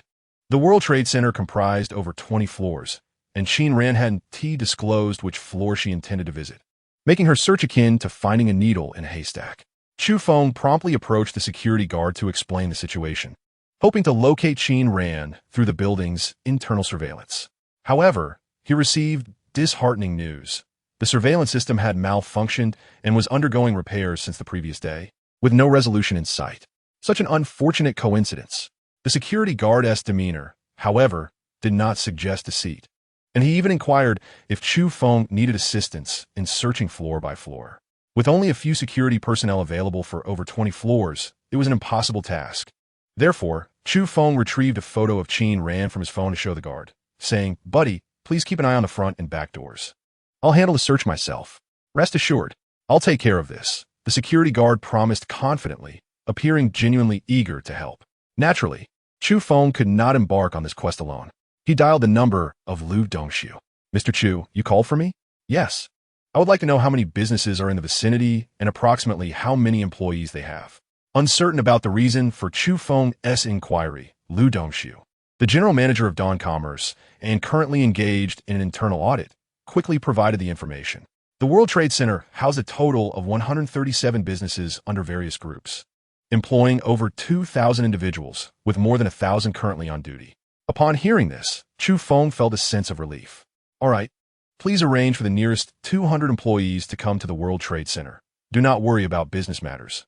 I will bear all losses. As the largest shareholder of the group, Chu Feng could indeed afford to close all stores within the trade area without needing to explain. Understood. I will arrange it immediately. Within 5 minutes, individuals began arriving in droves at the entrance of the World Trade Center. Lu Dongshu also brought his team along. After weaving through the crowd, he approached Chu Feng and said, "Mr. Chu, fearing that the number might be insufficient, I've mobilized 300 people nearby. What are your instructions?" Chu Feng showed him the photo of Qin Ran, and Lu Dongshu recognized her, although he couldn't immediately recall from where. "This is my friend. She is currently inside this building and in danger. I need everyone to help me find her as swiftly as possible." Understanding Chu Feng's urgency, Lu Dongshu nodded and immediately instructed his subordinates to organize the search. Dawn Group placed great importance on the organization of its employees, ensuring a smooth and hassle-free mobilization. 300 individuals surged into the World Trade Center. Had it not been for prior arrangements with the security personnel, the situation might have warranted a call to the authorities. "Mr. Chu, do not worry. As long as your friend is here, we will have news soon," Lu Dongshu reassured him. Chu Feng nodded in acknowledgement and added, "If anyone is uncooperative, feel free to be forceful. No matter what happens, I will take full responsibility." Lu Dongshu had already anticipated this issue, but initially thought to bear the brunt himself. After all, with the esteemed Dawn Group backing them, the companies within the World Trade Center should not pose much of a challenge. However, with Chu Feng willing to take the hit, it was even better. In terms of status, he and Chu Feng were not on the same level. As another 10 minutes passed without any updates, Chu Feng was about to inquire when a mid-level manager approached Lu Dongshu with a phone in hand and exchanged a few words. "Mr. Chu, we have news. A company on the 17th floor is refusing to cooperate and has even assaulted our employees." "All right, let us go." Even if Qin Ran were not in that company, the assault on their employees was tantamount to an affront to Chu Feng himself. Taking the elevator to the 17th floor, they emerged to find a crowd of their employees gathered, with 2 individuals among them injured, one bleeding profusely from the head and the other clutching their arm in pain. "What happened?" Lu Dongshu inquired. One employee immediately responded, "General Manager, we followed your instructions to check each company. All others were quite cooperative upon learning we were from Dawn Group, except for this one. Despite our attempts to reason with them, they not only refused to listen, but also physically attacked us, and now they've locked the doors from the inside. If the employees had been disrespectful first, then both parties would share the blame, as there would be no justification for entering another's company unannounced. However, the quality of these grassroots employees was commendable, given their service-oriented roles, which typically required strong interpersonal skills. Thus, the only conclusion was that the opposing company had something to hide, explaining their obstinate attitude. Chu Feng crouched beside the injured employees and assured them, "Do not worry. Your injuries will not go unrecognized. Lu Dongshu, please take them to the hospital immediately," ensuring they receive the best care, along with an additional 5,000 as compensation for their efforts. Each of the other employees will receive 1,000. Upon hearing Chu Feng's words, the employees were elated. Simply running errands had earned them 1,000 in bonuses. Some even envied the injured individuals, who would receive 5,000 for minor injuries without needing to pay for medical expenses. An unexpected windfall. In no time, admiration and goodwill towards Chu Feng blossomed among the crowd. Although they did not know his exact status, anyone capable of commanding the general manager's attention was certainly not an ordinary individual. "Boss, these people from the company are infuriating. Should I break down the door?" An enterprising employee suggested, prompting others to echo the sentiment. Chu Feng waved his hand dismissively. "There is no need for such trouble. Leave this to me." With that, he strode to the door, and with a powerful tug, the lock yielded to his strength, and he forced it open. He then stepped inside, with the others following closely behind. "What are you doing here? We'll let you in. Get out." Chu Feng faced a group of intimidating figures and declared, "Search the premises. If anyone obstructs you, do not hesitate to take action. I will bear full responsibility for whatever ensues." Chapter 75. New rewards. The company housed a considerable number of employees, and following the confrontation, even Lu Dongshu was not idle, seizing a chair and charging forward. Fortunately, employees from other floors received the news and rushed over, quickly gaining the upper hand and subduing the assailants. "Found her!" someone shouted, and Chu Feng hastily made his way over, discovering Qin Ran confined within a small room. The earlier chaos had left her frightened, but upon seeing Chu Feng through the glass door, relief washed over her. Chu Feng gestured for her to step aside, then delivered a powerful kick that shattered the thick glass door, eliciting gasps from the surrounding employees. Qin Ran, are you all right? Chu Feng inquired with concern. In that moment, all of Qin Ran's fear and distress transformed into tears as she collapsed into Chu Feng's embrace, her emotions spilling over. She had truly been terrified. What she had anticipated as a mere negotiation had spiraled into a nightmare. It's all right now. Chu Feng gently patted her back, offering soothing words. Lu Dongxiu. Their actions constitute a violation of the law. You know how to proceed from here, right? Lu Dongxiu nodded, assuring, rest easy, Mr. Chu. The group has a dedicated legal department. I will have him handle this matter, and these individuals will face appropriate consequences. Once he finished speaking, Chu Feng led Qin Ran through the crowd and down the elevator. Throughout the descent, she remained silent, merely stifling her sobs. After they returned to the car, Chu Feng finally asked what exactly happened. Wiping her tears, Qin Ran began. After my parents passed away, the company's research into anti-cancer drugs hit a bottleneck. Listening to her recount, Chu Feng discovered that her parents were not merely business people, but also esteemed researchers. The current anti-cancer drugs produced by Qin Pharmaceuticals were the fruits of their labor. However, following their demise, research came to a standstill, leaving the company reliant on existing products to sustain operations. No wonder Qin Ran had expressed her fears when intoxicated. After so many years, the emergence of other anti-cancer drugs had diminished Qin Pharmaceuticals' once unparalleled standing. If this continued, the lack of innovation would lead to the company's decline and eventual market elimination. Under such circumstances, it was understandable that Qin Ran felt anxious. Nevertheless, this matter had to be kept confidential to avoid internal disruption. Thus, she planned to contact a new research team to continue her parents' legacy. Perhaps in desperation, she had met with a so-called intermediary company today, which claimed to have connections to foreign research teams and invited her for a discussion. It was then that the earlier incident occurred. These individuals were nothing short of a fraudulent company who, upon seeing her alone, harbored ill intentions. You certainly have a bold spirit, meeting with strangers unaccompanied, Chu Feng remarked, causing Qin Ran to feel even more wronged. If it weren't for her desire to avoid being with Chu Feng and other women, she would not have gone alone. Yet, she could not voice this sentiment and bore the weight of her feelings silently. Let us not go to the company today. I'll take you home. Given that Qin Ran had just endured a fright, returning to work would be futile. Resting at home seemed the better option. Chu Feng's somewhat authoritative tone met no resistance from her. Upon arriving home, Zhang Heng called Chu Feng. Chu Feng, I heard everything from Lu Dongxiu. I've dispatched the legal team. Your friend is all right, I hope? She should be fine, Uncle Zhang. I apologize for letting so many people leave their posts. Please deduct the losses from my share. Zhang Heng chuckled, seemingly unfazed by the minor inconvenience. After all, even a day's revenue from the World Trade Center was negligible compared to Chu Feng's earnings. Such trivial losses were inconsequential. Oh, there's one more thing. Zhang Heng paused before continuing. The head of security couldn't reach you, so he handed the report to me. It states that the individuals who attacked Meng Ruyun during the concert were employees of Zhanlong Security, specifically those initially responsible for the concert security. Zhanlong Security? The name sounded familiar to Chu Feng, and a realization struck him. It was the very company owned by Boss Zhou, whom he had kicked away. All right, I understand. Thank you, Uncle Zhang. After ending the call, Chu Feng sat on the sofa deep in thought. The recent events made him realize that many issues could not be resolved alone. While there were numerous employees present at the World Trade Center, what if such incidents occurred elsewhere? This prompted Chu Feng to consider the necessity of assembling a reliable team. Establishing a security company might indeed be a prudent choice. His phone vibrated, revealing a message from Chu Xiaoyu. Brother, I heard that Mom and Dad seem to have found another match for you. You'd better be prepared. Clearly, Chu Jianghe and Luo Shui were determined to continue their matchmaking efforts until he found a partner. However, this also reminded Chu Feng that he had a sign-in reward yet to be claimed. System, I wish to sign in.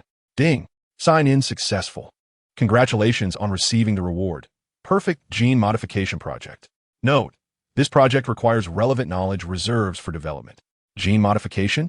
Intrigued, Chu Feng began to investigate, only to be astounded by the results. As the name suggests, Gene modification allows ordinary humans to transcend genetic limitations, enhancing all physical attributes to perfection. The most immediate benefits would be strength, agility, intelligence, and more. In essence, if the gene modification was successful, an ordinary person could achieve extraordinary physical prowess and intellect. Moreover, Chu Feng discovered a pivotal aspect. Gene modification could bolster the human immune system, rendering the body resistant to most diseases and even curing those afflicted with serious illnesses, including cancer. If this research were to succeed, could it not resolve Qin Ran's current dilemma? The possibility was indeed promising, but it hinged on finding qualified professionals, as he lacked the necessary knowledge reserves and could not foresee how long it would take to learn. Consequently, he picked up his phone again. Uncle Zhang, I have another urgent matter in need of your assistance. Chapter 76. Delving into the tiger's den, Chu Feng remained concerned about Qin Ran's well-being, so the following morning, he insisted on driving her to the company. She did not refuse. After a night of adjustment, she felt considerably better.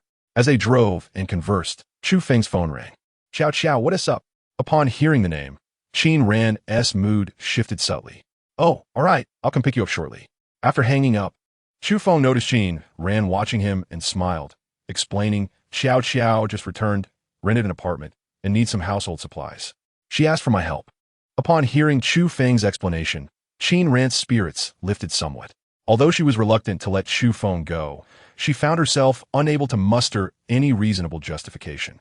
She drove directly to the office building, and the ostentatious appearance of the car drew the attention of the employees. I still maintain my stance. Do not place excessive pressure on yourself, for a miracle might just occur, Qin Ran said with a faint smile. All right, I understand. I'll take your words as an auspicious sign. Chu Feng refrained from revealing to Qin Ran that he had devised a plan to save the Qin Pharmaceutical Company, as he still required more time.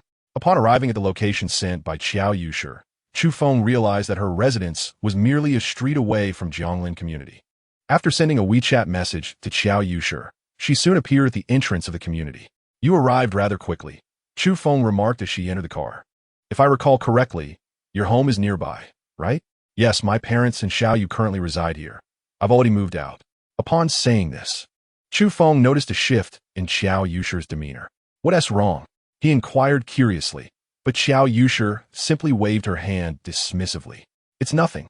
Xiao Yu should be in her sophomore year now, right? With summer break upon us. Is she at home? Chu Feng glanced at the time. She is. But at this hour, she probably hasn't gotten up yet. If you wish to see her, it might have to wait until noon. In their childhood, Chu Xiaoyu used to follow Chu Feng around like a little shadow, and she was well acquainted with Xiao Yushi, sharing a good rapport. However, after so many years, he wondered what had become of the little girl who once affectionately called her sister Qiao Qiao. They arrived at the largest supermarket nearby, and the two pushed a shopping cart inside. Xiao Yushi produced a list clearly detailing her needs. Chu Feng glanced at the densely packed items, feeling a twinge of overwhelm. You really do treat me like free labor, he teased. Xiao Yushi chuckled. I just returned and haven't been in touch with my old classmates.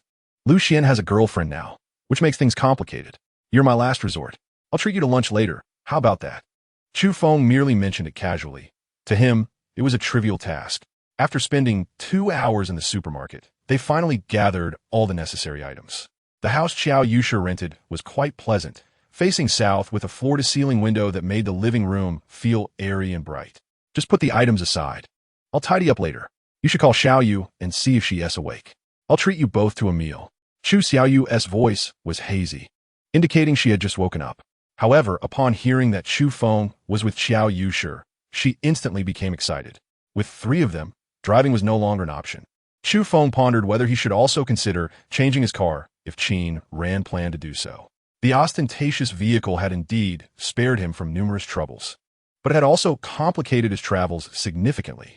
Once Chu Xiaoyu and Xiao Yushi reunited, they engaged in animated conversation, leaving no opportunity for Chu Feng to interject. After some discussion, the two decided to visit a trendy new restaurant that had been making waves online.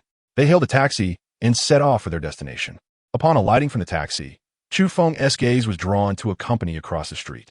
What a curious coincidence. He couldn't help but smile wryly. For the sign outside, that company read Dragon Slayer Security Company. Hey, what are you doing? The place will get crowded soon. Let us hurry inside. Nowadays, So-called trendy eateries often relied on hype for their popularity. In reality, the food was just average. Fortunately, the two women seemed to enjoy their meal, and Chu Feng had no desire to be critical. After all, the fare at such commonplace establishments paled in comparison to his culinary skills. As they were dining, Chu Feng noticed two familiar faces entering the restaurant. Coincidentally, one was the lecherous security guard who had harassed Chu Xiaoyu at the concert, and the other was the event coordinator who had initially caused them trouble. He had heard that the latter had voluntarily resigned and left the Shuguang group. Chu Feng had intended to address the issue with the security company in a few days, but fate had brought them together earlier than anticipated. So he decided to resolve it now. You all continue eating. I see some acquaintances and will go greet them. Oh, go ahead. Just don't forget to come back to settle the bill. Chu Xiaoyu replied, seemingly indifferent to his departure. Xiaoyu sure, however, shot Chu Feng a complex glance. Are you not understanding? I said to focus on our meal. The lecherous security guard was bullying a young waitress at the counter, rendering her almost in tears. At that moment, an arm draped over his shoulder, followed by a voice that sent chills down his spine. Do you not understand the importance of queuing? If your parents failed to teach you, shall I enlighten you on what that means? Both the coordinator and the security guard were taken aback, their previous arrogance evaporating. Mr. Chu, what a surprise. Are you here for a meal as well? It seems fate has brought us together. Allow me to treat you to your table. The coordinator was astute enough to recognize that Chu Feng was not someone to be trifled with. However, the security guard shot Chu Feng a venomous glare filled with envy. Isn't that your company across the street? It's too crowded and chaotic here. Perhaps we should discuss things at your office. Upon hearing this, the security guard exchanged a meaningful glance with the coordinator. While Chu Feng was indeed formidable, their company housed several skilled fighters. If Chu Feng entered their premises, they could easily retaliate. The coordinator hesitated, wary of Chu Feng's status. Yet, the security guard was undeterred, stating, Bro, I admit my earlier transgression. How about this? You accompany me back to the office, and I'll pour you a cup of tea. We can laugh it off and bury the hatchet. Very well. Let us go then. Chapter 77. Do not blame me for being merciless. Boss, who was it that laid a hand on you and left you in such a state? I'll gather the brothers and bring him to you immediately. Boss Zhou lay helplessly on the sofa, unable to move after being kicked out of the store by Chu Feng, nearly suffering a spinal fracture. The doctor had informed him that his condition was severe and would require at least a year and a half to recover fully. Even after recovery, he would be prohibited from engaging in high-intensity activities, as there was a significant risk of paralysis. What terrible luck. I have no idea what that kid is about. You should head to the watch store at World Trade Center. They should have some information on him. Just be careful when you act. That kid has some background. So don't end up in a dire situation.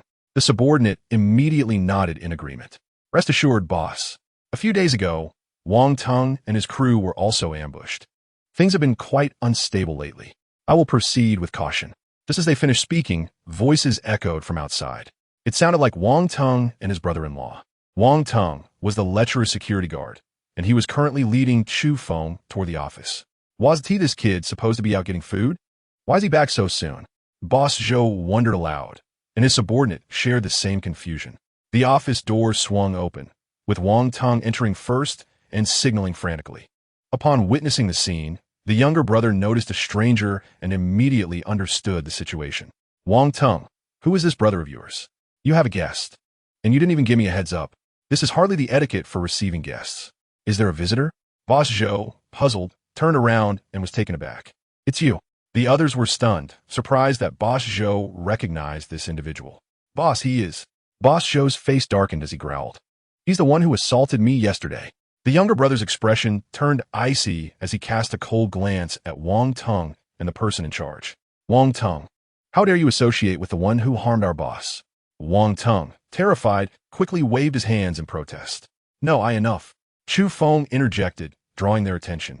He then smiled and said, I was the one who dealt with them, and I also took care of your boss. It seems I have quite an affinity with your company. The younger brother's face darkened further, gritting his teeth. So you dare to come here? Do you really think we are easy to bully? With that, he grabbed the walkie-talkie at his waist and shouted, Everyone come here. In the next moment, a cacophony of footsteps echoed from outside the office, as dozens of men surged in, blocking the entrance completely. He is here to cause trouble, incapacitate him. With a single command, they prepared to strike. However, Chu Feng remained unfazed. He turned and delivered a powerful kick that shattered a solid with desk worth over 20,000. The deafening crash halted all movements, instilling fear into everyone present. They were all merely trying to make a living, and having witnessed Chu Feng's formidable strength, none dared to recklessly charge forward. "I'm not here to fight. I have business to discuss with your boss," Chu Feng declared. Boss Zhou was equally astonished, beads of cold sweat trickling down. It was evident that Chu Feng had shown restraint yesterday with that kick. It would have been child's play to break his spine into pieces. "What is it? Speak," he asked, now more concerned about expediting Chu Feng's departure than seeking revenge. Chu Feng glanced at the person in charge and Wang Tong before asking, "I wish to know who sent someone to harass Meng Ruyun after the concert." "Mr. Chu, this matter has nothing to do with us. After you intervened, I took my little brother and left. I was unaware of any subsequent events." The person in charge quickly denied, his sincerity evident. However, Wang Tong's expression was revealing.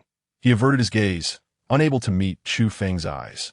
Boss Zhou, puzzled, inquired, "I'm aware of the concert incident, but didn't you just claim it was you who attacked them?" Chu Feng, unwilling to elaborate, stepped forward and seized Wang Tong, demanding, "Explain what happened." "I don't know."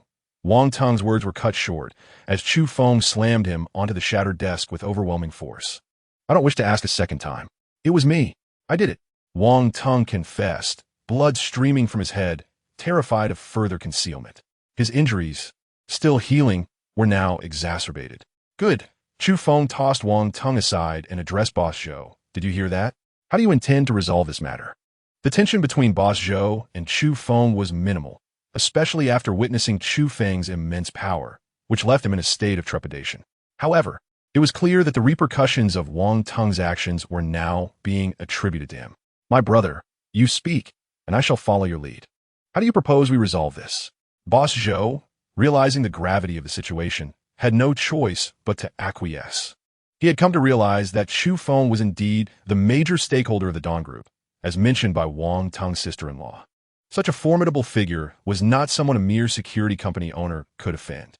Chu Feng wasted no time, stating, "Money is too mundane. I intend to open a security company, and your location suits my needs perfectly. Simply hand it over to me." Boss Zhou's eyes widened. This security company represented years of his hard work. Chu Feng's demand was akin to a lion's share, far exceeding a mere monetary request. "Your expression suggests reluctance?" Chu Feng pressed, and Boss Zhou attempted to respond, but no words emerged. After a moment, he finally said, "Very well, I can transfer the company to you, but does that mean we can consider this matter settled?" Chu Feng smiled slightly, replying, "The concert issue will be resolved, but it seems we have yet to discuss our own affairs." Boss Zhou was consumed by regret, lamenting why he had to offend Chu Feng of all people. "Brother, I have given you the company. What more do you desire? Are you truly intent on driving me to desperation, seeking mutual destruction?" Chu Feng shook his head dismissively, a look of disdain crossing his face. "Mutual destruction? Do you think you are worthy of such a fate?" His words, though lacking in physical harm, were deeply insulting, rendering Boss Zhou speechless. Chu Feng continued, "Enough of this. I won't beat around the bush. I'm busy and have no time to manage the company. Therefore, aside from the ownership being transferred to me, everything else shall remain unchanged. You and your associates will continue managing it, receiving monthly salaries. Is there a problem?" Boss Zhou had anticipated more outrageous demands from Chu Feng, but was taken aback by this proposition, unable to suppress a smile. Yet, Chu Feng's expression darkened as he warned, "Let me be clear. Should any previous incidents occur again, do not blame me for being merciless." Chapter 78. Effortlessly acquired for Chu Feng. Establishing a security company posed no challenge, given his resources. However, as he mentioned, he lacked the time to oversee it. His primary objective was merely to gather a group of subordinates, ensuring they weren't idly supported. Thus, during their downtime, they would undertake security tasks, earning bonuses when assisting him, an arrangement that seemed ideal. Hence, he opted for the most straightforward approach, absorbing Boss Zhou's company. Naturally, the current employees did not meet Chu Feng's standards for subordinates. They were merely workers. He intended to recruit a more reliable group to join him. With Boss Zhou managing the company, Chu Feng could rest easy regarding basic profit concerns, comfortably assuming the role of a hands-off owner. "All right, I will have my lawyer handle the company transfer. Should any issues arise, I will contact you." Farewell. With that, Chu Feng strode toward the exit, and those blocking the doorway hastily parted to allow his passage. Boss, this. The younger brothers exchanged puzzled glances with Boss Zhou. Sighing, Boss Zhou replied, "What do you mean by this? Do you think I have any alternative but to comply? When it came time for you to act, you all behaved like timid lambs. Now, why do you suddenly act so tough?" His mood was quite sour. Although his subordinates had said little, he had still taken his frustration out on them. At that moment, the person in charge spoke up. "Boss Zhou, I believe this isn't entirely a bad thing. Mr. Chu is a major stakeholder of the Dawn Group. Placing you in a direct subordinate position to him, akin to a partnership with Director Zhang Hong." Upon hearing this, Boss Zhou had an epiphany. Viewed in this light, it made perfect sense. While he had lost the company, he had effectively latched onto a very powerful ally. With the Dawn Group backing him, he could navigate the world with newfound confidence. All previous feelings of rage and resentment evaporated in an instant. Boss Zhou even waved his hand decisively, commanding everyone to gather for a meeting. The company must undergo reorganization. Henceforth, we must adhere to proper protocols. Do you all understand? Chu Feng had merely acted on impulse, never anticipating that Boss Zhou would acquiesce so readily. Initially, he had thought that if Zhou refused, he would not force the issue, and merely letting it go would suffice. Fortunately, everything proceeded smoothly. The remaining task was to find some reliable subordinates. The security captain from Shuguang building seemed promising. He would discuss with Zhang Heng and recruit him later. Upon returning to the restaurant, Chu Xiaoyu and Xiao Yushi had already finished their meal. "Bro, where have you been? Both Xiao and I have been waiting for you for quite a while." "Nothing much, just chatted a bit longer with some friends. Now that we've finished eating, let us head out." Upon hearing that Xiao Yushi had just moved in, Chu Xiaoyu eagerly volunteered to help Chu Feng. The three of them got out of the car at the community entrance and strolled inside. Suddenly, a man came rushing towards them, glancing back anxiously as though being pursued. "Stop! Don't run!" Sure enough, several men in suits were hot on his heels, their expressions menacing. The man, in his panic, failed to notice a pothole at his feet, stumbling and falling to the ground, the metal box he carried flying from his grasp and landing right at Chu Feng's feet. The man looked somewhat disheveled, with unkempt hair and a scruffy beard. He hurriedly attempted to rise, but his body seemed weak, causing him to falter and remain on the ground. The suited men quickly caught up and seized him. One of them approached Chu Feng, speaking harshly. "Hey, you there? Hand over that box at your feet." Chu Feng was never the type to meddle in others' affairs. Had the man spoken politely, he might have returned the box. However, the man's tone irked Chu Feng, prompting him to act as if he had not heard and remain motionless. "Are you deaf? I'm talking to you." As he approached, the man continued to bark orders. "Don't give it to them. Please don't." The man, realizing the box was about to be taken, struggled and pleaded, but his captor silenced him with a couple of harsh blows. When the suited man bent down to grab the box, Chu Feng stepped on it decisively. "You really want to die, don't you? I'll help you with that." With that, he struck the man's cheek with a punch. Yet, Chu Feng swiftly seized his clothing and hurled him into a nearby flower bed. The others exchanged glances, promptly releasing the man and charging towards Chu Feng. Xiao Yushi felt tense, but Chu Xiaoyu pulled her back a few steps, calling out in a tone of excitement, "Go for it, big brother." Chu Feng was speechless. Although the suited men appeared fierce, they were no match for him and were effortlessly dispatched into the flower bushes. The man crawled over, trembling as he opened the box, only to burst into tears.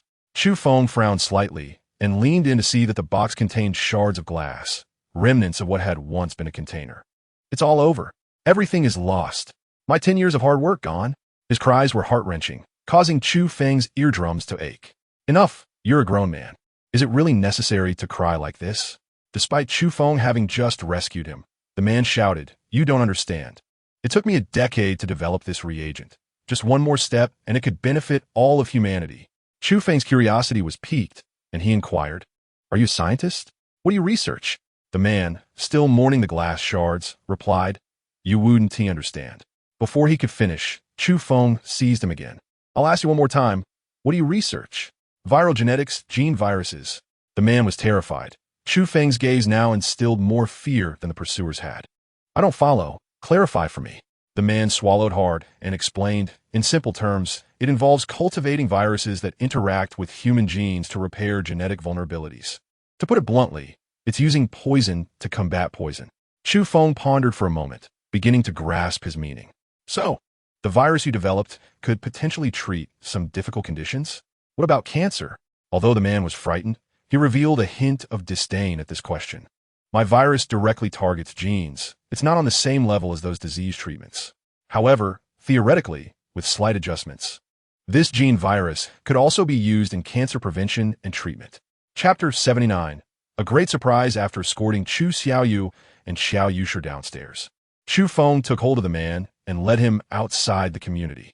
Sir, where are you taking me? Chu Feng did not respond directly, but instead drove to the entrance of Jianglin community, instructing him to get in the car. Once the engine roared to life, Chu Feng finally asked, Now, tell me what is going on. Who are you, and why were those men pursuing you? The man remained silent for a moment before replying.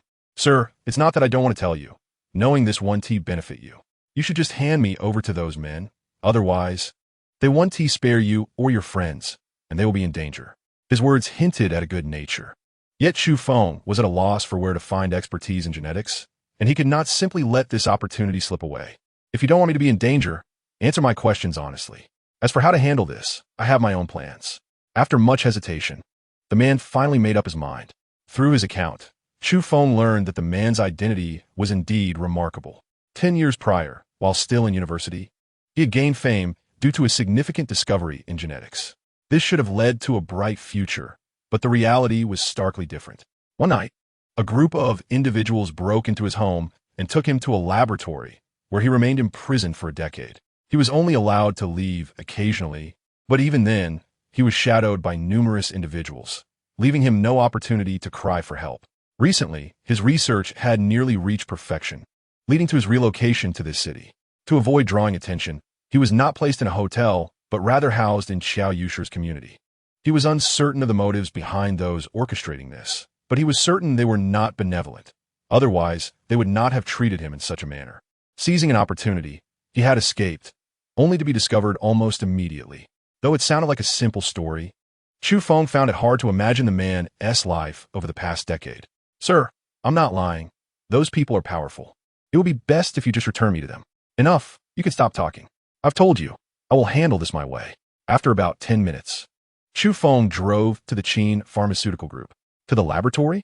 Qin Ran was surprised to see Chu Feng and even more bewildered when he expressed a desire to visit the lab. Yes, I need to use the equipment there to verify some matters. Is that all right? Qin Ran nodded. It had been quite some time since the laboratory had been used, and since it was idle, allowing Chu Feng to utilize it was perfectly acceptable. Here is the key. You may proceed. I have a video conference to attend, and I will join you shortly. Understood. The laboratory was located in another building. As Chu Feng descended the stairs, he noticed a security guard standing beside his car, a precaution he had deliberately arranged to prevent any potential escape. Thank you for your hard work. I will take care of the rest. You may return to your duties. Of course, Mr. Chu. Should you need anything, do not hesitate to call me. Upon entering the laboratory, Chu Feng remarked, to be honest, I'm not particularly interested in your past experiences. However, I do value your abilities, which is why I wish to show you something.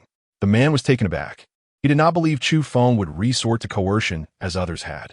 Furthermore, he had heard of Qin Pharmaceutical a decade ago, a company renowned for its development of anti-cancer drugs that had saved countless lives.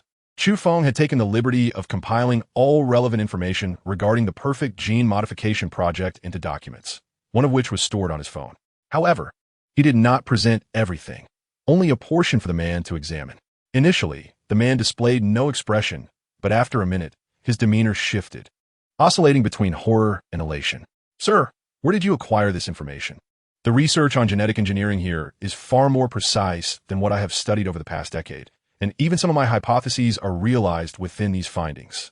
Chu Feng had indeed made the right gamble. The man could comprehend this material. You need not inquire about the source. Shall we sit down and discuss further? The man forced his gaze away from the phone screen, only to hear Chu Feng continue, I require your assistance in developing the concepts contained within this research. In exchange, I can resolve all your troubles. All my troubles? The man was incredulous, unaware of the confidence that prompted Chu Feng to make such a claim. Over the past decade, he had come to understand the terrifying nature of those behind the scenes. Chu Feng nodded without hesitation. Yes, you heard correctly. I will assist you in resolving all your troubles. Additionally, I will not restrict your personal freedom. We will maintain an employer-employee relationship. I will provide you with the best accommodations and remuneration, which you may determine as long as it is reasonable. I will not haggle. This offer was exceedingly generous, leaving the man momentarily speechless. If you agree, I will promptly enlist a professional to draft a contract, ensuring protection for both parties. However, I must clarify one point. Regarding this research, you must adhere to my directives. What I urgently require is an anti-cancer drug that surpasses those available in the market. Can you achieve that? Upon mentioning the professional field, the man nodded vigorously. No problem. However, I do have two conditions.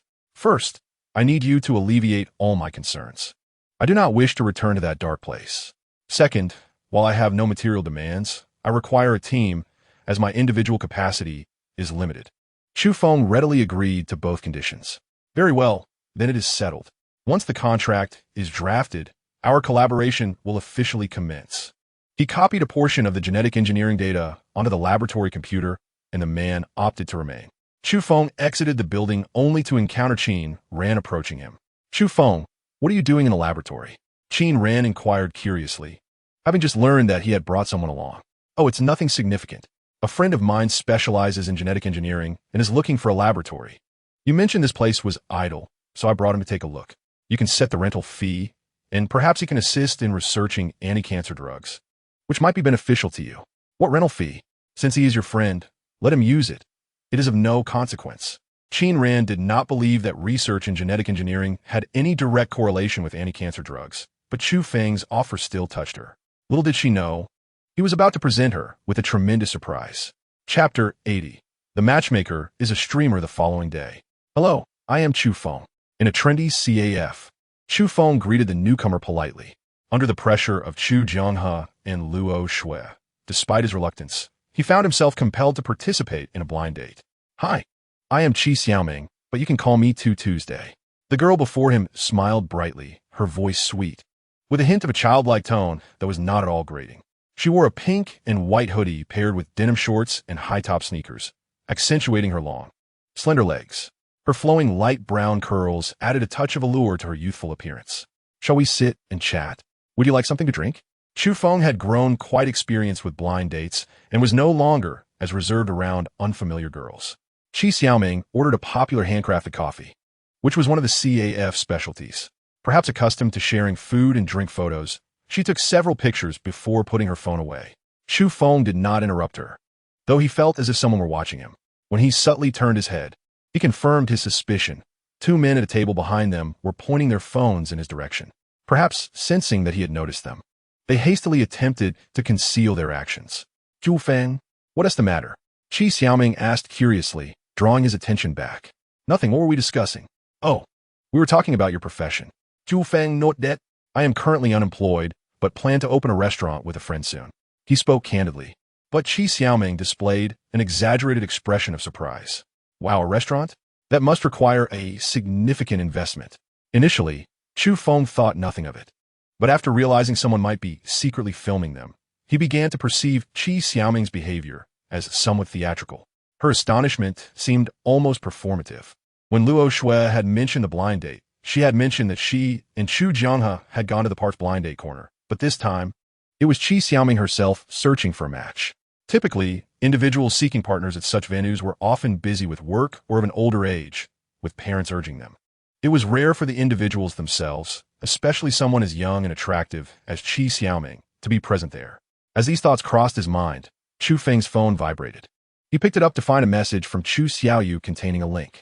Brother, check this out quickly. You're about to become famous. Confused, Chu Feng clicked on the link, discovering it led to a live streaming platform. Once it finished buffering, he immediately saw his own silhouette. It dawned on him that unbeknownst to him, he had become the unwitting star of this live-streamed blind date spectacle. A glance at the streamer's information revealed that both her avatar and the username Meng Meng 2 corresponded perfectly with Qi Xiaoming. Chu Feng was no stranger to live streaming. He occasionally indulged in watching during his leisure time. Many streamers, in their relentless pursuit of followers, often resort to a myriad of tactics, among which the most effective remains the allure of a captivating narrative. Particularly, those unscripted plots that revolve around a specific theme and are rife with unpredictability tend to be the most favored by audiences. Chu Feng glanced briefly at Qi Xiaoming's streaming room and noted its considerable popularity, with the chat bustling with activity. Some viewers suggested that Qi Xiaoming devise a way for Chu Feng to make an appearance, while others questioned the veracity of his claim about opening a restaurant, deeming it a mere fade. Although Chu Feng enjoyed such narratives, it did not imply a willingness to become an unwitting participant in this unfolding drama. To put it bluntly, this encroached upon his right to privacy, bordering on unethical behavior, if not outright illegal. Nevertheless, he chose not to expose the situation directly. Instead, he exited the stream, raising his head to Qi Xiaoming and saying, "Apologies, a friend just inquired about something." "It's nothing really, I don't mind." Qi Xiaoming responded nonchalantly, exuding an air of magnanimity. Among all the potential romantic interests, Qi Xiaoming had left the most favorable impression on Chu Feng. She was optimistic and could engage in conversation on any topic. However, learning the truth rendered Chu Feng somewhat cynical about her character, perceiving her as disingenuous. If she wished to play this game, he had no qualms about indulging her. "The weather is delightful today. Let us not just sit here. How about a stroll?" Qi Xiaoming pondered for a moment before agreeing. "Sure." As Chu Feng stood up, he noticed the two men behind him hastily stowing away their phones, clearly anxious about being discovered. As they passed by, he distinctly heard Qi Xiaoming emit a soft hum, a clear signal. Upon reaching the CAF, Qi Xiaoming remarked, "I'm not very familiar with this area. Do you know where we could take a walk?" Chu Feng smiled subtly, his handsome visage radiating warmth, momentarily leaving Qi Xiaoming entranced. "There isn't too much around here, but if you don't mind, perhaps you would like to visit my soon-to-open restaurant?" Initially, Chu Feng had been reluctant to showcase such aspects during their date, fearing an encounter with a relentless gold digger. Yet, this time, he felt no need to conceal it. Since Qi Xiaoming sought to leverage him for attention, why shouldn't he turn the tables? With the streaming room's popularity soaring, it was likely filled with many locals. Such an excellent promotional opportunity was one he could not afford to overlook. Qi Xiaoming was taken aback by his suggestion, but upon reflection, she realized that, based on her streaming experience, viewers would likely prefer not to watch them merely walking down the street. Visiting Chu Feng's restaurant might indeed attract more attention. "Great. Did you drive here? My car is over there. Why don't we take mine?" She pointed to a red Beetle parked nearby. The vehicle, valued at around $300,000, was quite decent for an average household, and it contained her streaming equipment, ensuring no interruption to the broadcast. However, Chu Feng had no intention of following her lead. If Qi Xiaoming desired attention, he would provide it, as the ultimate promotional outcome would benefit him as well. "Let's take my car. It's parked over here." Qi Xiaoming did not insist further, wary of revealing anything. "Wow, there's a Venom here. I've heard there are only 3 of these cars in the world. I can't believe one is right here," she exclaimed, preparing to take a few photos. Yet, Chu Feng interjected, "There will be plenty of time for photos. Let us move along for now." Chapter 81. Counter-strategy. Qi Xiaoming did not grasp Chu Feng's intent. "I'll just take a few quick photos. Wait for me." With that, she dashed over to the Venom, striking various poses. However, seemingly dissatisfied with her shots, she called out, "Chu Feng, this is a rare opportunity. Could you help me take a few pictures?" Her tone carried a hint of playfulness, and Chu Feng, unfazed, retrieved his phone to assist her. The two men covertly filming were hidden behind, and although Chu Feng noticed them, he chose to remain silent. Seizing the moment while Qi Xiaoming was engrossed in her selfies, he glanced at the streaming room and saw that, just as he had suspected, the appearance of the Venom had caused a surge in viewer engagement, with an overwhelming barrage of comments flooding the screen. "Your photography skills are quite impressive," Qi Xiaoming remarked, admiring the photos he had just taken. "Shall we head out now? Where's your car?" Chu Feng gestured towards the Venom beside him. Qi Xiaoming blinked in confusion. "This car is mine. Didn't I just say we have plenty of time for photos?" "What?" Qi Xiaoming, not lacking in intellect, knew that those who engaged in such unscripted streaming were often quite astute. However, she could not fathom how this luxury vehicle could be associated with Chu Feng. This was a top-tier car worth over 20 million. Chu Feng's family ran a small supermarket, clearly belonging to an ordinary household. If he couldn't afford this car, he probably couldn't even buy a wheel. With a microphone clipped to her collar to facilitate the audience's eavesdropping on their conversation, Qi Xiaoming realized that everyone in the streaming room had just heard Chu Feng millionaire-esque declaration. Instantly, the chat erupted. The vast majority believed that Chu Feng was merely boasting, having claimed to own a restaurant and now asserting that the venom was his. While he was certainly handsome, such hubris was hardly commendable. Although Qi Xiaoming could not see the comments, she could imagine the chaos in the streaming room and quickly suggested, "Let us not joke around. We should really go." Yet Chu Feng was not jesting. In front of the entire audience, he produced the car keys and unlocked the door. "What are you waiting for? Get in." Qi Xiaoming froze, and the streaming room was filled with astonished reactions. Who could have anticipated that Chu Feng was not merely boasting? The car was genuinely his. No way. He must have rented it. Some viewers speculated this possibility, but their comments were swiftly drowned out by others. Think before you speak. This is a Venom, a world-class supercar. Rent? What a joke. Chu Feng discreetly eyed the two men with their phones, and upon pressing the accelerator, the Venom shot off like an arrow. Within mere seconds, it disappeared from sight. The streaming room erupted once more, with viewers angrily scolding the men filming and urging them to chase after the car, even if it was just to catch a glimpse of its rear. However, the two men had their own struggles, as no ordinary vehicle could catch up to a Venom. Still, they did their duty and hastily pursued. Chu Feng casually mentioned the address of the restaurant, providing the two men with a direction. Otherwise, they would have had to risk exposure by contacting Qi Xiaoming. "Is this your restaurant?" Upon arriving at the restaurant's entrance, Qi Xiaoming was once again astounded. Situated in such a prime location, this expansive establishment was undoubtedly worth far more than the Venom. How wealthy could Chu Feng possibly be? Could he be an invisible rich heir? While flaunting wealth may easily attract resentment, it undeniably serves as a means to draw attention. Qi Xiaoming, contemplating this, inquired about the value of the restaurant. It was acquired for a mere 150 million, and with the interior decoration and other miscellaneous expenses, it amounted to a few million. Although the visuals were not visible, the audience could hear everything. A staggering sum of 150 million, and it was referred to as a trivial expense by Chu Feng. This provoked a mix of outrage and admiration among viewers, with some openly expressing their desire to cling to Chu Feng like a steadfast leg hair. With this display of wealth, the live stream's popularity soared to unprecedented heights, even capturing the attention of the streaming platform's officials. Upon understanding the situation, the inspectors promptly arranged for a significant wave of recommendations for Qi Xiaoming. The mention of a 150 million restaurant, coupled with a 20 million world-class supercar, nearly overwhelmed the platform's servers with incoming viewers. Fortunately, maintenance personnel promptly activated backup servers, averting potential embarrassment. Wow, why can we only hear their voice without seeing them? I wonder what this mysterious tycoon looks like. Hey, are you new here? Let me tell you, this tycoon is incredibly handsome, rivaling any star. If I were the host, I would have already offered myself. How can you know the host hasn't already offered herself, given that you can't see the visuals? They might have already.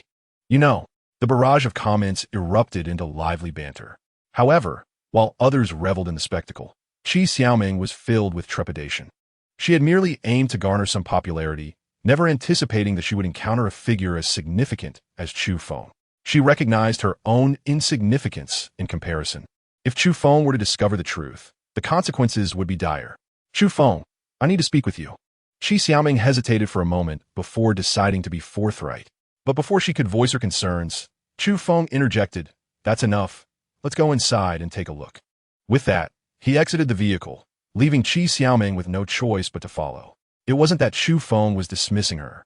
He had noticed the two individuals trailing them had arrived. The attention had likely peaked, and it was time to promote his restaurant. Boss Chu. Upon entering, the employees he had met during the interview greeted him warmly. With the opening imminent, there were numerous items scattered about, prompting those hired to commence their duties. "Please continue with your tasks. I will show my friend around." Rather than introducing Qi Xiaoming, he was essentially addressing the viewers in the live stream. After a thorough introduction, he concluded with, "The restaurant will be opening soon, and there will be events. Be sure to come support us." Before Qi Xiaoming could respond, the comments flooded in. "We will definitely support you." The restaurant's traditional decor garnered immense affection from viewers, fulfilling Chu Feng's objective. "Chu Feng, I truly have something to discuss with you." Qi Xiaoming could no longer wait. The more she surveyed the restaurant, the more apprehensive she became about the potential fallout from Chu Feng discovering the truth. Yet, he still did not allow her to speak, instead stating, Your two friends have had a tough time. Let them in to rest. Taken aback, Qi Xiaoming stammered. You already knew? Chu Feng chuckled. Let me offer you a suggestion. Next time you wish to sneak a shot, consider hiring professionals. Those two were practically shoving their phones in my face. It would have been odd if I hadn't noticed.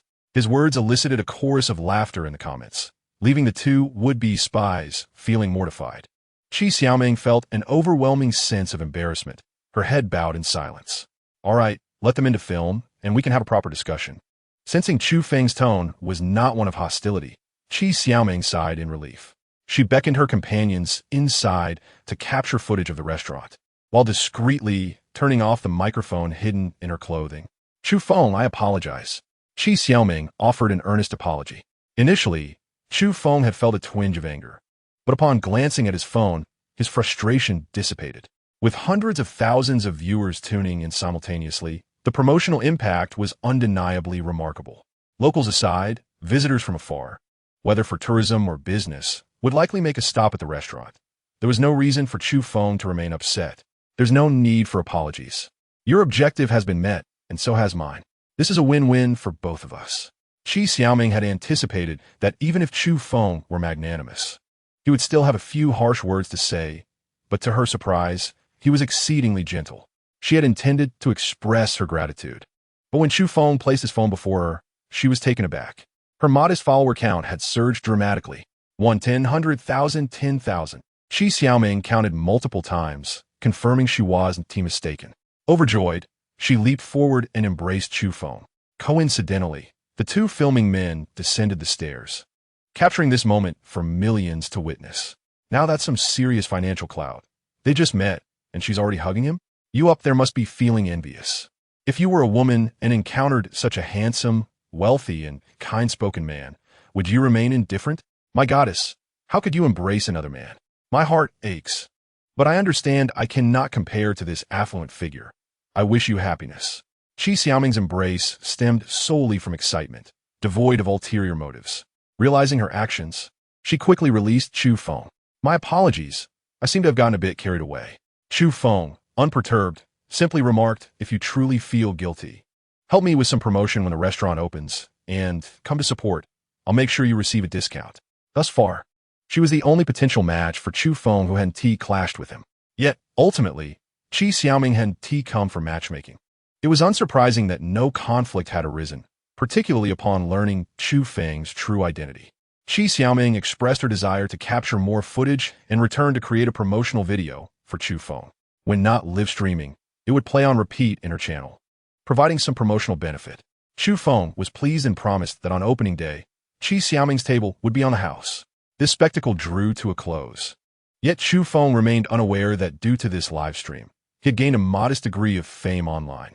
The video was fervently shared, and more internet users became aware of this handsome, wealthy, and enigmatic tycoon. Of course, some would resort to malicious editing to garner attention. With sensationalist headlines like famous influencer and mysterious tycoon on a date, she offers herself on the spot. The video was edited to focus solely on their date and the embrace in the restaurant. Qin Ran had just concluded a rather tedious document and was preparing to research some materials when she opened a web page, only to be immediately confronted by such a video. Originally, she intended to turn it off directly, but the man on the screen looked strangely familiar. Upon clicking play, she recognized him instantly.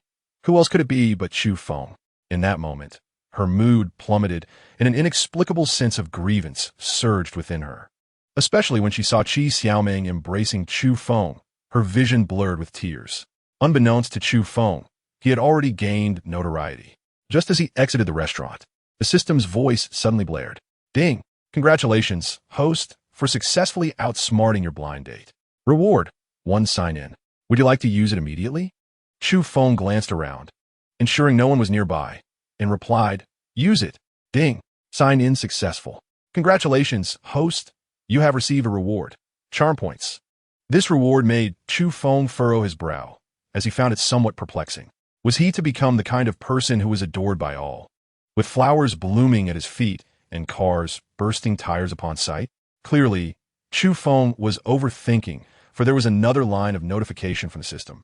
Notice, once this reward is activated, any action taken by the host will likely attract others' affection. This implied that while he could easily endear himself to others, it was far from the level of being universally loved. What a useless reward. Chu Feng sighed, but since the system had granted it, there was no turning back. Having it was better than not.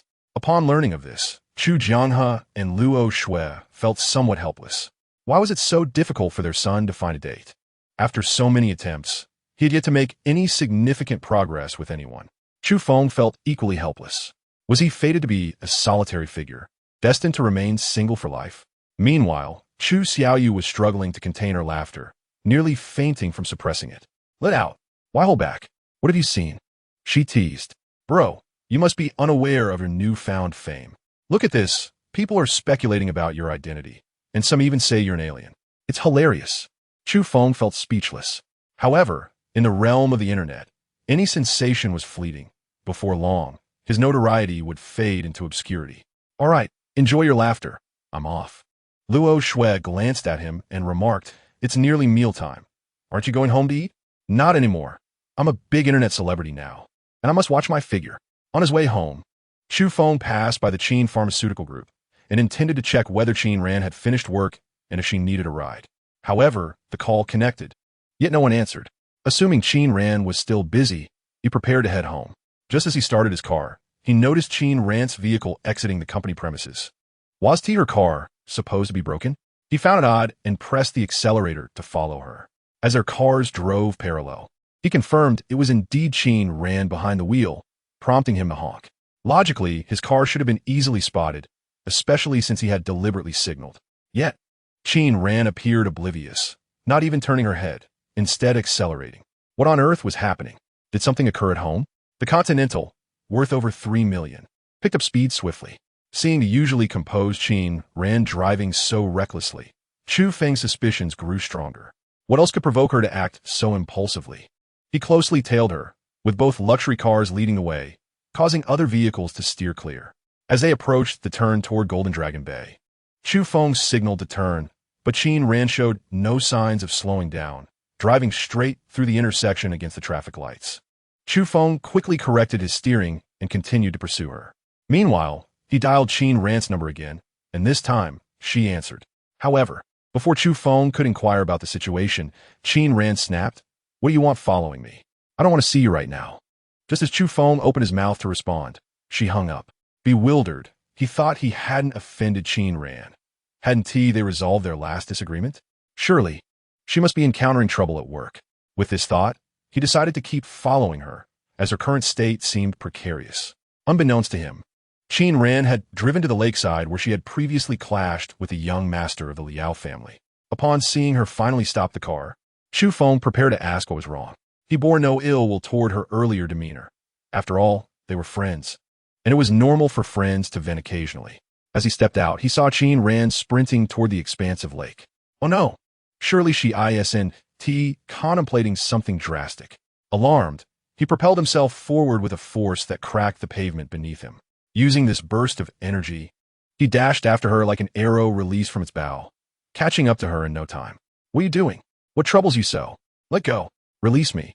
Qin Ran protested, struggling to break free from his grasp. However, Chu Feng was not about to relent, growing frustrated with her resistance. He bent down and hoisted her onto his shoulder. Numerous onlookers at the lakeside witnessed this scene, mistaking it for a kidnapping, and some began to rush over, only to be restrained by their companions. What are you doing? Can't you see they're just having a spat? A well-meaning bystander was perplexed, but upon following his friend's gaze, he spotted the 2 luxury cars parked nearby. Wait, isn't that the infamous one? The one that has been all over the internet? So, this must be the mysterious, wealthy individual? His companion nodded. It seems so, but that woman isn't the streamer. Could she be the legitimate partner, while the streamer is merely a mistress? Are they arguing about that? Realizing the potential for a sensational story, he quickly pulled out his phone to record, eager to edit the footage later and present it to his editor for a reward. Honestly, the silhouette of this mysterious tycoon was undeniably striking, effortlessly carrying a 100-pound person while maintaining a swift pace. His physical prowess was enviable. Chu Feng carried Qin Ran to his car and opened the door, placing her inside before joining her. What is you so distressed? What about Xiao Han and Xiao Yu? Qin Ran felt increasingly wronged. She had intended to return home, But the moment she stepped out of the company, she spotted Chu Feng's vehicle. Just as she considered ignoring him and driving away, his call came through. The video she had seen earlier still lingered in her mind, prompting her to discard her phone and drive off. Chu Feng had pursued her, honking beside her, which only fueled her anger. He had clearly been engaging in intimate encounters with other women, so why did he still choose to provoke her? This eventually led to a dramatic scene on the highway. The more she thought about it, the more aggrieved she felt. Qin Ran had no intention of crying in front of Chu Feng, as it would make her appear weak. Yet, she could not hold back her tears, especially after Chu Feng questioned her with a hint of impatience, causing her tears to flow uncontrollably. Chu Feng, was at a loss on how to handle a woman in tears. If it had been Chu Xiaoyu, he could have simply given her some money, and she would have been all smiles. Qin Shihan and Qin Xiaoyu were also easy to handle. A little treat would quickly make them forget their troubles. But when it came to other women, Chu Feng felt utterly helpless. Don't cry so urgently. If something's bothering you, you can tell me. We can solve any difficulties together. What challenge is insurmountable that you must run to the lake? Upon hearing Chu Feng's words, Qin Ran cried even louder, interspersing her sobs with, "Who wants to jump into the lake? Are you out of your mind?" Chu Feng scratched his head, pondering if he had misunderstood. Why did Qin Ran run towards the lake unless it was to catch a breeze? After a long while, Qin Ran's sobs finally subsided. Chu Feng remained silent until she composed herself, then asked, "Do you feel better after crying? Can you now tell me what's bothering you?"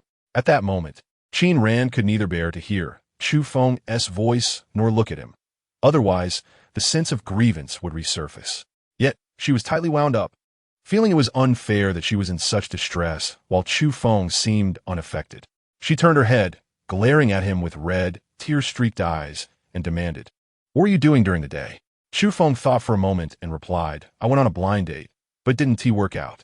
However, I managed to help promote a restaurant in the process, so it wasn't a total waste." "You're still lying to me," Qin Ran shouted, leaving Chu Feng utterly perplexed. "What am I lying about?" Seeing Chu Feng still trying to defend himself, Qin Ran began to search her body, seemingly looking for her phone. Unfortunately, her phone was in the passenger seat of her car, making it impossible to find.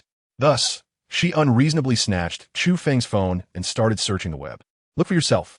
She found the video she had previously watched and thrust it in front of Chu Feng. He took it and saw that it was indeed footage of his blind date being secretly recorded. Qi Xiaoming's friends were quite something. Not only did they lack the skills to discreetly film, but the quality of the footage was so poor that he wondered how many people had criticized them during the live broadcast. The video was maliciously edited and titled, clearly designed to attract attention. Qi Xiaoming's embrace had been out of excitement and gratitude, not an overt display of affection. Chu Feng closed the webpage and directly opened the live streaming software, locating the original broadcast. This is the unedited version. You actually believe those malicious edits? Watch for yourself. Qin Ran took it back and increased the speed to 3 times. Chu Feng explained, "I noticed someone was secretly filming from the start. When Xiaoyu saw the live stream, she informed me, so I thought I might as well turn it into a promotional opportunity for the restaurant."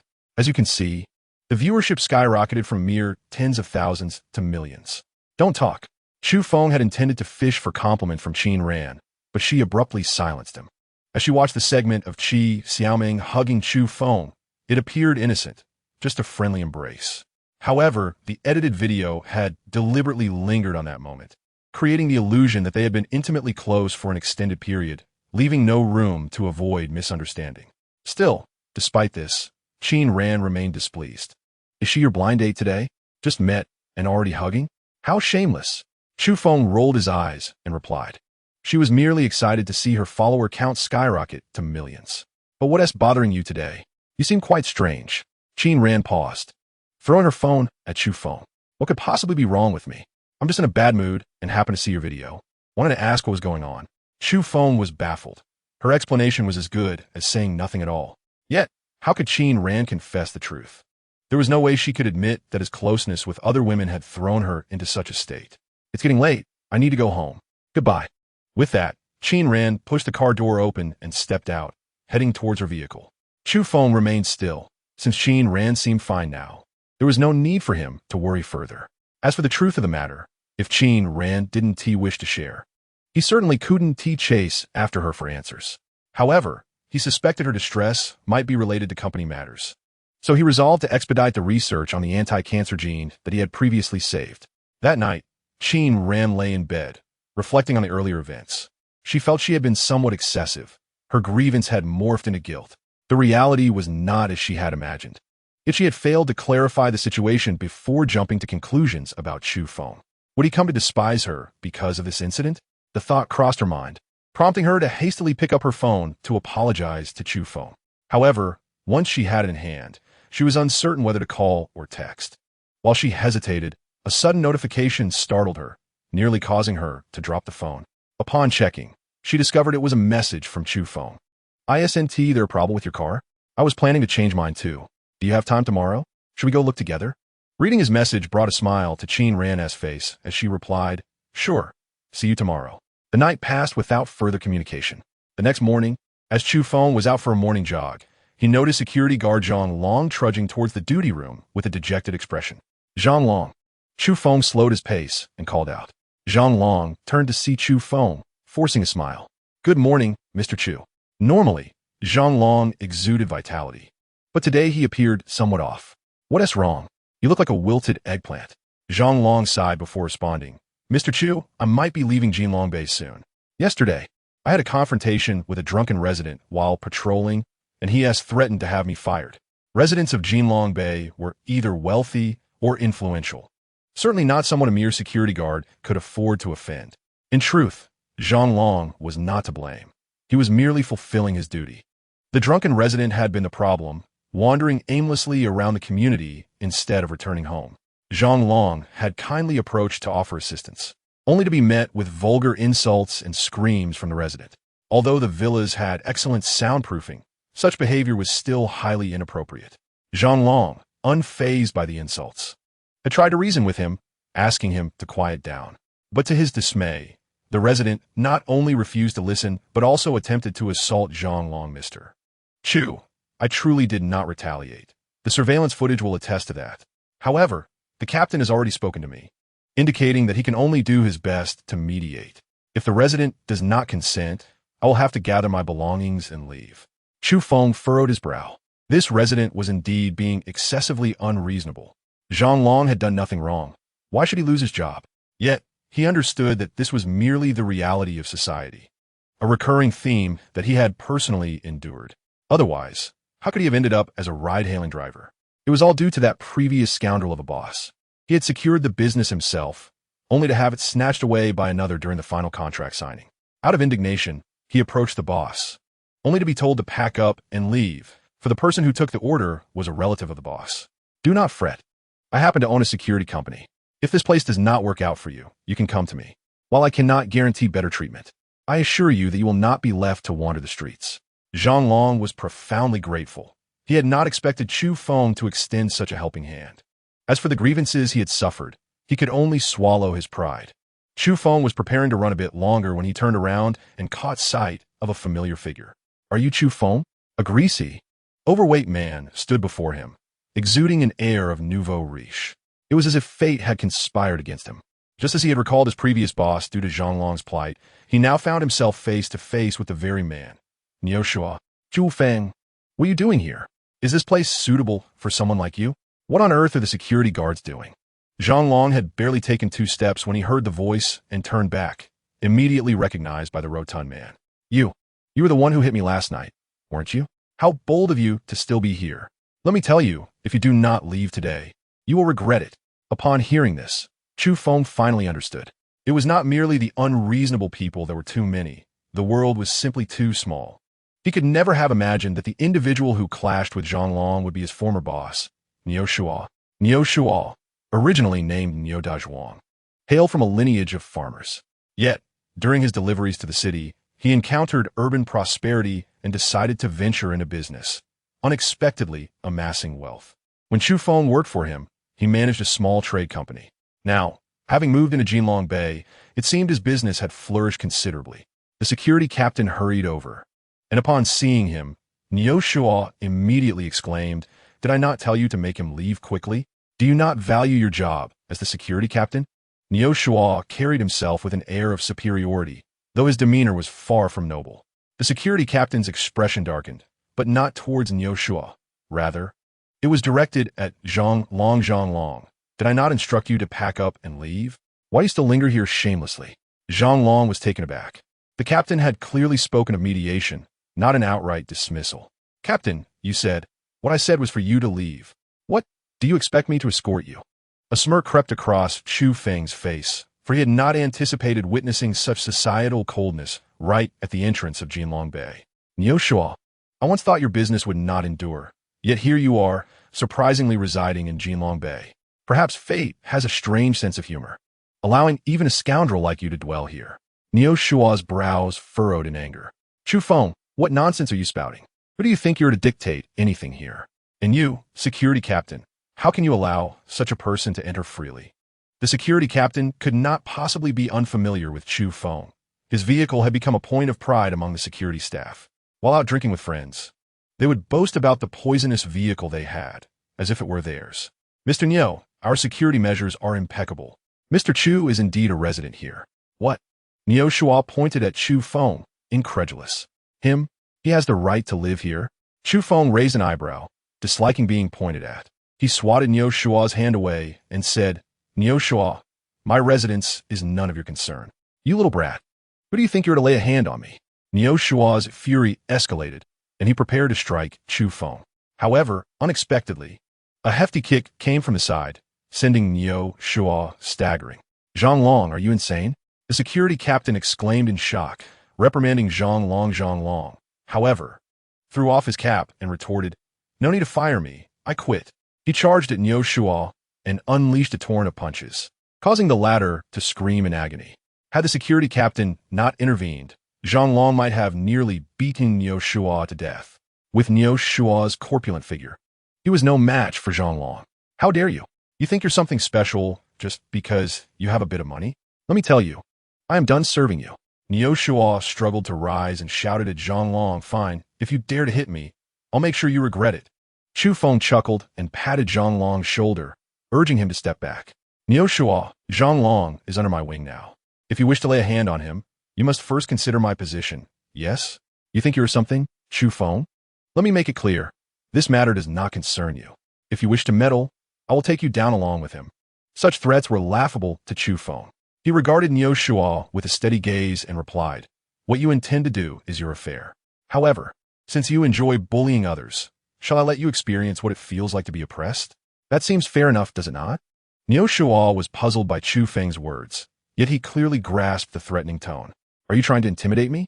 Chu Feng shrugged, think what you will. But soon you will see whether this is mere intimidation. Zhang Long, gather your things. I will provide you with an address. Go there and mention that I sent you. Now that their circumstances had changed, individuals like Niu Shua were no longer worthy of Chu Feng's regard. He turned and headed home, directly calling Zhang Heng. He requested assistance in investigating Niu Shua's company. Coincidentally, Zhang Heng was familiar with Niu Shua and could provide a general overview of his business. Chu Feng, has this Niu Shua offended you? Zhang Heng, being astute, quickly discerned the implications in Chu Feng's words. Indeed, not only did he offend me in the past, but he has also threatened me just now. Hearing this, Zhang Heng couldn't help but chuckle. Niu Shua certainly has a knack for offending the wrong people. Despite his seemingly harmless demeanor, his methods are far from ordinary. Is there anything you need me to do? Zhang Heng inquired. After contemplating, Chu Feng replied, actually, there is one more matter I wish to discuss. That security captain, he seems quite capable. Can you arrange for him to join me? Are you referring to Zhao Hu? Chu Feng was unaware of the name of the security team leader in the group, but he did know someone named Zhang Long. Now, another character named Zhao Hu had emerged. He couldn't help but wonder if he might eventually encounter someone named Wang Chao Mahan. At this rate, he might as well change his name to Bao Zhang. Should it be him? What do you think? Zhang Heng pondered for a moment before responding. You have quite the discerning eye. I have no objections on my end, but we must also consider Zhao Hu's own intentions. He is a veteran and not just him alone. When he applied for the job, it was with his whole team. So, you're saying they are all veterans? If that is the case, then Chu Feng is surely destined to succeed. With a group of veterans around, wouldn't everything he does be much more convenient? Chapter 86. Building Alliances. Mr. Niu, Chu Feng is also a resident here. It would be unwise to offend him, wouldn't it? The security team leader of Jinlong Bay specifically invited Niu Shua to his office.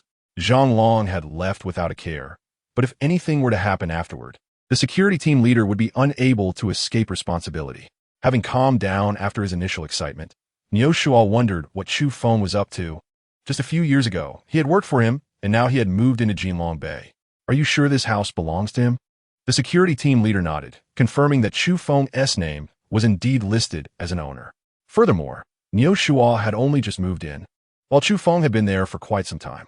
However, the more Niu Shua thought about it, the angrier he became. He had just embarrassed himself in front of numerous witnesses. If he let this matter slide so easily, how would he hold his head high in Jinlong Bay in the future? He spoke directly to the security team leader, find out what Chu Feng is doing.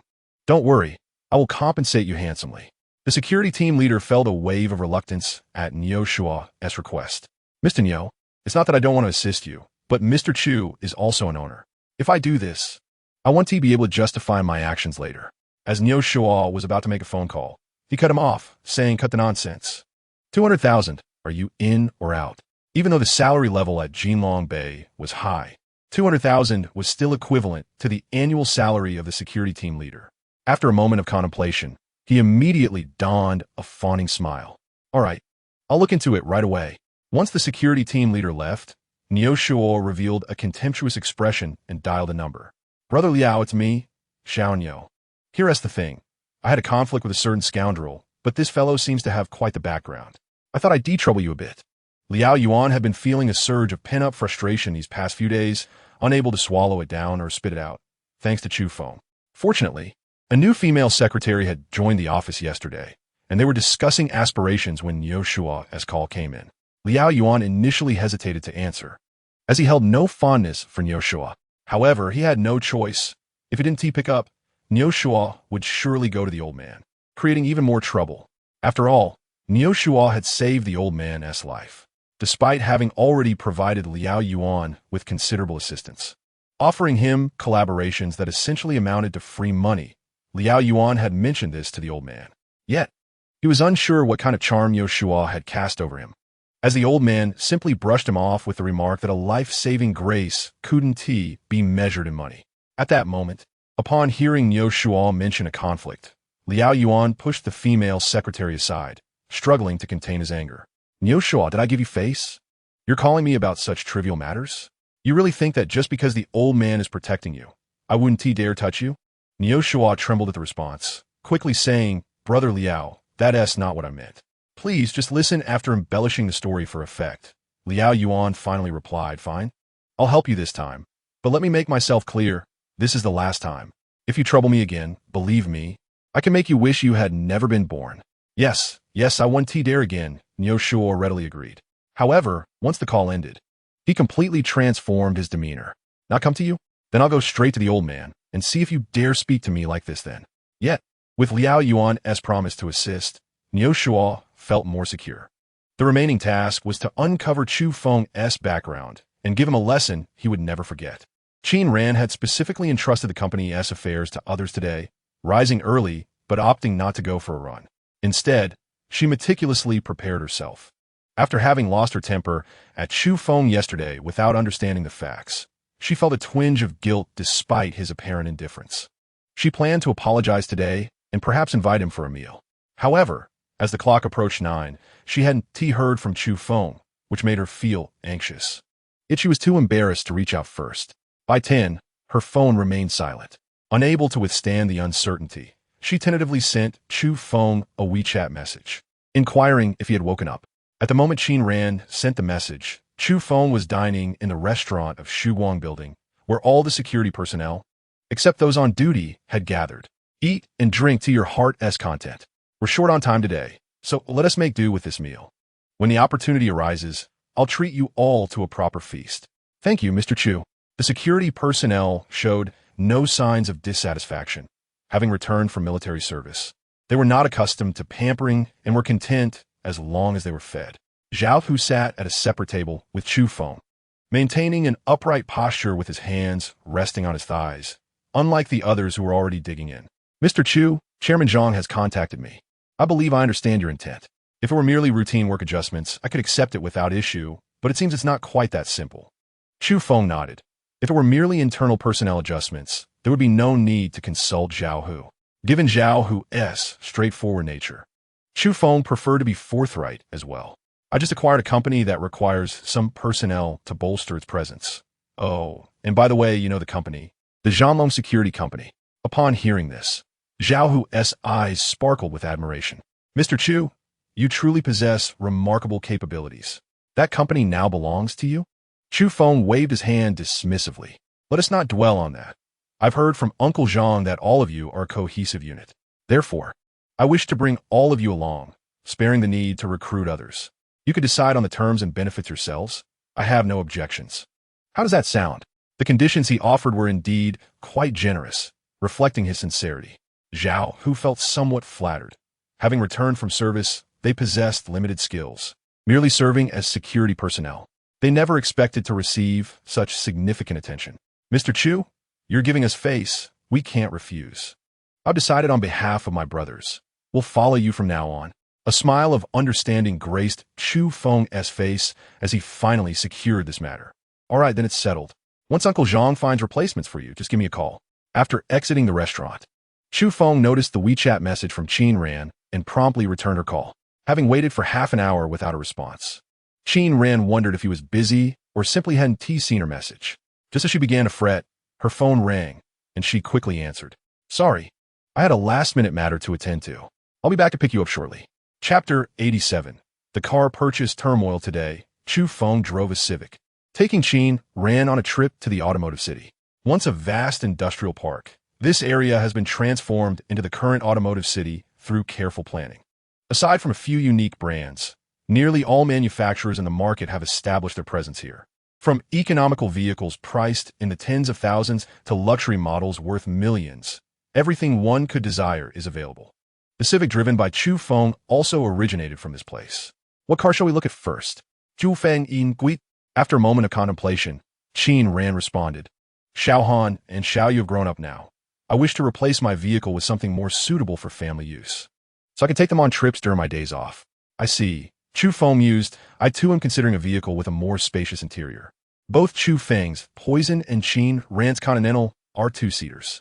While they exude flair on the road, in truth, they are rather impractical for everyday life unless one is seeking to impress others or engage in racing. As they strolled deeper into the automotive city, it seemed the brand's display became increasingly prestigious, and naturally, the prices escalated as well. What is that car? Chu Feng asked. In addition to numerous dealerships, the automotive city also features many exhibition platforms on open grounds, showcasing various vehicles daily. The car Qin Ran pointed to was located at a nearby exhibit. To the left stood a black vehicle with an intimidating front end, while to the right was a white model that, although similar in style, sported a gentler appearance. Observing the logo, it seemed to be a new model from Hongqi. Shall we take a closer look? Yes, they agreed. Approaching the display, they found someone presenting various specifications and performances of the car. Wow, this car costs over $1 million. It must be Hongqi's most expensive model, Qin Ran exclaimed. Compared to Chu Feng's Poison and even the Continental, which were both far more affordable, this price was staggering. What truly astonished Qin Ran was the fact that Hongqi, as the most recognized automotive manufacturer in the country, had always prioritized cost-effectiveness in its vehicles, with even the priciest options seldom exceeding $150,000. Yet here was a new model soaring to over $1 million. Such a price seemed unattainable for the average household. However, Chu Feng held a different perspective. Having examined the car's specifications, he believed the price was quite reasonable. If it were another brand, they might even dare to price it at $5 million. This was also indicative of Hongqi's ambition to penetrate the luxury car market and reclaim its rightful share from other domestic luxury automakers. Yet opinions on this endeavor varied widely.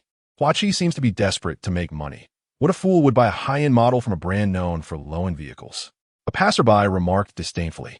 Qin Ran, fully engrossed in the car, missed the comment, but upon hearing about a discount, she turned to Chu Feng and said, I think this car is excellent. Should we go for a test drive? Unbelievable. There truly are fools, the bystander muttered to himself, but his words were less palatable when spoken aloud. Chu Feng turned sharply, asking, Who are you calling a fool? Most people would likely apologize and move on, but the passerby merely scoffed. Am I wrong?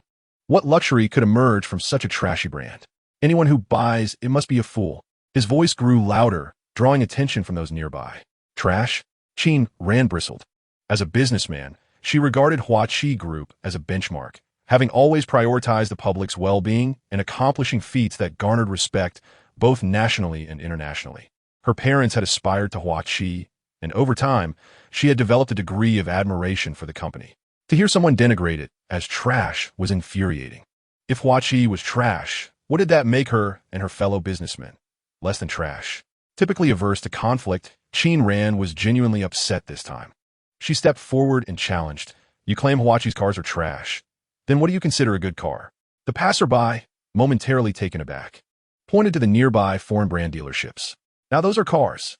Hongqi's vehicles are merely tools for transportation." He remained oblivious to the growing discontent around him. While it was true that foreign brands often boasted superior manufacturing techniques, his remarks were excessively harsh. Objective criticism was acceptable, but malicious disparagement crossed a line. Chu Feng grasped Qin Ran's arm and addressed the passerby. "Your interpretation of these matters is yours alone. However, you have insulted my friend, and I demand an apology."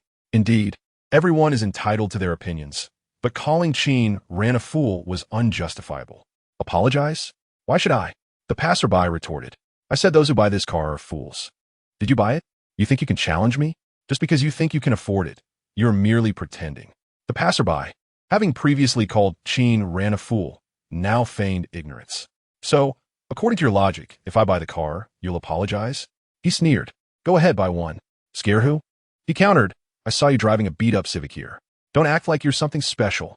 Chu Feng, opting for action rather than words, waved over a staff member from the Hongqi dealership. The employee, having observed the unfolding situation, approached promptly. "Sir, how may I assist you?" Chu Feng, pulling out his bank card, stated, "One black, one white. I will pay in full now." The declaration stunned the crowd. Purchasing 2 vehicles totaling over $2 million without a hint of hesitation? The staff member was equally bewildered. In all his years in the industry, he had never witnessed such a transaction. "Sir, are you certain?" he politely inquired, to which Chu Feng nodded without hesitation. "Very well, I shall process the paperwork immediately." The passerby, now anxious, had not anticipated Chu Feng's bold move. "Keep pretending. Soon enough, you'll find you can't afford it, and I'll see who ends up embarrassed." Chapter 88. $1 million gift. The staff member completed all the paperwork under the watchful eyes of the crowd. Everyone awaited the outcome eagerly. Who doesn't enjoy a spectacle? Transaction successful. The card machine beeped, and the onlookers erupted in spontaneous cheers, startling the passerby. Realizing the shift in atmosphere, he attempted to leave, only to be blocked by those who had long been dissatisfied with him. A firm hand pressed down on his shoulder, causing him to shudder. Turning to find Chu Feng holding 2 contracts, he declared, "The cars are now mine. Shouldn't you apologize?" The bystander never anticipated such a turn of events. With a sudden realization, he shouted, "I know. You two must be hired stooges from Hongqi Group. This is all just a ploy to stimulate consumption. Am I right? Otherwise, how could you purchase without even taking a test drive? It defies logic." His words echoed a certain obstinacy, as if he wouldn't relent until faced with undeniable proof. Nearby, an onlooker retorted, "What's unreasonable about it? Hongqi vehicles have an impeccable reputation, with the lowest damage rate among all brands. Is a test drive truly necessary?" Another chimed in, for the affluent. $2 million is merely pocket change. You should apologize immediately." The crowd rallied behind Chu Feng. Even the staff cast wary glances his way. The mere act of slandering Hongqi's vehicles warranted his presence, and the staff's restraint in not ejecting him was a testament to their decorum. The murmurs of the crowd made the bystander wish to vanish into the ground. In a fit of humiliation and rage, he bellowed, "I refuse to apologize. What are you going to do about it? Go ahead, kill me if you can." He had evidently resolved to act shamelessly, determined to carry on without a hint of remorse. At that moment, a towering figure with a muscular build, his skin adorned with tattoos, pushed through the crowd. "I heard someone call those who buy this car fools. I just completed my paperwork. Which one of you said that?"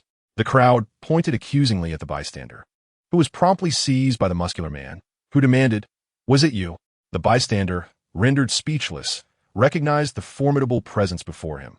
This was no trivial matter. Just as the giant prepared to strike, A hand gripped his wrist.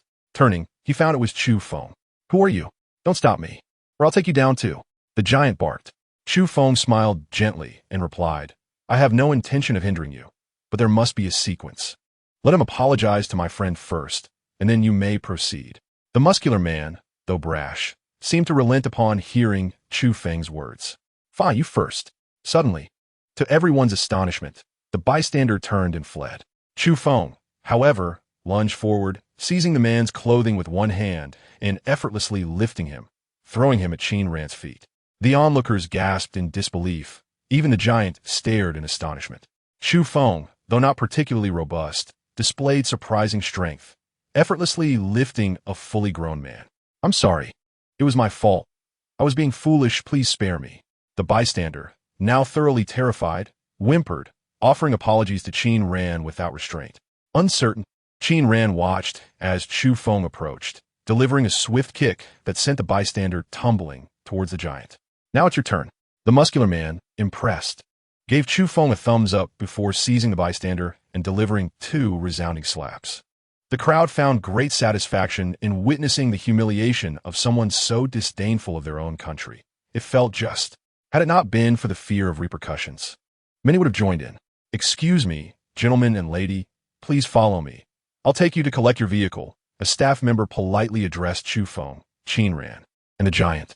Though the dealership was nearby, the automotive city had a designated area for vehicle storage, and after completing the paperwork, they needed to head there to retrieve their cars. The giant, with a hearty demeanor, clapped Chu Feng on the back. "Brother, I see you're quite capable. Have you trained before? Let's be friends. I'm Mingda, and you are?" Chu Feng smiled in return. "I am Chu Feng, and this is my friend, Qin Ran." Qin Ran nodded politely, acknowledging him. However, Mingda again gave Chu Feng a thumbs up, whispering, "Brother, you've got good eye." While he appeared intimidating, the impression he left on Chu Feng felt oddly familiar. "Brother, I must take my leave now. May our paths cross again." Mingda, clearly having completed his test drive, hopped in his car and drove off. After testing the vehicles, Chu Feng and Qin Ran were pleasantly surprised to find the new model truly worthy of its price. Without comparing it to the poisonous rival, Qin Ran felt it surpassed her Continental in quality. "Chu Feng, this car is even better than I imagined. I'll transfer the money to you shortly." Chu Feng waved his hand dismissively. "It's merely $1 million. Consider a gift." The staff, witnessing such generosity, couldn't help but be awestruck. To gift a luxury vehicle valued at millions was indicative of immense wealth. Qin Ran, however, did not insist, recognizing her current financial constraints. There would be ample opportunities to reciprocate in the future. Thus, they drove back to Jinlong Bay in their gleaming black and white vehicles, leaving the Civic to be returned by the dealership staff. In the following days, Chu Feng had little of significance to attend to, merely accompanying Chu Xiaoyu around to familiarize the new car. Meanwhile, Zhao Hu completed his handover and called Chu Feng. "All right, I'll provide you with an address. You head there first, and I'll arrange for someone to meet you. Once I arrive, we can discuss matters." After dropping off Chu Xiaoyu at home, Chu Feng proceeded to Zhanlong Security Company. Upon his arrival, Zhao had already been there for a while. They were greeted by Zhanlong, who remarked on the instant camaraderie between the two men, suggesting perhaps a significant connection from previous lives. "All right, Zhanlong, go fetch old Zhou and the others," he instructed. Old Zhou, of course, referred to Zhou Boss, though now he merely held the title of general manager. Once everyone gathered in the large conference room, Chu Feng, seated at the head of the table, began to speak. "As for introductions, you can make those later. I have several announcements to make." With that, Chu Feng opened his phone to review details. From now on, old Zhou will serve as general manager, and Zhao will take on the role of deputy general manager. Collaborate as needed. Manager subordinates independently. My only stipulation is this: anyone who dares to act unlawfully will be promptly dismissed. Following the meeting, Zhou Jian's expression darkened. The arrival of Chu Feng and his entourage instilled a sense of unease within him. Previously, with only Zhanlong to contend with, the situation was manageable. But Zhao Hu's presence signaled trouble. He feared that once they understood the inner workings of the company, they might swiftly oust him, leaving him with nothing but loss. Chu Feng, uninterested in lingering, knew Zhao Hu was not greedy and was content with his previous compensation from the group. As Zhou Jian pondered his next course of action, a knock interrupted his thoughts. "Come in." The The door swung open to reveal Zhao Hu and Zhang Long entering together. President Zhou, I didn't have the opportunity earlier. Zhao Hu. I look forward to our future collaboration. Zhao Hu, displaying courtesy, prompted Zhou Jian to maintain his composure despite the turmoil within. After some pleasantries, Zhao Hu intended to inquire about the work ahead when one of Zhou Jian's subordinates rushed in. Boss, it's bad news. There are people causing a ruckus. What? Gather everyone and arm yourselves. Zhou Jian bellowed, rising to make his way outside, only to be intercepted by Zhao Hu. Mr. Zhou, allow me to handle this minor issue. As a member of the company, it is my duty to contribute.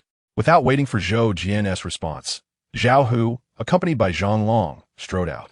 The company's entrance lay in ruins, with numerous individuals wielding knives, guns, and clubs, wreaking havoc. Many of Zhou Jian's subordinates had been brutally assaulted, their heads bloodied and bruised. Zhao Hu and his crew charged forth, shouting attack. Despite being retired, Zhao Hu and his companions had not forsaken their training. Their robust physiques were unmatched by ordinary individuals. With their extraordinary skills, they swiftly overpowered the rioters, leaving them in disarray, regardless of their greater numbers and weapons. By the time Zhou Jian emerged, the assailants had fled, leaving Zhao Hu to apprehend a couple of them for questioning about their instigator. Was this chaos directed at me? When Chu Feng received the news, he was at a restaurant discussing the grand opening with Lu Xian. The information gathered by Zhao Hu yielded little. They could not ascertain who had sent the troublemakers. They were merely hired hands, and it was unlikely they would divulge any details. Just as he hung up, Xia Yusha rushed in, panic-stricken. Chu Feng, it's bad.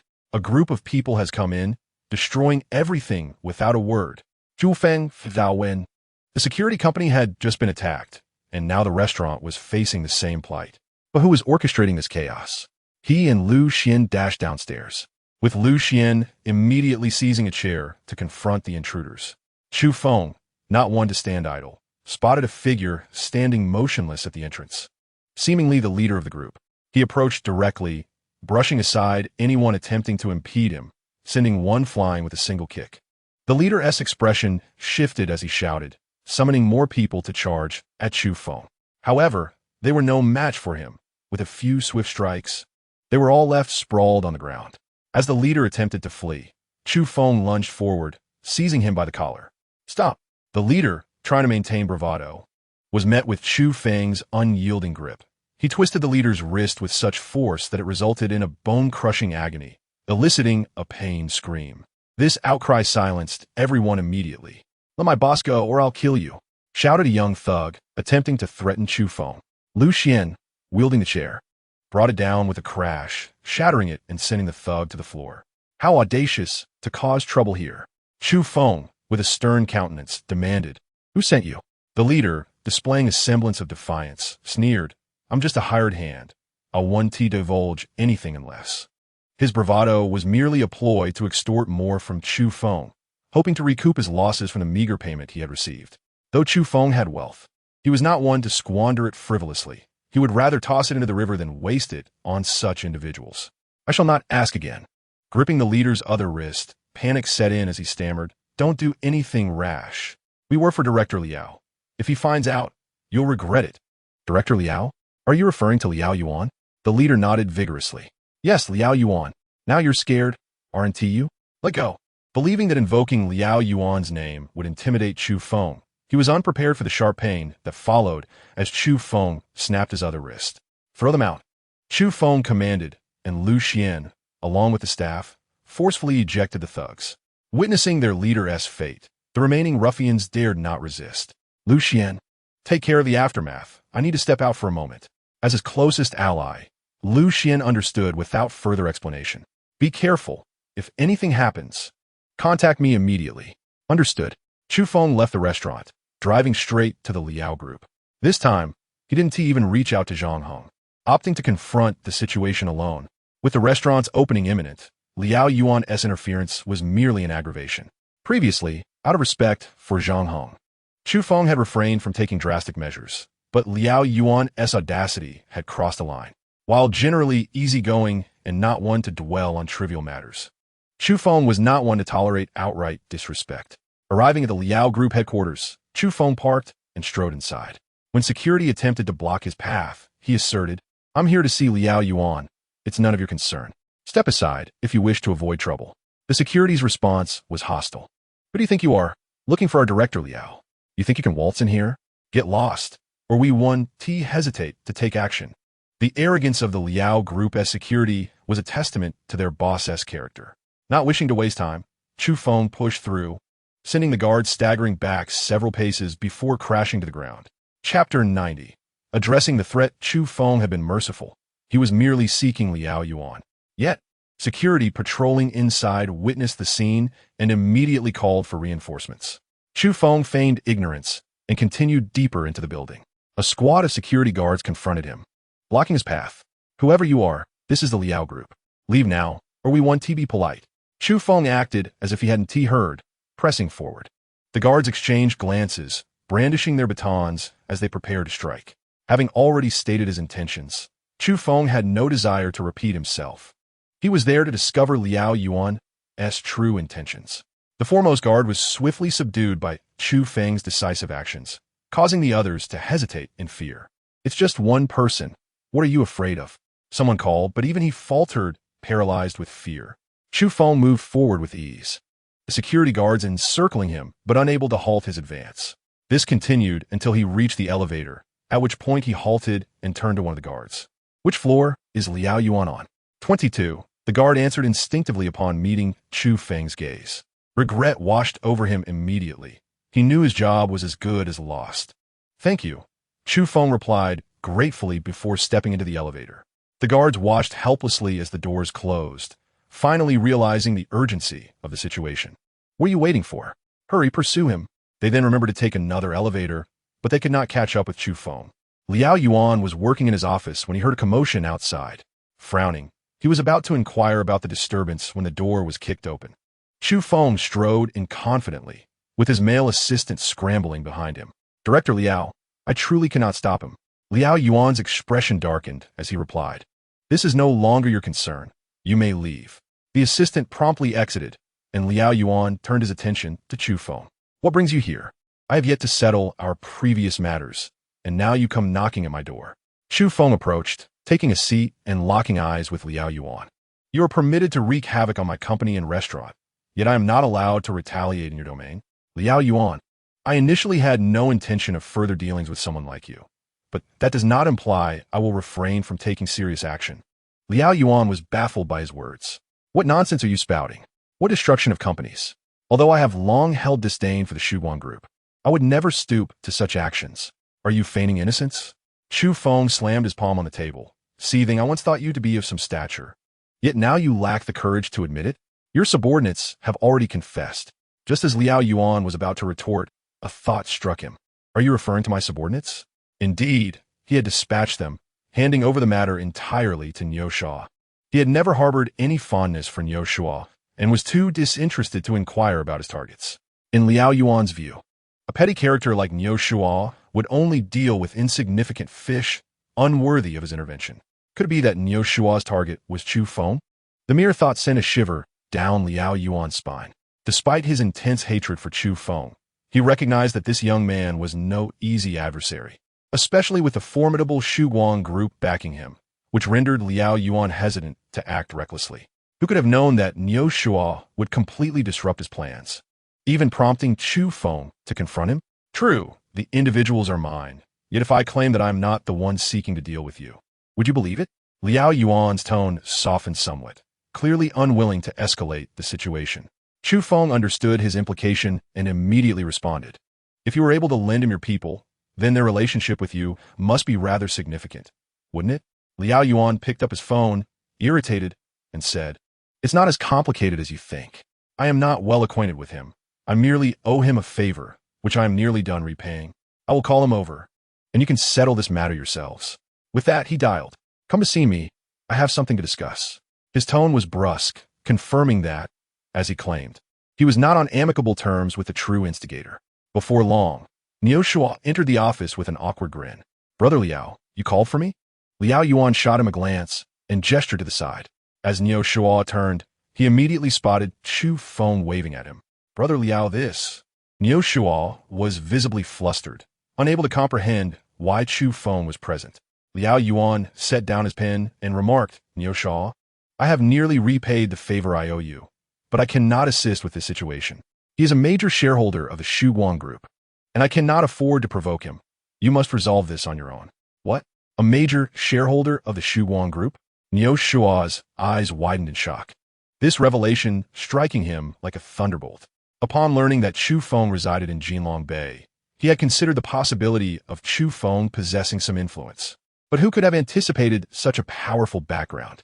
Even if he were merely a manager, he would be far beyond Niu Shua's reach. Liao Yuan claims you sent people to smash my security company and restaurant, correct?